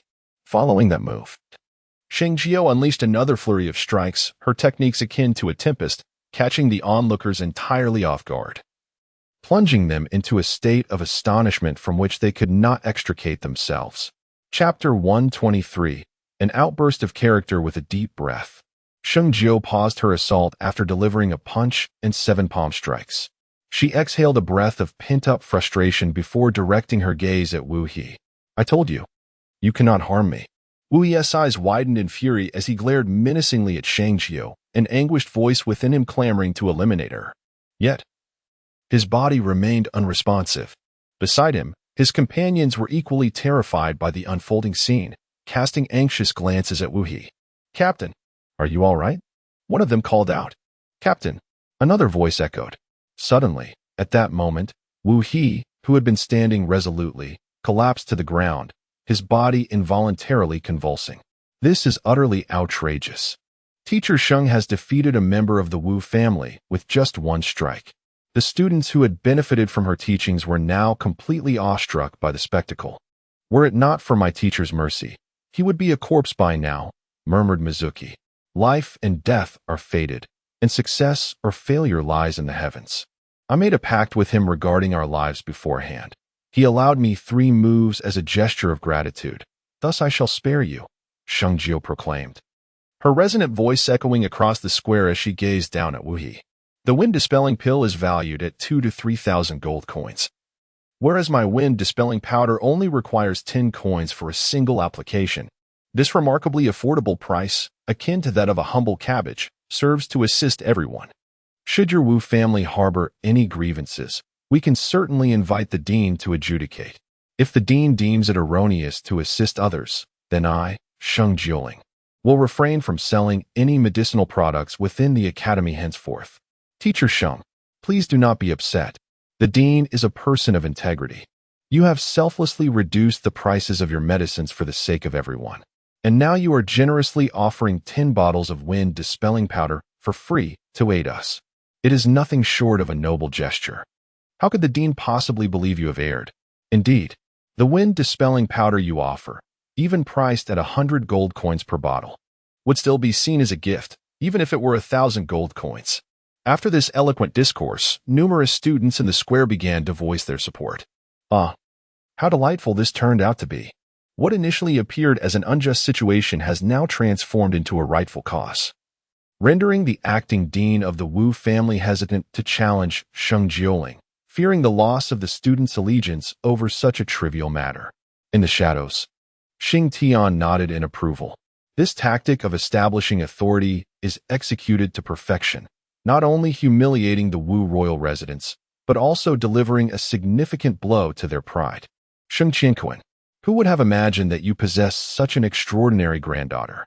Such fortunate occurrences. Why do they manifest within your Sheng royal residence and not among our Xing family? In that moment, Elder Xing felt a twinge of jealousy. Chapter 124. Universal response. The news of Sheng Jiuling severely injuring Wu He spread like wildfire throughout the academy. The people of the Wu royal mansion have always been notoriously arrogant. In the past, there were instances where individuals within the academy secretly sold medicines, only to be oppressed by those from the Wu royal mansion. It is indeed a first for Teacher Sheng. Indeed, I was not present that day, but my esteemed senior sister was there. Wu He had voluntarily suggested signing a life and death agreement, and many believed that Teacher Sheng was doomed. Yet, who could have anticipated that once Teacher Sheng made a move, we would suffer no further consequences? Wu He's predicament is quite tragic. Had he not signed the agreement, the people from the Wu royal mansion would not have let the matter rest, but now he can only endure in silence. In the Wu stewardess office, Uncle Wu, I shall relay this matter to my father accurately. I entrusted this incident to you, Uncle Wu, believing you would handle it adeptly, but it appears I have overestimated your recent capabilities. Upon learning of the situation, Wu Ning rushed to the scene, and upon seeing the severely injured Wu He, his mood soured. Young master, allow me to explain, Wu Tian stammered, realizing that anyone who brought shame to the Wu royal mansion would meet a dire fate. Steward Wu, the dean has instructed me to convey a message to you. The matter concerning Sheng Jiuling must cease, he said. Just then, a person entered from outside, casually surveying the situation in the hall before speaking. Steward's son, What of the allegations concerning Sheng Jiuling selling medicines? At this statement, Wu Tian braced himself and replied. Steward's son sneered. The dean's stance is that it is legal. It's over. Completely over. Upon hearing these words, Wu Tian felt a chill run through him. In the hall, a student entered, slightly inquiring towards the figure within. She was the object of admiration for many students, a distinguished teacher in the academy. I heard that when Saint Teacher battled Wu He, you were present? The figure queried. Did you discern which martial art Saint Teacher employed to defeat Wu He? Hong Yun asked, maintaining a delicate relationship with Sheng Jiuling. Thus she had been closely observing her. Teacher, I have never witnessed the martial arts displayed by Saint Teacher. At that time, Wu He mentioned allowing Saint Teacher 3 moves, and she immediately took action. Her movements were so swift that I only saw her land a punch on Wu He's chest, followed by a series of palm strikes, the student recounted. Do you recall how many palms she struck? Hong Yun inquired again, her interest in the martial arts used by Sheng Jiu at that moment intensifying. I can't remember clearly, but it seemed to be around 5 or 6 strikes, the student replied. After Hong Yun posed several more questions and was unable to extract further information, she allowed the student to leave. According to the earlier account, Sheng Jiu first delivered a punch. Among the various martial arts, the first-grade martial art catching the wind and grasping shadows resonated most with this description. However, it was too commonly used to be the one. Could it be one harmony fist? If so, what then were the subsequent palm strikes? Chapter 125. Apologies for the heavy hand. As events unfold, the trade of pharmaceuticals has become a legitimate endeavor. Nevertheless, Sheng Jiu is acutely aware that he has offended the Wu Wangfu, and in accordance with their customary approach, retribution is inevitable. Yet, Sheng Jiu remains unperturbed. In the ensuing days, he diligently elucidates the key points of cultivating the eightfold fist. During this time, several attempts are made by Xing Laobin to step forward and eliminate the lurking adversaries on Sheng Jiu's behalf, but he is resolutely declined. Qinggu, how long must we wait? In a secluded thicket on the back mountain, for individuals congregate. After Hong Yun inquired about Sheng Jiu, she meticulously pondered the matter for a considerable duration, ultimately failing to deduce which martial art was employed by Sheng Jiu to vanquish Wu He. Consequently, she enlisted the aid of Su Qinggu and her companions, urging them to discreetly uncover the truth. For the quartet, this presented an opportunity too splendid to forsake. Over the past few days, their primary endeavor has been to unearth Sheng Jiu's secrets. As afternoon approached, having partaken in lunch, Su Xing and others ventured towards the back mountain. Following Sheng Jiu's instructions, Chu Xiong deliberately left his martial arts manual on the plaza in front of the gate. Although Su Qinggu and her companions had long since noted this, the uneven terrain of the plaza posed a challenge for action. However, with the departure of 10 individuals, the realization dawned that their opportunity had finally arrived. You 3, keep watch here. I shall retrieve that martial arts manual. With that, she stealthily made her way out, initially anticipating some unforeseen complication. To her astonishment, events transpired even more smoothly than she had anticipated.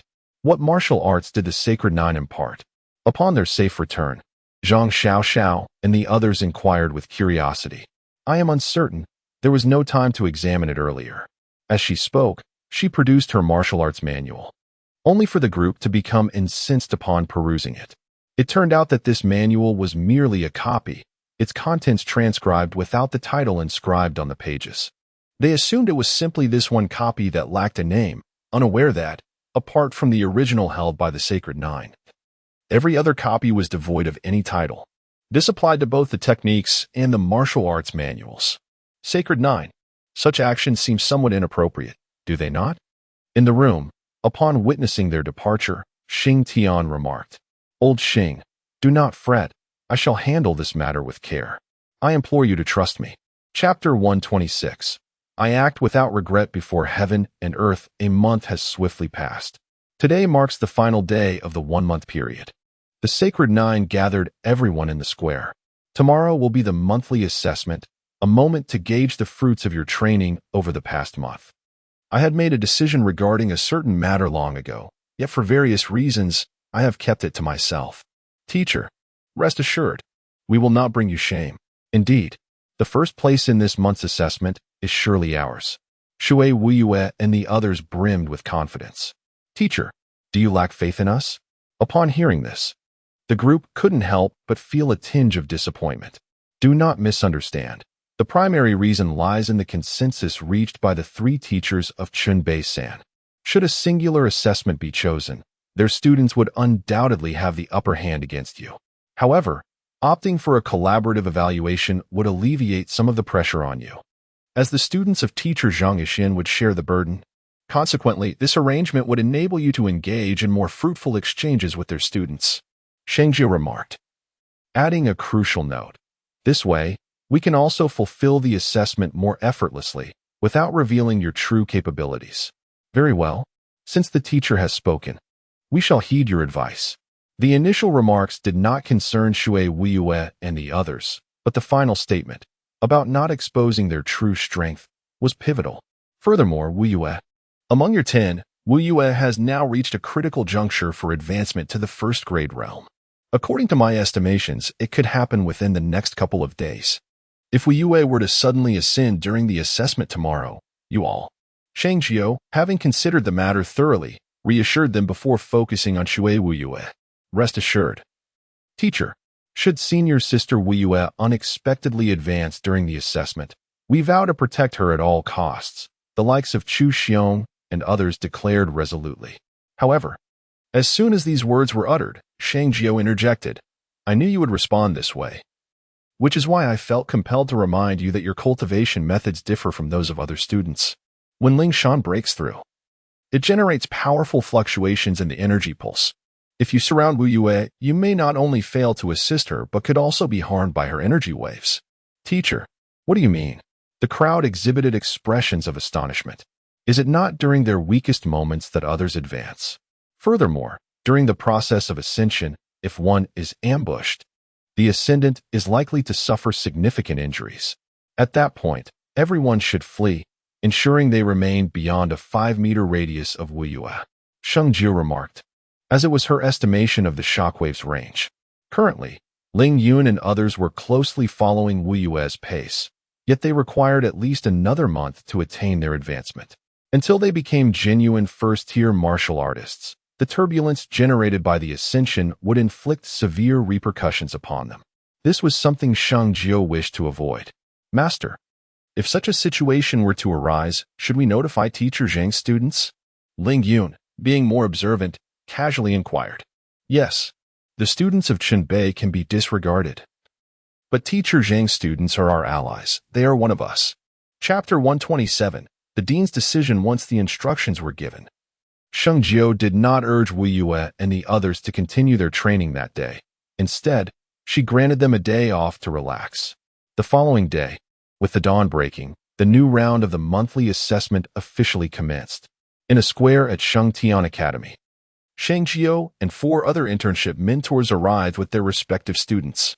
Upon entering the venue, Sheng Jiuling happened to encounter Zhang Yixin, who was also bringing his students into the area. However, contrary to expectations, Zhang Yixin's countenance appeared rather grim. Teacher Zhang, why do you look so troubled today? Are you feeling unwell? Sheng Jiuling felt a sense of unease. As a partner, it was only natural to inquire. Zhang Yixin glanced at her students before addressing them. You may wait for me over there. I need to speak with teacher Sheng for a moment. Once they had departed, Zhang Yixin turned to Sheng Jiuling and whispered, Teacher Sheng, last night, I received reliable information that the combined number of students under the 3 instructors from Chunbei exceeds 30. How many could it be? 40? Or perhaps 45? Sheng Jiuling furrowed her brow slightly, taken aback. There are actually 50. Upon receiving this news, I felt a sense of instability within, given the circumstances of this month's assessment. It seems that our prospects are rather bleak, Zhang Yixin expressed her concern. According to her previous information, the 3 from Chunbei had only 30 students. Yet now there were a full 20 more. 50? That indeed sounds rather daunting. However, it may be premature to dwell on this matter. Here is what we shall do. Please inform your students to heed my students' instructions once the assessment commences.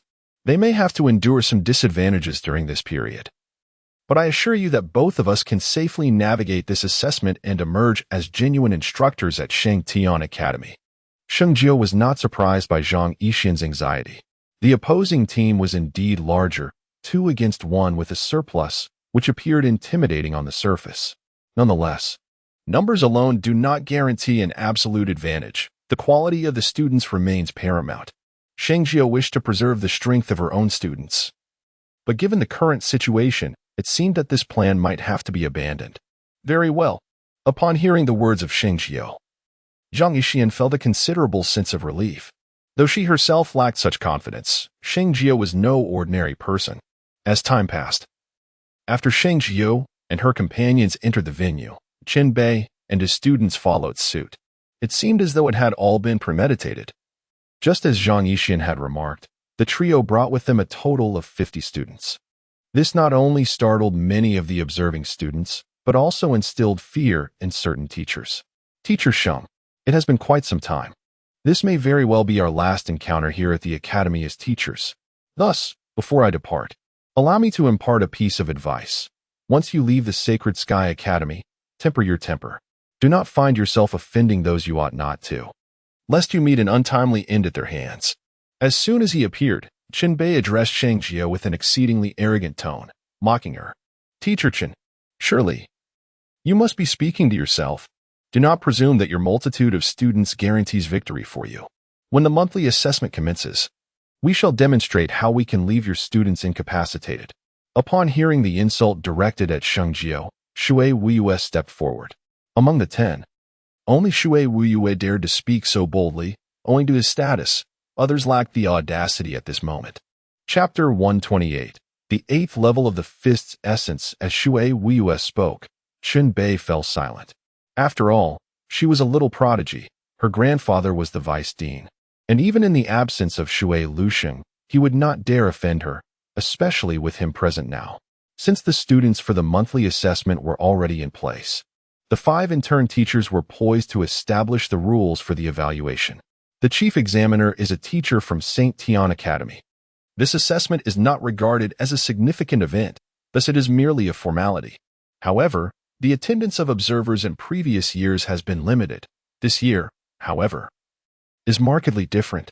The stands surrounding the square teeming with spectators, comprising not only students but also teachers, including renowned masters like Hong Yun. Furthermore, numerous distinguished figures representing the authority of St. Tian Academy are present, such as Vice President Shui Lusheng, the head of the Cultivation Hall, Jiang Fan, and the head of the Martial Arts Hall, Jiang Lan. Yet, the most pivotal figure remains Sheng Tian, whose presence is known to only a select few in attendance. Master Zhang, the 3 of us choose the cooperative assessment. The chief examiner is none other than Master Zhang, who oversees resource management in the logistics department. Chen Bei and his companions seize the initiative, intent on dooming Sheng Jiuling. Master Sheng, Master Zhang, what are your thoughts? Master Zhang furrows his brow. A cooperative assessment feels akin to bullying. The combined number of students from the 3 teachers totals 50, signifying a team effort that, even before it begins, pronounces the death sentence upon Sheng Jiuling and Zhang Yixian. Zhang Yixian is more anxious than ever, while Sheng Jiuling merely smiles calmly. Master Zhang, we too choose the cooperative assessment. What? Although the 3 have taken the lead, thus gaining an advantage if either Sheng Jiuling or Zhang Yixian were to oppose, they could overturn Chen Bei and his companion's decision. Yet, Sheng Jiuling readily agrees, and at that moment, all present gasp in astonishment. Such reckless audacity is something even the formidable Hong Yun would not dare to exhibit. How could she summon such courage? Teacher Zhang, what is your opinion? Teacher Zhang cast a weary glance at Sheng Jiuling, disinclined to inquire further, and turned his attention to Zhang Yixian. Teacher Zhang, I concur with Teacher Sheng's choice. Zhang Yixian spoke with trepidation, his anxiety reaching an apex. How could this be? The previously contemplative Hong Yun was taken aback by Zhang Yixian's declaration, never having imagined that someone would endorse such a self-destructive decision. Indeed, attending this observation has not been in vain. This truly is a remarkable spectacle at Sheng Jiuling Academy, surpassing even the monthly assessments of esteemed mentors from years past. Certainly, Although the number of teams participating in this year's assessment is limited, the disparity is significant.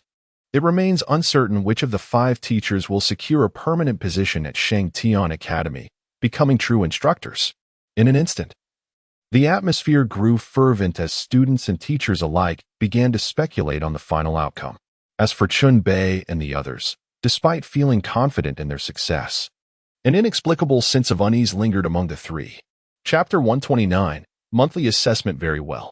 Now that the 5 teachers have reached a consensus, I invite you all to offer your final instructions. The monthly assessment will commence in 3 minutes. Teacher Zhang felt a weight in his heart.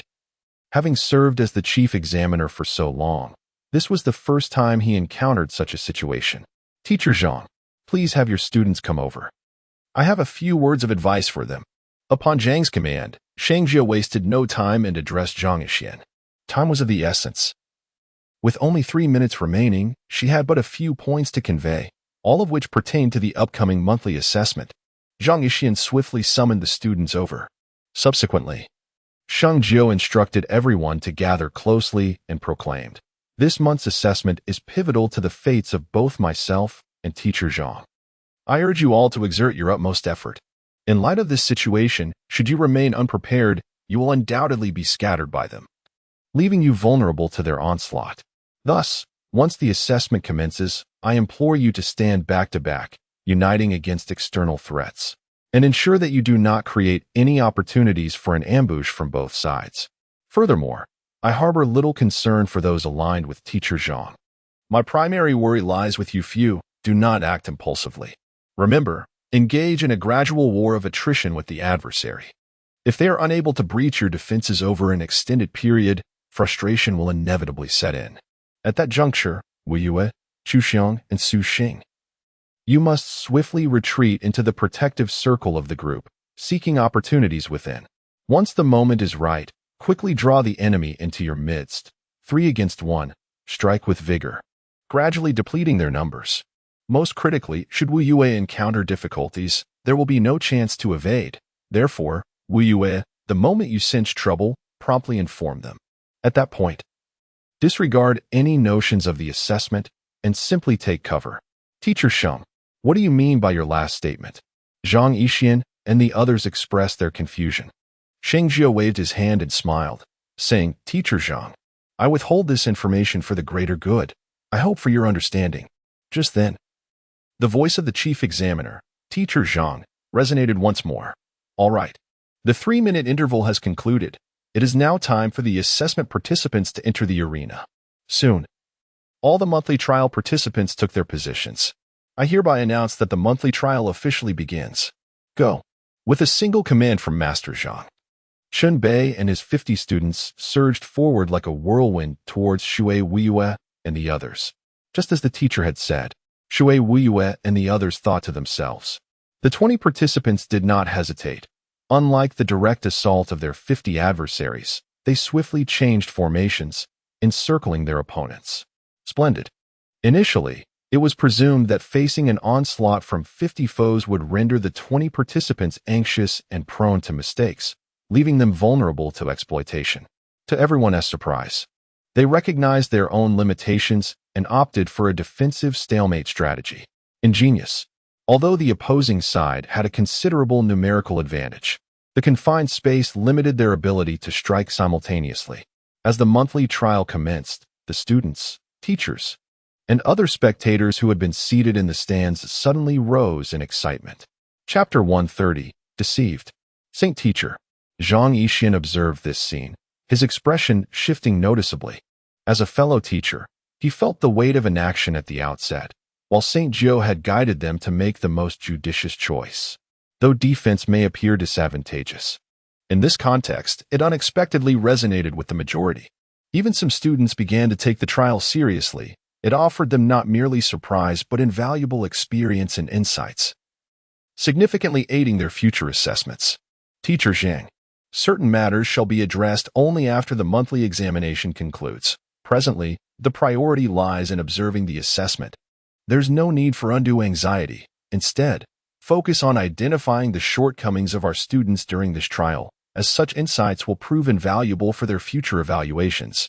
Meanwhile, a fierce clash has erupted among the participants. The defensive formation established by Mizuki and her companions has created significant challenges for the opposing team. The strategy devised by their opponents was one of swift resolution. However, as the confrontation unfolded, many found themselves devoid of opportunities to launch their attacks. In their eagerness to assail Mizuki and her allies, their proximity inevitably resulted in collisions, thereby diminishing the potency of their assaults. This approach is untenable. Everyone, cease your actions. After several rounds of attempts to breach their defenses and disperse Mizuki's group of 20, a sudden shout rang out. Stop! Following this command, 50 individuals swiftly retreated. Chuxiong. A splendid opportunity. Mizuki's eyes sparkled as she exchanged a knowing glance with Chuxiong. He and Su Xing promptly understood the cue and quickly rejoined the protective formation. Seizing the moment, Mizuki noticed one of the retreating adversaries had become isolated and appeared somewhat distracted. Her eyes lit up with determination. Apologies, fellow student. You're the one. With a silent affirmation, Mizuki lunged forward, extending her hand to firmly grasp the opponent's wrist, and with a graceful pivot, she forcefully drew them back into the safety of their defensive circle. The distracted trainee's response was notably sluggish. As Mizuki pulled him, he stumbled clumsily into the defensive circle formed by the others. Following this sequence of actions, Ling Yun and the others swiftly contracted the defensive perimeter, sealing the gap left by Mizuki's retreat. Magnificent! This scene, apart from the likes of Sheng Jiuling and a few others, took everyone else present by surprise. None had anticipated such a turn of events. Faced with a 20 against 50 situation, they were already at a disadvantage, and merely defending against the opposing side was a daunting task. Yet, astonishingly, they managed to launch a counterattack within such a brief span of time. Shui Lusheng, seated comfortably, sported a beard that danced with his mirth, his face illuminated by uncontainable joy. Damn it! Hong Yun's expression darkened. She had previously believed Xingzhu was doomed to fail, but now it seemed the outcome was far from certain. Chapter 131. Astonishing the audience in the arena. Mizuki accomplished her mission, pulling someone into the defensive circle. The moment they entered, she wasted no time, directing Chuxiong and Su Xing with urgency. What are you dawdling for? Attack! Strike! Chuxiong and Su Xing rubbed their hands in anticipation, grinning with wicked delight, and without hesitation, they launched a relentless assault. Their opponent was left powerless to retaliate. And afterward, Chuxiong and Su Xing unceremoniously hurled him out of the defensive circle. Ling Yun, everyone, step back a few paces to widen the distance, lest the incapacitated individual become an obstruction. With the opponent dispatched, Mizuki then issued commands based on her instincts. My heavens, it truly is happening. Observing that the trio from Mizuki was relentlessly pummeling the student within the defensive circle, many spectators found themselves both astonished and unable to suppress their laughter. The monthly examination, typically a solemn affair, had taken on an unexpectedly comical tone. Indeed, the defensive circle formed by the onlookers began to recede. As previously, Siju had not disclosed this matter. It was purely Mizuki's instinctive judgment. Yet, her assessment coincided precisely with Siju's own, indicating Mizuki's growth. This monthly examination had drawn considerable attention due to Siju, attracting many who initially came merely to observe, but now, they were inadvertently becoming earnest participants. Moreover, shadows were steadily converging towards this location. Senior brother, at this moment, the opposing side began to exercise caution. This cannot continue. The strongest among us should step forward. A robust student spoke up. Before long, about 10 individuals emerged from the ranks. You three, step forward, commanded the muscular student. Senior brother, the three replied. Shortly, I will throw you into the enemy's defensive circle. You three will infiltrate from within while we approach from the outside, catching them off guard. Do you understand? The sturdy student instructed. On the stands. The spectators watched intently as the opposing team paused, observing their movements. What strategies do you think they will employ for their counterattack? If I were in this situation, the only viable strategy would be to disrupt the opponent's formation in order to secure victory. However, Breaching their ranks from the outside appears to be a formidable challenge. Thus, the most prudent course of action is to target them from within. One student astutely observed that this is a game of strategy, where not only strength but also intellect is at play. Indeed, as this thought was articulated, Shun Bei and his fellow students launched their assault. With a resounding shout, a robust student seized one of his comrades and, with a powerful heave, propelled him towards Shui Wuyue and her allies. Do they take us for fools? Shui Wuyue scoffed internally, springing forward with remarkable agility. Even before the airborne figure could react, she grasped the collar of his garment, exerting her strength to bring him crashing down to the ground with a thud. Before he could recover, she swiftly followed up with a series of punishing blows, rapidly rejoining her comrades thereafter. Chapter 132. A fierce battle in a mere span of time. Out of 50 students, 2 had already been rendered incapacitated. You all focus on Shui Wuyue and her team. The rest of you encircle them, leaving no opportunity for movement. The sturdy student felt a sense of urgency. Each loss was a tangible threat, and if they continued to deplete their numbers, 50 would soon prove insufficient. Understood. The others did not hesitate, promptly executing the orders given by their commanding figure. Senior sister, what shall we do now? Ling Yun and his companions discerned the intentions of their opponents, feeling a slight tension. Do not rush. The teacher had imparted much knowledge, indicating that the defensive circle undoubtedly possessed numerous effects yet unspoken. Now, reduce the defensive perimeter. Xu Xiong, Su Sheng, Ling Yun, and the 2 of you step back into the defensive circle one by one. We shall form a new defensive formation within our ranks of 6. In this monthly trial, they could not afford to tarnish the reputation of Saint Nine. With a command issued, the 20 individuals swiftly sprang into action. Look, the opponents have yet to complete their maneuvers. Yet Mizuki and his team have already adopted a new formation. Many spectators beheld the spectacle with gleaming eyes, as the surprises of the day had been plentiful. Sister, what shall we do if we cannot hold on? The 10 from Mizuki brimmed with confidence and an ardent desire for victory. Yet Zhang Yixin's 10 students were not particularly gifted or formidable. If another wave of attacks were to come, they would surely not withstand for long. Sister, thank you. The opposing team said little more, yet warmth blossomed within, and their confidence swelled slightly. Defeat was not to be feared, but surrender was absolutely not an option. They represented not only themselves, but also their teacher. Those of you with the strongest abilities, engage here with me. The rest, combat elsewhere. The robust students were no fools. Noticing that only Mizuki and a few others were particularly active among their ranks, he discerned the underlying strategy. From the outset, their approach had been misguided. They should have prioritized eliminating Zhang Yixian's students first. Zhang Yixian's students, though lacking in strength, managed to resolve their predicament, safeguarding their comrades while alleviating some troubles. However, as they resumed their actions, it became apparent that despite their feebleness, none of the 10 students chose to flee. Instead, they valiantly stood their ground against Shui Wuyue and her companions. Observers, witnessing their struggle, could not help but feel a surge of indignation, resonating with the plight of the students. Teacher Zhang, here are 4 bottles of Qifeng San. Your students have performed admirably this time. Once the monthly assessment concludes, we must promptly administer these medicines to treat their injuries. Outside the arena, noticing the developments within, Sheng Jiu felt compelled to act. Retrieving 4 vials of Qifeng San from the Qin Kuan ring and handing them to Zhang Yixian. Chapter 133. A war of attrition. Zhang Yixian did not refuse. Her heart was heavy with concern. How painful must it be to be beaten by so many? Miss Wu Yue, we have already dealt with your 10 companions, and we still have over 40 individuals remaining. With such a disparity, it would be prudent for you to concede rather than endure further humiliation. Having subdued Zhang Yixian's 10 students, a robust student directed the others to engage Shui Wuyue and her group in a war of attrition, simultaneously attempting to distract them with taunts. "Ha! You insignificant minions dare to demand our surrender?" Shui Wuyue retorted, genuinely incensed. "Huh, Miss Wuyue, if you weren't the granddaughter of the vice president, I wouldn't even bother engaging in this trivial discourse," came the response.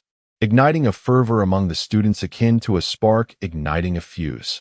In an instant, the opponent's attacks intensified dramatically, resembling a torrential storm that fell upon Shui Wuyue and her companions from various directions. Bang, bang, bang.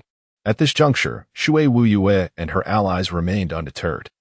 Despite the ferocity of the onslaught, they reciprocated with equal fervor. For every punch they received, they returned one in kind, creating an atmosphere thick with tension. Damn it, shameless. The students displayed an utter lack of dignity. Some, overwhelmed by the oppressive atmosphere, could not restrain the moisture that gathered in their eyes. Yet, despite the opponent's audacity, the students of teacher Sheng exhibited unwavering resolve. Had the adversaries not been so numerous, they would have been vanquished long ago. Indeed, never had they encountered such shamelessness. These students were brazen, and their teacher even more so. Many vented their frustrations, cursing not only the robust students but also their instructor in a furious tirade. Teacher, I once believed your admiration for teacher Sheng stemmed solely from your affiliation with the Sheng Wangfu, yet it appears that was merely the surface. To nurture such students, teacher Sheng indeed possesses the qualifications of a master educator. Suddenly, Jiang Fan turned his head. Even he, witnessing this moonlit trial, felt a stir of emotion. Jiang Fan, in the future, take the time to engage more with Sheng Jiu. It may prove beneficial. Shui Luxing smiled with a sense of satisfaction, surprised by the scene before him. After all, just a month ago, Shui Wuyue was but an immature child, yet now, she had blossomed into a mature individual. As the number of strikes from their adversaries increased, the somewhat weaker Ling Yun and her companions began to feel a sense of numbness in their bodies. Yet, they persisted, driven by sheer willpower, refusing to surrender. How resilient you are, but I wonder if you can withstand the next wave of attacks, the burly student scoffed. He then gestured, and the 10 strongest students emerged with sinister smiles. Previously, they had remained at the back, conserving their strength for this very moment. Not far away, Shui Wuyue and her comrades exchanged bitter smiles. Could it truly come to this? Chapter 134. Without hesitation, they strike as this thought surged within Shui Wuyue and the others. They felt not only bitterness, but also an unwillingness to accept defeat. Senior sister, we cannot afford to lose here. Ling Yun suddenly gritted her teeth and declared. Shui Wuyue nodded in agreement. Indeed, we must not lose. Despite her words, uncertainty gnawed at her heart. She too doubted whether they could endure until the end. Senior sister, I will do my best to buy you some time. You must recover your strength as quickly as possible, Ling Yun added, as if having made a significant decision. Senior sister Ling Yun, you, Chu Xiong, being the eldest among them, sensed the gravity in Ling Yun's words. However, just as they sought clarification, Ling Yun abruptly distanced herself from the group. Look, the students of teacher Sheng are taking new action. Many spectators in the stands exclaimed in surprise. Not far away, Sheng Jiu furrowed her brow slightly. Although the distance was considerable, she felt an inexplicable sense of foreboding. At that moment, Ling Yun charged forward. With no chance of victory whatsoever, her actions seemed nothing short of suicidal. No, this was wrong. There was no benefit to her undertaking such a reckless endeavor. Sheng Jiu's thoughts raced as she pondered the potential outcomes. Suddenly, her expression shifted dramatically. Her face paling as the realization struck her. Ling Yun intended to forcibly utilize the remaining fragments of Lingshan Pe. With that thought, Sheng Jiu's eyes reddened, and she hurriedly turned to Zhang Shi in the stands, exclaiming, Zhang Shi, I voluntarily request to have my student Ling Yun withdraw from the match. Her voice rose above the noise, yet only a handful grasped her plea amidst the commotion. Meanwhile, Vice Dean Shui and others exchanged glances, their expressions subtly shifting. It was commonplace to endure blows during the monthly trials, and there was no need for such a request. Then I shall concede voluntarily, Sheng Jiu declared without hesitation. Though Ling Yun was merely her servant, she was also her sister and student. Sheng Jiu could not allow her to act recklessly. Teacher Sheng, even if you concede, the monthly trial cannot be paused at this moment. Before Zhang Shi could respond, Hong Yun stood up, stating, Your student is remarkable. Today, she has left a lasting impression on everyone. This is not the end. Perhaps they still have some hidden trump cards to unveil. Many onlookers expressed immense bewilderment at Sheng Jiu's decision to concede. Unlike the others, Hong Yun believed that the opponent must possess some secret weapon yet to be revealed. The monthly examination could not conclude at this juncture. Thus, Sheng Jiu had no choice but to act recklessly, observing that her request was met with disapproval from the students. Sheng Jiu turned without a word, her gaze fixed on Ling Yun, and in a single leap, she charged into the square. Whoosh! However, at the moment Sheng Jiu made her move, a figure suddenly obstructed her path. Teacher Sheng, during the monthly examination, as an instructor, you must not interfere. The person blocking Sheng Jiu's way admonished her coldly. Step aside. Yet, undeterred by the obstruction, Sheng Jiu scoffed disdainfully and struck out. With your strength, you are no match for me.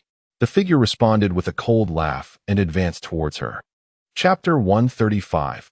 Thunderous Eruption. The one who intervened was none other than the esteemed instructor, Hong Yun. She had been searching for the perfect opportunity, and now, that moment had finally arrived. This time, she could justifiably confront Sheng Jiu, even to the extent of injuring her, making it clear who the true master was within the academy. Bang, bang, bang. As the clash commenced, both combatants unleashed their signature techniques. In terms of cultivation level, Hong Yun held a significant advantage over Sheng Jiu, who found herself thoroughly suppressed in their encounter. Look, Teacher Hong Yun is fighting against Teacher Sheng Jiu. Many students rose in excitement, puzzled as to why the two instructors had suddenly engaged in battle. Nevertheless, they found the spectacle intriguing. For everyone knew that esteemed instructor Hong Yun had long been renowned for her formidable prowess, while the newcomer, Sheng Jiu, was only at the minor completion stage of the first rank. According to the laws of heaven, when the disparity in realms between two individuals is vast, once Hong Yun strikes, Sheng Jiu would swiftly succumb to defeat. However, the reality defies this expectation. Despite being inferior in realm, Sheng Jiu possesses an extraordinarily elusive agility. Coupled with an array of cunning martial arts techniques that he adeptly employs to continuously neutralize Hong Yun's fierce attacks. Though he often finds himself at a disadvantage, teetering on the brink of death, Sheng Jiu remains unvanquished. Meanwhile, in the arena, the moment Ling Yun detached from the team, she indeed proceeded as Sheng Jiu had anticipated, initiating the operation of her technique, Ling Shan Pu. Boom. Just as the spectators were bewildered by Ling Yun's intentions, a powerful aura surged from her being. Ling Yun, do not act recklessly. At that instant, Shui Wuyue and the others finally grasped her intent. She intended to sacrifice herself to save them all. Tears welled in their eyes, and the hearts of Chu Xiong and the others ached with sorrow. It was evident that Sheng Jiu had imparted so much to them, that he was indeed the finest mentor, and they had solemnly vowed to pass the assessment together. Yet, feelings of resentment and anguish bubbled forth. As the eldest disciple, she bore this obligation. However, they were too late. Not far away, Ling Yun was already forcefully channeling Ling Shanpu for a complete cycle. Previously, their execution of Ling Shanpu had been only partial, resulting in insufficient energy supply. Yet, as she forcibly completed the operational method according to her own design, the energy surged more than threefold at that moment. A swift resolution was imperative, even if it meant becoming disabled in the future. She would not allow her master to be ridiculed. With a soft murmur in her heart, Ling Yun transformed into a fierce beast after her energy surged, charging headlong at her approaching opponent. With a series of sharp sounds, she appeared to have become an entirely different person, skillfully evading her adversary's strike and retaliating with a powerful blow that sent her opponent flying. How impressive! Many spectators watched in tense fascination, utterly captivated by Ling Yun's formidable presence. Realizing the situation was dire, a stout student promptly commanded several others to join forces against Ling Yun. However, the outcome was a swift and overwhelming defeat for those who charged at her, as they were effortlessly thrown aside by her might. In an instant, the dynamics of the scene shifted dramatically. Chapter 136. Is it truly unfeasible? Remarkable. I never anticipated that Teacher Sheng's student would possess such hidden prowess. Do you not find something amiss? What do you mean? Ever since that student stepped forward, I have been meticulously observing her transformation. Just look at her complexion now. That student remarked. The surrounding students glanced over, momentarily taken aback. Why is she so pale? Although the crowd had not harbored any particular thoughts, upon closer inspection, many gasped in astonishment. Perhaps she has employed some forbidden technique. I can now comprehend Teacher Sheng's actions. As it seems he was aware of her intentions all along and sought to intervene, only to be thwarted. At this moment, the expressions of Vice Dean Shui and others also grew increasingly grim. As a pivotal figure within the academy, they could naturally perceive the current circumstances. Teacher Zhang immediately suspend that student's monthly examination. Faced with a crisis, the student remained unyielding, even willing to sacrifice their own life and future for the sake of their peers and teachers. Merely from a moral standpoint, this student was far from ordinary. Vice Dean, the academy has regulations. Teacher Zhang exclaimed in surprise, his voice barely rising. Shui Liuxing's expression darkened. Regulations are rigid, but humans are alive. Our Holy Heaven Academy absolutely cannot allow a promising talent to be squandered. At this moment, Teacher Zhang felt a surge of indignation, ready to speak up to suspend Ling Yun's examination. However, before he could utter a word, Ling Yun, having just sent another student flying, found herself overwhelmed by a tumultuous surge of vital energy within her body, rendering her unable to control the sudden and violent outburst of power. A mouthful of blood erupted from her, and her limbs, as well as the spiritual pulse within her, suffered a devastating blow in an instant. Master, I have tried my best. I hope you do not blame me. This thought flickered in her mind as her vision gradually blurred, and her petite form collapsed toward the ground. Sister Lingyun. At this moment, Shui Wu Yue and others rushed forward, while Chu Xiong and his companions quickly formed a protective barrier, shielding both Shui Wu Yue and Lingyun. Sister, how is Lingyun? At this juncture, whether male or female, all were weeping inconsolably. These despicable scoundrels. I will make them pay dearly for their actions. Shui Wu Yue gritted her teeth, her fists clenched tightly. A flicker of fury ignited in her eyes, which suddenly swelled into a fireball amidst her wrath. Simultaneously, whether it was a reaction to Ling Yun's provocation, something within Mizuki's body surged uncontrollably. Chu Xiong, you and Suang should escort Ling Yun to the teacher.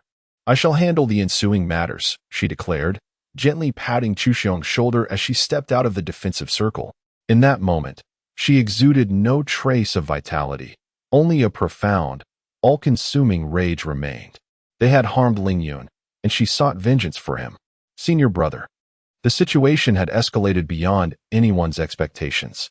The adversaries could distinctly perceive the two blazing embers of fury in Mizuki's eyes. She advanced step by step, silent and unresponsive, until she stood mere inches from the robust student before her. Only then did she lift her gaze towards him, at which point her energy surged violently, more ferocious than even Ling Yun's previous outburst. Chapter 137. The ultimate eruption. No one anticipated the events would unfold to such an extent. Observing from the stands, Shui Liuxing's countenance darkened ominously. He had not expected Mizuki to reach this level. It was likely that no teacher within the Holy Sky Academy had ever witnessed a student take such initiative. Teacher. Shui Liuxing's body trembled slightly as Jiang Fan from the martial arts hall called out to him. Speak. At this moment, Shui Liuxing felt a tumult of emotions. However, this was the choice of Shui Wu Yue, and he could not intervene. Seated beside him, the director of the Martial Arts Academy, Jiang Lan, remarked, Wu Yue has likely reached the moment of advancement. What?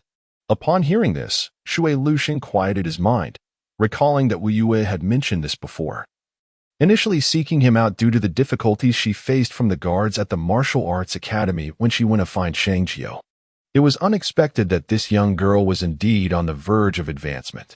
Today, Shui Wu Yue and her companions had surprised Elder Xing immensely, particularly Ling Yun, who had risked her life for her team and for Sheng Jiuling. Now, Shui Wu Yue's impending advancement was likely catalyzed by the profound aspiration ignited by Ling Yun's actions, leading her to this critical breakthrough. Master, it is our inadequacy. Chu Xiong and Su Xing carefully transported Ling Yun from the arena to Sheng Jiu's side. At that moment, Sheng Jiu had grown weary of entangling with Hong Yun. As long as she did not enter the arena, Hong Yun had no excuse to engage her. Master, how is senior sister Ling Yun? She seems gravely injured. Will she truly be unable to cultivate in the future? Both were on the verge of tears. Sheng Jiu's eyes were also red-rimmed. She lifted Ling Yun's eyelid to examine her and checked her body for injuries. I must attend to Ling Yun's treatment immediately. Hence, I cannot remain here any longer. Your senior sister Wu Yue has already reached a critical breakthrough. Although the adversaries possess numerical superiority, they are no match for Wu Yue. You must stay and assist her while I take my leave. With that, Sheng Jiu abruptly rose, instructing the two to place Ling Yun upon her back. Teacher Zhang, I entrust the remaining matters to you. Upon completing these tasks, Sheng Jiu bid farewell to Zhang Yixin once more. Subsequently, he uttered no additional words and swiftly made his way towards the back mountain. Observing this scene from the shadows, Xing Tian shook his head in resignation before vanishing into the crowd. At this moment, Shui Luxing had also discerned the situation, yet his apprehension soon followed. The critical breakthrough is a time of great vulnerability for a person. Any disturbance during this period could lead to severe repercussions. Shui Wuyue was not ignorant of this fact. So why did she willingly walk into danger? As for the actions of Chu Xiong and his companions, they were even more perplexing. Despite their senior sister undergoing a critical breakthrough, an occasion that necessitates protection, they stood 5 meters away, resolutely wiping away their tears and maintaining their positions with unwavering determination. This spectacle piqued the curiosity of all present, including the renowned Master Hong Yun, who furrowed his brow in contemplation. What could be the intentions of Teacher Sheng's students? It is unclear. Their modus operandi is entirely different from ours. If I were in their position during a critical breakthrough, I would surely seek a secure location to hide until the moment had passed, as it would be their time of reckoning. Suddenly, amidst the murmurs of confusion, a wave of energy surged forth like a torrential flood, emanating violently from Shui Wuyue's center. In that instant, her form darted towards the core of the opposing team. Chapter 138. Ling Yun's awakening. No one anticipated that at this moment, Shui Wuyue would not only refuse to retreat but would also choose to penetrate deeper into the enemy's ranks. Even figures like Shui Luxing could not help but feel a tremor of apprehension. Yet, there were those with keen eyes who inadvertently noticed the movements of Chu Xiong and others. Look, besides Shui Wuyue, the remaining students of Teacher Sheng seemed to be up to something, someone exclaimed. Many turned their gazes to see a few individuals exchanging glances, conveying some crucial information. Bang, bang, bang. In that instant, Shui Wuyue had effortlessly infiltrated the enemy's inner circle. A few students, witnessing this, were about to take action when, suddenly, their bodies were violently propelled away by the roaring energy emanating from Shui Wuyue. The Spirit Mountain Break, a secondary low-level technique, once mastered, could rival a tertiary technique. Especially for those who practiced it correctly.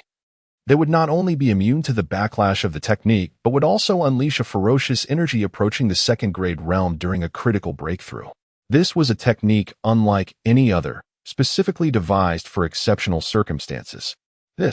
How is this possible?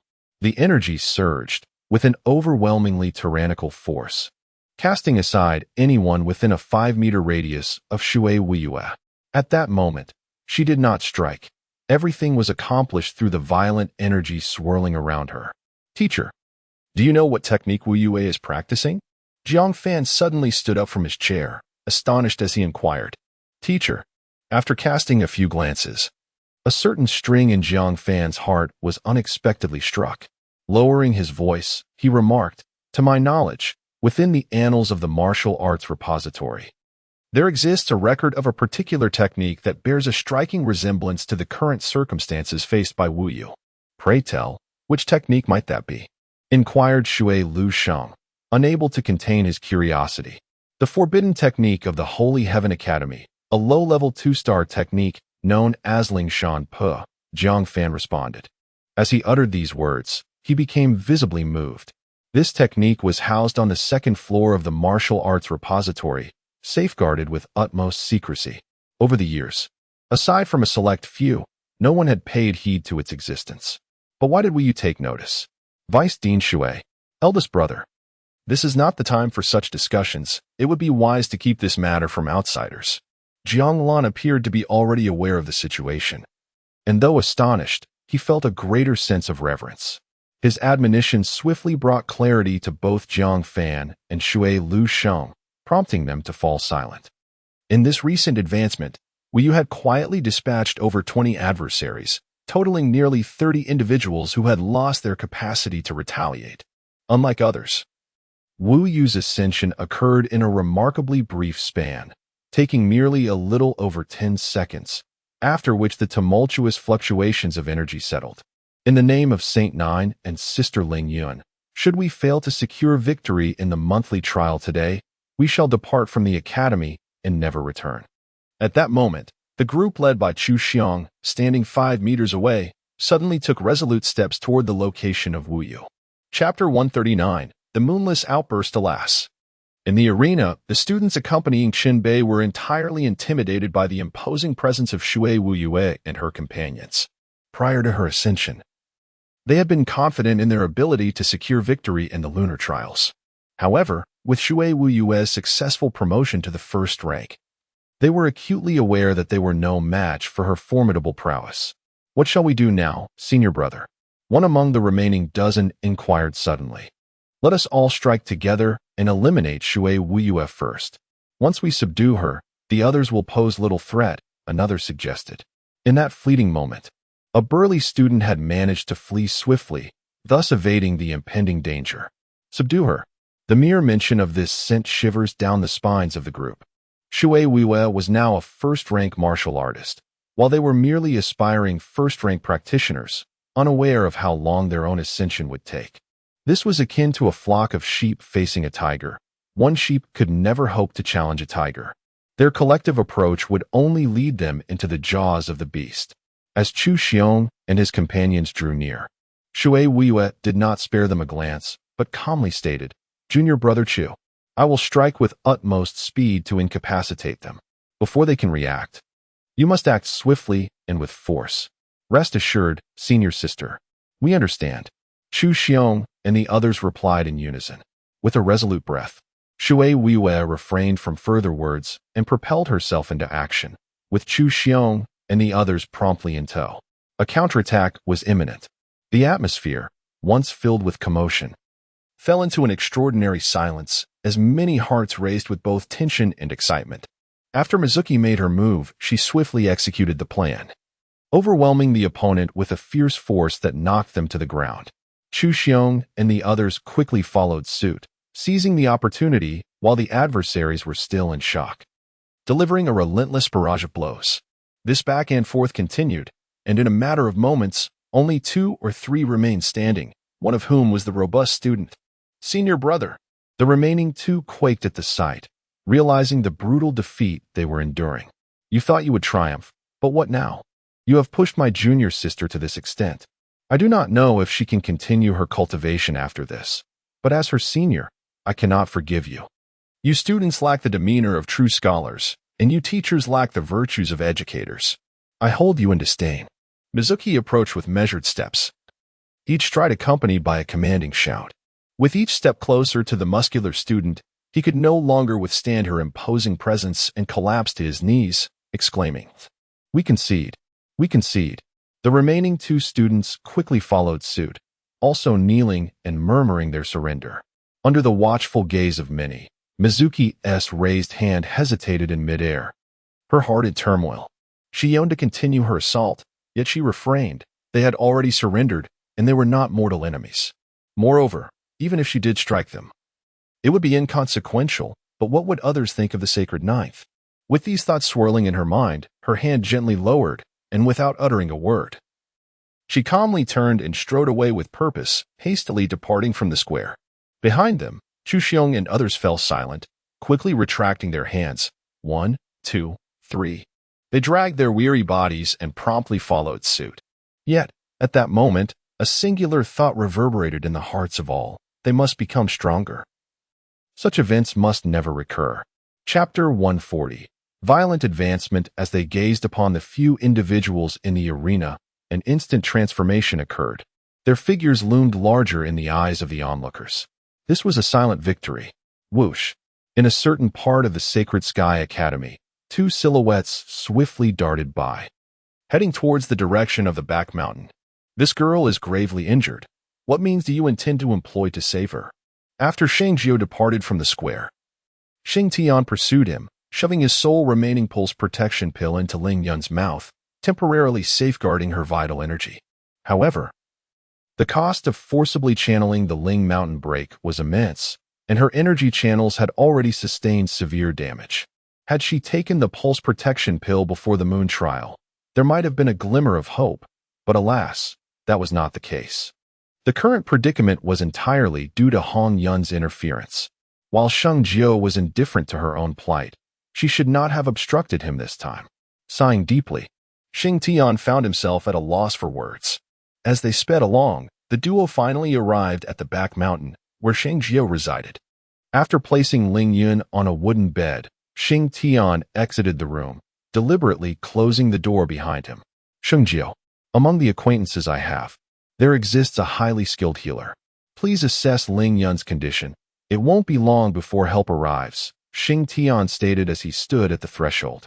As he departed from the square, he had already conveyed his instructions to Zhang Lan through his actions. Their rapport as teacher and student established a profound understanding between them. Subsequently, both fell into a contemplative silence. Inside the room, Sheng Jiu removed Ling Yun's garments. Previously, through the fabric, Sheng Jiu had discerned the grievous injuries Ling Yun had sustained. Now, confronted with the sight of those wounds, a deep anguish tugged at his heart. Old Sheng, unless I give explicit permission, please do not allow anyone to enter this room. Witnessing Ling Yun's dire condition, Sheng Jiu felt an overwhelming sense of compassion and called out to the outside. Master, isn't today the monthly examination for your students? Aren't you attending? Upon entering, Tuanzi appeared almost immediately.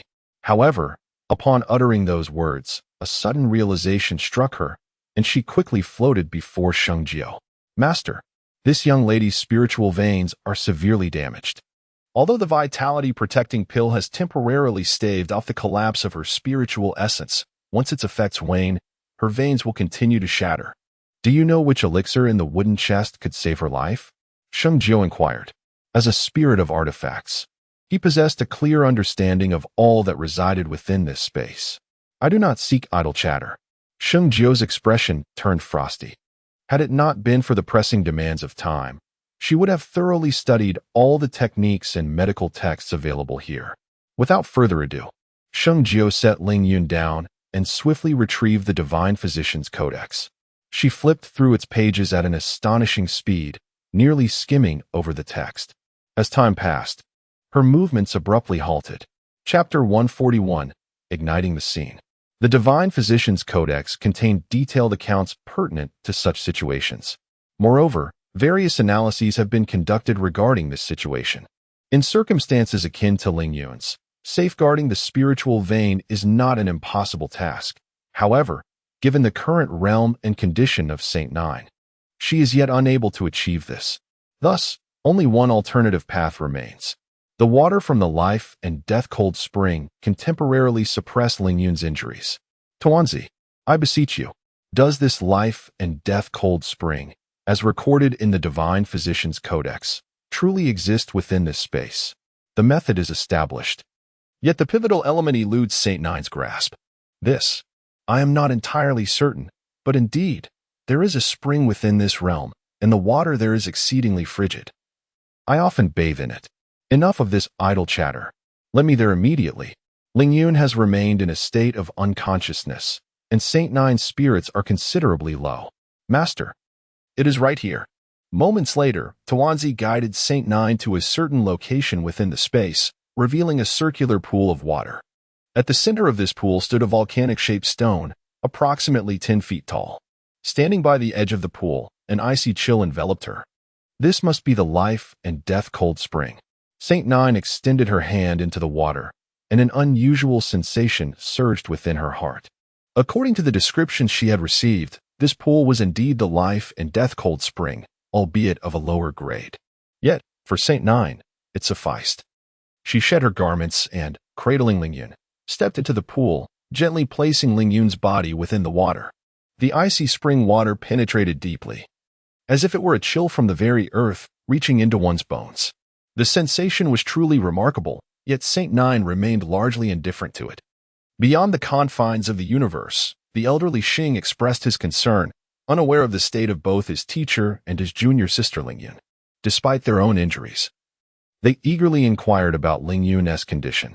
Your teacher is currently assessing Lingyun's wounds. She has instructed that no one should disturb her without her permission, came the response. Elder Sheng, Lingyun must be all right? Queried Chu Xiong and the others. Indeed, our teacher is remarkably powerful. As long as she is present, Lingyun will certainly be safe. Added Su Xing. Alas, Sheng Tian sighed inwardly, grappling with a truth he found difficult to voice. Perhaps the best outcome would be that she survives, albeit crippled for life. That would be the most favorable scenario. As for the worst, she might only endure until the effects of the nourishing elixir wore off. Yet, these words remained unspoken. As time passed, Shui Lu Sheng, Jiang Fan, Jiang Lan, and others gathered at the place where Sheng Jiu lectured. Meanwhile, Shui Weiyue and the others, consumed by anxiety, waited outside, their minds preoccupied with thoughts of tea and food, patiently anticipating Sheng Jiu's emergence. This vigil extended through the night. The following day, as dawn broke, Shui Weiyue and her companions, their eyes rimmed with fatigue, continued their watch. Perhaps it was their unwavering devotion that prompted a sudden creak as Sheng Jiu's door swung open, revealing a slightly weary figure before them. Chapter 142, A Victory Lacking Joy Teacher. Upon recognizing that familiar voice, Shui Weiyue and the others felt their eyes swell with tears once more. Sheng Jiu glanced at them, a weary sigh escaping her lips. Lingyun is temporarily out of danger. Teacher, will Lingyun continue her cultivation in the future? Shui Weiyue asked, her large, glistening eyes filled with concern.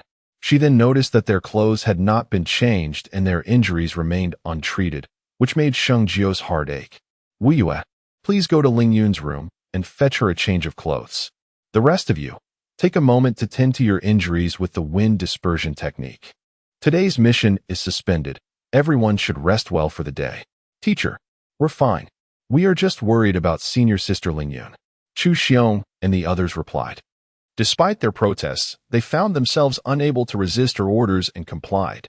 Following Sheng Jiu's request, Shui Weiyue retrieved a set of fresh clothes for Lingyun and handed them to Sheng Jiu before departing. Sheng Jiu, that girl Lingyun. Only then did Xing Lao find the opportunity to inquire. Her life has been saved, and I must express my gratitude for the protecting pulse pill you provided. Without it, Lingyun would likely no longer be with us. Sheng Jiu slightly bowed, surprised by Xing Tian's unexpected generosity at that moment. You need not thank me. Although I had intended to keep that protecting pulse pill for myself, I was deeply moved by Lingyun's spirit. Moreover, preserving her life indicates that my efforts were not in vain. However, should Lingyun awaken to find herself paralyzed, will she be able to accept such a reality? Xing Tian continued. Paralysis is a fate that many would consider more torturous than death itself. He expressed his concern, fearing that Lingyun might harbor inner turmoil. Is that truly the case? Upon hearing this, Xing Tian couldn't help but lean in closer. It shouldn't be. This contradicts my conclusions and differs from all historical records. The heavens do not demand excessive words. Although many questions linger in my heart, now is not the moment for inquiry. Chen Bei and his companions, having faltered in their monthly examinations, were dismissed from the Holy Sky Academy. In contrast, Sheng Jiu and Zhang Yixian successfully secured their positions. Becoming genuine instructors at the academy, their resources now bestowed upon them with rightful dignity. Furthermore, due to Hong Yun's intervention against Sheng Jiu on that fateful day, whispers and rumors began to circulate among certain students and faculty within the academy, posing a significant threat to the esteemed image of a renowned teacher. Chapter 143, Wounds and Strains. 10 days slipped by unnoticed. On this day, after completing her tasks, Zhang Yixian escorted her students to the mountaintop, where Sheng Jiuling conducted his lectures. She understood that this was a particularly distressing time for Sheng Jiuling. Since she could offer no assistance, she preferred not to complicate matters further. Teacher, can we frequently visit the back mountain in the future? Sheng teacher's students are loyal and righteous. They are worthy of our admiration, and we wish to befriend them, one student earnestly inquired. Well, while I wholeheartedly agree, my opinion holds little weight. It ultimately depends on the sentiments of teacher Sheng and his students. Zhang Yixian replied with a wry smile, recognizing her own helplessness. As more than 10 students conversed, they soon arrived at Sheng Jiuling's lecture site. Upon their arrival, they found Shui Weiyue and others engaged in their training on the plaza, while Sheng Jiuling stood nearby, safeguarding them. Noticing Zhang Yixian and her group from a distance, Sheng Jiuling was somewhat taken aback, yet, as the host, he approached them with warm welcome. Teacher Zhang, Teacher Sheng, I hope you won't take offense at my uninvited arrival, Zhang Yixian greeted. Teacher Sheng, good day. The students behind her also offered slight bows. Teacher Sheng, I have come specifically to express my gratitude. Without you and your students, I likely would not be standing here now, Zhang Yixian said sincerely. Although Zhang Yixian possesses a gentle demeanor and is prone to nervousness, she is quite competent as a teacher, particularly in her dedication to her students. Her students, in turn, hold her in high regard, a fact that earns her admiration from Sheng Jiuling. Teacher Sheng, may I inquire about the current condition of Lin Yun's injuries? We should have visited sooner. But I was concerned about imposing on you, which is why we have come today, Zhang Yixian continued. Teacher Sheng, Lin Yun will be fine, won't he? Asked one of Zhang Yixian's students from behind. It is a relief to hear that he is well. Zhang Yixian and the others exhaled in relief. She then retrieved a pouch of coins from her storage ring. Teacher Sheng, within this pouch are 20,000 gold coins. Though it may not be a substantial amount, it represents the heartfelt intention of both myself and my students. As she spoke, she extended the pouch toward Sheng Jiuling. However, Sheng Jiuling did not reach out to accept it, instead declining. Teacher Sheng, your gesture does not please me. We are friends and colleagues, and moreover, we are partners in collaboration. Additionally, this money is allocated by the Academy as resources to assist students in their cultivation. What does it mean for you to take it out and give it to me without permission? Chapter 144, The Cold Spring of Life and Death. Teacher Sheng, do not misunderstand our teacher. This is the sentiment shared by all of us. Teacher Sheng, although 20,000 gold coins may not seem substantial, they represent our heartfelt intentions, and we sincerely hope you will accept them. A student of Zhang Yixian hurriedly stepped forward to clarify. So that is the case. I misjudged Teacher Zhang. Sheng Jiuling's expression softened momentarily, but he continued, I appreciate everyone's goodwill, yet I cannot accept this money. While it may not be much, it holds significant value for you, and we are not in want of funds. Furthermore, our contributions are not motivated by the desire for reward, but stem from our camaraderie and teamwork. Indeed, our teacher speaks the truth, although your abilities may not be formidable. You are unlike other students. Shui Weiyue and the others paused their training and gathered around. Senior Sister Weiyue, can we not discuss these truths privately? Speaking of them in front of the teacher would be quite embarrassing for us. At noon, Sheng Jiuling invited Zhang Yixian and the others to dine with him. Master. As they entered, Ling Yun, who had been in a coma for several days, suddenly opened her eyes and called out her own name, tears streaming down her face uncontrollably. She realized her body was completely unresponsive to her commands. Ling Yun, you have awakened. Do you feel any discomfort in your body? Upon witnessing her regain consciousness, Sheng Jiuling let out a long sigh of relief, as a heavy weight had finally lifted from his heart. No, I simply cannot understand why my body won't move at all, Ling Yun replied. This predicament is not of your own making. How many times must I reiterate that without my guidance, you should not recklessly attempt the Lingshan break?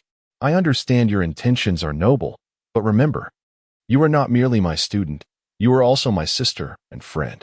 Had you not been by my side all these years, perhaps I would not be who I am today. Saint Jiuqi Dao, she is not genuinely angry. Rather, she is upset that Ling Yun acted so impulsively. My master, please do not be angry. Ling Yun acknowledges her mistake. Tears flowed uncontrollably, and her heart was filled with myriad emotions. Remember, from now on, I absolutely forbid you from repeating the same mistake. Saint Jiu gently wiped away the tears from the corners of Ling Yun's eyes and, rolling her eyes, inquired, "Are you hungry now? What would you like to eat? I shall prepare it for you." "No, your injuries have not yet fully healed. Consuming spicy food would be detrimental to your health. Then I desire the sweet and sour fish that you make. That is also not permissible. You cannot eat greasy or overly fishy dishes at this time. Then please bring me a bowl of congee." Ling Yun lay on the wooden bed, gazing longingly. Being ill is truly unpleasant. I cannot eat this, nor that. It seems I can only have congee. Wait, I shall prepare it immediately. This time, Saint Jiu did not refuse, giving a brief acknowledgement before rising and departing. Chapter 145. Ling Yun's well-being upon learning that Ling Yun had awakened. Xing Tian promptly sought Saint Jiu's permission to enter the room. After regaining consciousness, Ling Yun had already been informed by Saint Jiu of all that Xing Tian had done for her. "Elder Xing, Ling Yun is currently unable to move freely and cannot offer you her respects. Please do not take offense." On the wooden bed, she tilted her head and expressed her gratitude. "Sheng Jiu, when do you think Ling Yun's injuries will heal?" Xing Tian suddenly inquired. Sensing the hidden implications in Xing Tian's words, Sheng Jiu replied, "Old Xing, here, it is just the three of us. If you have something to say, please feel free to speak." Xing Tian's expression shifted momentarily as he continued, "I have been contemplating this matter for some time, and I find myself quite fond of the girl Ling Yun. Therefore, I wish to." "Old Xing, this matter is absolutely out of the question," Sheng Jiu interjected. "How dare that shameless old man harbor intentions for my Ling Yun? Truly disrespectful and unbecoming of his age." Ling Yun, too, discerned the underlying tone, her cheeks flushing with embarrassment. "Ahem, my dear girl, what I meant to say was not what you think. Rather, I wish to adopt Ling Yun as my god-granddaughter." Xing Tian coughed lightly, a hint of annoyance in his tone. "You did not allow me to finish my thought. Do you even comprehend what you were saying?" "Ah, so that is what old Xing intended to convey. You should have said so sooner." Sheng Jiu sighed in relief. "You nearly frightened me. I thought this old fellow was contemplating something far more inappropriate. Thankfully, it was merely a misunderstanding. I intended to express that, but you interrupted me." Xing Tian grumbled slightly, feeling disgruntled. "What chaotic notions occupy your mind, Sheng Jiu? Rest assured, I am not a heartless individual." Xing Tian nodded in affirmation and then turned his gaze towards Ling Yun. "Ling Yun, my dear, what are your thoughts on this matter?" She simply wished to remain quietly by Sheng Jiu's side for all eternity. Chapter 146. The visit of Zhang Yixian. Ling Yun acknowledged Xing Tian as her god-grandfather, a fact known only to a select few. As several days elapsed, Ling Yun's health gradually improved, prompting her to attempt to rise from her wooden bed. Sheng Jiu attended to her with great care. Due to her injuries, Ling Yun was unable to cultivate, yet she diligently attended Sheng Jiu's lectures in the square each day. This routine persisted, and before long, a month had slipped by since her injury. Saint Qianquan had previously sent someone to inquire about Ling Yun's condition. Although she was merely a maid in the Saint King's residence, Sheng Qianquan treated them not as subordinates, but rather as friends and companions. "Ah, my grandfather, burdened with daily affairs, seldom finds the time to visit, and I find myself missing him a little."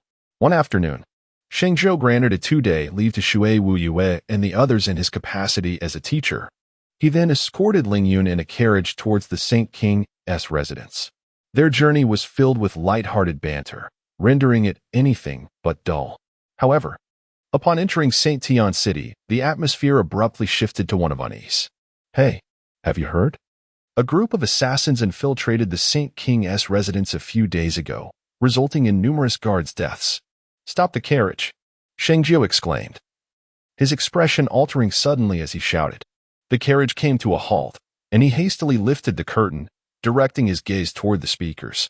"Is what you just said true? Hey, who was that woman in the carriage just now? I'm not sure, but she looks somewhat familiar." Upon recognizing Sheng Jiu, an individual's expression shifted to one of peculiar discomfort. Recently, the royal palace had seen an increase in guards by 3- or 4-fold. The sight before them shattered the preconceptions of all the guards. As the carriage sped forth, upon its arrival at the gates of the royal palace, the guards stationed there surged forward, encircling Sheng Jiu's carriage without hesitation. This is a sacred ground. Unauthorized halts are forbidden. Are you not aware of that? One of the chief guards admonished, his voice frigid as he addressed those within the carriage. Chapter 147. Ling Yun makes her appearance how his grandfather? In response to the chief guard's stern reprimand, a figure swiftly emerged from the carriage, gracefully alighting and disregarding the surrounding guards as she made her way towards the inner sanctum of the royal palace. Miss, the chief guard, taken aback by the appearance of this figure, exclaimed, "How is grandfather?" Sheng Jiu reiterated, her voice insistent. Behind her, Ling Yun, aided by the coachman, descended from the carriage and hurried to follow. Yet she was inexplicably enveloped by an immense pressure while conversing with Sheng Jiu, one she had never felt even in the presence of Sheng Jiuling. "Take me to grandfather immediately." My subordinate feared that the residence of the general might not be secure, thus I took the liberty of relocating him here. The chief guard clarified upon noticing Sheng Jiu's furrowed brow. Without a word, Sheng Jiu pressed on, her anxiety palpable as she entered the room, where she beheld a figure weakly leaning against the bedside. At this moment, his eyes were surrounded by a dark ring, resembling the appearance of one poisoned. His complexion devoid of any color. Observing from outside the door, he commanded, "No one is to disturb without my permission." The sight of Sheng Jiuling in such a state stirred a sense of guilt within. Despite his condition, he still refused to allow anyone to inform me. The captain of the guards responded affirmatively and swiftly turned to leave, leaving only Sheng Jiu, Sheng Jiuling, and Ling Yun in the room. "Is grandfather determined to conceal your injuries from me until death?" Sheng Jiu asked, her eyes reddened. "That was not my intention. I merely feared for your worry." Sheng Jiuling replied in a weak voice, feeling unworthy to meet Sheng Jiu's gaze. A moment of thoughtlessness had led to such dire circumstances, casting a shadow over their spirits. "Grandfather is not gravely injured. The imperial physician has examined him and assured that he will be well in a few days," Sheng Jiuling said, forcing a smile. She then reached out to grasp one of Sheng Jiuling's arms, turning him over and placing her fingers upon his pulse. Afterward, she forcibly examined his wound. An arrow had struck his shoulder, penetrating 3 inches deep. The surrounding flesh was a dark hue, clearly indicating that the arrow had been smeared with a potent poison. Sheng Jiu's brow furrowed slightly as she leaned closer to sniff the wound, her expression shifting drastically. "This is corpse poison." Chapter 148. Take her as a granddaughter master. "How is the general's condition?" Ling Yun asked anxiously upon witnessing Sheng Jiu's drastic change in demeanor. Saint Jiuling gazed at Saint Jiu with a look of astonishment. Despite the finest royal physicians in the palace being unable to discern the nature of his injuries, how could his granddaughter possibly unravel any secrets? The wound on his shoulder had been inflicted by a specially crafted arrow, one that had been coated with a sinister corpse poison. Saint Jiu spoke in a grave tone, explaining that corpse poison was exceedingly malevolent and unlike ordinary toxins. Typically, when poisoned, one could be swiftly diagnosed by skilled physicians, but corpse poison was a different matter altogether. Even the most esteemed doctors would fail to identify it if they had not encountered it before. "You say I have been poisoned by corpse poison?" Saint Jiuling felt incredulous. He recalled having encountered this vile substance previously, during an ordeal where Saint Jiu had barely escaped with his life. "Does grandfather have any enemies?" Saint Jiu inquired further. "How should I put this? You are aware that my status often leads to the ire of others, powerful ministers of the Eastern Holy Nation and adversaries from neighboring realms." Saint Jiuling replied, grappling with the troubling question of who might have covertly attempted to assassinate him and for what purpose. "Ling Yun, go to the kitchen and fetch me some glutinous rice and salt," Saint Jiu commanded, sensing that Saint Jiuling was uncertain about the identity of his assailants. "Understood, my lord." Ling Yun did not question the request. She knew her master possessed great wisdom, and thus her task must surely be of significance. Before long, Ling Yun returned with the items as instructed. "Grandfather, please bear with it for a moment. This corpse poison, if disturbed by external factors, can render the victim's suffering unbearable. If you find it too difficult to endure, bite down on the bedding. The preparations were complete, and Sheng Jiu deftly gathered the bedding from Sheng Jiuling, handing it to him. "Grandfather, you are a general after all. In this battlefield of life and death, I have traversed the gates of hell countless times and shall be fine." Sheng Jiuling appeared resigned. Had Sheng Jiu not uttered those words, he would undoubtedly have forbidden Sheng Jiu from acting recklessly. However, scarcely had the words left his lips when Sheng Jiu pinched some salt and sprinkled it onto Sheng Jiuling's shoulder. With a sharp sound, the moment the salt met Sheng Jiuling's wound, his expression changed dramatically. The excruciating sensation was akin to a fate worse than death, causing him to break into a cold sweat, finally comprehending the meaning of Sheng Jiu's earlier words. Without further prompting from Sheng Jiu, Sheng Jiuling instinctively shoved the bedding into his mouth. Following this, Sheng Jiu offered a reminder, then sprinkled more salt onto Sheng Jiuling's wound. As the salt fell, wisps of black smoke began to rise from the injury. After a considerable time, Sheng Jiu assessed that the moment was ripe, and then he took a handful of glutinous rice, scattering it onto Sheng Jiuling's wound. Throughout this process, Sheng Jiu remained vigilant, observing the changes in the wound. Chapter 149. Return to the Shengwang residence. In the midst of this scrutiny, at one moment, Sheng Jiuling's wound suddenly twitched. "Master, there seems to be a worm in the general's wound," Gungun exclaimed suddenly. The appearance of this creature unraveled all the mysteries. She retrieved a jade vial, delicately placing the wriggling worm that had emerged from the wound into it before sealing the vial and stowing it away. Next, she went to fetch a larger brazier and a jug of liquor. "As you wish."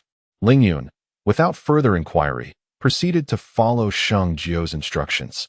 Before long, she returned with the items, and Gungun set the brazier beside the bed as directed by Sheng Jiu. "Grandfather, lie down." Sheng Jiu urged Sheng Jiuling to recline, positioning the wound above the brazier. Then, Sheng Jiu took the jug of liquor, directing the spout towards Sheng Jiuling's wound, pouring the liquid over it. The liquor swiftly transformed into a dark substance as it flowed across the wound, cascading into the brazier. After cleansing the wound, Sheng Jiu remarked, "The creature that emerged from the wound is a blood corpse worm. Initially, grandfather was afflicted with corpse poison, but given your third-tier cultivation, these toxins do not pose a significant threat. The real danger lies with this worm. It has infiltrated your bloodstream, continuously transporting the corpse poison into your spiritual veins, which has led to your weakness and fatigue. Furthermore, regarding your recovery, do not disclose this to outsiders. I suspect those assassins will attempt to strike again. May I ask, Sheng Jiu, how did you come to know all of this? And how did you discover this method?" Sheng Jiuling inquired, nodding, though his curiosity remained unsatisfied. "Very well. Grandfather will not question it further. However, this matter ends here. I shall handle the remaining issues myself," Sheng Jiuling declared. While Saint Jiuling is concerned for himself, this matter, as Saint Jiu has stated, is beyond his resolution. As for Gungun, although her injuries have improved, she remains no different from an ordinary person. You must exercise caution. Here is the Saint King's decree. Take it with you, for should you require assistance within the borders of the Eastern Saint Kingdom, any military force, be it the city guards or the border troops, will heed your command." Suddenly, Saint Jiuling produced a token from his storage ring and tossed it to Saint Jiu. Saint Jiu did not refuse. This token was undoubtedly a valuable item. Upon emerging from Saint Jiuling's chamber, she was immediately approached by the captain of the guards, who inquired anxiously, "Miss, how is the general?" They were acutely aware of the implications of any incident involving Saint Jiuling. "Do you remember the location of the tomb?" "No need for that. Gather 50 men immediately and take me to the scene of the incident. There are matters I wish to clarify." However, upon hearing that there were several locations involved, Saint Jiu's previously furrowed brow relaxed. Over an hour later, in a certain area to the south of Saint Tian City, the captain of the guards addressed her, "Miss, this is one of the sites." He led Saint Jiu to a grave that had been excavated. Throughout the journey, the accompanying guards were puzzled by Saint Jiu's intentions. Without uttering a word, Saint Jiu crouched down and observed the grave for a moment before stating, "From the current state of affairs, it is evident that the individuals who excavated this ancient tomb possessed considerable strength. However, their efforts were not conducted in a systematic manner. This suggests that someone discreetly financed this endeavor." "What do you mean, miss?" The captain of the guards and his companions were momentarily taken aback, for they had not perceived this. However, the footprints at the scene indicated that they were not dealing with a solitary intruder. A shiver ran down the captain's spine. Why had he not considered this matter? Leaping down into the tomb, Sheng Jiuling stood beside the stone coffin, meticulously examining the interior. The valuables had been completely stripped away, clearly indicating that those hired had not only taken their rewards but had also plundered the contents of another's grave after excavating it. "Whose tomb is this?" Sheng Jiuling suddenly inquired. "Inquire with Uncle Lung about what items were interred here at the time of burial, their appearance, and any distinguishing features. Have him convey this information to me in written form." Sheng Jiuling remained by the coffin, continuing his observations as he spoke. "Understood." Each time Sheng Jiuling spoke, the atmosphere grew heavier for the guards present. Even the captain felt a pang of shame standing there. Why had he not thought of such a straightforward matter at the time? Furthermore, convey to Uncle Lung that he should not meddle in this affair. Nor should he covertly seek assistance from the black market. Otherwise, if he is found to be colluding with assassins and attempts to eliminate them upon discovery to safeguard himself, he will face the gravest of consequences. "Yes, miss." Following Sheng Jiuling's instructions, 4 individuals were chosen from the 50 to proceed to the Lung residence. Sheng Jiuling remained by the stone coffin, closely observing the changes within, specifically the transformation of the corpse inside. From the examination of the corpse at the site, it is evident that this graveyard has existed for no less than 3 years. In other words, the individual interred here has been deceased for 3 years. "I ask you, do you know the name of the owner of this grave?" St. Nine suddenly inquired of the captain of the guards stationed above the grave. The captain responded, "Are you referring to this deceased individual?" "Indeed. This person is named Chunyu. The specifics of her name remain unclear. She was originally merely a songstress, engaging in her art without compromising her integrity. However, for reasons unknown, she caught the eye of a certain young master of the Lung family and became his minor concubine. Yet, her fortune was short-lived, as she died unexpectedly 3 years ago and was subsequently laid to rest here." "Which young master are you referencing?" St. Nine furrowed her brow and commanded the captain of the guards, "Come down." "What is your command, miss?" The captain replied, his brow knitted. Although the corpse showed no signs of decay, the odor was exceedingly unpleasant, yet St. Nine, a woman, seemed utterly unfazed by it. "Miss, she is a female," the captain remarked, feeling somewhat at a loss. They were not coroner's aides. How could they possibly manage such tasks? "If I instruct you to do something, then you shall do it. If you cannot even handle this minor task, what purpose does the St. King's residence serve in maintaining your positions?" St. Nine expressed her displeasure with a cold demeanor. The other guards, witnessing this, wore grim expressions but remained silent, recognizing that it was best not to provoke her further, lest the consequences be dire. "Yes." The captain, now thoroughly chastened, could only nod in acquiescence. He first covered his face with a cloth. However, the difference between being covered and uncovered was negligible. Seeing him in such a state, St. Nine felt an urge to kick him. The captain, taken aback, could only act swiftly. In a brief moment, he completed the task as per the requirements of St. Nine.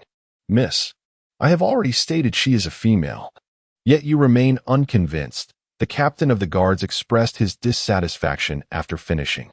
"Impossible. On the day of the burial, it was the eldest son of the Long family who personally handled this matter, and this grave has remained undisturbed for 3 years," he asserted with unwavering certainty. "Then take a closer look for yourself. Are you not aware of what your kind possesses?" St. Nine interjected unexpectedly. The individuals present immediately flushed with embarrassment. However, St. Nine seemed unaffected and continued, "This is clearly a male corpse. Observe here. This is a knife wound. If my conjecture is correct, this individual was castrated shortly before his demise. If you doubt this, consult an elder eunuch in the palace. They should be familiar with such matters."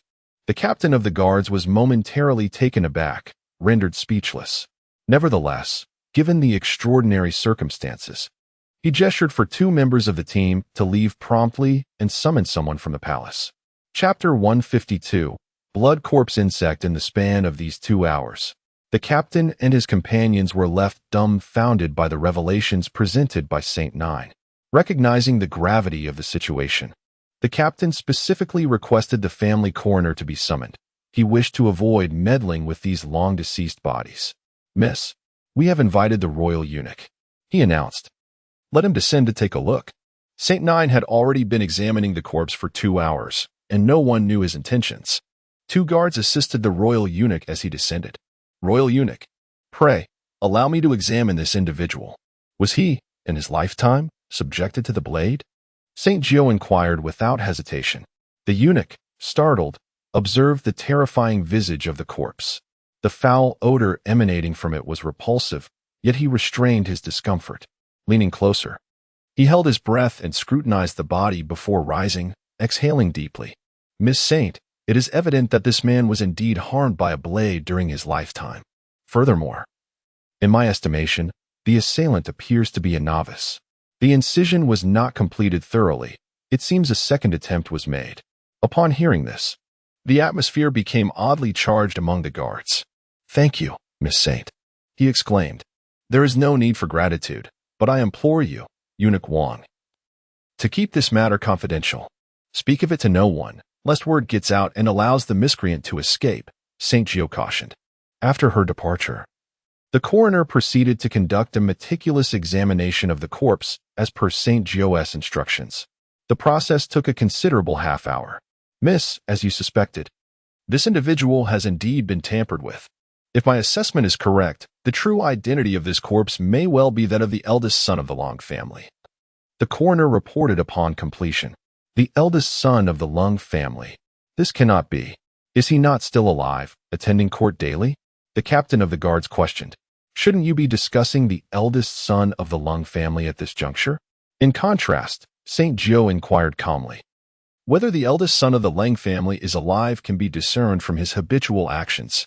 Regarding the eldest son of the Long family, there is indeed a matter that has piqued the interest of the subordinate. Speak. A person's character is innate. If it were you, would you act in such a manner for a songstress?" Saint Jiu scoffed. "I could not."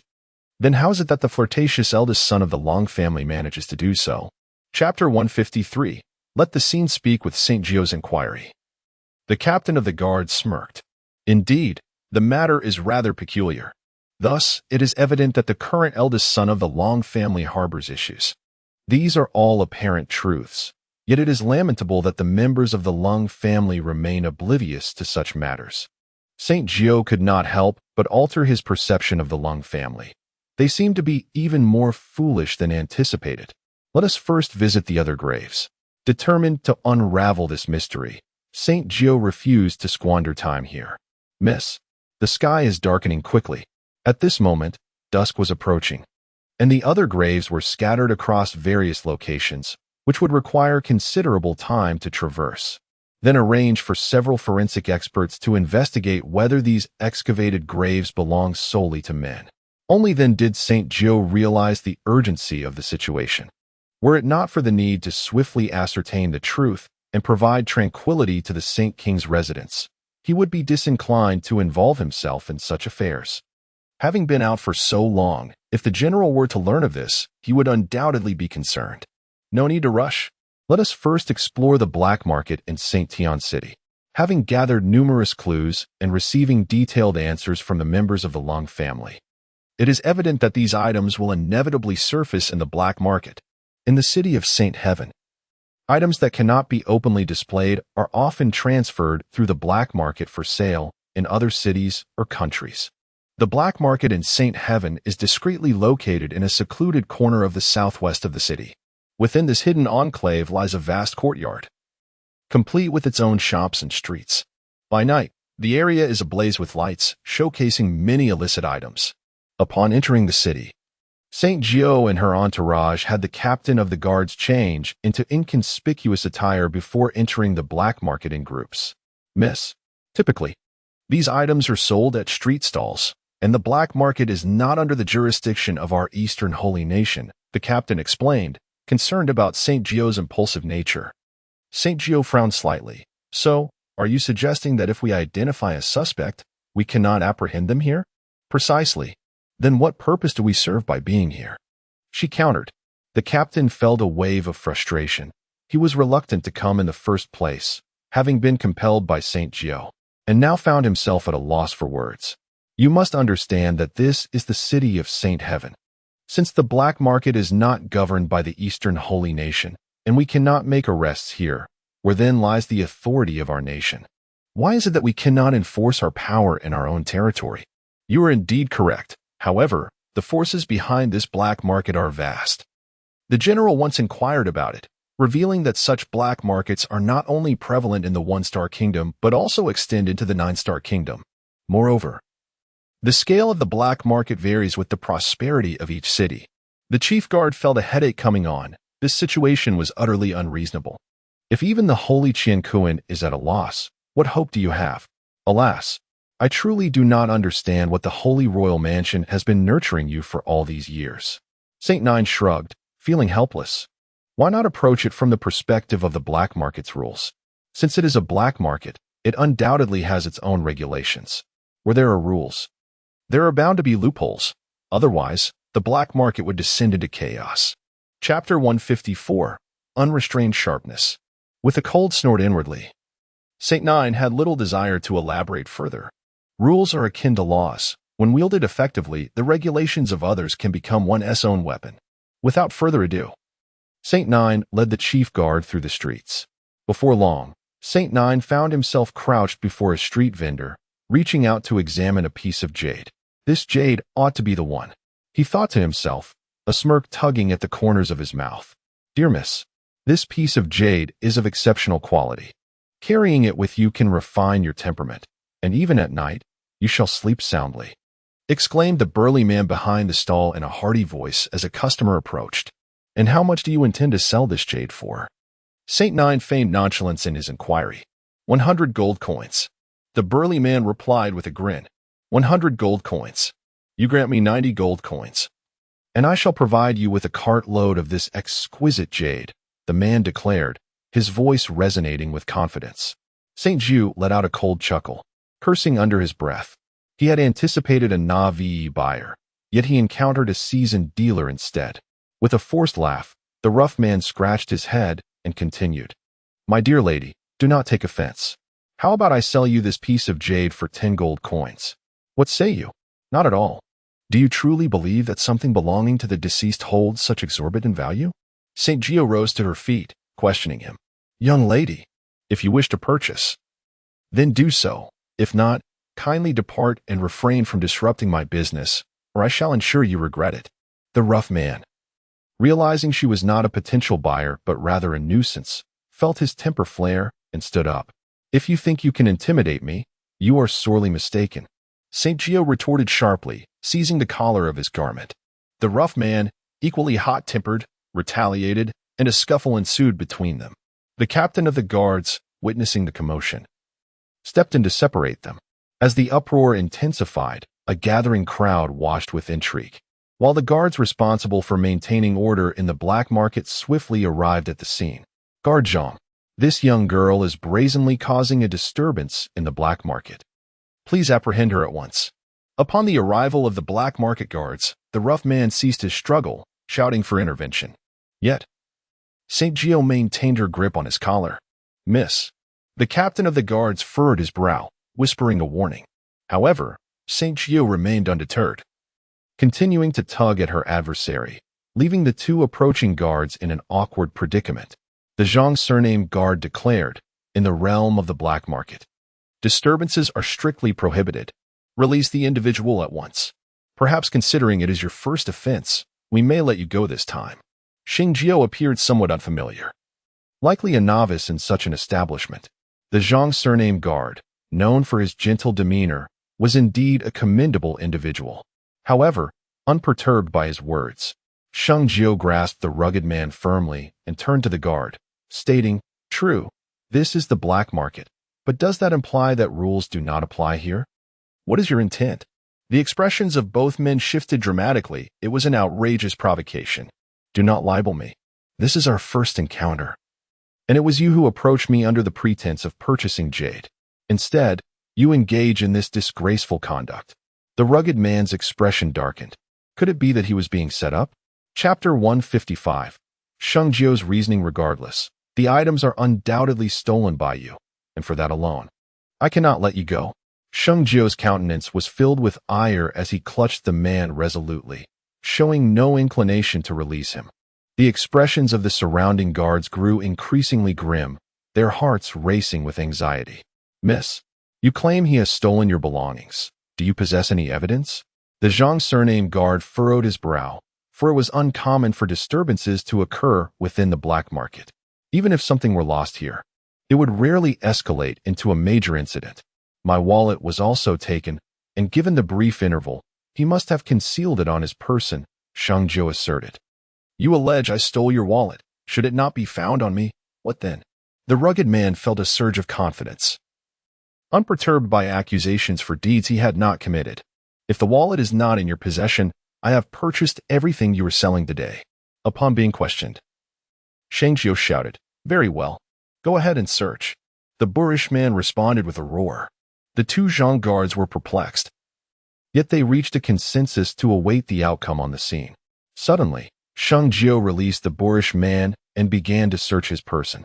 Aha! She exclaimed. I knew it was you who stole my wallet. As she shouted, she indeed retrieved a wallet from him.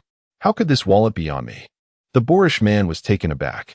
In such a short time, you must have had no opportunity to dispose of my wallet, Sheng Jiu asserted. The captain of the guards and his companions breathed a sigh of relief. Miss, since your wallet has been recovered, this matter should be considered resolved. The Zhang guard stated flatly. What do you mean? He stole my wallet. Are we simply to let this matter rest? Sheng Jiu gazed at the Zhang guard. For this was not the outcome she desired.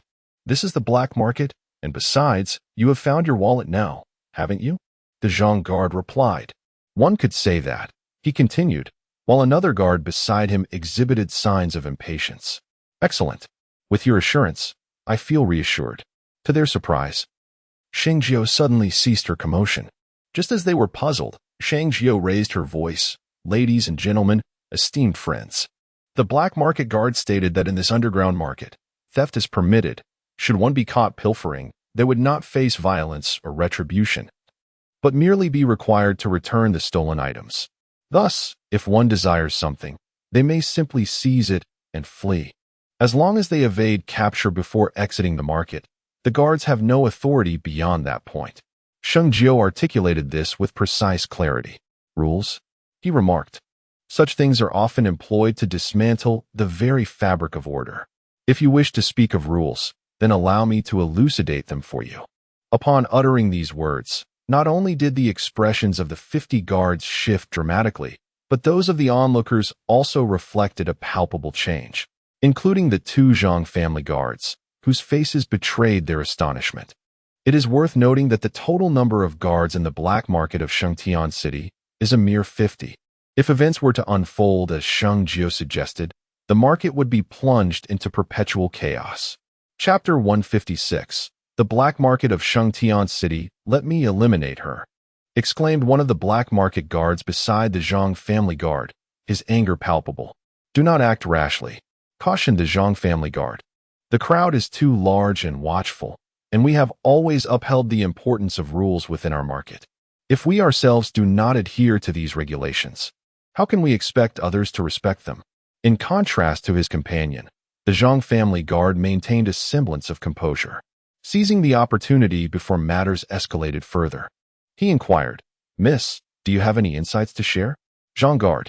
No, I am innocent, shouted the boorish man.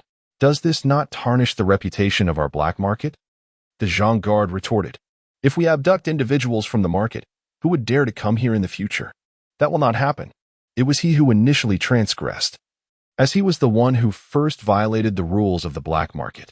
As a patron of the black market, it is imperative that you safeguard the interests of your customers. Otherwise, who would be inclined to spend their money here in the future? If there are no patrons willing to make purchases, relying solely on the barter system among vendors will render the black market devoid of profit. Sheng Jiuling spoke up, however. If you protect the interests of us, the customers, the situation changes dramatically. Consider this. If a customer is robbed of their wallet here in the black market, upon learning of the incident, hands over the thief to the customer for resolution, do you not believe the customer would feel a sense of gratitude towards you? Indeed, it seems so. Then, do you think the customer would regard the black market as a secure and trustworthy place? St. Jiu continued.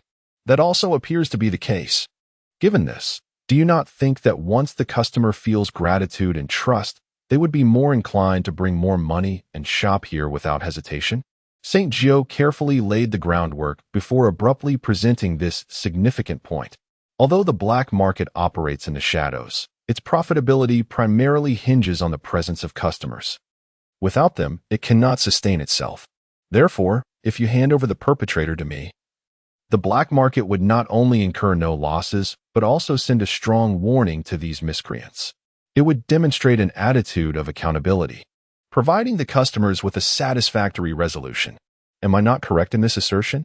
As the discussion unfolded, even the black market guard beside the Zhang family protector was visibly moved, for St. Jiuling's arguments were compelling and irrefutable. My heavens! Since her arrival at the Holy Heaven Academy just 2 months ago, the young lady has remarkably transformed. The captain of the guard stood in place, feeling an overwhelming surge of excitement.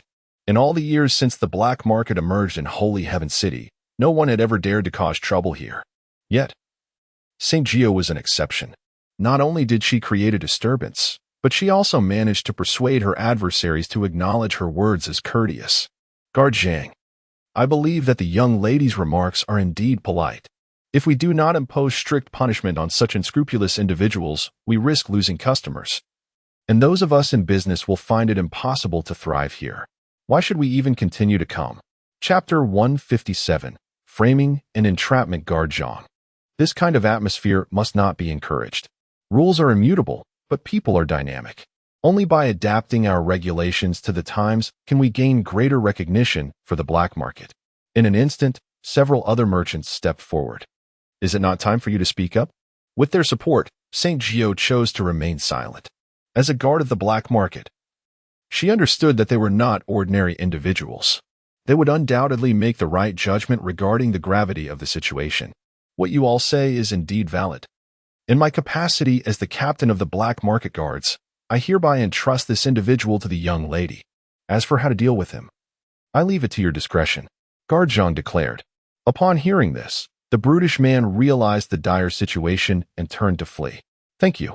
St. Jiu responded with a salute, exchanging a knowing glance with the captain of the guards, prompting 2 individuals to swiftly move forward and apprehend the man. Having settled the matters at hand, Sheng Jiu found no reason to linger in the black market any longer. However, just as she intended to depart, the chief guard, Zhang, extended his hand and called out to her, Miss, might I have the honor of your company to meet our president? Very well. Please, this way, he said with a smile, gesturing for her to follow.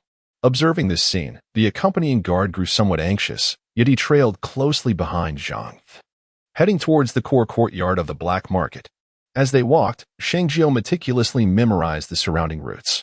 Before long, they arrived at a courtyard entrance, flanked by no fewer than 5 guards on each side, each exuding an aura of complete mastery at the first tier. Truly, the black market's foundation is formidable. She mused silently. Following Zhang, Sheng Jiu entered the building within the courtyard. In the main hall sat a man, appearing to be in his 30s, neither particularly handsome nor unattractive. President. Upon seeing him, Zhang offered a slight bow. You may leave now. I wish to speak with this young lady in private, the man gestured, prompting Zhang to withdraw. Once they exited, the man rose slightly and bowed to Sheng Jiu, saying, I am Zhang Yiming. I presume you are Sheng Jiuling of the Shengwang Mansion? You know who I am? Sheng Jiu responded, slightly taken aback. I have heard whispers that Miss Sheng has become quite an extraordinary figure. Not only does she shine brilliantly at the Holy Sky Academy, but even in this small black market under my jurisdiction, when Miss Sheng wishes to apprehend someone, she does so with remarkable authority. Despite our losses, her actions have inadvertently turned our misfortune into a significant advantage. Zhang Yiming smiled slightly, and then invited Sheng Jiu to take a seat. Chapter 158. This is the rule, President Zhang chuckled. I truly have no alternative. Some matters must be addressed. Sheng Jiuling took her seat, displaying not a trace of anxiety.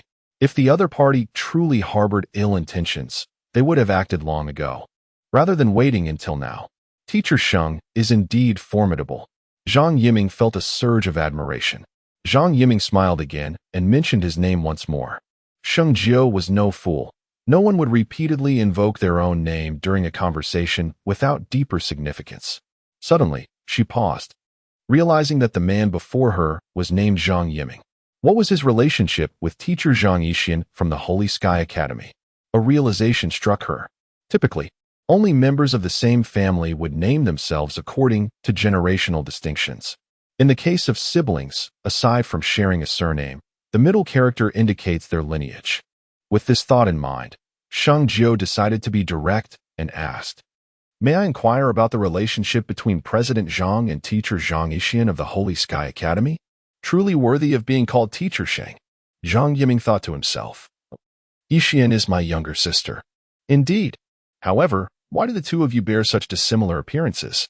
Furthermore, while President Zhang possesses a commanding presence, why is it that teacher Zhang exudes such gentleness? Sheng Jiuling inquired, astonished. The explanation is rather lengthy. Recently, I have been mindful of the care that teacher Sheng has bestowed upon my younger sister. Although I am merely a modest president of the black market in Shangtian City, I hold sway over all affairs here. Should teacher Sheng encounter any difficulties in the future, please do not hesitate to reach out. Zhang Yiming stated, "Had I been aware of this matter, I would not have acted as I did earlier. I have unintentionally caused you to laugh at me, President Zhang." I did not anticipate that Zhang Yiming would also be a person of gratitude and reciprocity, especially considering the amicable relationship between him and my sister. Teacher Sheng, you jest. Setting aside this matter, I have an ungrateful request for you. Please, go ahead. In a previous correspondence, my sister mentioned that teacher Sheng has conducted research in pharmaceuticals. I wonder if it would be possible for us to collaborate with the black market, providing 100 bottles of the new generation of wind-dispelling powder each month for circulation in our black market? Zhang Yiming proposed. In the black market, aside from various techniques, the most coveted items are pharmaceuticals and elixirs. The new generation of wind-dispelling powder, in Sheng Jiuling's possession, is priced comparably to the wind-dispelling pill, while a single bottle of the powder costs only 100 gold coins and can be used 10 times. Thus, the cost for treating an injury amounts to merely 10 gold coins. If this product circulates in the black market, the revenue will undoubtedly soar. Rest assured, teacher Sheng, since it is intended for circulation in the black market, I can offer between 10,000 to 20,000 gold coins for each bottle. As the president of the black market, Zhang Yiming was acutely aware of the rules governing its operations. However, he could not suppress a sense of secret delight. If he were to sell the wind-dispelling powder in the black market, he could amass an income of 6 to 7 million gold coins within a month. With such wealth, the resources for Shui Wu Yue and others would be ceaselessly supplied. Yet, the secret of the wind-dispelling powder must remain confidential. This was manageable. If acquiring 100 vials proved challenging, he could settle for 50. I will procure them from Master Sheng at 20,000 gold coins per vial. What say you? Master Sheng? Zhang Yiming inquired further. Chapter 159. The black market guard bowed his head. Very well then. Sheng Jiuling hesitated momentarily. Turning down a lucrative opportunity would be unwise. She acquiesced, and Zhang Yiming felt a wave of relief wash over him. Although 50 vials of the wind-dispelling powder were not substantial, their circulation in the black market would undoubtedly lead to a dramatic price surge. As for the promotion, Zhang Yiming had gleaned insights from his sister's correspondence. He intended to employ Sheng Jiuling's strategy, conducting live demonstrations to showcase the true efficacy of the potion, thereby accelerating its dissemination. Master Sheng, when do you think it would be appropriate for me to collect the wind-dispelling powder? Zhang Yiming managed to suppress any overt eagerness as he posed this question. You need not elaborate. I comprehend Chairman Zhang's intentions. You wish for me to provide you with a date, and when the time comes, you shall send someone to the academy to retrieve the potion. Sheng Jiuling smiled lightly, acknowledging Zhang Yiming's thorough approach to business. Collaborating with someone so astute would undoubtedly be advantageous. Master Sheng understands perfectly. What time frame do you suggest for my envoy's arrival? Zhang Yiming nodded, conveying that Sheng Jiu's interpretation aligned precisely with his own intentions. Then let's settle on the middle of each month. What do you think? St. Jiu pondered for a moment before speaking. Excellent. Zhang Yiming readily agreed without hesitation. This month, I shall send someone to St. Tian Academy to collect the medicine from Teacher Sheng. The promised remuneration will be delivered in full. Thank you, President Zhang. I must speak candidly, though I am uncertain if I should as he spoke. An expression of hesitation crossed St. Jiu's face for reasons unknown. Please, speak freely, Teacher Sheng. Zhang Yiming responded, bewildered. My goodness. Zhang Yiming's expression shifted in surprise. It seemed that St. Jiu was indeed as peculiar as the legend suggested. If you wish to sell, then sell. This individual is utterly dishonest, far too crafty. Would it be possible for you to sell me those 100 vials of Qi Feng San in advance? I am willing to pay an additional 200,000 gold coins on top of the original remuneration. What do you think, Teacher Sheng? Purchasing each vial of Qi Feng San for 20,000 gold coins, the total would amount to 2 million. Furthermore, to demonstrate his sincerity, Zhang Yiming was prepared to offer an extra 20,000 as a gift. Since President Zhang has made such an offer, it would seem rather ungracious of me to refuse. St. Jiu smiled, envisioning the 220,000 gold coins easily acquired. If others were to discover the process of refining Qi Feng San, it would surely incite envy. With these thoughts swirling in his mind, St. Jiu swiftly retrieved the Qi Feng San from his storage ring. Contrary to his earlier statement, there were not 100 vials, but rather 102. St. Jiu generously offered the extra 2 vials as a gift. Once the transaction was completed, St. Jiu reminded the other party of the shelf life of the Qi Feng San before collecting the payment and departing. Chapter 160. Taken away directly upon emerging from the black market, Sheng Jiu felt an extraordinary sense of relief. Initially, she had been rather indifferent towards the resources allocated by the academy. However, with this newfound channel, she could now achieve complete independence, perhaps even decline the academy's provisions altogether. How splendid! With this influx of funds, she could procure materials to construct a dwelling on the back mountain. Indeed, it was high time for a change of residence. The place where Sheng Jiu resided on the back mountain was exceedingly modest. Apart from the bedding, which was new, everything else was old, and various tables and chairs were on the brink of collapse. Were others to see it, they would undoubtedly perceive Sheng Jiu and her companions as impoverished. Have any assassins come to the manor tonight? Sheng Jiu inquired as she walked, having spent some time at the black market. According to the general, an assassin had indeed arrived, but upon discovering that the general was unharmed, the astute assassin chose to withdraw without hesitation. The captain of the guard spoke to her with considerable respect, having witnessed much from Sheng Jiu today. Miss, please follow me. In the dungeon of the Shengwang Manor, a rough man was brought forth by the captain of the guards and his men. It was then that he realized the gravity of his situation and the identity of the person he had provoked. Before Sheng Jiu made her appearance, he had already begun to regret his actions. Now, as she revealed herself, he hastily begged for mercy. Have you summoned the painter I requested? Sheng Jiu disregarded the coarse man and directed her inquiry towards the captain of the guards. It is indeed him. The captain of the guards gestured, prompting the artist nearby to rise and respectfully bow to St. Jiuling. Upon receiving a nod from her, he settled into his seat. Let us begin, St. Jiu declared, pulling out a chair to sit, her back resting against the backrest, one foot on the ground and the other resting on the seat. She then turned her gaze towards the rugged man. If you wish to preserve your life at my hands, it is not an impossible feat I inquire of you. Did someone recently pay you to desecrate another's grave? Miss, I am merely trying to make a living. The rugged man exclaimed, kneeling on the ground. Describe that person's outline, what characteristics they possess, how they walk. As long as you speak the truth, not only will I let you go, but I shall also reward you with 100 gold coins, St. Jiu stated. In the following moments, the rugged man recounted the events of that day in detail to St. Jiu. Subsequently, he provided a thorough description of the employer who had hired them. Miss, the portrait is complete. Following the other's words, The artist presented the finished likeness to Saint Jiu. The captain of the guards, observing the portrait, revealed a look of astonishment, exclaiming, "Miss, this person bears a resemblance to that songstress. Indeed, it aligns perfectly." Saint Jiu realized the gravity of the situation. "I have disclosed all I know.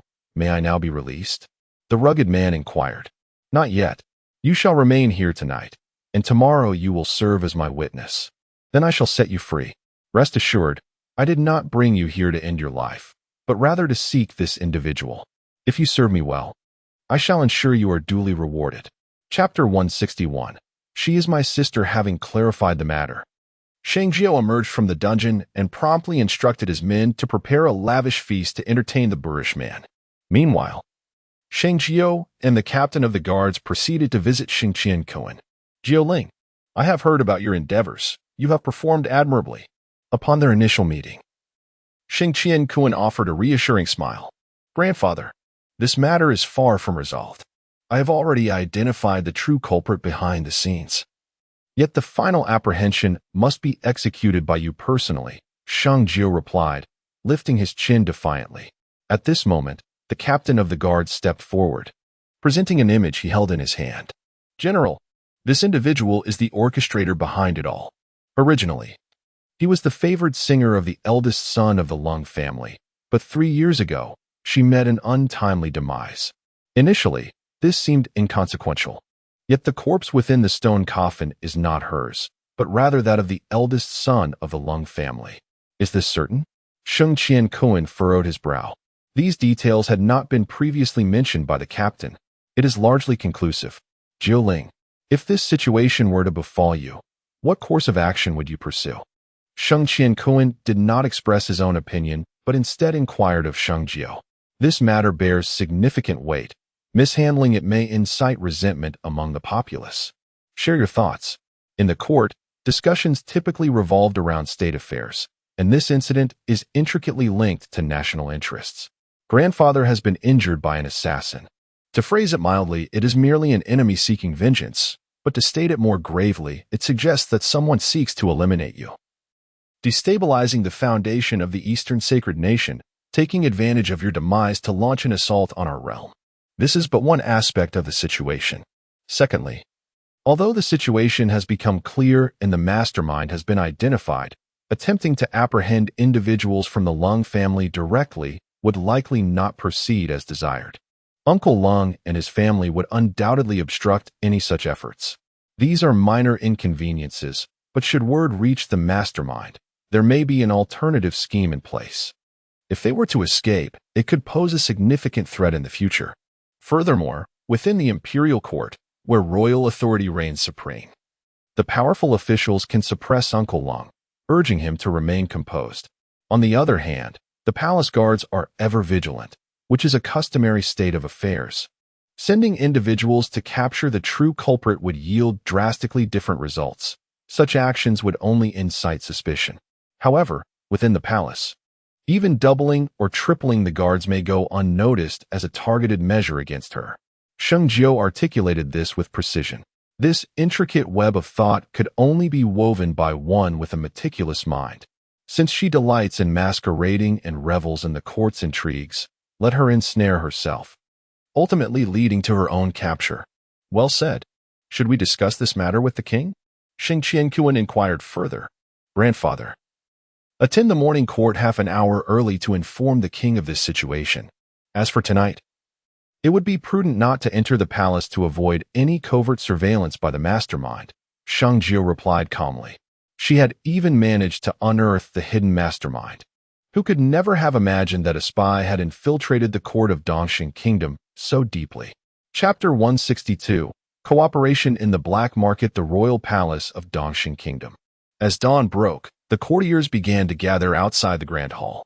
General, have your injuries improved? Indeed. Why not take a few more days to recuperate at home?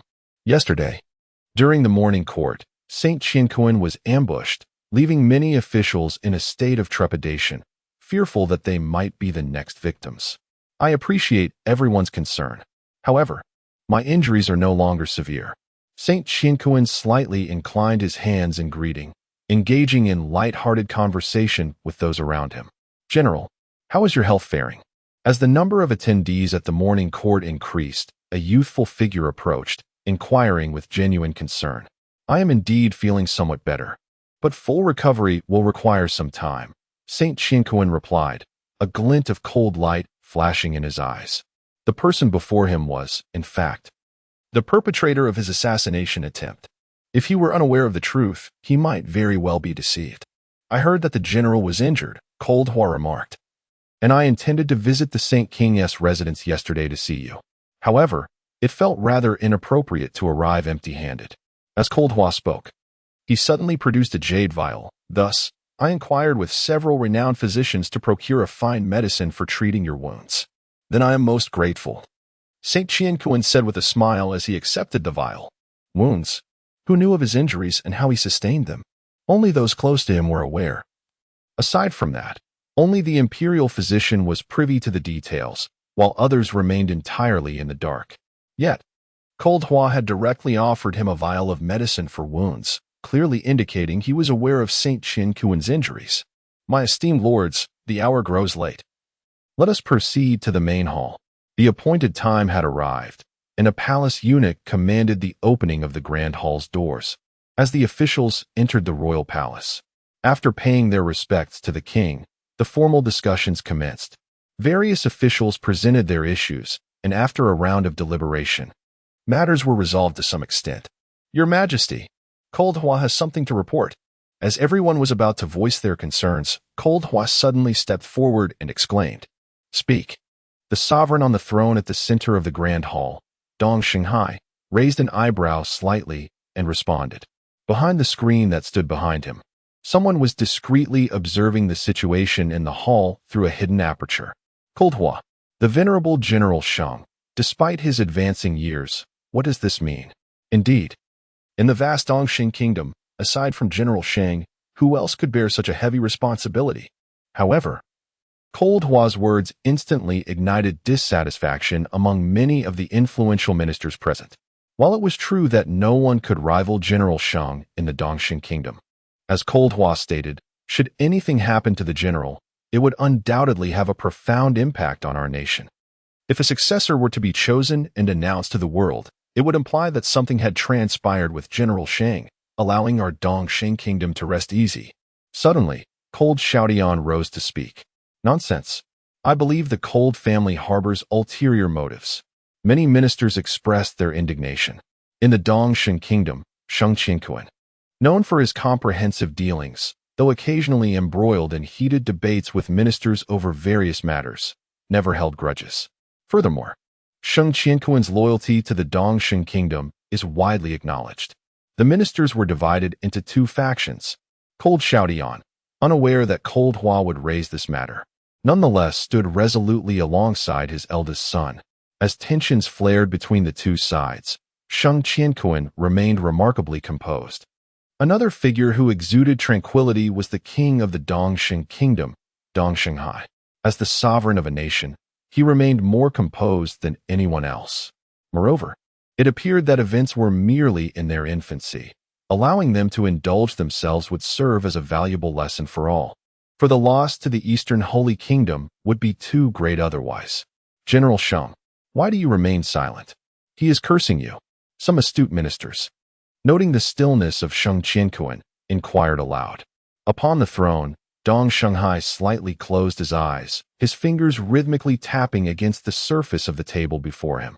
Within the court, Long Hua subtly raised his gaze, scrutinizing the expressions of Dongsheng, yet discerned nothing. It is him. Although his appearance had changed since that day, his manner of walking and habitual actions were vividly etched in his memory. Behind the screen, the rugged man observed intently for quite some time before arriving at his conclusion.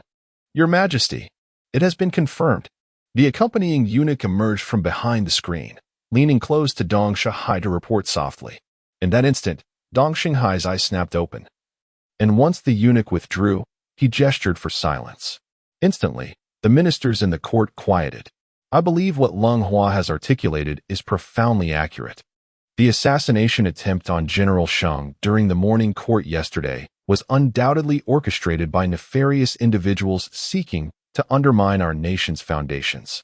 Lenghua, among the younger generation of the Eastern Holy Kingdom, you alone have captured my attention.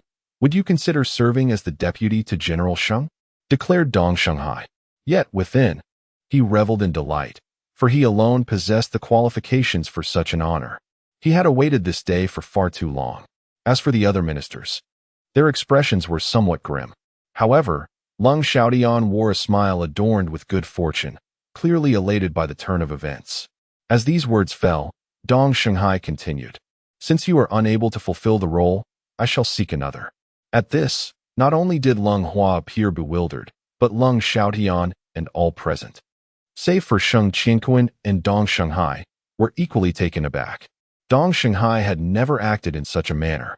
Having spoken, it seemed that the position for the supplementary candidate was destined to be Lung Hua's. However, at this moment, circumstances appeared rather unusual. Do not be surprised, for Lung Hua's proposal resonates deeply with my intentions. Nevertheless, this supplementary matter is of utmost importance to our nation, and it is not as simple as my mere words. Years ago, General Sheng underwent numerous trials before securing this position. It was not merely handed down from his father. Observing the stunned expressions around him, Dongsheng smiled and elaborated. Lung Hua had just exhaled in relief, for if it were a test, it posed no significant challenge to him. Yet, kneeling as he was, he pondered why the king did not allow him to rise. Had the trial already commenced? However, the ensuing events heightened Lung Hua's anxiety, as he remained uncertain about the nature of the test that awaited him. Let's begin with a story, Dongsheng proposed, casting a glance at Lung Hua. What does everyone think? Chapter 164, A Nightly Consultation. What is happening? Why does the king suddenly embark on such a diversion? Many influential ministers pondered in silence, sensing that something unusual was afoot. Yet, Dongsheng had already commenced. The tale unfolds thus. Long ago, in the capital of a small kingdom, there resided a young man with a penchant for dalliance. One day, this young noble encountered a songstress and subsequently took her into his household as a concubine. This tale seems oddly familiar, mused Leng Xiaotian, his curiosity piqued. Meanwhile, the other dignitaries listened in silence. Eventually, the young noble arrived at a realization. His character transformed significantly. He not only reformed his unsavory habits but also ascended to a position of power within the court. Dongsheng continued. And after making this statement, he turned to the assembly and inquired, "What do you think prompted this young noble's sudden and profound transformation?" Before he could finish, one of the ministers stepped forward to express his opinion. However, Dongsheng raised his hand to halt him, instead directing his gaze towards the kneeling Lung Hua, saying, "Lung Hua, please provide your analysis to the king." A jolt of anxiety surged through Lung Hua. Yet his disposition remained steadfast as he replied, "I believe it is undoubtedly due to the young noble's exceptional regard for the songstress that he would so radically amend his ways. This, however, eluded my understanding." Lung Hua's expression shifted. He sensed that Dongsheng's words bore an ulterior meaning. The king then offered his own interpretation. In truth, the one who has perished is not the songstress, but rather the young noble with a penchant for frivolity. The noble who emerged afterward is, in fact, an impersonation of the songstress. Do you believe my analysis holds any validity, Lung Hua? Dongsheng scrutinized him, awaiting a response. Very well. Let us proceed. With this revelation, Dongsheng continued. What could have motivated this songstress to act in such a manner? Even the foolish Lung Hua discerned a hint of truth. Perhaps the enchanting songstress harbored deep affections for the young noble, leading to a tumultuous conflict born of love. Dongsheng leaned back slightly, gesturing toward Lung Hua, stating, "I hold a differing perspective. Is it not conceivable that this songstress intentionally approached the nobleman? To illustrate, she could very well be a spy from a rival nation, seeking to acquire intelligence through such means to fulfill her ulterior motives." The minister expressed skepticism regarding this possibility. Lung Hua, increasingly anxious, endeavored to maintain his composure. Do you truly believe this likelihood is minimal, or do you acknowledge its possibility yet refuse to concede? The minister was perplexed by the king's insinuation. Lung Hua bowed respectfully, saying, I do not understand. You must be acquainted with the songstress I speak of, the king asserted.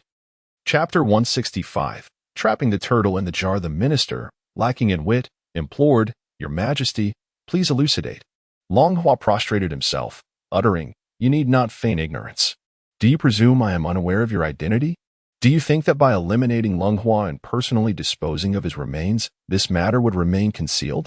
Such delusions are laughable. Dongsheng scoffed. Your Majesty, what do you imply? Lung Xiaodian queried, bewildered.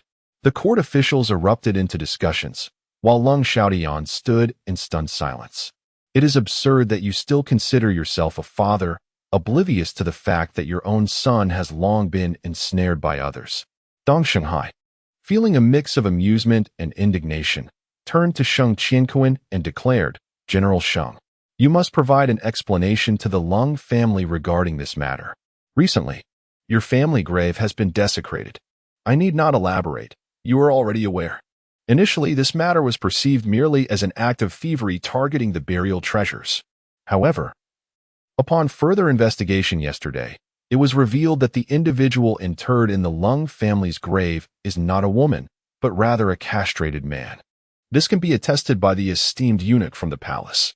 As Sheng Jiuling spoke, the eunuch stepped forward and respectfully addressed, Your Majesty. Esteemed officials, I was summoned by the royal palace yesterday to examine the remains. Based on my extensive experience, I can affirm that the body within the stone coffin is, indeed, not that of a woman, but a man who had been castrated. Moreover, due to the clumsiness of the perpetrator, it is evident that the man suffered 2 wounds in his lifetime. Upon hearing this, the powerful ministers in the court began to murmur amongst themselves, while Lang Xiaodian stood frozen in disbelief, unable to grasp the reality of the situation. Had it not been for this grave robbery incident, I might never have uncovered this anomaly. However, the net of heaven is vast and does not let anything slip through. You may not have anticipated that the individuals you hired from the black market to excavate the ancient tomb were, in fact, violating the resting place of a concubine from the Long family. I believe you are more aware of the reasons behind this than anyone else. Sheng Jiuling continued. On the day of the burial, Long Hua was not present at the site, and thus he is unaware of the exact location of the grave. The resting places of the Lung family's concubines vary, each time being different. With such scant evidence, do you truly think you can frame me? Long Hua suddenly retorted, Frame? If I did not possess evidence, do you think I would engage in such foolishness? Saint Jiuling sneered coldly, facing imminent death, yet the adversary still dared to speak defiantly. Saint General, pray, what evidence do you speak of? Indeed, if this individual is not Long Hua, then who could he possibly be? Many inquired. As for her true identity, I remain uncertain. However, I surmise she is undoubtedly a spy infiltrated from another nation. Have we not discerned the various anomalies over the years? Saint Jiuling questioned. That being said, I find it exceedingly peculiar. Last year, during my audit, the deficit had increased by a staggering 10 million taels, all purportedly for military supplies. The same applies here. A significant portion of the funds allocated for disaster relief across various regions has simply vanished, and there is no means to trace them. Furthermore, this was akin to a fuse. With a single spark, numerous issues began to surface. Everyone possesses discernment. If only one aspect were problematic, it might be excusable. Yet when discrepancies arise across multiple fronts, it becomes utterly untenable. Chapter 166.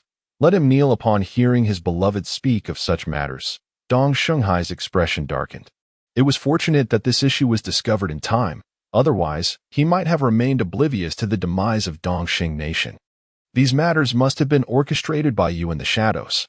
Saint Jiuling fixed his gaze intensely on the ground where Lang Hua stood, speaking once more. You are slandering me. To his astonishment, Lang Hua still refused to concede. You need not pretend any longer, though you wear a mask of human skin. Your essence remains that of a woman, distinct from us men. Since you claim to possess innocence, dare you, in this court, before the sovereign and us, your loyal subjects, prove yourself a true man? It is clear that the other party is merely stubborn, yet Sheng Jiuling has long prepared for this. That damn scoundrel. Lang Hua gritted her teeth. Yesterday, Long Xiaodian mentioned that someone from the Sheng royal residence had inquired about her family's burial grounds.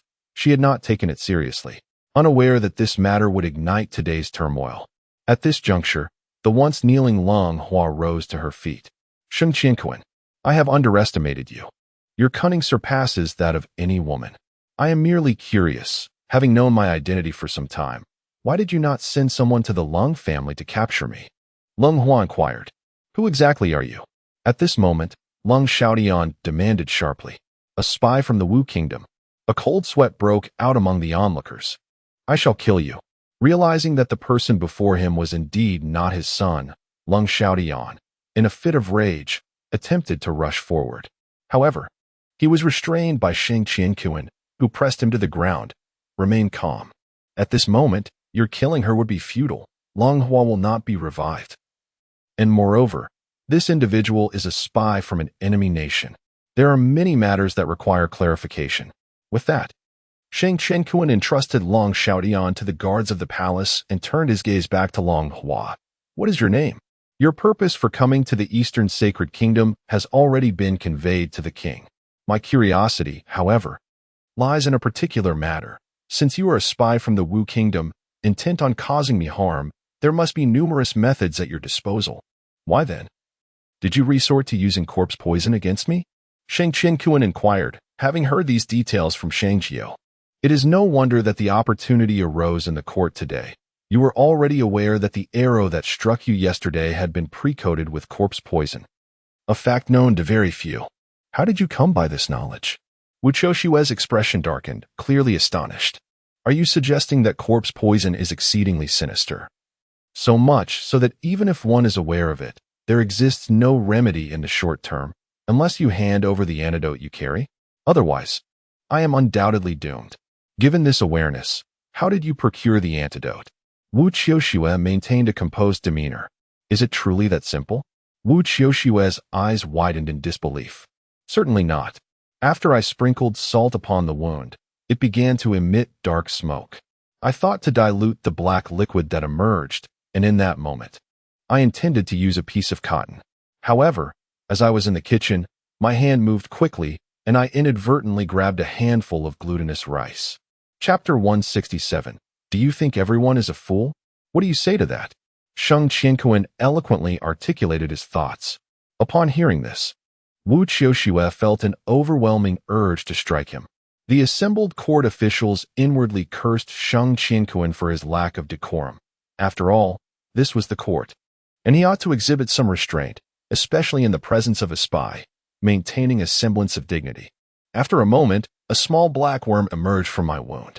I was clearly inquiring about Wu Qiushui, but before she could respond, Sheng Jiuling preemptively interjected. Upon hearing his words, Wu Qiu's hope was utterly extinguished.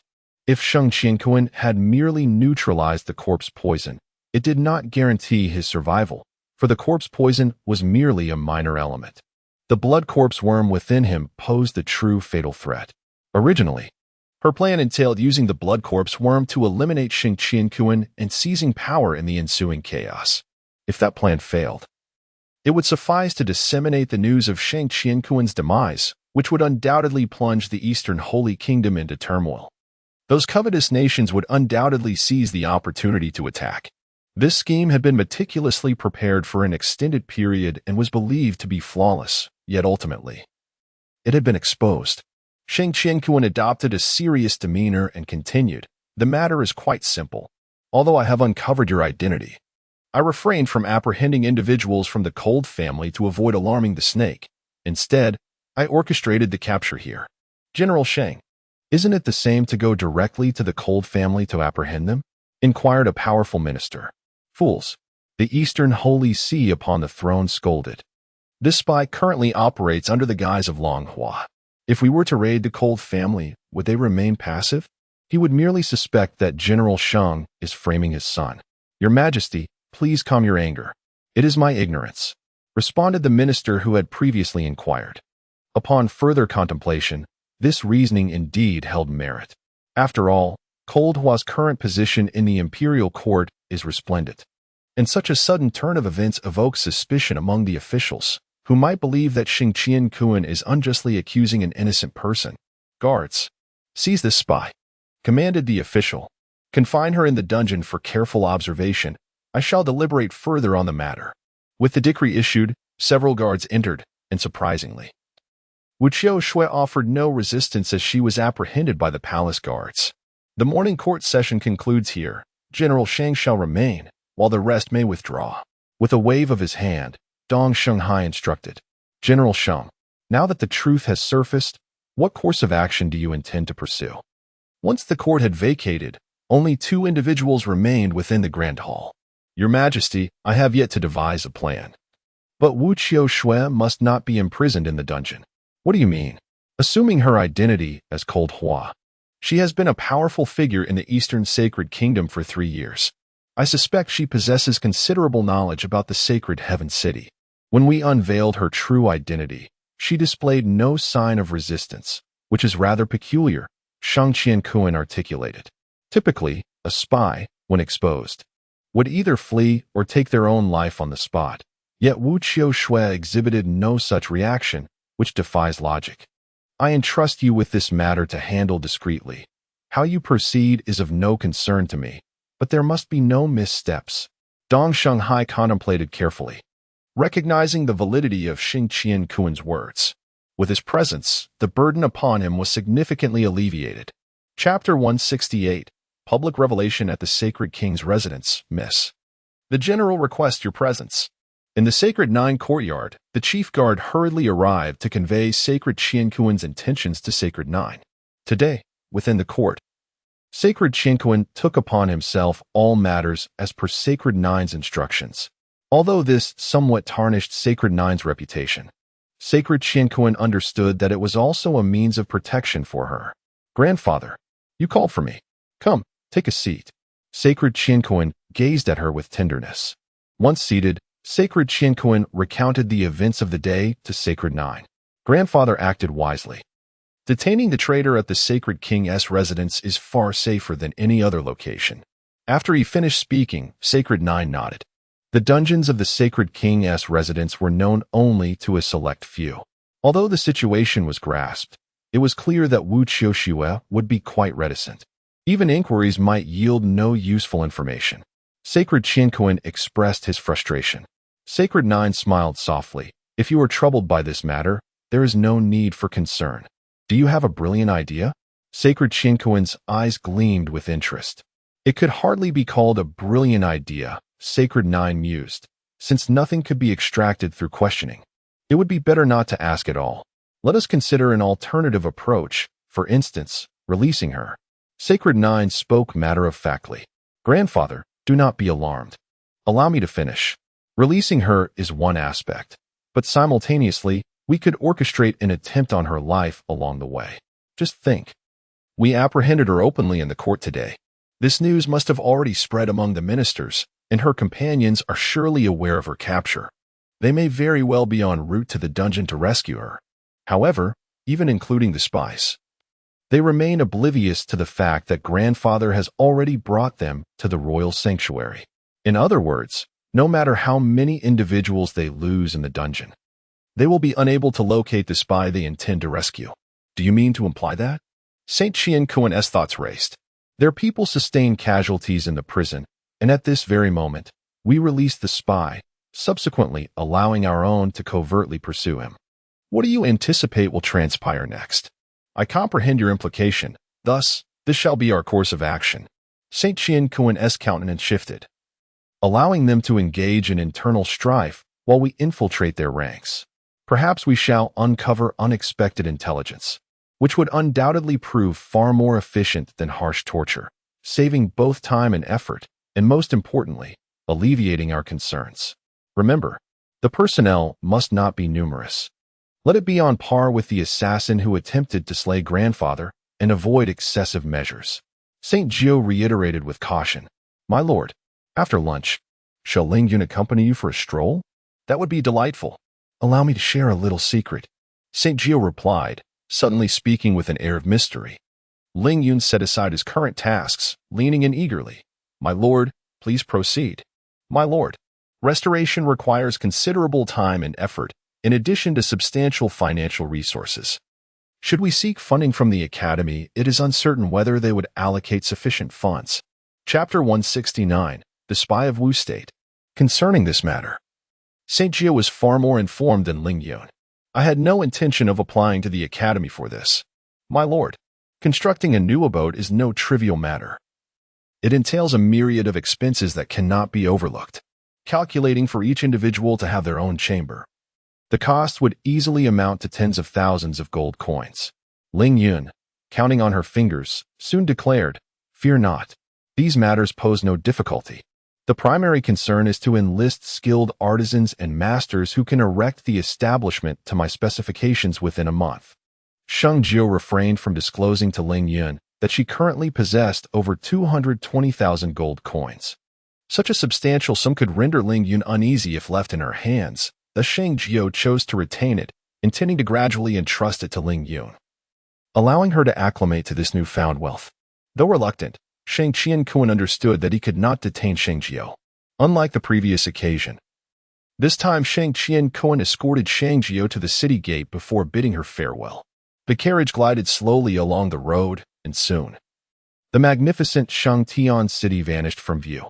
The coachman skillfully cracked his whip, urging the robust horses to gallop forward. Suddenly, the coachman yanked the reins with great force, bringing the carriage to an abrupt halt. What is happening? Inside the carriage, Sheng Jiuling and Ling Yun were caught off guard, their bodies leaning slightly forward. Sheng Jiuling lifted the carriage curtain and leaped out. Upon surveying the scene, she discovered a figure lying in the road, completely obstructing the path. Had the coachman not acted swiftly, the carriage would have surely passed over her. "Stay here, you two. I shall investigate," Sheng Jiuling instructed, observing from her position that the person appeared ragged, covered in blood. In such places, caution is paramount, for no one can ascertain whether these circumstances are deliberately fabricated to lure them into a trap. "My lord, please exercise caution.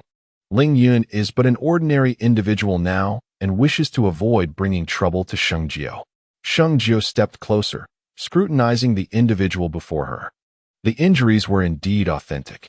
At that moment, the person lay on the ground, their features obscured. She reached out, turning the individual over and brushing aside their disheveled hair. As I suspected, upon seeing the person's face, Sheng Jiuling was slightly taken aback, for this individual was none other than Wu Guo's spy, Wu Qiuxue. Following Sheng Jiuling's strategy, Sheng Jiuling had released Wu Qiuxue unharmed. The situation unfolded as Sheng Jiuling had anticipated. That very night, other spies from Wu Guo attempted to rescue Wu Qiuxue. However, within the heavenly prison, no trace of her was found, and a significant number of those who ventured to save her perished within its confines. Before departing, Sheng Jiuling had already informed her of these events. Yet, having encountered this situation, Sheng Jiuling beckoned to the coachman. "Please assist in placing the individual onto the carriage." Chapter 170. The Antidote. A household affair. The coachman complied with Sheng Jiuling's instructions, lifting the individual onto the carriage. Sheng Jiuling and Ling Yun subsequently entered the carriage as well, instructing, "Please apply this medicinal powder to her wounds." "My lord, this person's origins are unknown, and she bears such grievous injuries. Could she be pursued by assailants?" Ling Yun took the medicinal powder, carrying out the task as instructed while inquiring. "This individual is the spy previously captured by my grandfather," Sheng Jiuling replied calmly. Startled, Ling Yun capped the jade vial and exclaimed, "My lord, since she is a spy, why did you still save her?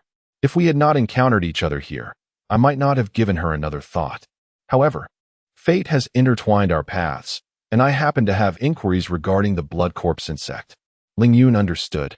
The following day, as dawn broke over the Sacred Heaven Academy's rear mountains, a hoarse voice echoed from a room. "I did not betray the organization." Wu Qiuxue abruptly opened her eyes, sitting up from the wooden bed, gasping for breath as the aches throughout her body brought her back to clarity. "You are awake," leaned against the window frame. Sheng Jiuling turned his gaze toward her. "What is this place? Why am I here?" Wu Qiuxue abruptly raised her head, only to find her vision momentarily darkened due to her sudden movement. As her eyesight adjusted, she recognized the master before her and was momentarily taken aback, then asked, Why did you save me? You must know I am a spy sent by Wu Kingdom to Dongsheng Kingdom. She immediately recognized Sheng Jiuling. I am aware. However, seeing a young girl gravely injured and lying by the roadside, I could hardly stand idly by. Besides, my act of saving you coincidentally aligns with a matter I wish to discuss. Sheng Jiuling approached her, pulling a chair to sit before Wu Qiuxue. What do you wish to ask me? Wu Qiuxue felt a conflict within. From where did you obtain the blood corpse insect? Sheng Jiuling inquired directly, without the slightest hesitation. However, when Wu Qiuxue was questioned about this matter, her expression became somewhat unnatural. It's fine if you choose not to speak. I was merely inquiring, Sheng Jiuling remarked, noticing her prolonged silence. With that, she suddenly rose to her feet. Your days are numbered, given the current circumstances. Even if you have not committed any transgressions against the Wu Kingdom, it is unlikely they would share the same sentiment. Furthermore, I must emphasize that even if you are not dead yet, your survival is precarious. Without the antidote, the first onset will bring you excruciating pain, and during the second, you will be compelled to tear at your own flesh. Should you endure this time, you may only gain a few more days, but by the third onset, regardless of your willpower, survival will be impossible. What do you know? Wu Qiuxue suddenly lifted her head, astonished as she gazed at Sheng Jiuling. You discern the existence of that thing merely from the pulse? Wu Qiuxue found it hard to believe. If I were to divulge everything I know, would you be able to eliminate it for me? A fierce struggle brewed within her. It was this very thing that had once deterred her from betraying the Wu Kingdom. Otherwise, why would she willingly serve as a spy in the Eastern Holy Kingdom? If you can reveal precisely what you have been afflicted with, I may attempt to assist you. Although she felt confident, she refrained from expressing it overly, for this would instill a sense of gravity within her, prompting a swift decision.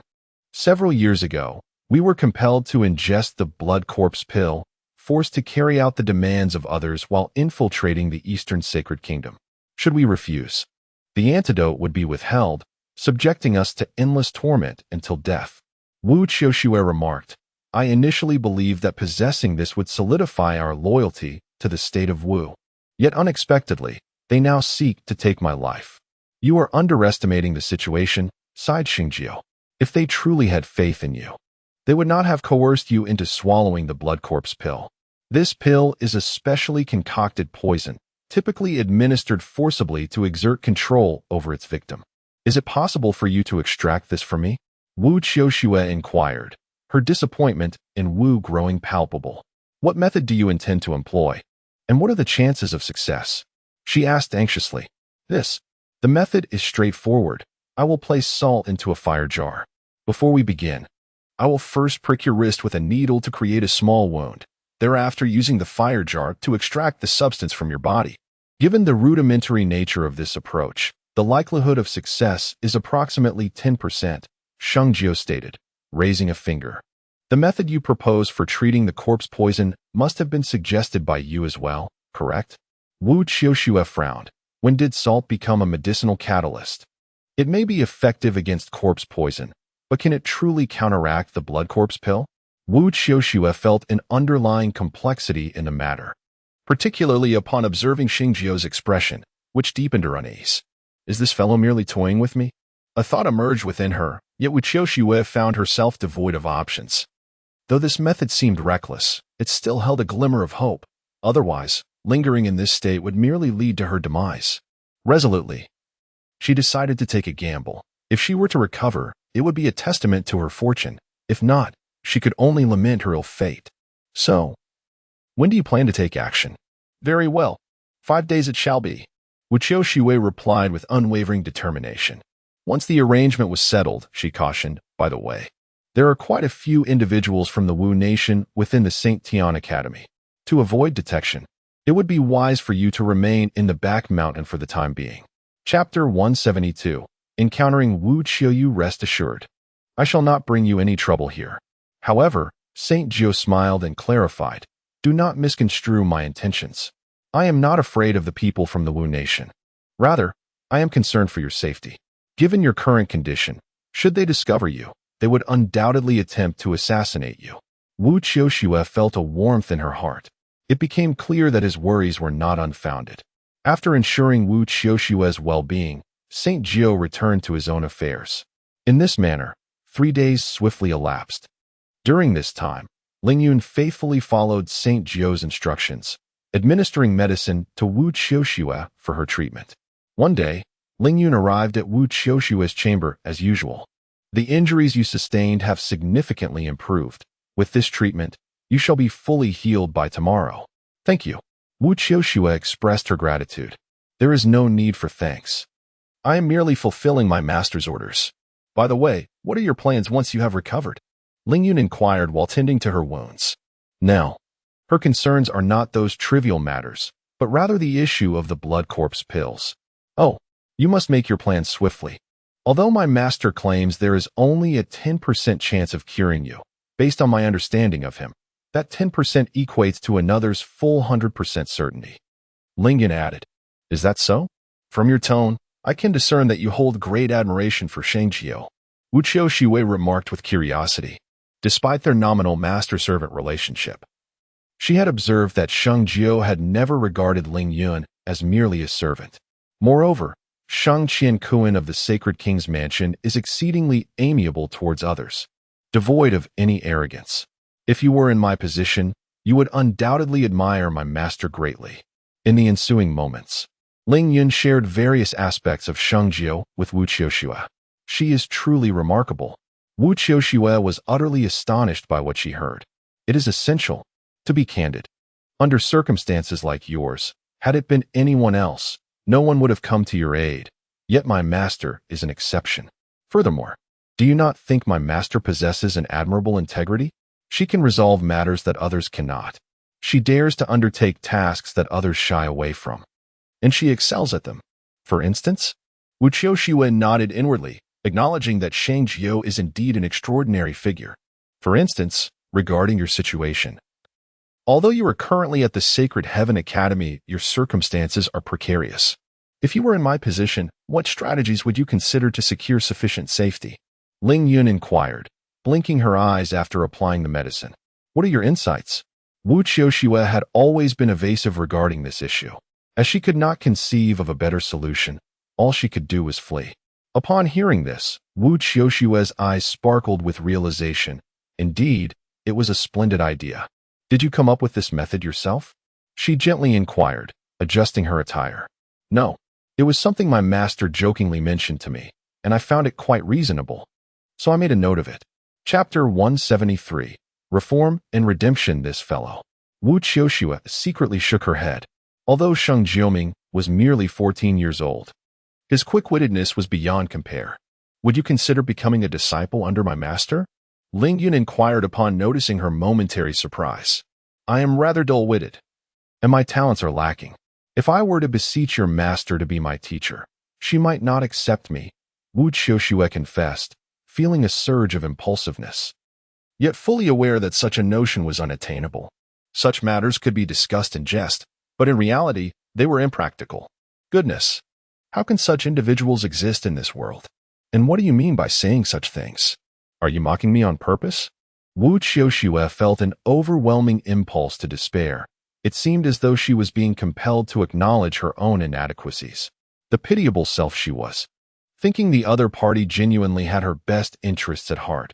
How could they be so deceptive? 2 days swiftly passed, and the day agreed upon by Sheng Jiuling and Wu Qiushue arrived as scheduled. Following Sheng Jiu's instructions, Lingyun prepared salt, cupping jars, and various other items. Though the treatment was intended for Wu Qiushue, she was taken aback when Sheng Jiu summoned Shui Wu Yue and others to her room. Among them was also Xing Tian. The purpose of calling you all here today is to impart some knowledge concerning medicine, specifically techniques with which you should be somewhat familiar, Sheng Jiu remarked, gesturing towards the items on the long table. Teacher, are you planning to teach us cupping therapy? Su Xing, who had some understanding of medical practices, inquired excitedly. Not at all. The methods I will impart are aimed at teaching you how to cure ailments, Sheng Jiu replied, rolling her eyes to indicate he should refrain from interrupting. The poison that afflicts Qiushue is known as blood corpse pill. Upon hearing those 3 words, Xing Tian's expression changed dramatically beneath his black cloak. This is a poison used to control others, I never imagined someone would actually employ such a thing. As Sheng Tian spoke, everyone grasped the true nature of the blood corpse pill. Sheng Jiu, to my knowledge, the poison from the blood corpse pill can only be neutralized by the poisoner themselves. With hardly anyone else capable of doing so, Sheng Tian added. She then picked up a silver needle. When afflicted by the blood corpse poison, the toxin typically circulates within the bloodstream.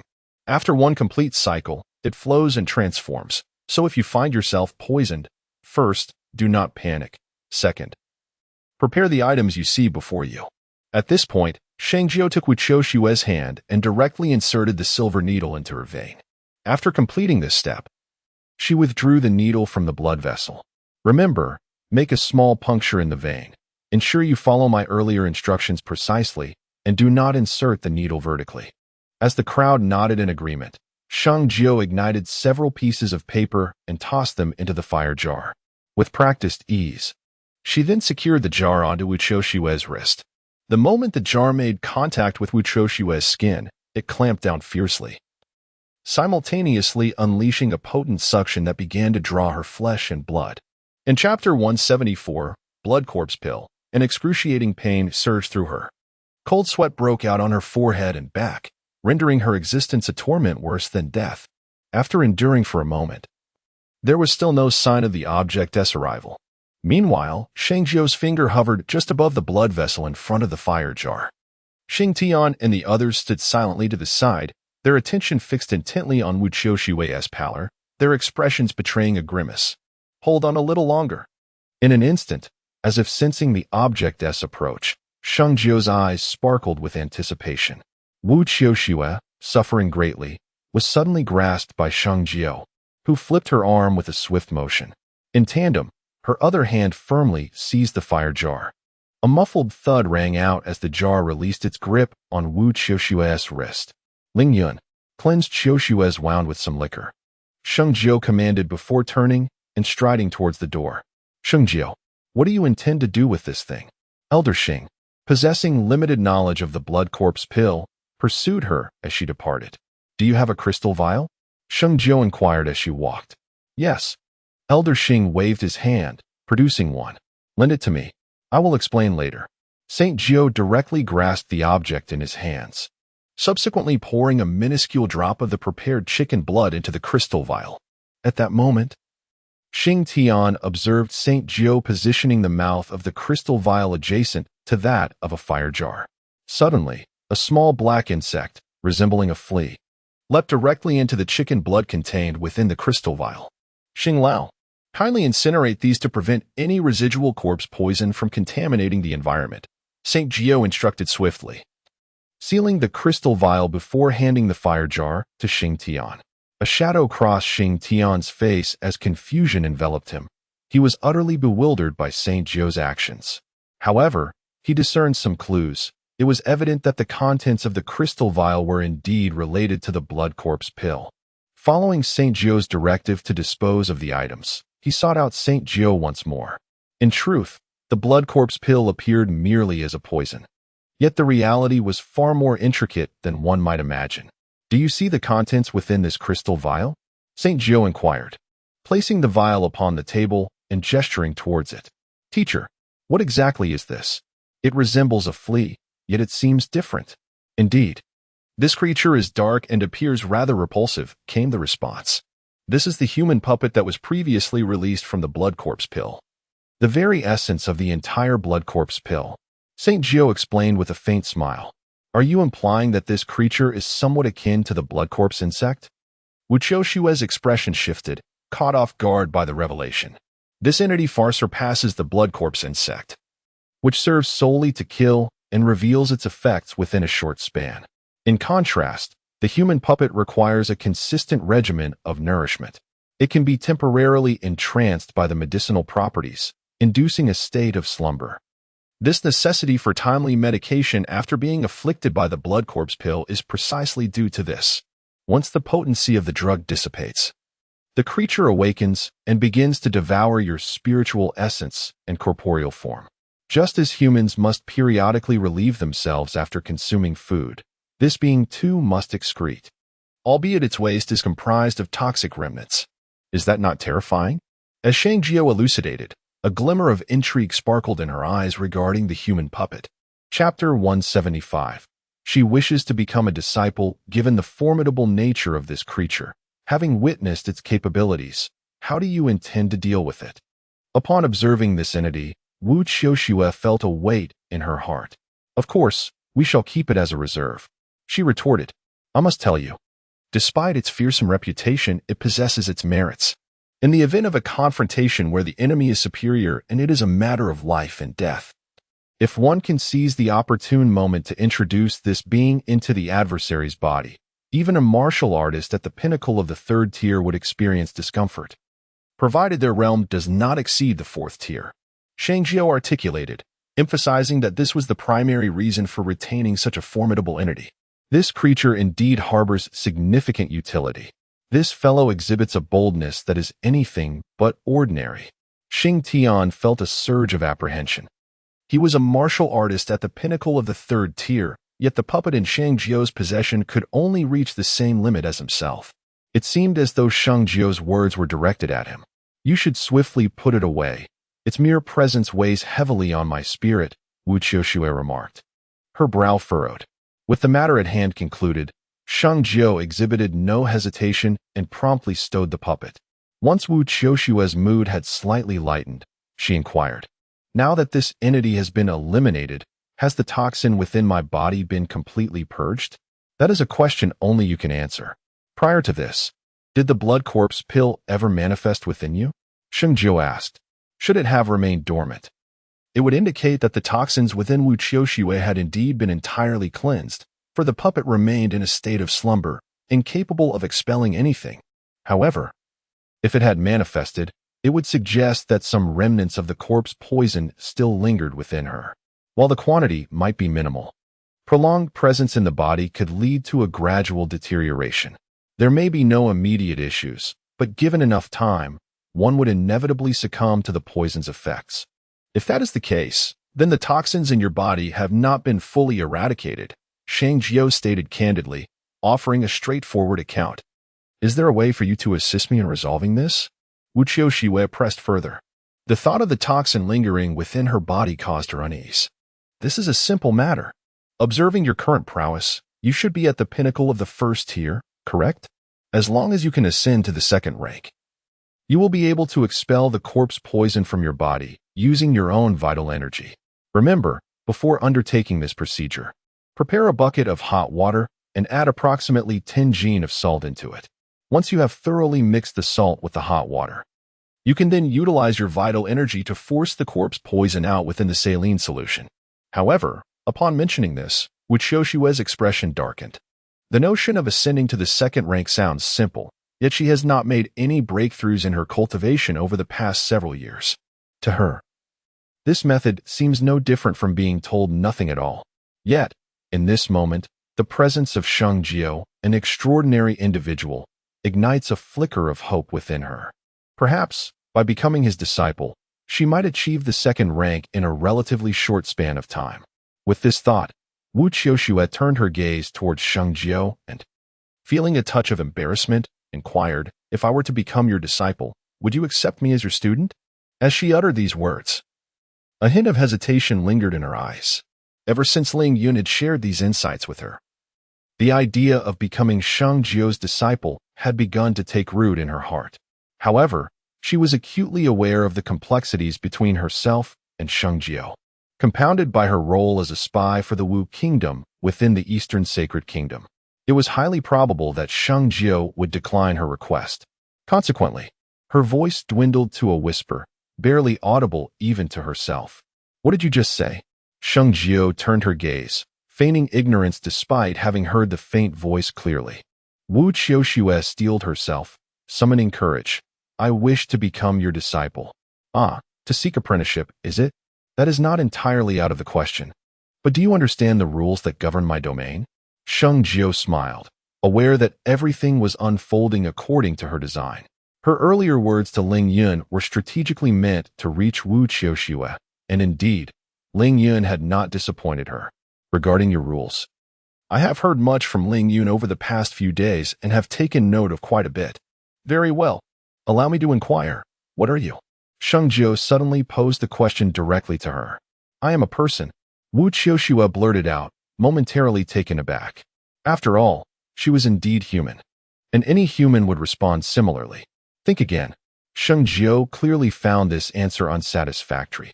Who did not know that she was a person? Was she so idle as to pose such a foolish question? I am a spy from the state of Wu. Wu Qiushua was momentarily dazed, unable to comprehend Sheng Jiu's intent. I am your student, she suddenly declared, though it remained unclear what thoughts crossed her mind. Nonsense. I have yet to agree to accept you as my student. How do you presume to label yourself as such? Sheng Jiu rolled her eyes in exasperation. Shui Wu Yue and the others stifled their laughter, casting sidelong glances. Even Ling Yun could not suppress her amusement. Her master was indeed a source of endless mischief. And this line of questioning was undoubtedly a trap. After a prolonged silence, no satisfactory retort emerged.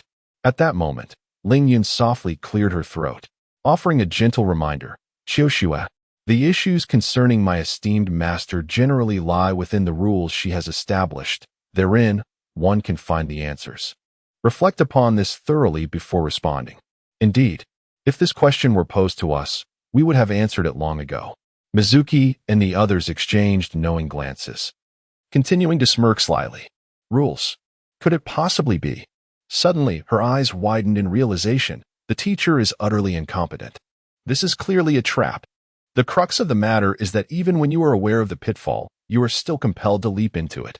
Contemplating these thoughts, Wu Qiushua took a moment to collect herself and said, I am indeed a failure.